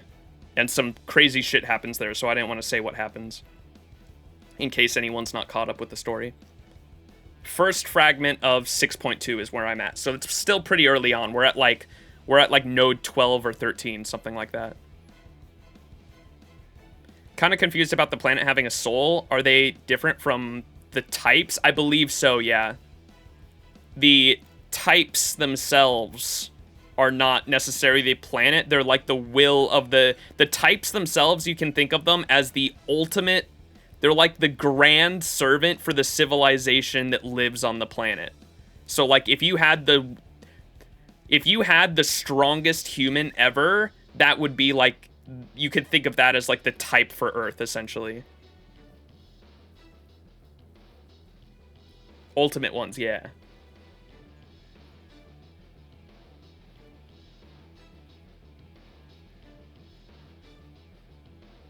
Yeah, those fragments are bigger spoilers now. Yeah. So I didn't want to say what happened in it. I'm at fragment 1, the first fragment of 6.2. Where essentially the core of the planet itself, like Gaia and the Crimson Moon. I haven't read the other stuff, so I don't really understand what the Crimson Moon is. Gaia, I understand. Gaia and Alaya are like the two that are fight. One of them's on the side of the way chat explained it to me, because I didn't understand any of that shit until we got to Lost Belt 3 and Yume Ren was revealed. And then I was trying to talk to chat. I was like, what the fuck is an elemental? What did they call? They called her, I don't think they called her an ultimate one. What did they call Yume Ren that was wrong in the story? They called her something, and chat like quickly corrected it and was like, no, that's not what it is. And then they like explained Alaya, Gaia, and in my head, they helped me make sense of it by saying that like the elementals or the true fairies in proper human history are essentially servants, but for the planet. A true ancestor, yes, that's what they called her.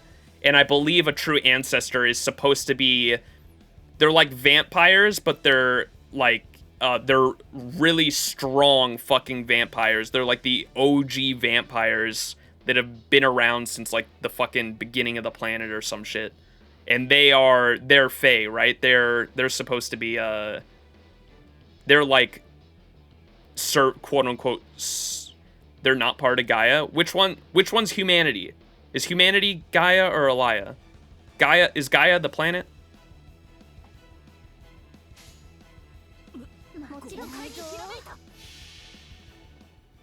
Because one's on Gaia, one of them's on humanity's side, and one of them's on the planet side itself, right? And then the counterforce just constantly tries to keep both of them in check. That's how chat was like educating me during Lost Belt 3.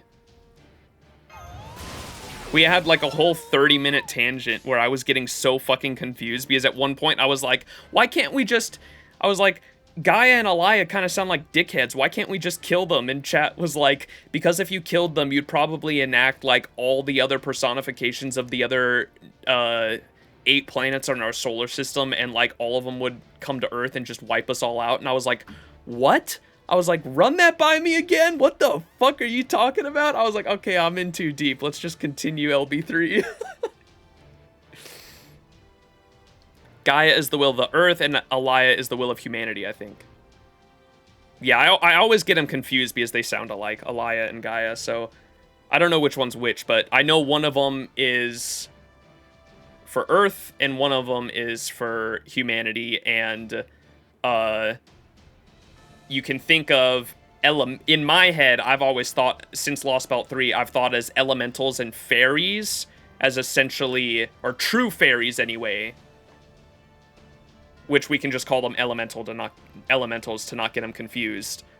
They are like essentially servants for the Earth. They fight for the Earth and fight back against humanity because we're like killing the fucking Earth. And then humanity has servants to help protect it, which are obviously humans from history that have made a big enough legend for themselves.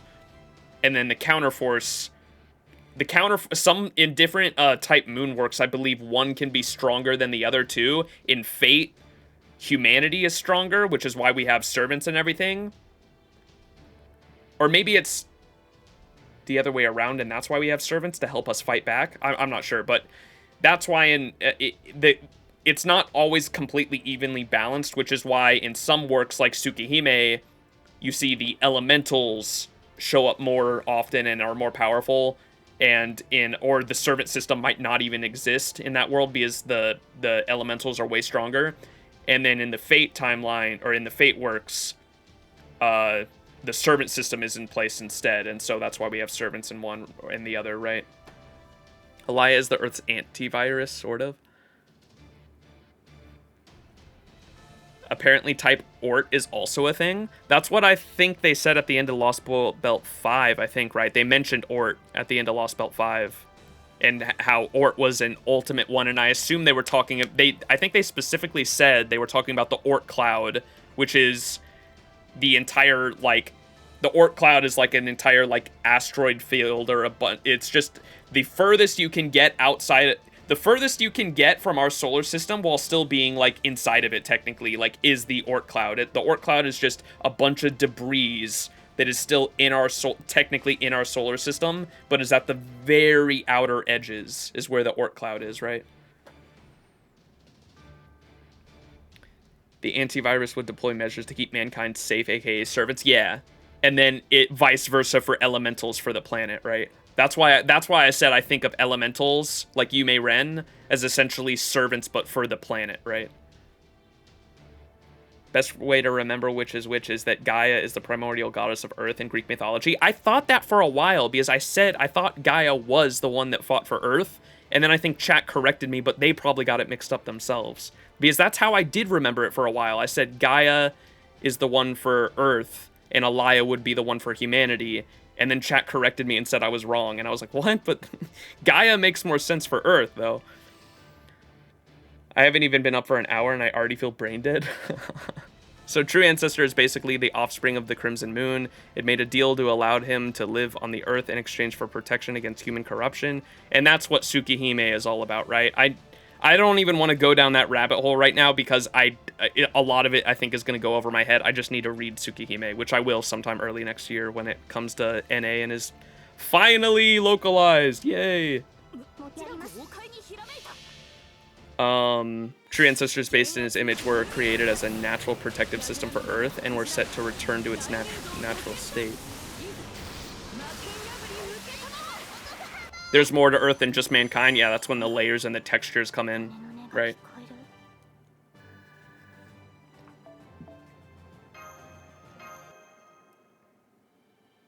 That's never mentioned in Tsukihime? Oh, great. Where is that mentioned then? Where is the Crimson Moon shit mentioned in? Don't tell me it's the moon shit. This was all fucking in a character material book? Yeah. When you tell people why it's hard to get into, like, the fucking... why it's hard to get into the, like, the really deep Nasuverse lore shit, that's fucking why right there. Holy moly. Like, big details like that are just, like, in a side book or some shit. What the fuck?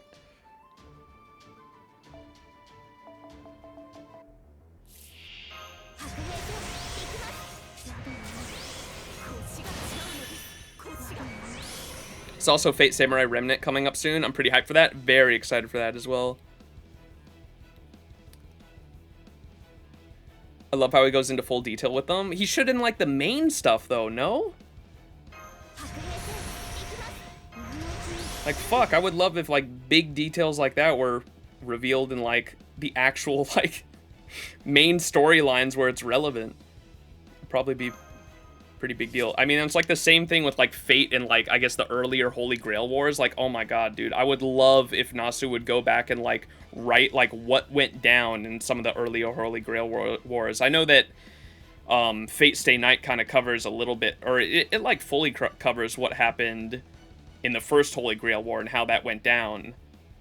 But I have not heard anything from the second or third Holy Grail War. I just know that in the third Holy Grail War, that's when Angry Mango shows up or the was it the Einsburns summon Angry Mango as a cheat servant, and he ends up corrupting the Grail, which is why it's so fucked up in the 4th and 5th Holy Grail Wars. But like, I would love more details. Like, show me what actually went down with Angry Mango. Show me how he was the first servant to die in that Holy Grail War. I want to see that shit in detail. It'd be pretty fucking funny.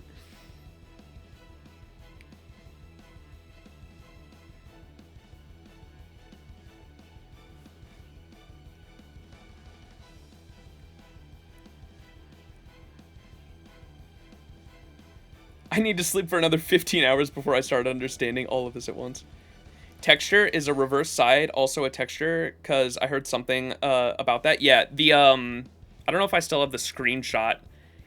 Textures are described so well by Merlin in Garden of Avalon. I was so excited because when Cosmos and the Lost Belt started, I had this analogy that I came up with where I said you can think of Cosmos and the Lost Belt as essentially the alien god came down, and the bleached earth phenomenon is essentially the alien god comes down and the earth, think of it as a globe, and the alien god took some sandpaper and sandpapered down the entire globe until it was just a blank white canvas. It needed to be a blank white canvas because it is the texture of the earth itself, which is essentially the reality that we live in. It needed to be a blank white canvas in order for another reality or texture to start overcoming the entire planet. And that's what the Lost Belts are. Now, you can't just throw you can't just throw a reality or throw you can't just throw a piece of shit at the earth and hope it sticks. So what they do is they get the Lost Belt trees. We still don't, at this point in the story, I don't think we still fully comprehend what the Lost Belt trees are or why the fuck there's a galaxy inside of them. That's kind of crazy. I don't think we fully understand that at the point where I'm at in the story anyway. But what I do know, and what I said at the beginning of the Cosmos and the Lost Belt storyline, I was like, so you can think of that blank earth sandpapering down the earth phenomenon as like the blank earth phenomenon, right? And then you have these realities, which think of like a little piece of paper I've got, and that's a Lost Belt. That is a different timeline that was pruned because it met a dead end. And these pruned dead end timelines where humanity reaches a dead end, the alien god takes the trees, which are like a pin, and pins them to the earth so they can't go away. Something needs to pin the reality in place, or else they can just fly away like a piece of paper in the wind. And so these little pieces of papers are the Lost Belts, the realities, the textures of dead-end timelines, and they're pinned in place on Earth by these trees. Now, the thing in Garden of Avalon that I did not know that is explained in Garden of Avalon is that Rogue Demiliad essentially does the same thing as these trees. I don't think, at this point in the story, that Rogue Demiliad is a tree of emptiness, because obviously it's a fucking lance, it's a spear, but it definitely does the same thing, as in it can pin the texture of our reality into the earth, and that's exactly why, even though Lost Belt 6's tree is early on in the Cosmos and the Lost Belt storyline, we find out in like Lost Belt 4 or 3, I think, that the tree in Lost Belt 6 has been cut down, but Lost Belt 6 has not disappeared. The reason it hasn't disappeared is because they have Rogue Demiliad, and Rogue Demiliad can do the same thing by pinning a reality or a texture in place on the earth. And I thought that was so cool, because that was revealed to me in Garden of Avalon. We didn't know why Lost Belt 6 was still there, even though they didn't have a tree while reading Cosmos and the Lost Belt, but while reading Garden of Avalon, I find out that's what Rogue Demiliad can do, and that's exactly why in the Camelot Singularity, you remember the ends of the earth closing in on itself. You could see on the edge of the map it closing in, and on the movie you get a really cool animation of this too, where the ends of the earth are closing in. That's because the Lion King, King Arthur, removes the lance, and the Singularity itself is like closing in on itself because she removes the lance. Is Garden of Avalon LB6? No, yeah, it's a retelling of the Camelot story. So Nasu wrote it in 2015, And it was never officially translated or anything. It's not too long though. It's like 200 pages, I think. And there's not only an audiobook that is fully translated on YouTube you could watch that's only like an hour long, but there's also a bunch of different versions and a bunch of different fan translations of just the book out there you can find. But it was written in 2015 when Unlimited Blade Works came out. It was part of the like Unlimited Blade Works Blu-ray DVD set. Texture is like a barrier of Lost Belts, white dome storms. You see, yeah, those are basically textures. Textures, in my mind, I just explain them as like literally like, you can think of them almost as like giant reality marbles. Like that's obviously not what they are. Of course, they're very different things, but conceptually they're kind of the same thing. They're like giant reality. They make up our reality itself. And so if one of these Lost Belts fully spreads and encapsulates the entire planet, it becomes the new texture and reality of the planet itself.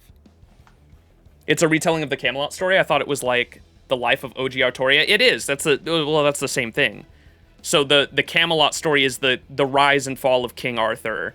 Garden of Avalon is Nasu's version of that, essentially. So Garden of Avalon is the rise and fall of King Arthur, but Nasu's version. And so it lets you understand the backstory of Artoria. Remember those cracks when Gil used Ea? That's basically a texture. Yeah, fucking... dude.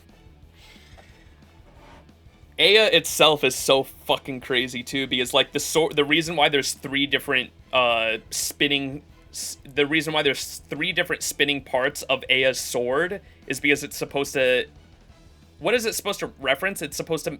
One's earth, one's heaven. Is one hell? I don't think one's hell, is it? Or is it the underworld?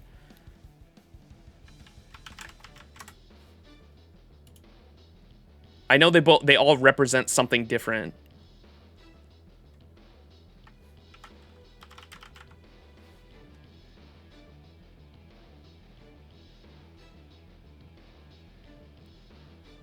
Yeah, the heavens, the earth, and the underworld. So the reason why there's three different rotating bits on Gilgamesh's Ea, the giant red sword, there's three different rotating bits, and they all rotate counter to each other. So one rotates one way, the other one, the middle part rotates the other way, and then the bottom rotates the same way as the top one. And they all rotate different ways, counter to each other, and the top one represents heaven, middle one represents earth, and the bottom one represents the underworld. It's so fucking badass.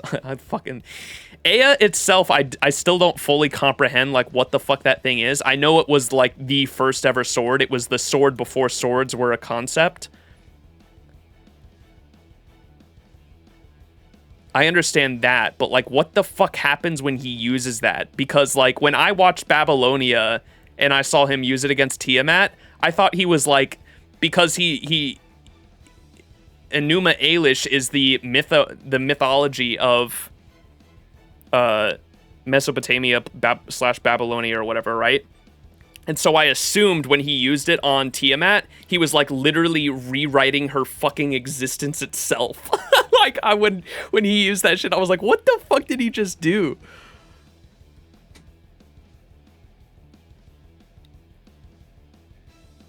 I heard Gil talk. Yeah, I'm trying to understand what the fuck Ea is exactly. I understand it was it was a sword before, it was the first ever quote unquote sword. It was a sword before swords were even a concept. I get that. I get that it represents heaven, earth, and the underworld. But like, what actually happens when he uses that shit on someone? Like, what does it do? It returns things to Genesis? And that's what was and then that's why Tiamat's like force field or whatever, why that needed to come down for him to use it, right? Because that thing, dude, the concept of what Tiamat did. What's the name of Tiamat's thing she used in like her last attack? Or the big orb that went around her?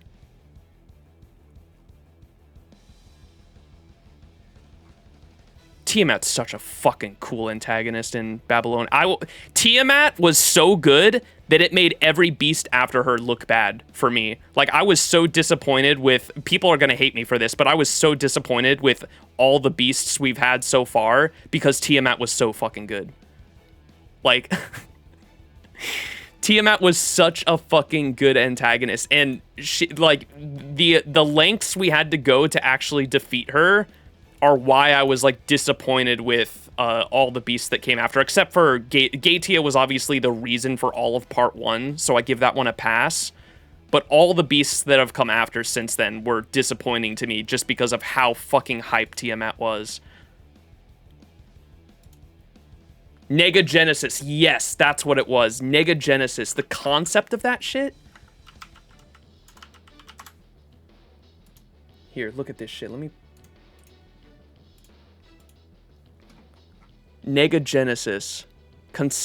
Negagenesis is a skill that permits one to maintain a conceptual bounded field that rejects the evolutionary course and the genesis of the Earth, expressed within proper continuity of the history of man. That was the last attack of Tiamat. That shit is fucking insane, dude.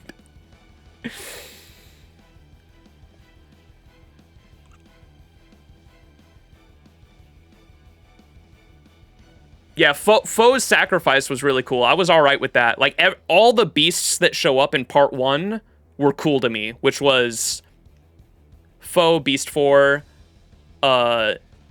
Beast 1, Gaetia, and Beast 2, Tiamat. Beast 3, Kama, I liked more than, and they, I don't know if Kama and, Kiara really count because they were, they obviously were never fully matured beasts, so maybe they would have been way crazier if they had matured, I'm sure. And they were also left and right. They were different, they were like a split beast, I don't know. I wasn't a huge fan of Kama or Kiara, though, in terms of, like, story and them being beasts, because they were nowhere near as cool as the other beasts we had come across at that point. And then... now we know that this is a bit of a spoiler for Lost Belt 5, Olympus, if people haven't played Olympus, so leave now if you haven't read Olympus. But in Olympus, we get 2 more. We find out that Beast 7, which I don't even know, how do they even know the number? I get that they can tell because of the magical energy that Olga Mary is a beast. But how do they just know? They look at Olga Mary and they immediately go, that's Beast 7. And I was like, how do you know that? And then, what's her name too?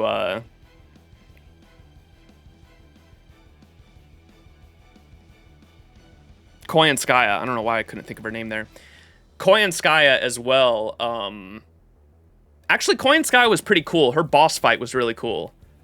I was kind of bummed that she, like, reverts back to her normal self, like, after it was revealed that she was a beast. I think it would have been cooler if, after she revealed she was a beast, she stayed in, like, some kind of crazy, monstrous form. I think that's the main reason I have a problem with some of the later beasts, because Beast 1, 2, and I guess kind of 4 is a special case, but Beast 1 and 2... like, literally look like monsters. Like, they are monstrosities. They are scary to look at. Kiara, Kama, and Koyanskaya, when Koyanskaya is in her normal form anyway, are not scary. They're not intimidating. And I think that's the reason I really like the earlier beasts. She's half matured in LB5, another half matured beast. Oh, boy. All right. I guess that's what I'm trying to get across is, I guess, the later beasts, just the fact that they're not fully matured, they just don't intimidate me, like, in the slightest, in the same ways that obviously Tiamat and Gaetia did. Gaetia and Tiamat were, like, genuinely scary to me. Like, their forms, their powers, they immediately, like, just looking at them, you can feel, looking at them and what they do, you can feel this presence. And it just gives you an immense feeling of dread and hopelessness. Like, there is no fucking way we can defeat this thing. And I miss that. Like, when I went against Kiara and Kama, and, I mean, the reveal of Koyanskaya was cool. I will say that. But I guess I was just disappointed that she, like, after the fight, she just, like, reverts back to her normal self and just dips. I was like, what? Come back here and fight me! Kama and Kiara, but more so Kiara feels like people who were powering to beast levels, so we had to fight them as they were escalated, but Tiamat was already a beast, so Tiamat was oppressive and pushing down. Yeah, no, I get that.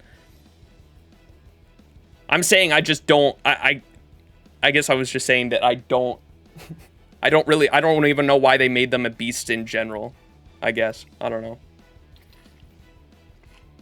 Ever noticed that each Grand Servant counter to each beast, since Orion is a hunter, wouldn't befit him that he hunts animals like beasts, like foe? Wasn't, no, because wasn't, I thought what's-his-name was summoned there too. Fucking Roma. Wasn't Roma summoned there for that too? And what the fuck does he do? He's Rome.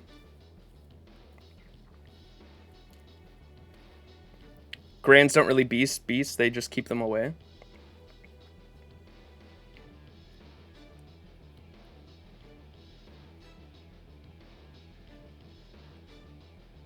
Hence with Merlin and Foe, that's funny.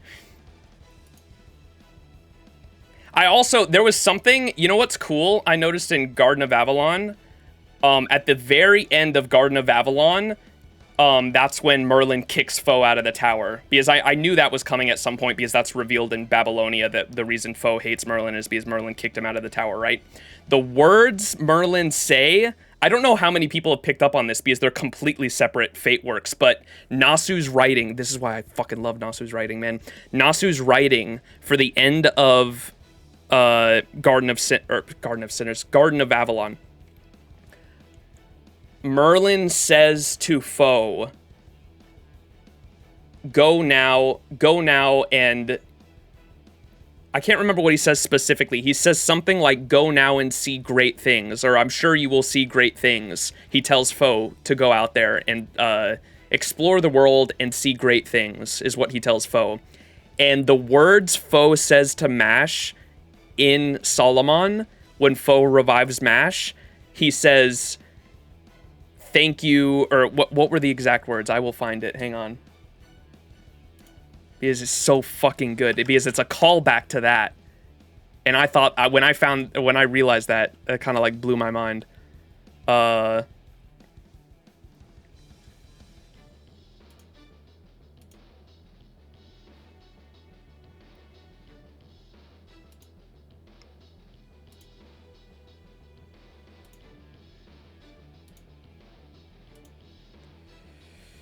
Which fan animation did I see the comment on? I think it was this one.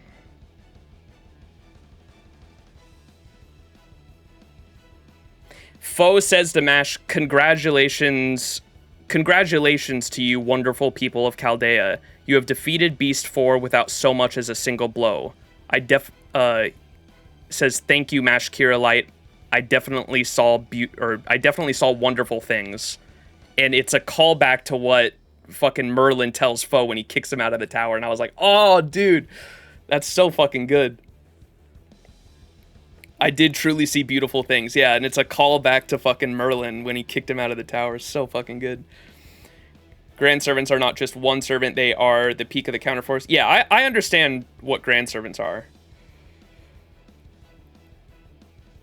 And I think it's cool how there's always 7 Grands and seven, or maybe not always, but or at any given time, but there's supposed to be seven beasts and 7 Grand Servants, and they are not specific people, but they are titles that are given to different characters or people that can become, they have to qualify for the title.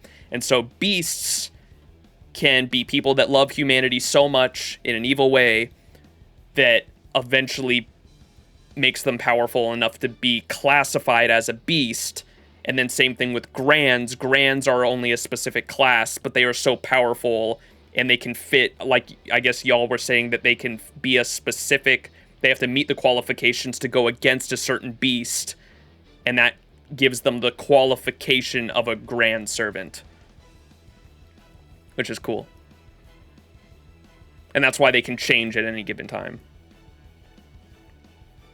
What does foe represent? A concept, I mean, was like he was the biggest fish in the sea, or was he humanity's desire, the best at killing each other? Or is he just anti-human? Yeah, I don't have the best answer for you on that one. I just know he's the representation of primate murder, but other than that, I don't know.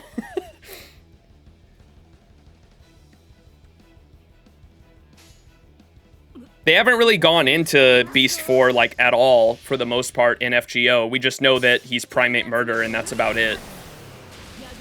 I'm someone who's only read FGO, really, and, like, watched a couple other Fate animes, but my knowledge is limited to Fate Go for the most part.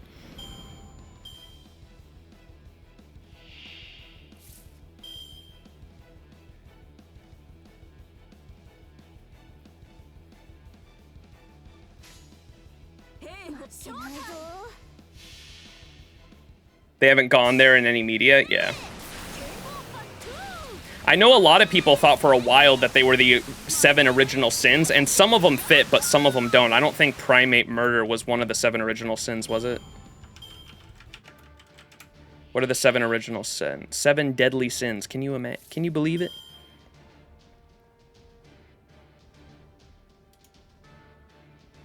What made you want to play Fate Go? I watched Fate Unlimited Blade Works, thought that was really cool. Then I watched the Heaven's Feel movies, and I fell in love with Saber Alter, and I saw Saber Alter was in Fate Go and was the final boss of the first chapter of the game, and that's what got me into it.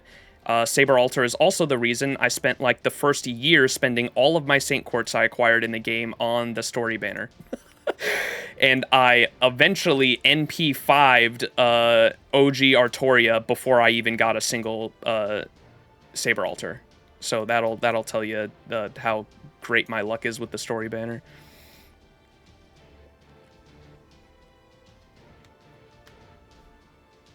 Beasts are not limited to 7 sins, if I recall correctly. You are right. The I'm saying it is wrong. I'm saying originally I thought that the beasts were the 7 original sins, because I believe Beast 1 and Beast 2 fit the 7 original sins, but Beast 4 does not, and that's when I was like, oh, okay, maybe that theory's wrong.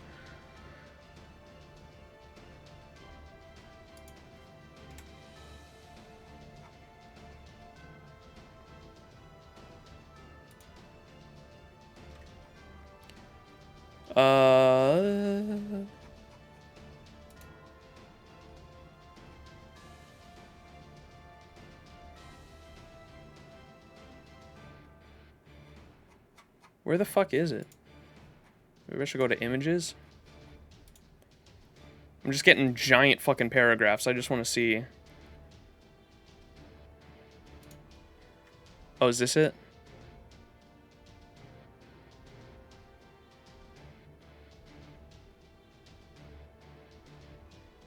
Pride, greed, lust. Lust also fits for 3. The 3rd sin is lust, which kind of fits with Kiara and Kama. Envy, gluttony, wrath, sloth.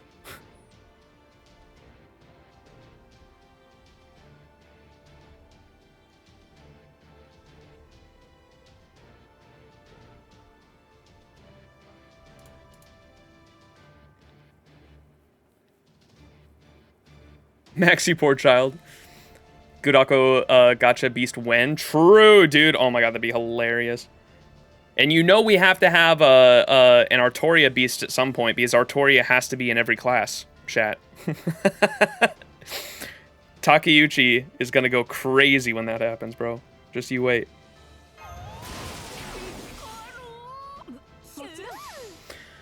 Foe has the best defeat because he's the embodiment of the term "there's always bigger fish." He is the true apex predator meant solely for keeping humans in check. In essence, he is the bigger fish. Oh yeah, he's like that. I remember someone said that. They said foe and primate murder is essentially if you want to talk about how if you want to talk about how I was saying earlier how the elementals or the true Fae are essentially like servants but for the planet. If we're going with that concept just to help it make sense, I know it's not completely accurate. If we're going with that concept to help it make sense, you can think of foe or primate murder or Cath Polug essentially as their fucking super weapon. Because that's what foe was. Foe was just meant to keep humanity in check by killing as many humans as possible, right? There's no way for humanity to physically defeat him, as his defeat represents humanity overcoming the violent cycle that is nature. His defeat cannot involve violence. Instead, his defeat is simply befriending him, showing him that humanity is not bound to violence alone. Nice. That is awesome. I like that a lot.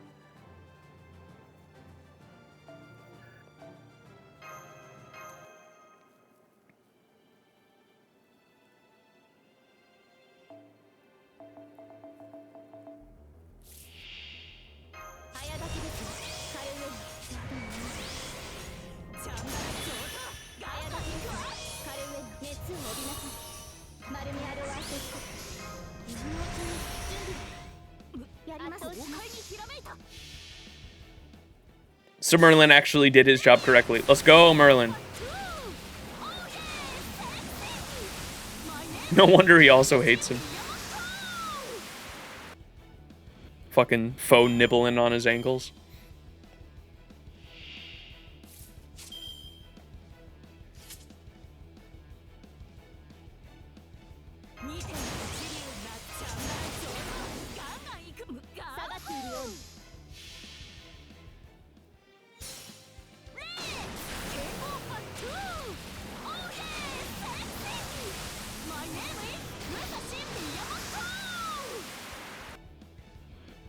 So hold up, back to the Aya thing, because I had that tabbed. What does he do when Gilgamesh fires Aya at someone? It reduces them to Genesis, you said? What does that mean?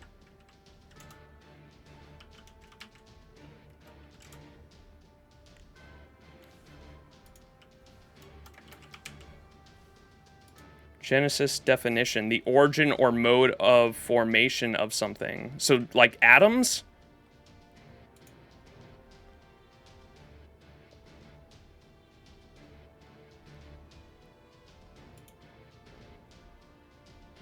Genesis just means something's beginning, the birth or creation.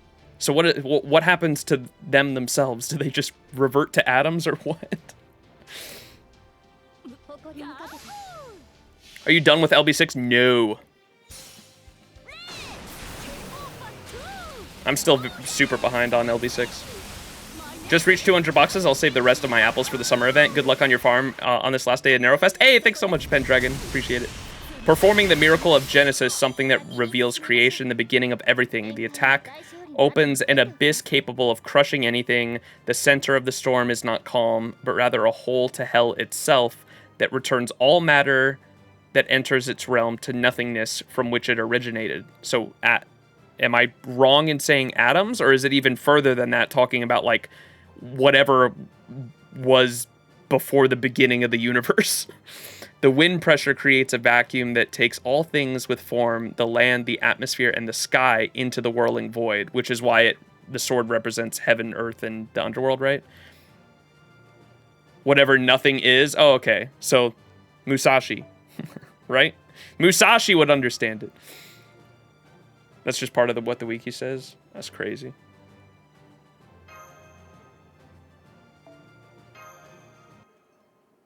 Basically a black hole? Probably, yeah. That's probably how we can think of it.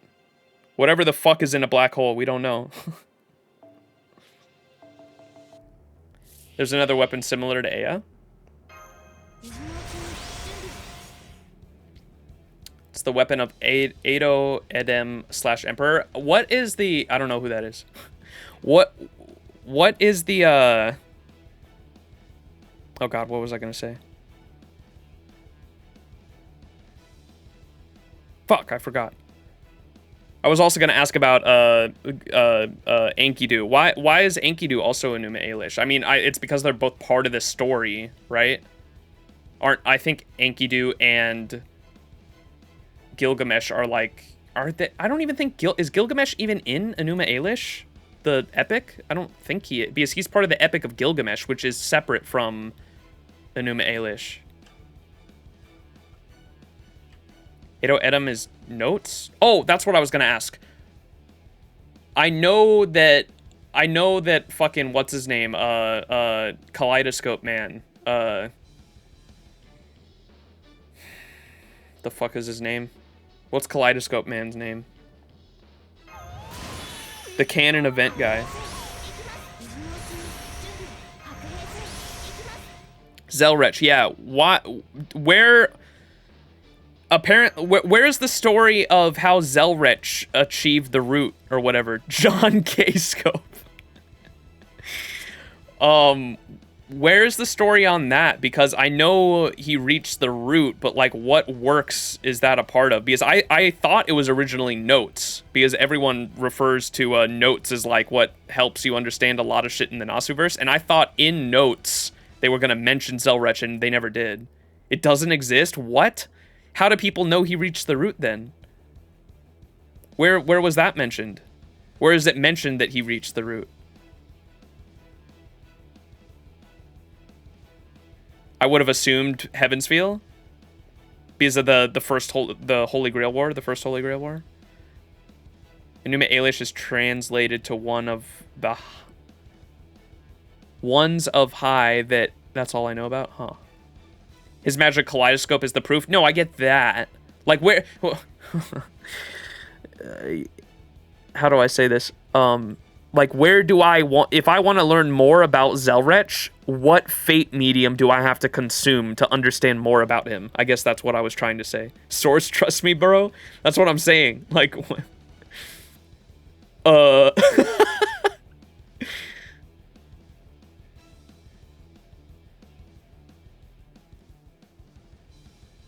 all of them, Tsukihime and a bit of Heavensfeel, because I know I think the only time I have ever seen Zelrech mentioned in any Fate works is he's on the CEs in FGO, and he showed up at that one point in Heavensfeel when they were like recapping what little bits and pieces of the first Holy Grail War. I think. Oh, and the end credit scene briefly of Fate Strange Fake. I think those are the only times I have ever seen this man mentioned in any Fate medium. Zelrech as a mage, or also Zelrech as a vampire? See, where did you get that information? What we know about Zelrech is scattered throughout a bunch of Type Moon works. He's in the chant when mages summon servants.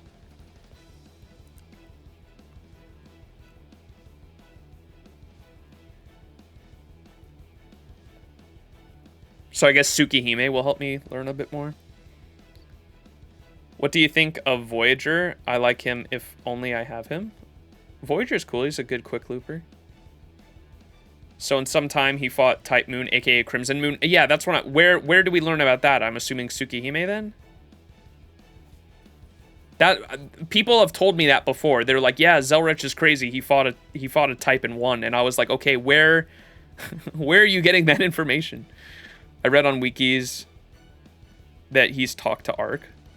He was mentioned in Mihoyo and Tsuki, if I remember. Okay, so he's just briefly mentioned in those works, and I'm gonna read those later, so hopefully it'll make sense later. And Case Files too. I'm not gonna lie, I'm only watching the Case Files anime. I am not huge on light novels.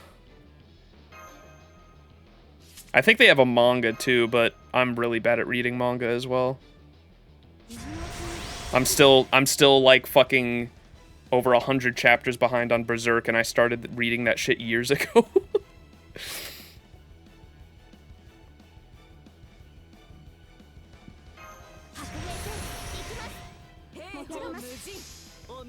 Also Prisma, that makes sense. Holy shit.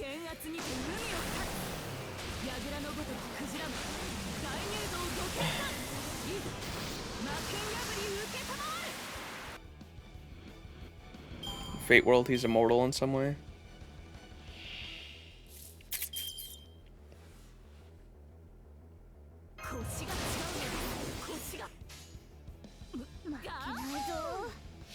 Zelrech is, for the most part, a mysterious character. We learn bits and pieces, but we've never scratched the surface of who he really is and what he really does. How much about true magic do you know about? I know true magic is, it has to be, from what I understand, because of Zelrech, right? They have to actually have some kind of, not gonna lie, now that I think of it, it's kind of similar to what, the concept anyway, is kind of similar to what, what's his name did in LB5, Wodyme, because Wodyme has normal magecraft, right, that didn't do shit in proper human history because we kind of ruined everything with getting rid of, with scientific innovation and making sense of everything. He lost his astrology magic, right? But when the world, in his Lost Belt, when it was reverted to the Age of Gods, he got that power back, and it ended up being really fucking powerful. He fucking threw a meteor strike down on us. Multiple times. Many times, in fact. That's, in my head, I think it's kind of, that's obviously not, I don't think that's true magic, but when you get to the root, you don't just automatically have whatever the fuck you want, but it can elevate the magic that you have to super high highs, similar to what Wodyme got in LB5. So that's why I think how it's been explained to me is that Zelrech already had a magecraft called Kaleidoscope, right? And when he reached the root, that Kaleidoscope just became fucking insane because he had reached the root, no? Or did he not get Kaleidoscope magecraft until he reached the root? What would I'm just casually beating his own servants?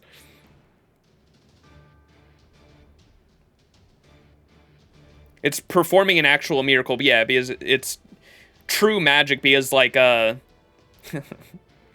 we've got that fake ass fucking off-brand fucking, you can think of like you think of how mages actually fight with magic in Stay Night. Rin has her like gems or whatever.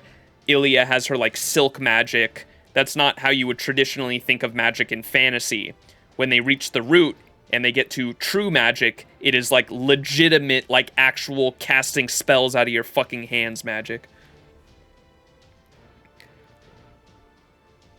Zelrech can choose a protagonist in some world in Fate. That should tell you a lot. Yeah, because he's the multiverse, man. It's more like they have reached the root, but not to the point where they erase themselves from reality.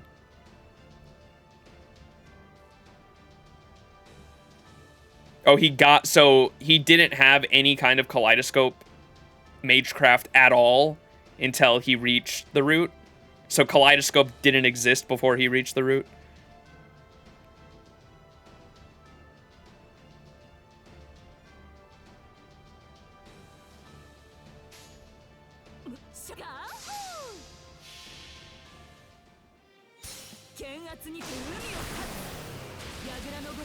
Other magic are like used with science, while true magic is the true miracle. Yes, that is a good way of putting it.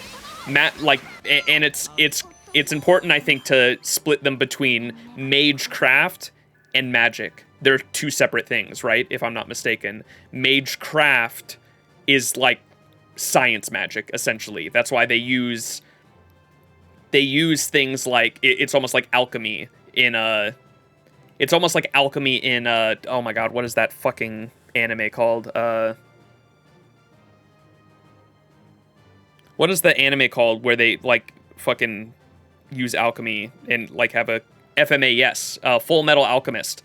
Full Metal Alchemist is a similar way to how magecraft works. Now, obviously, it's not the same, but it's more science-based magecraft, and that's what the humans in Fate use. But true magic is what's at the root, and that's why all mages are trying to reach the root, because you can do fucking crazy shit with that real magic shit. Magecraft, off-brand science-based bullshit. Magic, real shit.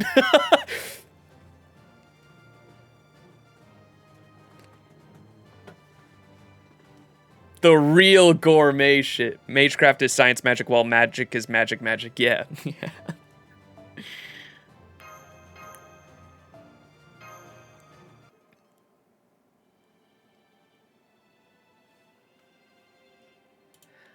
best I can analogize is like the Full Metal Alchemist. When you do the human transmutation, you learn about the truth of the world and return with special power from observing the truth, aka the root.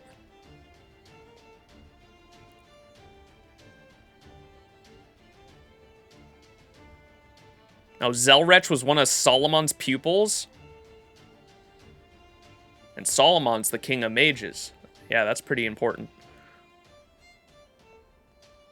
But that's not important. I don't know. I think that could be pretty important in FGO for all we know. Oh boy.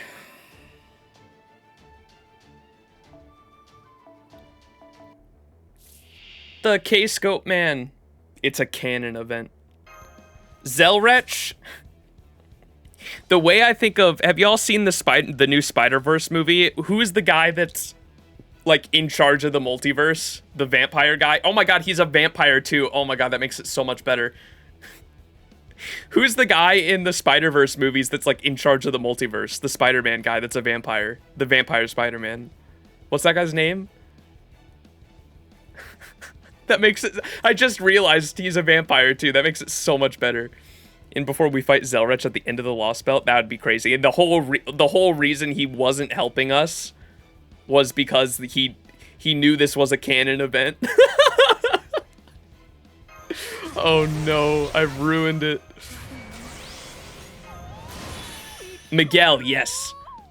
Miguel is how I think of Miguel in the Spider-Verse universe is how I think of Zelrech. Like Zelrech and Miguel have like the same job essentially. It's a canon event.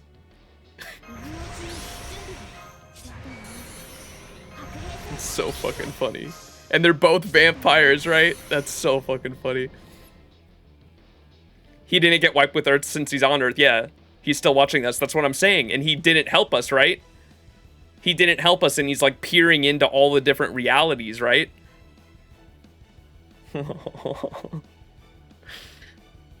It's a canon event, bro.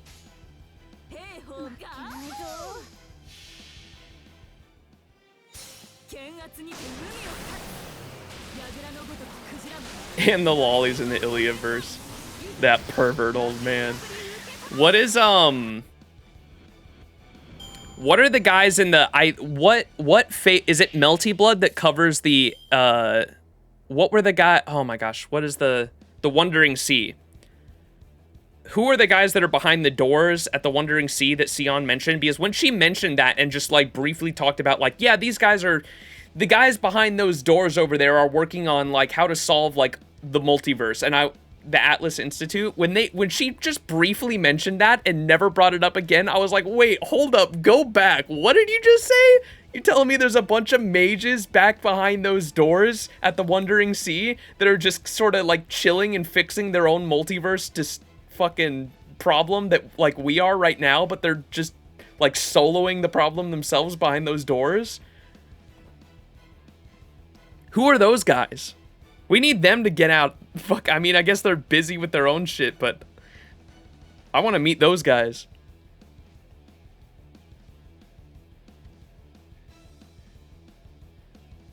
He appeared in 6.5? The guys behind... Well, wasn't there multiple? I thought there was like 5 doors, and Sion mentioned there's a bunch of people behind the doors.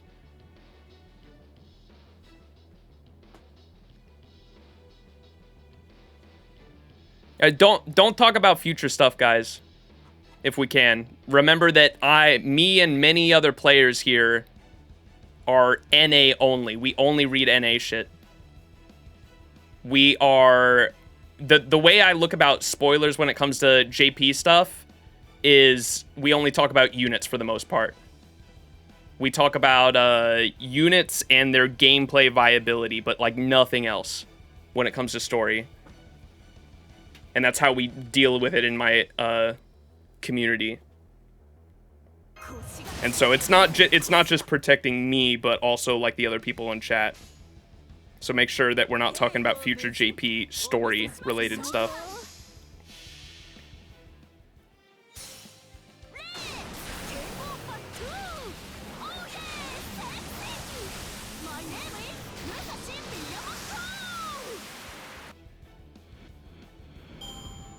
The mages at the Wandering Sea don't care about the outside world. Chances are we're not going to see any of them. Yeah, that's fair.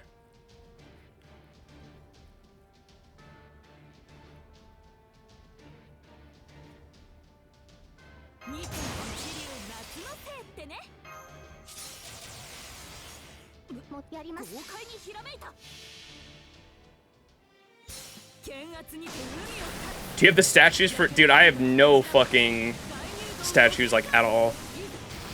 I've been ascending so many servants during this event that I am so fucking low on them now.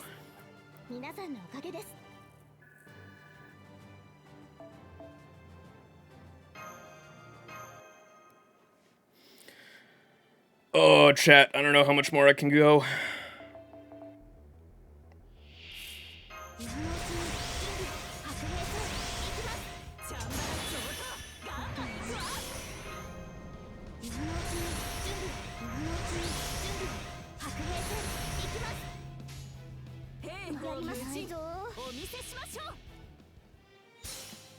Current JP summer units are spoilers.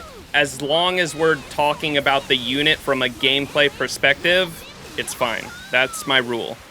If you can talk about the unit, do not mention them or their story whatsoever. If the unit itself is a spoiler, like I got spoiled somewhat, I don't know the context behind it, by the JP anniversary servant.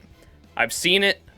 I don't know what the fuck it means for the most part, but I can only theorize, and we're just gonna leave it at that, essentially, if that makes sense.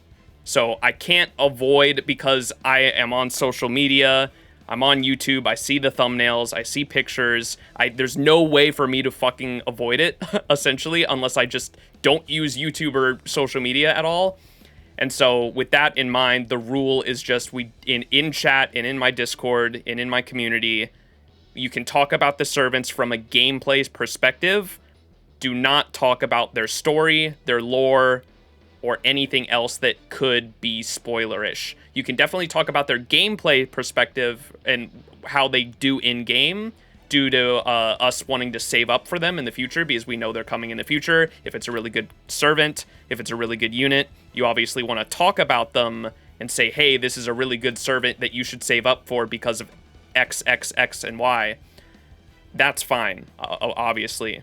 But to protect myself and other people who haven't experienced stories or stuff that's going to come out in the future from the JP side of things, or because LB6 is still kind of fresh, I say 3 months. That's what I've made. The rule I've made in my community is we don't talk about LB6 story unless, or I try to usually preface anything I do say when I mention spoilers that, hey, I'm about to mention a spoiler for something I've experienced in LB6 so far. 3 months is the window. So after Lost Belt 6 has been out for 3 months, then it's game for us to talk about LB6 spoilers all we want in chat. But until that time comes, LB6 is still considered like spoiler territory because it's a long-ass story and people and myself are still catching up.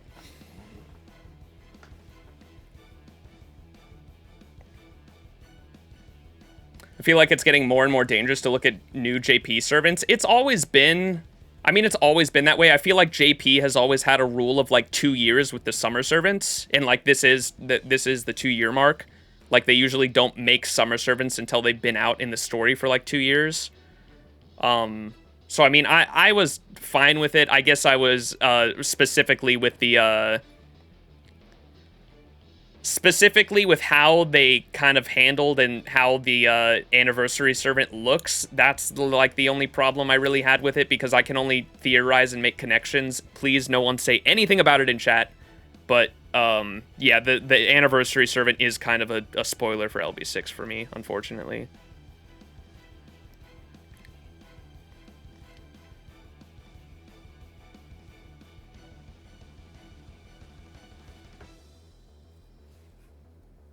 Everyone and their mom knows Chloe. Yeah, no, Chloe's not a spoiler. How good she is pretty fucking surprising. I don't think anyone was expecting her to do the thing she does. She's a very good unit that I'm looking forward to getting now. I wasn't even planning on rolling for her initially until I saw what her kit can do, and I was like, oh, wow. Definitely gonna want that. All servants from Annie up to today is a spoiler. Yeah, that's why we have the 3-month rule for NA stuff. And so the, yeah, we don't, I don't, and this is gonna go for LB7 when LB7 comes out in a year and a half as well on NA. When I'm not streaming the story, and in my Discord too as well, we will make a specific chat in my Discord like we have right now. I haven't been in it at all, but there is a chat in my Discord called FGO EN Story.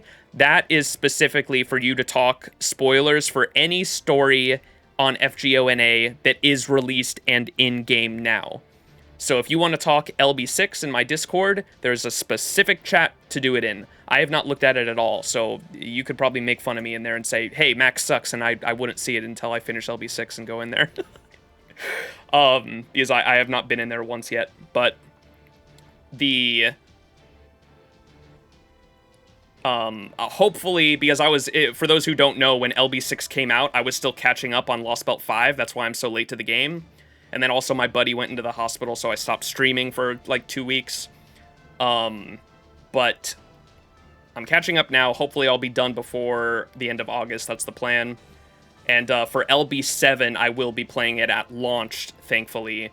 And I'll probably be streaming it to try to catch up with it as soon as possible so I can moderate the Discord and actually be in the chat there. But especially with LB7 as well, there will be a 3-month spoiler rule in my Discord and in my community when I'm not streaming the story specifically, that we do not spoil things until the story has been out for at least 3 months. After that, and most people that are active on the game have caught up with the story, then it's free game in my community. Only when it's been out on FGO NA for 3 months.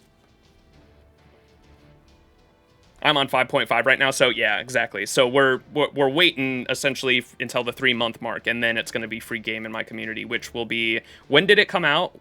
Lost Belt 6 release date NA. When did that come out?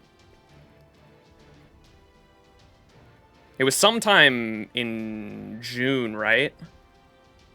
It was like mid-June, I think.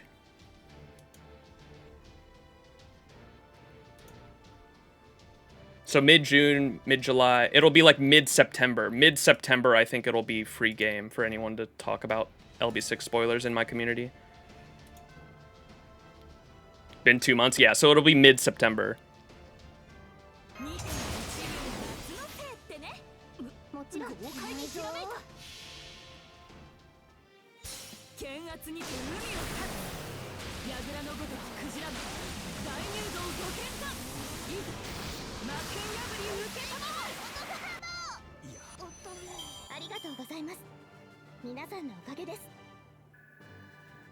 Make a tier list for the Lost Belts?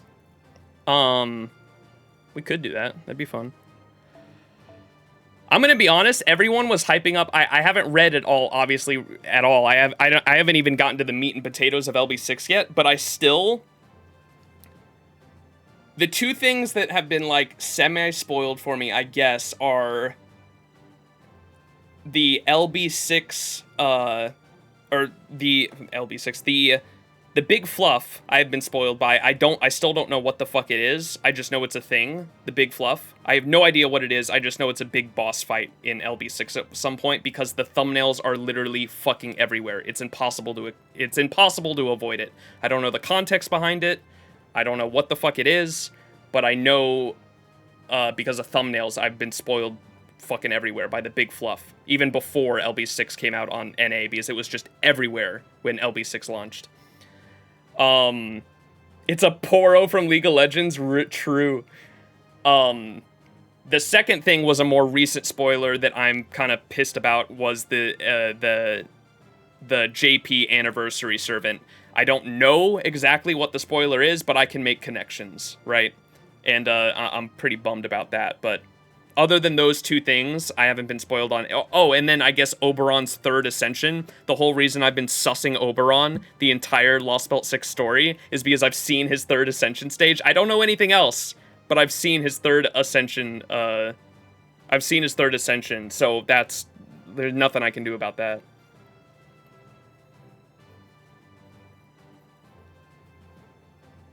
Didn't they spoil Musashi for you? What do you mean? Wait, what about Musashi?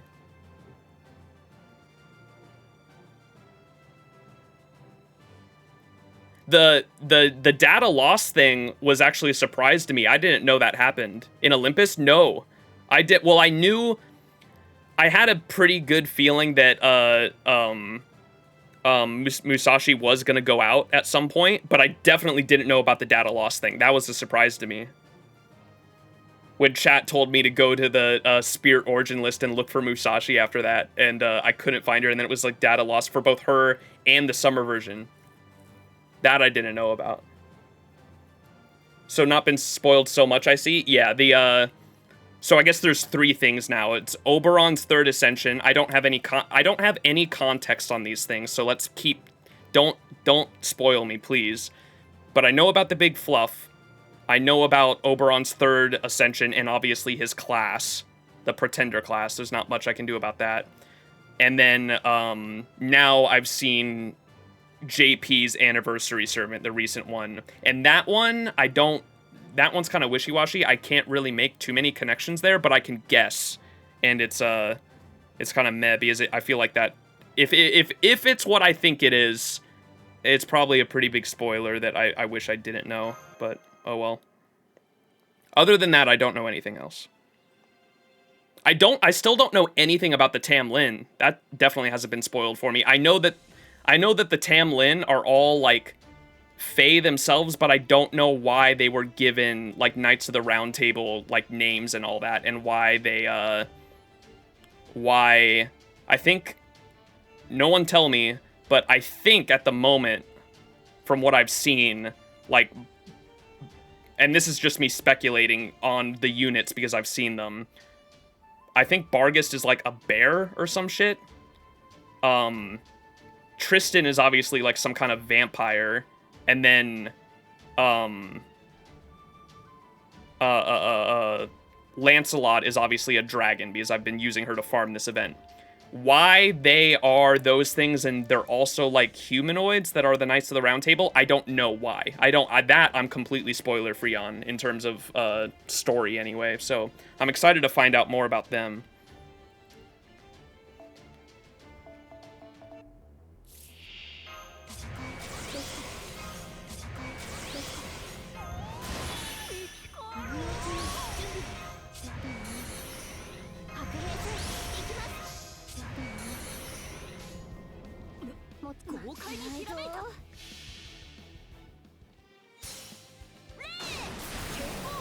JP Annie Servant was a spoiler, if it's what I think it is, because all I'm gonna say is that the earlier... I kind of, if you look at all 3 of the Ascension stages, I think it's a spoiler. From what I can only guess. It was probably also, I probably wouldn't have thought it was a spoiler if I hadn't seen it on stream when we were streaming the FGO and A live stream. I saw it on stream, and my entire chat starts screaming, spoiler, spoiler, spoiler, spoiler. And so I think that kind of like made me go, oh, and started piecing together things. And I was like, oh, well, fucking great. I wish I hadn't seen that.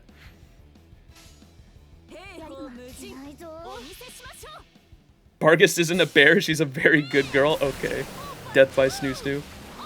What part are you on Avalon, by the way? I am on the first... I keep forgetting the name. What is the name of the MASH story nodes, chat? I played JP, so I was at the same place as you about spoilers, and still it was amazing to see it get context with story. Okay, that's good. Fragment. Yeah, sorry I keep forgetting the name of that. I am on the first fragment of 6.2, and some crazy shit happens.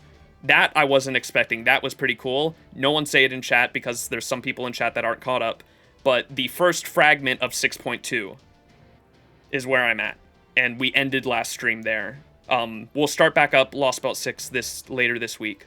Y'all can expect once Nerofest is over.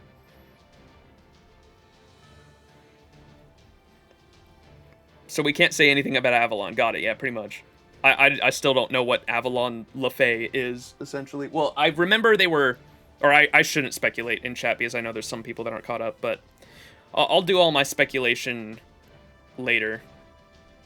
I know they were essentially, they say at one point, which is cool, I think it was at the beginning of 6.2, they talk about how there are a bunch of different versions of Morgan in folklore, and they say that, like, it's possible one of these could be true, or all of them could be true, and I thought that was interesting. It's just food for thought, and I thought that's definitely going to be important later on. But at the beginning of 6.2, they basically speculate how the legend and folklore of Morgan has, like, 3 different versions that differentiate between each other and make out Morgan to be a very different type of person than the other.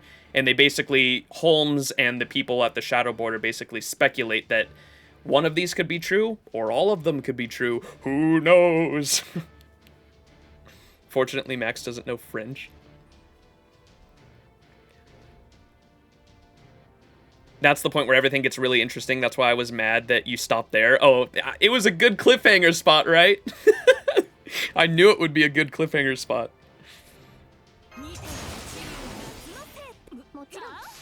Yeah, so next stream should be exciting.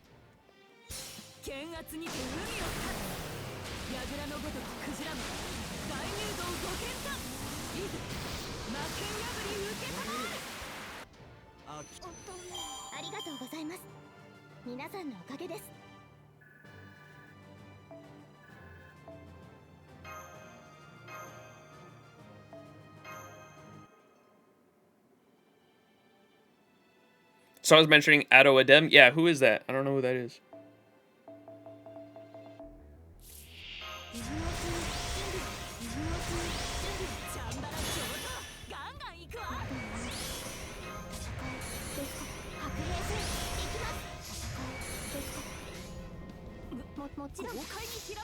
He's technically in notes. There's a lot of shit in notes that's kind of like glossed over. There's also they talked about the who were the true ancestors, or they never mentioned them as true ancestors, but I think the 9, don't they call them like the 9 sisters or something? Those are supposed to be true ancestors if I'm not mistaken, right? Because they sound like vampires. Maximizing, how do you feel about how long and how much text there is in this Lost Belt compared to the others? I like it. I mean, I knew what we were in for when I heard Nasu was writing it. Fucking 6 printer papers stacked full. Remember the home of Gun God, and it got burned, basically. That was the cause of the death of a type, and that one that killed the type is Ado Adem. Oh, the knight. Is he the knight? Is Ado Adem the fucking knight that killed the type?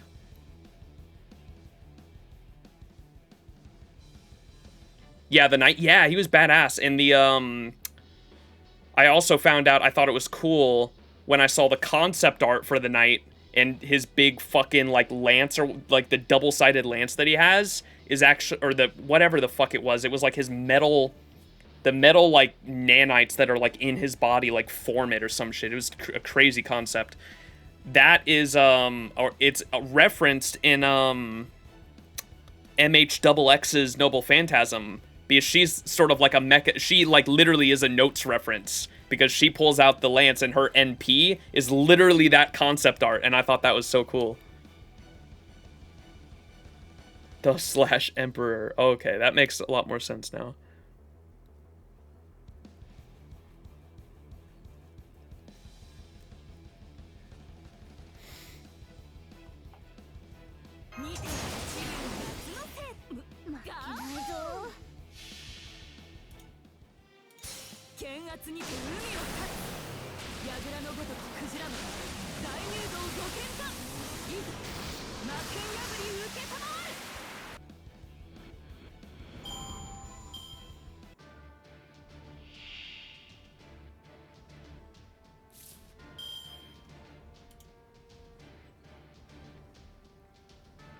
It will grow in size depending on what enemy he fights. It is also worth noting that the aura around it turns the sky blue instead of red blood.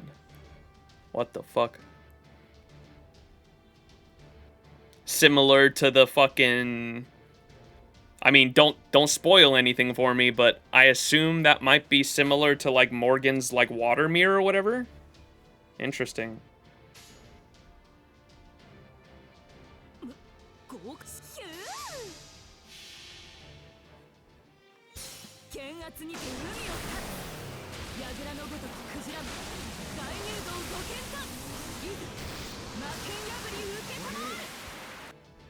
Dude, the fucking...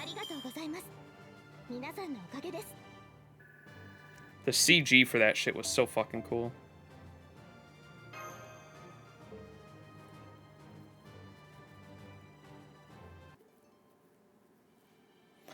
Alright, oh my god, we are so behind on fucking...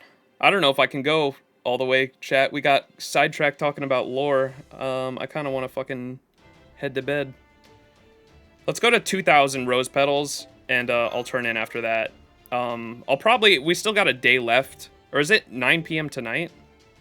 12 hours. Yeah, it's 9 p.m. tonight. Ugh. I might be able to get to 200 boxes. We're at 183. Yeah, I can get to 200 boxes easy, but I want to go to bed soon, and I'll wake up before reset and farm these last boxes out, but I'm probably not going to do it all this stream. We'll get to 2,000 rose petals. I'll turn all those in, and I'll probably end stream there, chat. We've been going for 9.5 hours. I am fucking tired. And I gotta go get, I've got food plans with a friend later this afternoon, so I'm gonna take a nap, wake up, take a shower, and we're gonna go get pho. I need me some Vietnamese soup. I'm looking forward to it.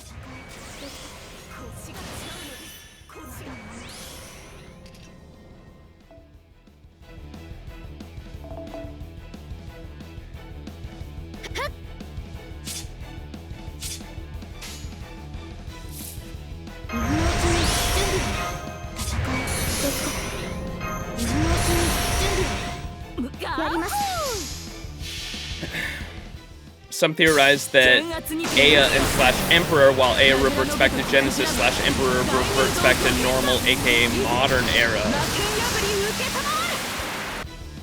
Interesting. Pho's so good. Oh yeah.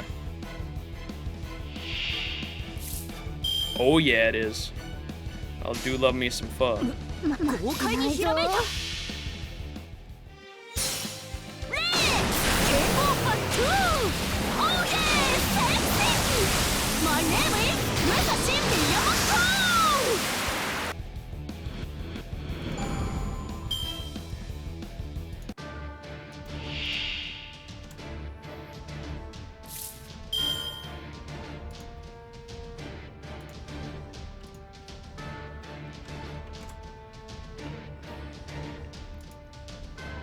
Hey chat, y'all want to see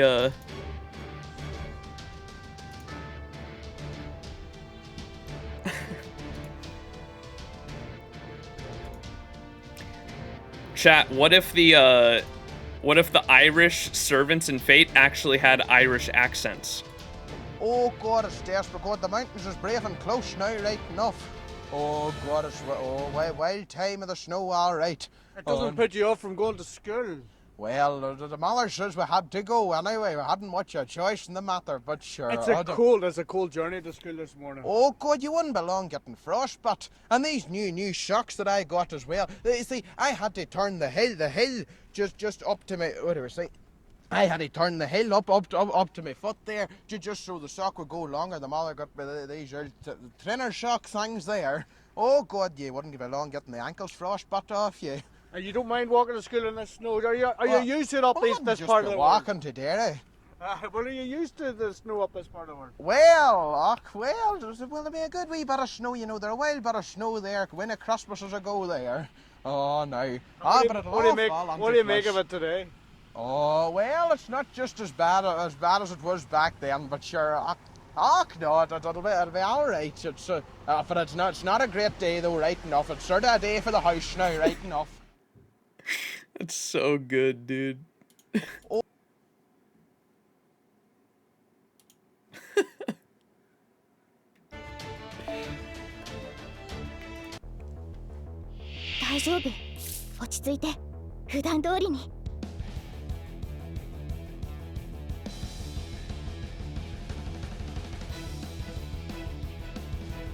Oh, dude. Overly Sarcastic Productions has a fucking... So today we're gonna be talking...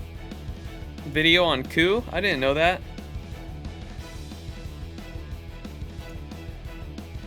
talking about some Celtic mythology, but on the subject of Celtic myths, this video is sponsored by the Legends, Myths, and Whiskey podcast, who've released their Mythosymphony of Beowulf. It's a part dramatic reading, part literary analysis of our favorite story of a compulsive drinker turned giant wrestler turned dragon killer, so stay tuned to the end of the video for more information.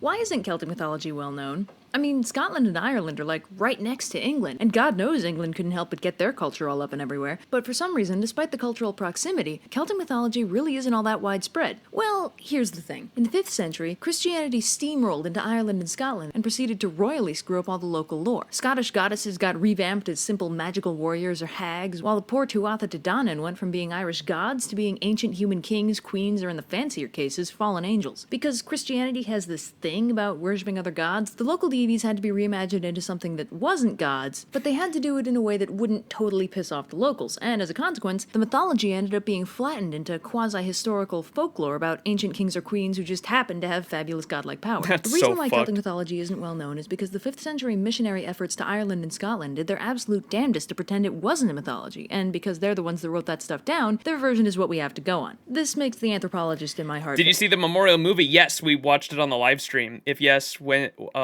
what did you think about the 4 Horsemen of the Apocalypse shown in it? That was pretty cool. I saw someone in chat thinking that the Memorial movie was actually foreshadowing the end of FGO, and I was like, oh, that's interesting.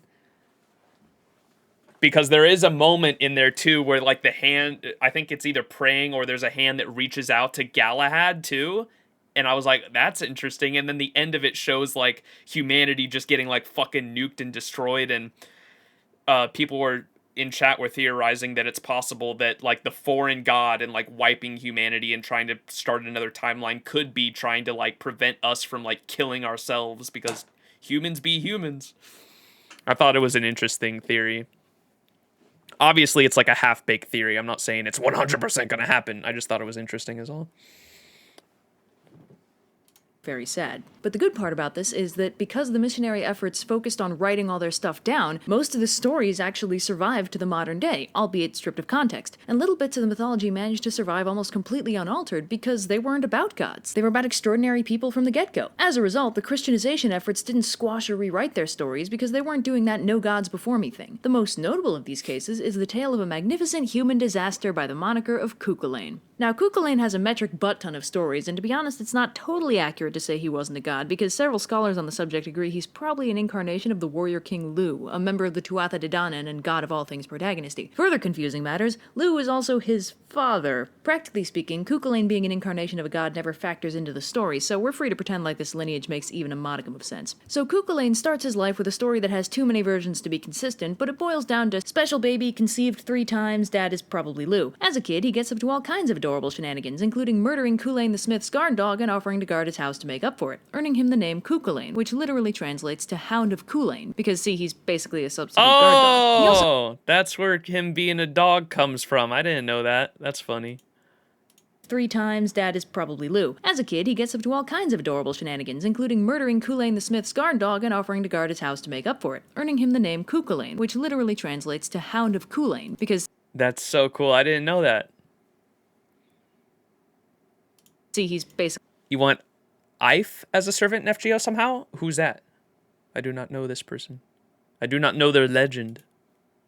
Up to all kinds of adorable shenanigans, including murdering Culainn the Smith's guard dog and offering to guard his house to make up for it, earning him the name Cuchulainn, which literally translates to Hound of Culainn, because see, he's basically a substitute guard dog. He also manages to rope himself into a particularly tragic prophecy at the ripe old age of 7, where he dooms himself to glory and fame at the cost of a very short life. Then he hulks out and kills these 3 guys, but is brought down by the power of boobs. Oh, the hulking thing isn't just hyperbole. Cuchulainn has this thing called a warp spasm, where his body kinda turns inside out and he turns into this giant pile of sinew and rage and then kills everything. Metal. The boob thing isn't hyperbole either. The men of Ulster had to calm him down somehow, so they embarrass him with boobs. What the fuck? When does Berserker...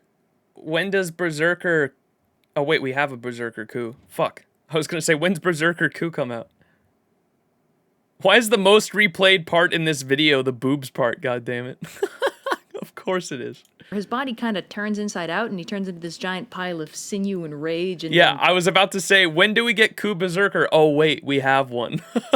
kills everything. Metal. The boob thing isn't hyperbole either. The men of Ulster had to calm him down somehow, so they embarrass him with boobs and then dunk him in a barrel of water until he changes back. I wish more characters used this tactic when their friends turned evil. So Cuchulainn gets a little older and becomes a really pretty teenager, so all the Ulster dudes decide they need to marry him off as soon as possible or he'll start magnetically attracting all their wives and daughters. So Cuchulainn is obviously down for a bride, but he's got his heart set on a very specific bride, Emer, the daughter of the sky Forgal Monich, who doesn't want a great hero for a son-in-law for some reason, and as always happens in stories like these, sends the lad off on a quest in the hopes that it'll kill him. In this case, he suggests that Cuchulainn go and train with the warrior goddess Skahak on the Isle of Skye. So Cuchulainn trains— Skahak!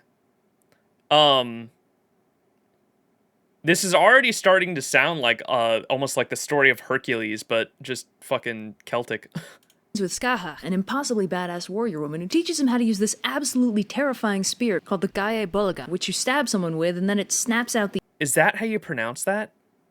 I mean, I have always heard the Japanese pronunciation, Gebolg. What did they say? Gaia?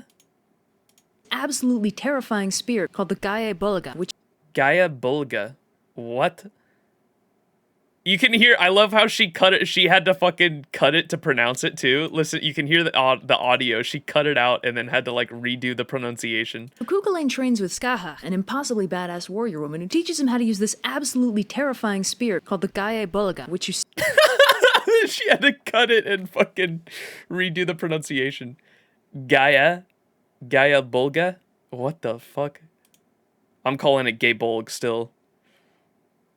An impossibly badass warrior woman who teaches him how to use this absolutely terrifying spear called the Gae Bolga, which you stab someone with and then it snaps out these spines, and frankly it sounds like cleanup alone would make it impractical to use, but whatever. Also training under Skahak is the warrior Ferdiad, who becomes close buds and battle brothers with Cuchulainn. So Skahak mentors Cuchulainn and Ferdiad and trains them in the art of war. But unfortunately a dark shadow from her past comes back to haunt her in the form of, and I'm not making this up, her evil twin sister Aoife. She knows that fighting her sister might end up killing her and she doesn't want— When is that servant coming out? That's another Skahak face. What the fuck? That's fucking money right there, FGO. Make another Skahak face, her twin sister. War. But unfortunately a dark shadow from her past comes back to haunt her in the form of, and I'm not making this up, her evil twin sister Aoife. She knows that fighting her sister might end up— Oh, wait, is that who you were talking about a second ago? Aoife? Merlin? Is that Merlin? This is who you were talking about, huh? Her evil twin sister? Skahak altar? Oh my god, it literally is. Or you could do, oh my god, a Skahak pretender that was Aoife, but pretending to be Skahak? That'd be cool. Haunt her in the form of, and I'm not making this up, her evil twin sister Aoife. She knows that fighting her sister might— Aoife is how you pronounce that? What? Goddamn Celtic pronunciation, dude. Shadow from her past comes back to haunt her in the form of, and I'm not making this up, her evil twin sister Aoife. She knows that fighting her sister might end up killing her and she doesn't want to involve the children in her personal battles, so she slips Cuchulainn a sleeping potion to keep him safe and out of the fight. But in case Cuchulainn wasn't anime protagonisty enough yet, he sleeps off the potion in less than an hour and dives into the fray to help. He ends up defeating Aoife with the old look behind you trick and spares her life, on the condition that she call off her blood feud with Skahak and also have his kid, which she does. Cool? Huh? How old is he again? So Cuchulainn returns home, now like 3 times as badass, to absolute Chad. What? Also have my kid. marry Emer, but unfortunately Forgal still doesn't want him to marry her, so Cuchulainn storms the castle, kills a bunch of guys, and runs off with Emer. And then Forgal dies. Wait a minute, what? Yeah, dude, can we rewind that back? Cuchulainn a sleeping potion to keep him safe and out of the fight. But in case Cuchulainn wasn't anime protagonisty enough yet, he sleeps off the potion in less than an hour and dives into the fray to help. He ends up defeating Aoife with the old look behind you trick and spares her life, on the condition that she call off her blood feud with Skahak and also have his kid, which she does. Cool. How old is he again? So Cuchulainn returns home, now like 3 times as badass, to marry Emer, but unfortunately Forgal still doesn't want him to marry her, so Cuchulainn storms the castle, kills a bunch of guys, and runs off with Emer. And then Forgal dies. I love fairy tale endings. Now the chronology is a little screwy, and at some point Cuchulainn unknowingly kills his son because Aoife forbade the kid from telling him his name, and Cuchulainn doesn't respond to being denied well. But when Cuchulainn is 17, he ends up having to single-handedly take down an entire army led by Queen Maeve, who's invading Ulster to steal a prized bull. Priorities, lady. The single-handed part is because the Ulster army is incapacitated thanks to an ancient curse from the goddess Macha, who'd been forced by the king of Ulster to run a foot race against horses while pregnant with twins. She won the race, then cursed the men of Ulster to suffer from labor pains in their hour of need because Seriously, dude, dick move. But because Cuchulainn was just 17, you know what I mean, he didn't count as a man yet and was free to fight. So Cuchulainn holds off the army and then invokes the right of single combat and fights Maeve's army one at a time over the course of several months. In true protagonisty fashion, despite rampant cheating from Maeve's armies, Cuchulainn continues to flawlessly hold them off for quite some time. After a little misadventure with the goddess Morrigan, Cuchulainn ends up facing down a significant portion of Maeve's army. Wait just a second. Run that one by me again? Flawlessly hold them off for quite some time. After a little misadventure with the goddess Morrigan, Cuchulainn hold them off for quite some time. After a little misadventure with the goddess Morrigan. Hey, yo! Morrigan, huh? Cuchulainn continues to flawlessly hold them off for quite some time. After a little misadventure with the goddess. And what Celtic characters do we know show up in LB6? There is a character named Morgan. There is a character named Ku, even though he's a caster. There is a character that isn't Maeve, but looks like Maeve. Okay. Getting a little more interesting. Protagonisty fashion, despite rampant cheating from Maeve's armies, Cuchulainn continues to flawlessly hold them off for quite. Is Morgan and Morgan the same though? That's I don't know for sure, but that's kind of what I was talking about at the start of 6.2 on the Shadow Border. They're talking about all the different versions of Morgan there are in British and Celtic mythology, and they say all of them could be true or none of them could be true, or there could be a combination of all of them are true somehow. And I'm sure the story's going to explain that, but I'm sure it's going to be, my bet is on all of them are true somehow, and it's going to work out interestingly. No, they're definitely not the same? What the fuck? That's not cool. I thought they definitely were, considering Ku and Maeve are in, well, it's not Maeve, it's a version of Maeve, I guess, or I don't know. She looks like Maeve. Ku is in there. And he has some history with a goddess named Morgan, huh? Fashion, despite rampant cheating from Maeve's armies, Cuchulainn continues to flawlessly hold them off for quite some time. After a little misadventure with the goddess Morrigan, Cuchulainn ends up facing down a significant portion of Maeve's army all at once, armed only with 2 spears, a sword, and a shield, and he ends up getting severely injured as a result. However, upon seeing the shenanigans he's been getting up to, Cuchulainn's father Lugh pops out of fairyland to give him a hand. So Lugh is like, "Hello, Cuchulainn, it is I, your fairy dad mother," and then knocks him out for 3 days so he can heal him with magic. Where's this guy? He needs to show up. But unfortunately, there's still the army thing, and in the absence of Cuchulainn, the only people who can fight are the Youth Corps, a group of young royal children being trained as warriors. Unsurprisingly, they all die. So when Cuchulainn wakes up and learns all his little buddies are dead, he warp spasms like he's never warp spasmed before and slaughters a large chunk of the enemy army as payback. Then they do the whole single combat thing again, culminating in Cuchulainn having to fight his buddy Ferdiad from back when they trained together under Skaha. No. Very sad and all that. He ends up having to use his ultimate secret technique, the Gaia Bolga, to take down the battle brother he once trained beside. This is also when we see exactly what the Gaia Bolga does. See, you throw it with the foot at the intended target, and then once the Gaia Bolga enters the body, these barbs explode outward and spread through the veins and arteries until Ferdiad is basically a thorn bush with skin. Metal.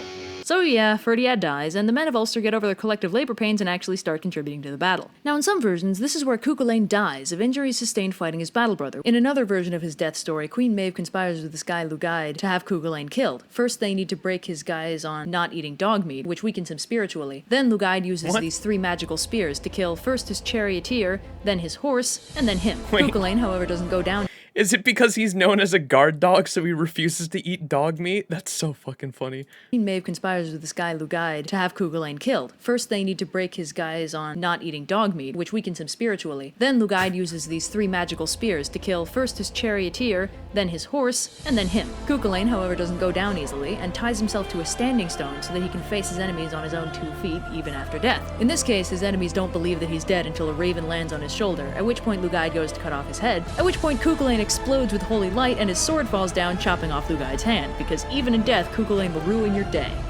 Metal. I'm bleeding. Wait, that's it? What? That's so sick. Is bring you down. I'll bleed out. He has guts. That's so fucking sick. I love that.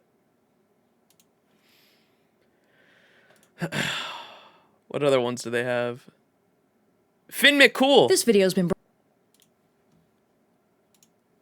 Brought to you by our friends at the Great Courses Plus, so stick around to the end to learn how you can get a free 1-month trial. It's a well-known fact that Irish mythology has its fair share of badasses. Just look at Cuchulainn for one of the prime examples. But in the foggy annals of Gaelic mytho-history, one badass rises above the rest as a shining example of peak awesome, almost by virtue of name alone. Leader of the Fianna, magically gifted with all the world's wisdom, and fortuitously granted a name befitting his coolness, this is the story of Finn MacCool. Yeah, with a name like that, how could he not be a hero? Now, Finn's origins are a little complicated, but it's a fairly familiar story to us modern audiences. Stop me if you've heard this one. A sellsword mercenary captain falls in love with the beautiful daughter of a powerful wizard, but the father disapproves of their union.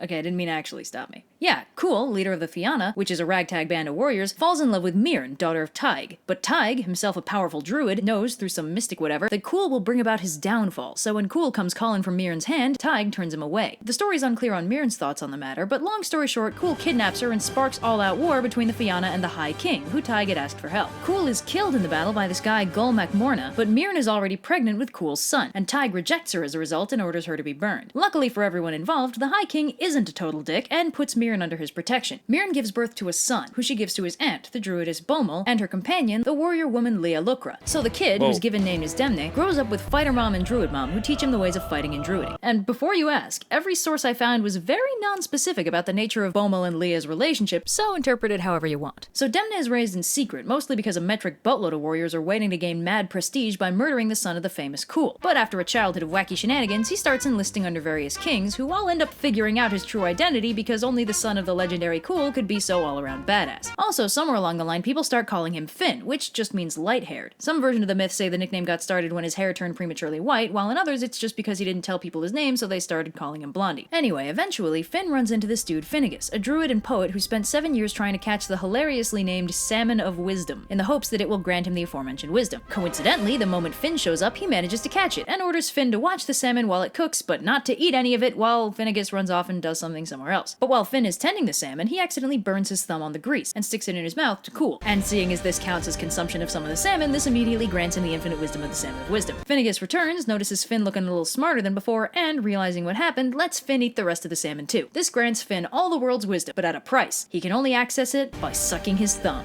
Anyway, Finn goes to the High King, a different one than the one who fought his dad, to see about joining the Fianna. But things are a little off. That's so stupid, dude. He has infinite wisdom, but can only gain it by sucking his thumb. By sucking his thumb. That's anyway, so Finn good. eat the rest of the salmon. Notices Finn looking a little smarter than before, and realizing what happened, lets Finn eat the rest of the salmon too. This grants Finn all the world's wisdom, but at a price. He's actually done that in FGO? Really?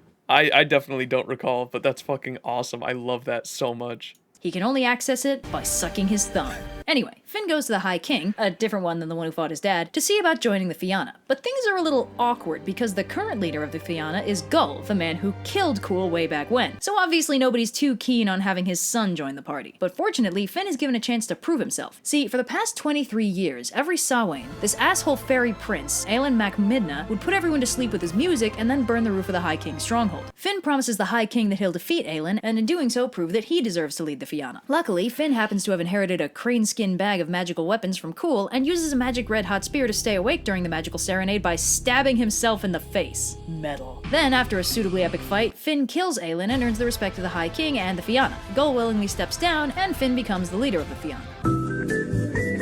Now let's talk about how Finn gets hitched. So he's out hunting one day, right? And he spots this gorgeous deer. No, let me finish. Which his hounds refuse to let him kill. Intrigued, Finn leads the deer back to his home, whereupon it turns into a beautiful woman named Sive, who was turned into a deer by the evil Far Daraha. Alright, before you jump up my ass about this, let me talk about why it is literally impossible for me to get these names right. The simplest reason is that there is no one Irish Gaelic dialect. There are at least 3. Munster, Connacht, and Ulster all pronounce stuff differently, and even the grammar varies from region to region. Getting it right in one region usually means getting it wrong in at least one other. For this name alone, I found like 4 different readings, and I also found that everyone gets really mad if you use the one that they don't. So, you know, if you're, I don't know, composing an angry comment right now, just be aware that I have almost certainly heard it all before. Moving on, related to that dialect problem, the simple fact is that Gaelic is not optimized for the Latin alphabet. Most obviously, basic building block sounds that should by all rights be single symbols are frequently represented by pairs of letters because there's no single letter that corresponds to them. Beyond that, Gaelic words are hypothetically spelled phonetically, but the unfortunate fact is that those spellings can then be read a bunch of different ways, even if you do have an intuitive understanding of the phonetic rules. Which I do not.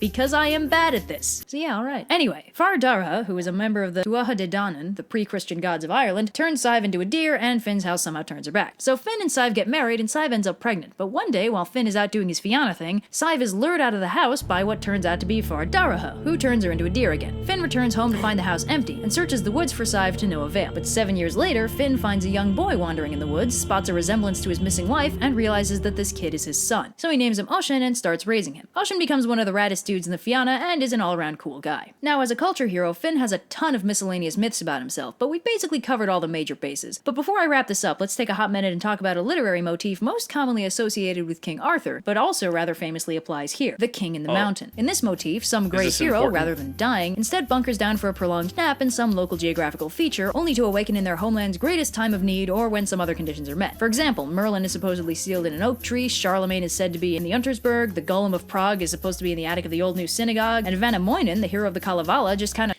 And if I'm not mistaken, there's probably a good chance this was all influenced by the Bible, too, like hundreds or thousands of years later after the whole Christ shenanigans went down in Jerusalem, because Britain was obviously highly influenced by Christianity, as they mentioned, too. And there's a good chance a lot of this folklore was influenced by Christianity and the Christianity story of Jesus going to be a person that comes back and saves humanity or saves all the believers or whatever the fuck the rapture is supposed to be. And so a lot of the folklore in the area, and especially King Arthur's story as well, say that after their death, they will come back and like save all of Britain. Shit like that is what she's saying, I believe. Prolonged nap in some local... Columbus not being called Columbo SMH. Good luck on your gadgets, boys. Hey, Unafraid. Good luck on your gadgets, bro. Have fun and stay safe. Geographical feature, only to awaken in their homeland's greatest time of need or when some other conditions are met. For example, Merlin is supposedly sealed in an oak tree, Charlemagne is said to be in the Untersberg, the Golem of Prague is supposed to be in the attic of the Old New Synagogue, and Vanamoinen, the hero of the Kalevala, just kind of sailed off into the sunset, promising to return in Finland's greatest hour of need. Man, if even half of these legends are true, the apocalypse is going to be way more interesting than we give it credit for. Anyway, this King of the Mountain thing also applies to Finn and the Fianna, who are said to be sleeping in a cave somewhere in Ireland, only to awaken when the Dord Fian, hunting horn of the Fianna, is sounded 3 times, whereupon they'll defend Ireland in its greatest time of need, as one does. Gnarly. Another big thanks to our sponsor for this video. The Great Courses Plus is a subscription-based video on-demand learning service where you... Okay, that's it. I love overly sarcastic productions. Their humor, dude. They have just the right amount of information on history and humor. Legends summarize Arthur's Knights. Oh boy. This will be a big one. About how King Arthur is so interesting because even though everyone kind of has a feel for the mythos, it's actually a huge pain in the butt to find anything concrete about it. Who's who, what's what, who's related to who and how are all things that tend to fluctuate from writer to writer, and over the centuries the focus got moved off of Arthur himself and onto his knights. And he had a lot of knights. There's no way we can talk about all of them today, but let's take a hot minute to talk about some of the wackier or well-known knights and some of their representative tales in the greater Arthurian mythos. So very early in Lancelot's personal character arc, when he's but a young knight still going freelance with no idea of his true parentage or even his name, he accidentally stumbles into a D&D module when he finds himself in a small town under the rule of the nearby castle of villainy known simply as Dolorous Guard. As he is helpfully informed by a convenient damsel in distress, Dolorous Guard used to be known as Joyous Guard back when it wasn't a castle of villainy, but it is now under the evil rule of Lord Brandon, who, despite having a name more fitting of the villain in an 80s sports comedy, is a... Brandon? Lord Brandon? Oh my god, chat. It's Joe Brandon. I can't believe it. My man really is reincarnated from the past. Apparently a force to be reckoned with. Further upping the intimidation factor, Dolorous Guard is enchanted so that any knight trying to gain entry must first fight and defeat 20 knights single-handedly. However, the damsel in distress reveals herself to actually belong to the court of Lancelot's foster mother, the Lady of the Lake, and informs him that she was planted there to aid him in gaining entry to Dolorous Guard and freeing the castle and the town from its dolorousness. To aid him in his quest, the damsel gives him several enchanted shields that multiply his strength when used, and Lancelot uses them to defeat the 20 knights guarding the guard. Instead of squaring up for a boss fight,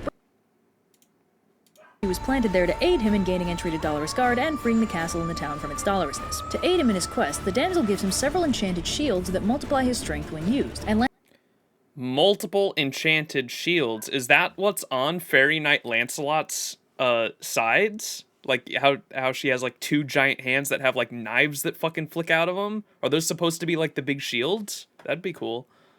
Lancelot uses them to defeat the 20 knights guarding the guard. Instead of squaring up for a boss fight, Brandon suddenly remembers an urgent sports movie he has to be in and flees the castle, briefly tries and fails to assassinate Arthur, and overall makes a fool of himself. Lancelot, meanwhile, discovers that the previous knights who had tried to free Dolorous Guard, who up until this point had been thought dead, were actually imprisoned in the Dolorous dungeons instead. So Lancelot briefly dips out on a side quest to break the enchantment on the castle, then liberates the imprisoned knights, claims lordship of the castle, and renames it Joyous Guard. As his quest reward, the damsel leads him to a tomb by the castle and tells him that only the person who freed Dolorous Guard could open it, and it has the name and lineage of that person inscribed on the underside of the lid. Lancelot cracks that sucker open, learns his name and his status as a lost French prince, and also that this is his tomb and he'll have to be buried here when he dies eventually. This is also the castle where he hides Guinevere after the whole affair thing gets exposed, at which point it gets renamed back to Dolorous Guard, because that's what happens when you live long enough to see yourself become the villain.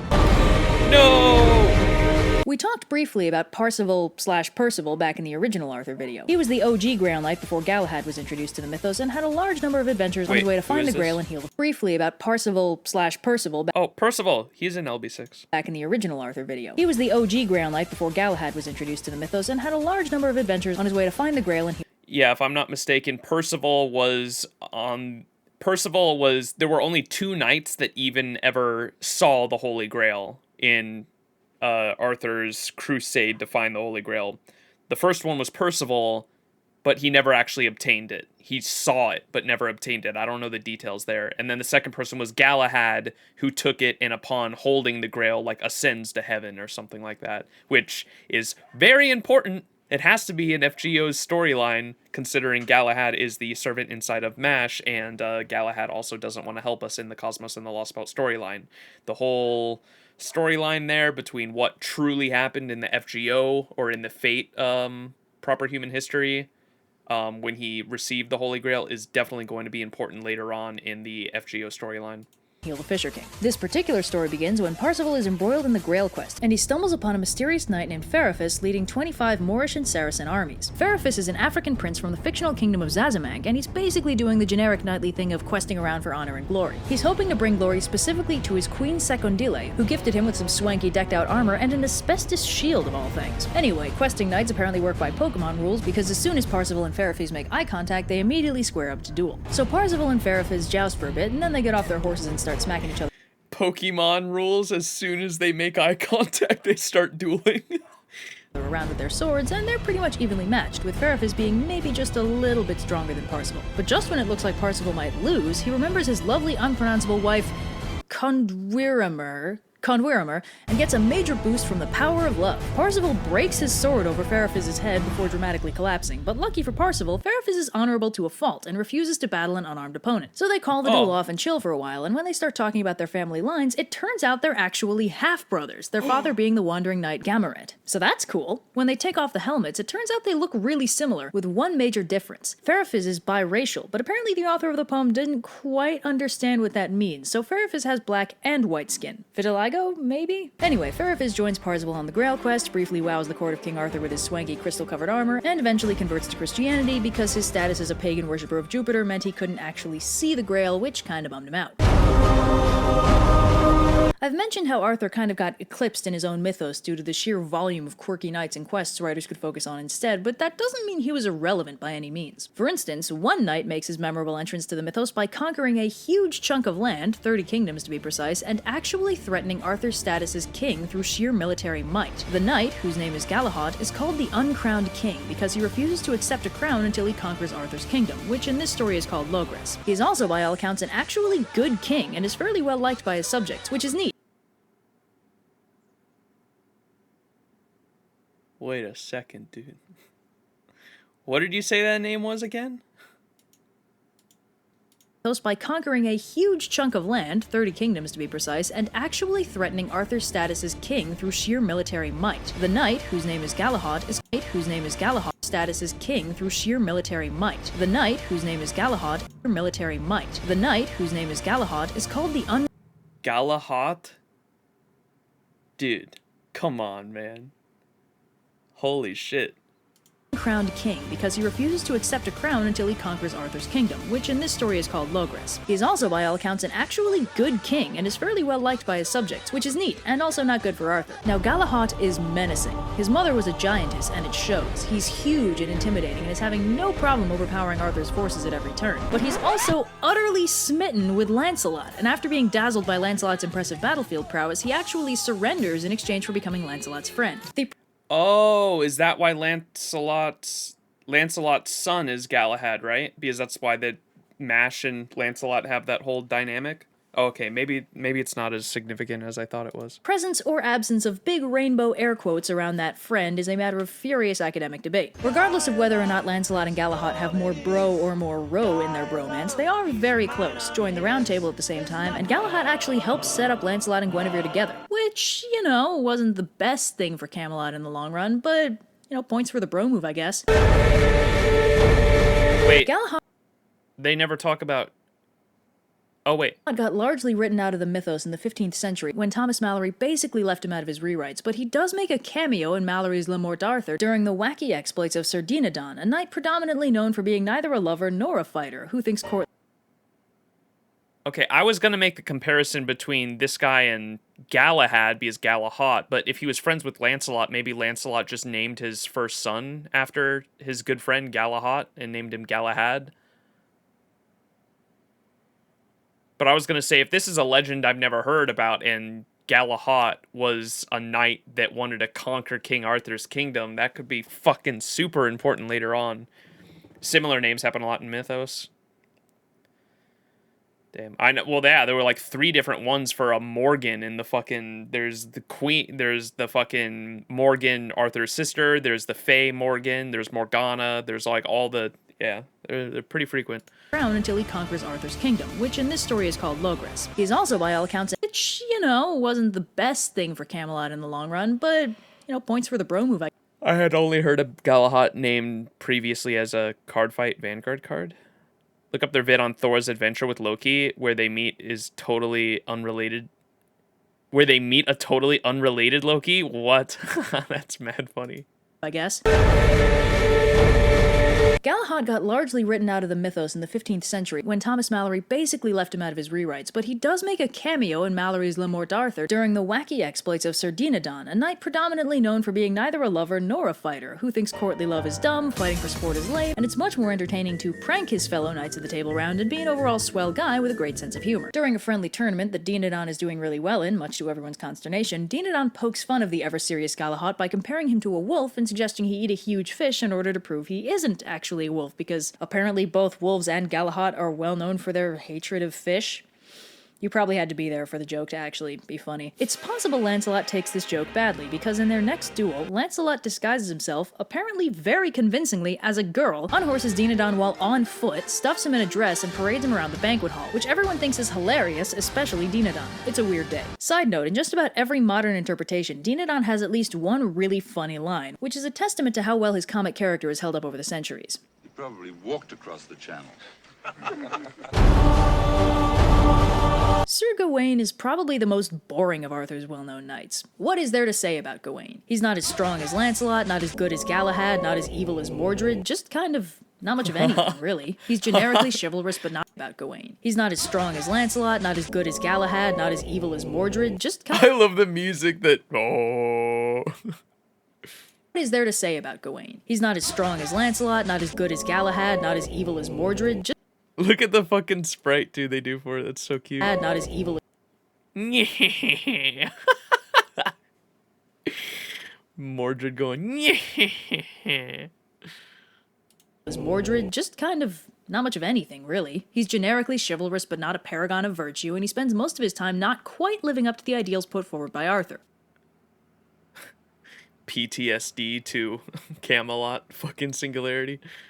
Gawain is largely known for one specific story, a poem called Gawain and the Green Knight, where Gawain demonstrates that it's okay not to be perfect as long as you're still trying. So the Round Table gang is having a lovely Christmas dinner when it is abruptly crashed by a large knight colored all green. He's holding a holly bough and a huge axe, and he has a fun little game he'd like to propose. Basically, anyone who wants to gets to hit him with the fancy axe, and in a year's time, he'll be able to hit them back with it in the same way. Also, they get to keep the axe, and it is a nice axe. But despite the appeal of free weaponry, nobody seems too enthused at the prospect of maybe getting hit by it. In the absence of any volunteers, King I'm getting too old for this fairy nonsense Arthur steps forward. But Gawain heroically volunteers, with the reasoning that if anything goes wrong, he's significantly more disposable than Arthur. Points for self-awareness. Anyway, Gawain takes the axe and knocks the Green Knight's head clean off, at which point the Green Knight picks up his head and his axe, gives a cheery see you next year, and dips out. So 1 year later, Gawain heads off to find the Green Chapel and get his head cut off. On his way, he finds this random castle ruled by this dude Bertilac and his lovely wife, who offer to let him stay with them for a few days before he gets his head cut off. Bertilac even proposes a fun game they can do in the meantime. Basically, Bertilac will go out and hunt, and at the end of the day, he'll come back and give Gawain whatever he gets, and in exchange, Gawain will give Bertilac anything he gets that day. The wager doesn't make much sense until Bertilac heads out to hunt one morning and his wife immediately starts putting the moves on Gawain. So Gawain is between a bit of a rock and a hard place dealing with this. On the one hand, she's married, so he's definitely not going to sleep with her because that would be wrong, Lancelot. On the other hand, the rules of chivalry mean he's not allowed to insult her by completely turning her down. So as a compromise, Gawain accepts a single kiss from her, which he transfers to Bertilac that evening. The following day plays out about the same, only this time Gawain winds up with 2 kisses. The last day he ends up with 3 kisses, but Bertilac's wife also insists that he take her girdle, which she claims will make him immune to all injury. Since he's due to get his head cut off the next day, he decides this is a good thing to hold on to, and only gives Bertilac the kisses he got, not the belt. The next day he takes his leave and heads off to the Green Chapel. He finds the Green Knight waiting for him, who's impressed he showed up at all, and swings the axe, but stops when Gawain flinches and makes fun of him for it. Swings again, and Gawain doesn't flinch, but the knight doesn't hit him because he's just testing his nerve. Finally, he swings for real, and gives Gawain the tiniest little cut on the back of his neck.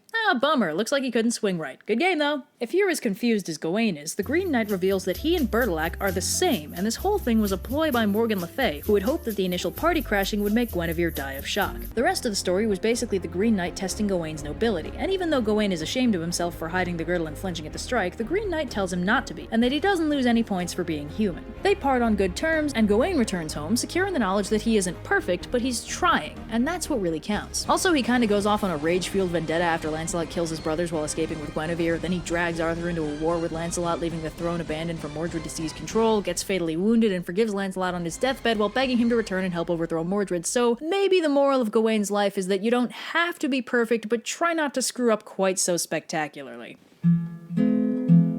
Amazing. A law was made a distant moon ago. I love their videos so much. All right, we did a more rose petals than I originally said we would. So let's turn in all these, see how many boxes we got, and I'll probably do the rest in my own time later today.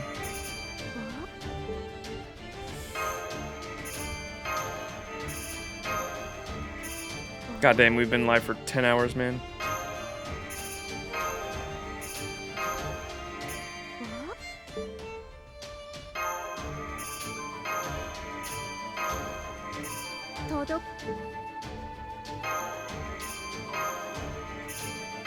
Will I make it to 190?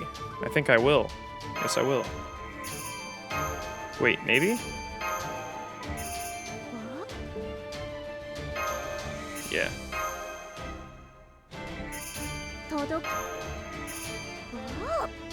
There we go. We are at 190 boxes. In my own time later today, I'll go to 200. My goal for this event was 200 boxes, and it looks like I'll succeed. Yay. Are you East Coast or West Coast? West Coast. I live in Washington State. The 10 hours thing, goddamn.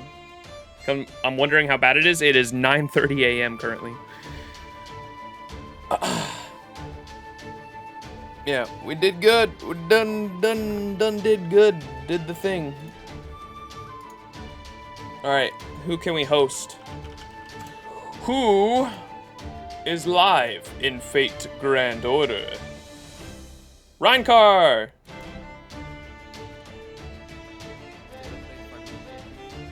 Oh, I gotta ask Reincar how many boxes he's done, because I know he's been farming all week.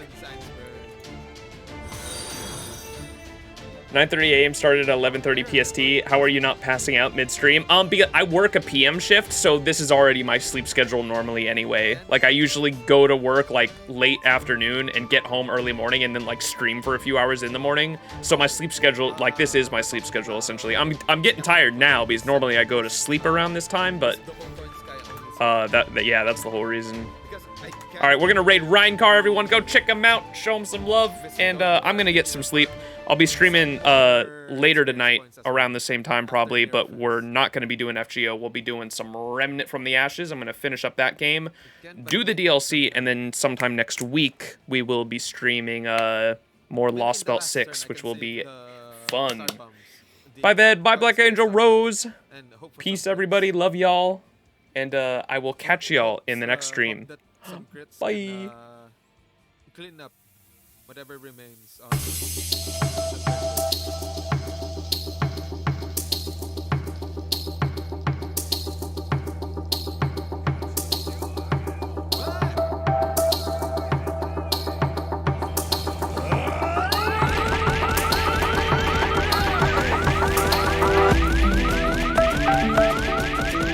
Maximizing with the raid. Are we done? Are we done with Nerofest? Hey, maximizing. Thanks for the raid. Holy shit.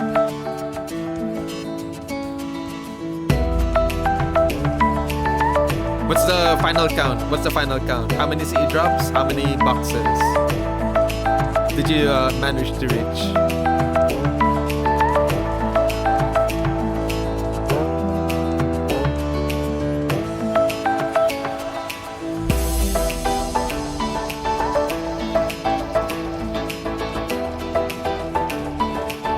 It was a 10-hour stream. Finished all the challenge quests and farmed up to 190 boxes. But I'll get to 200 in my own time later today. Yeah, it's the final day of Nerofest. Might as well squeeze in some more boxes.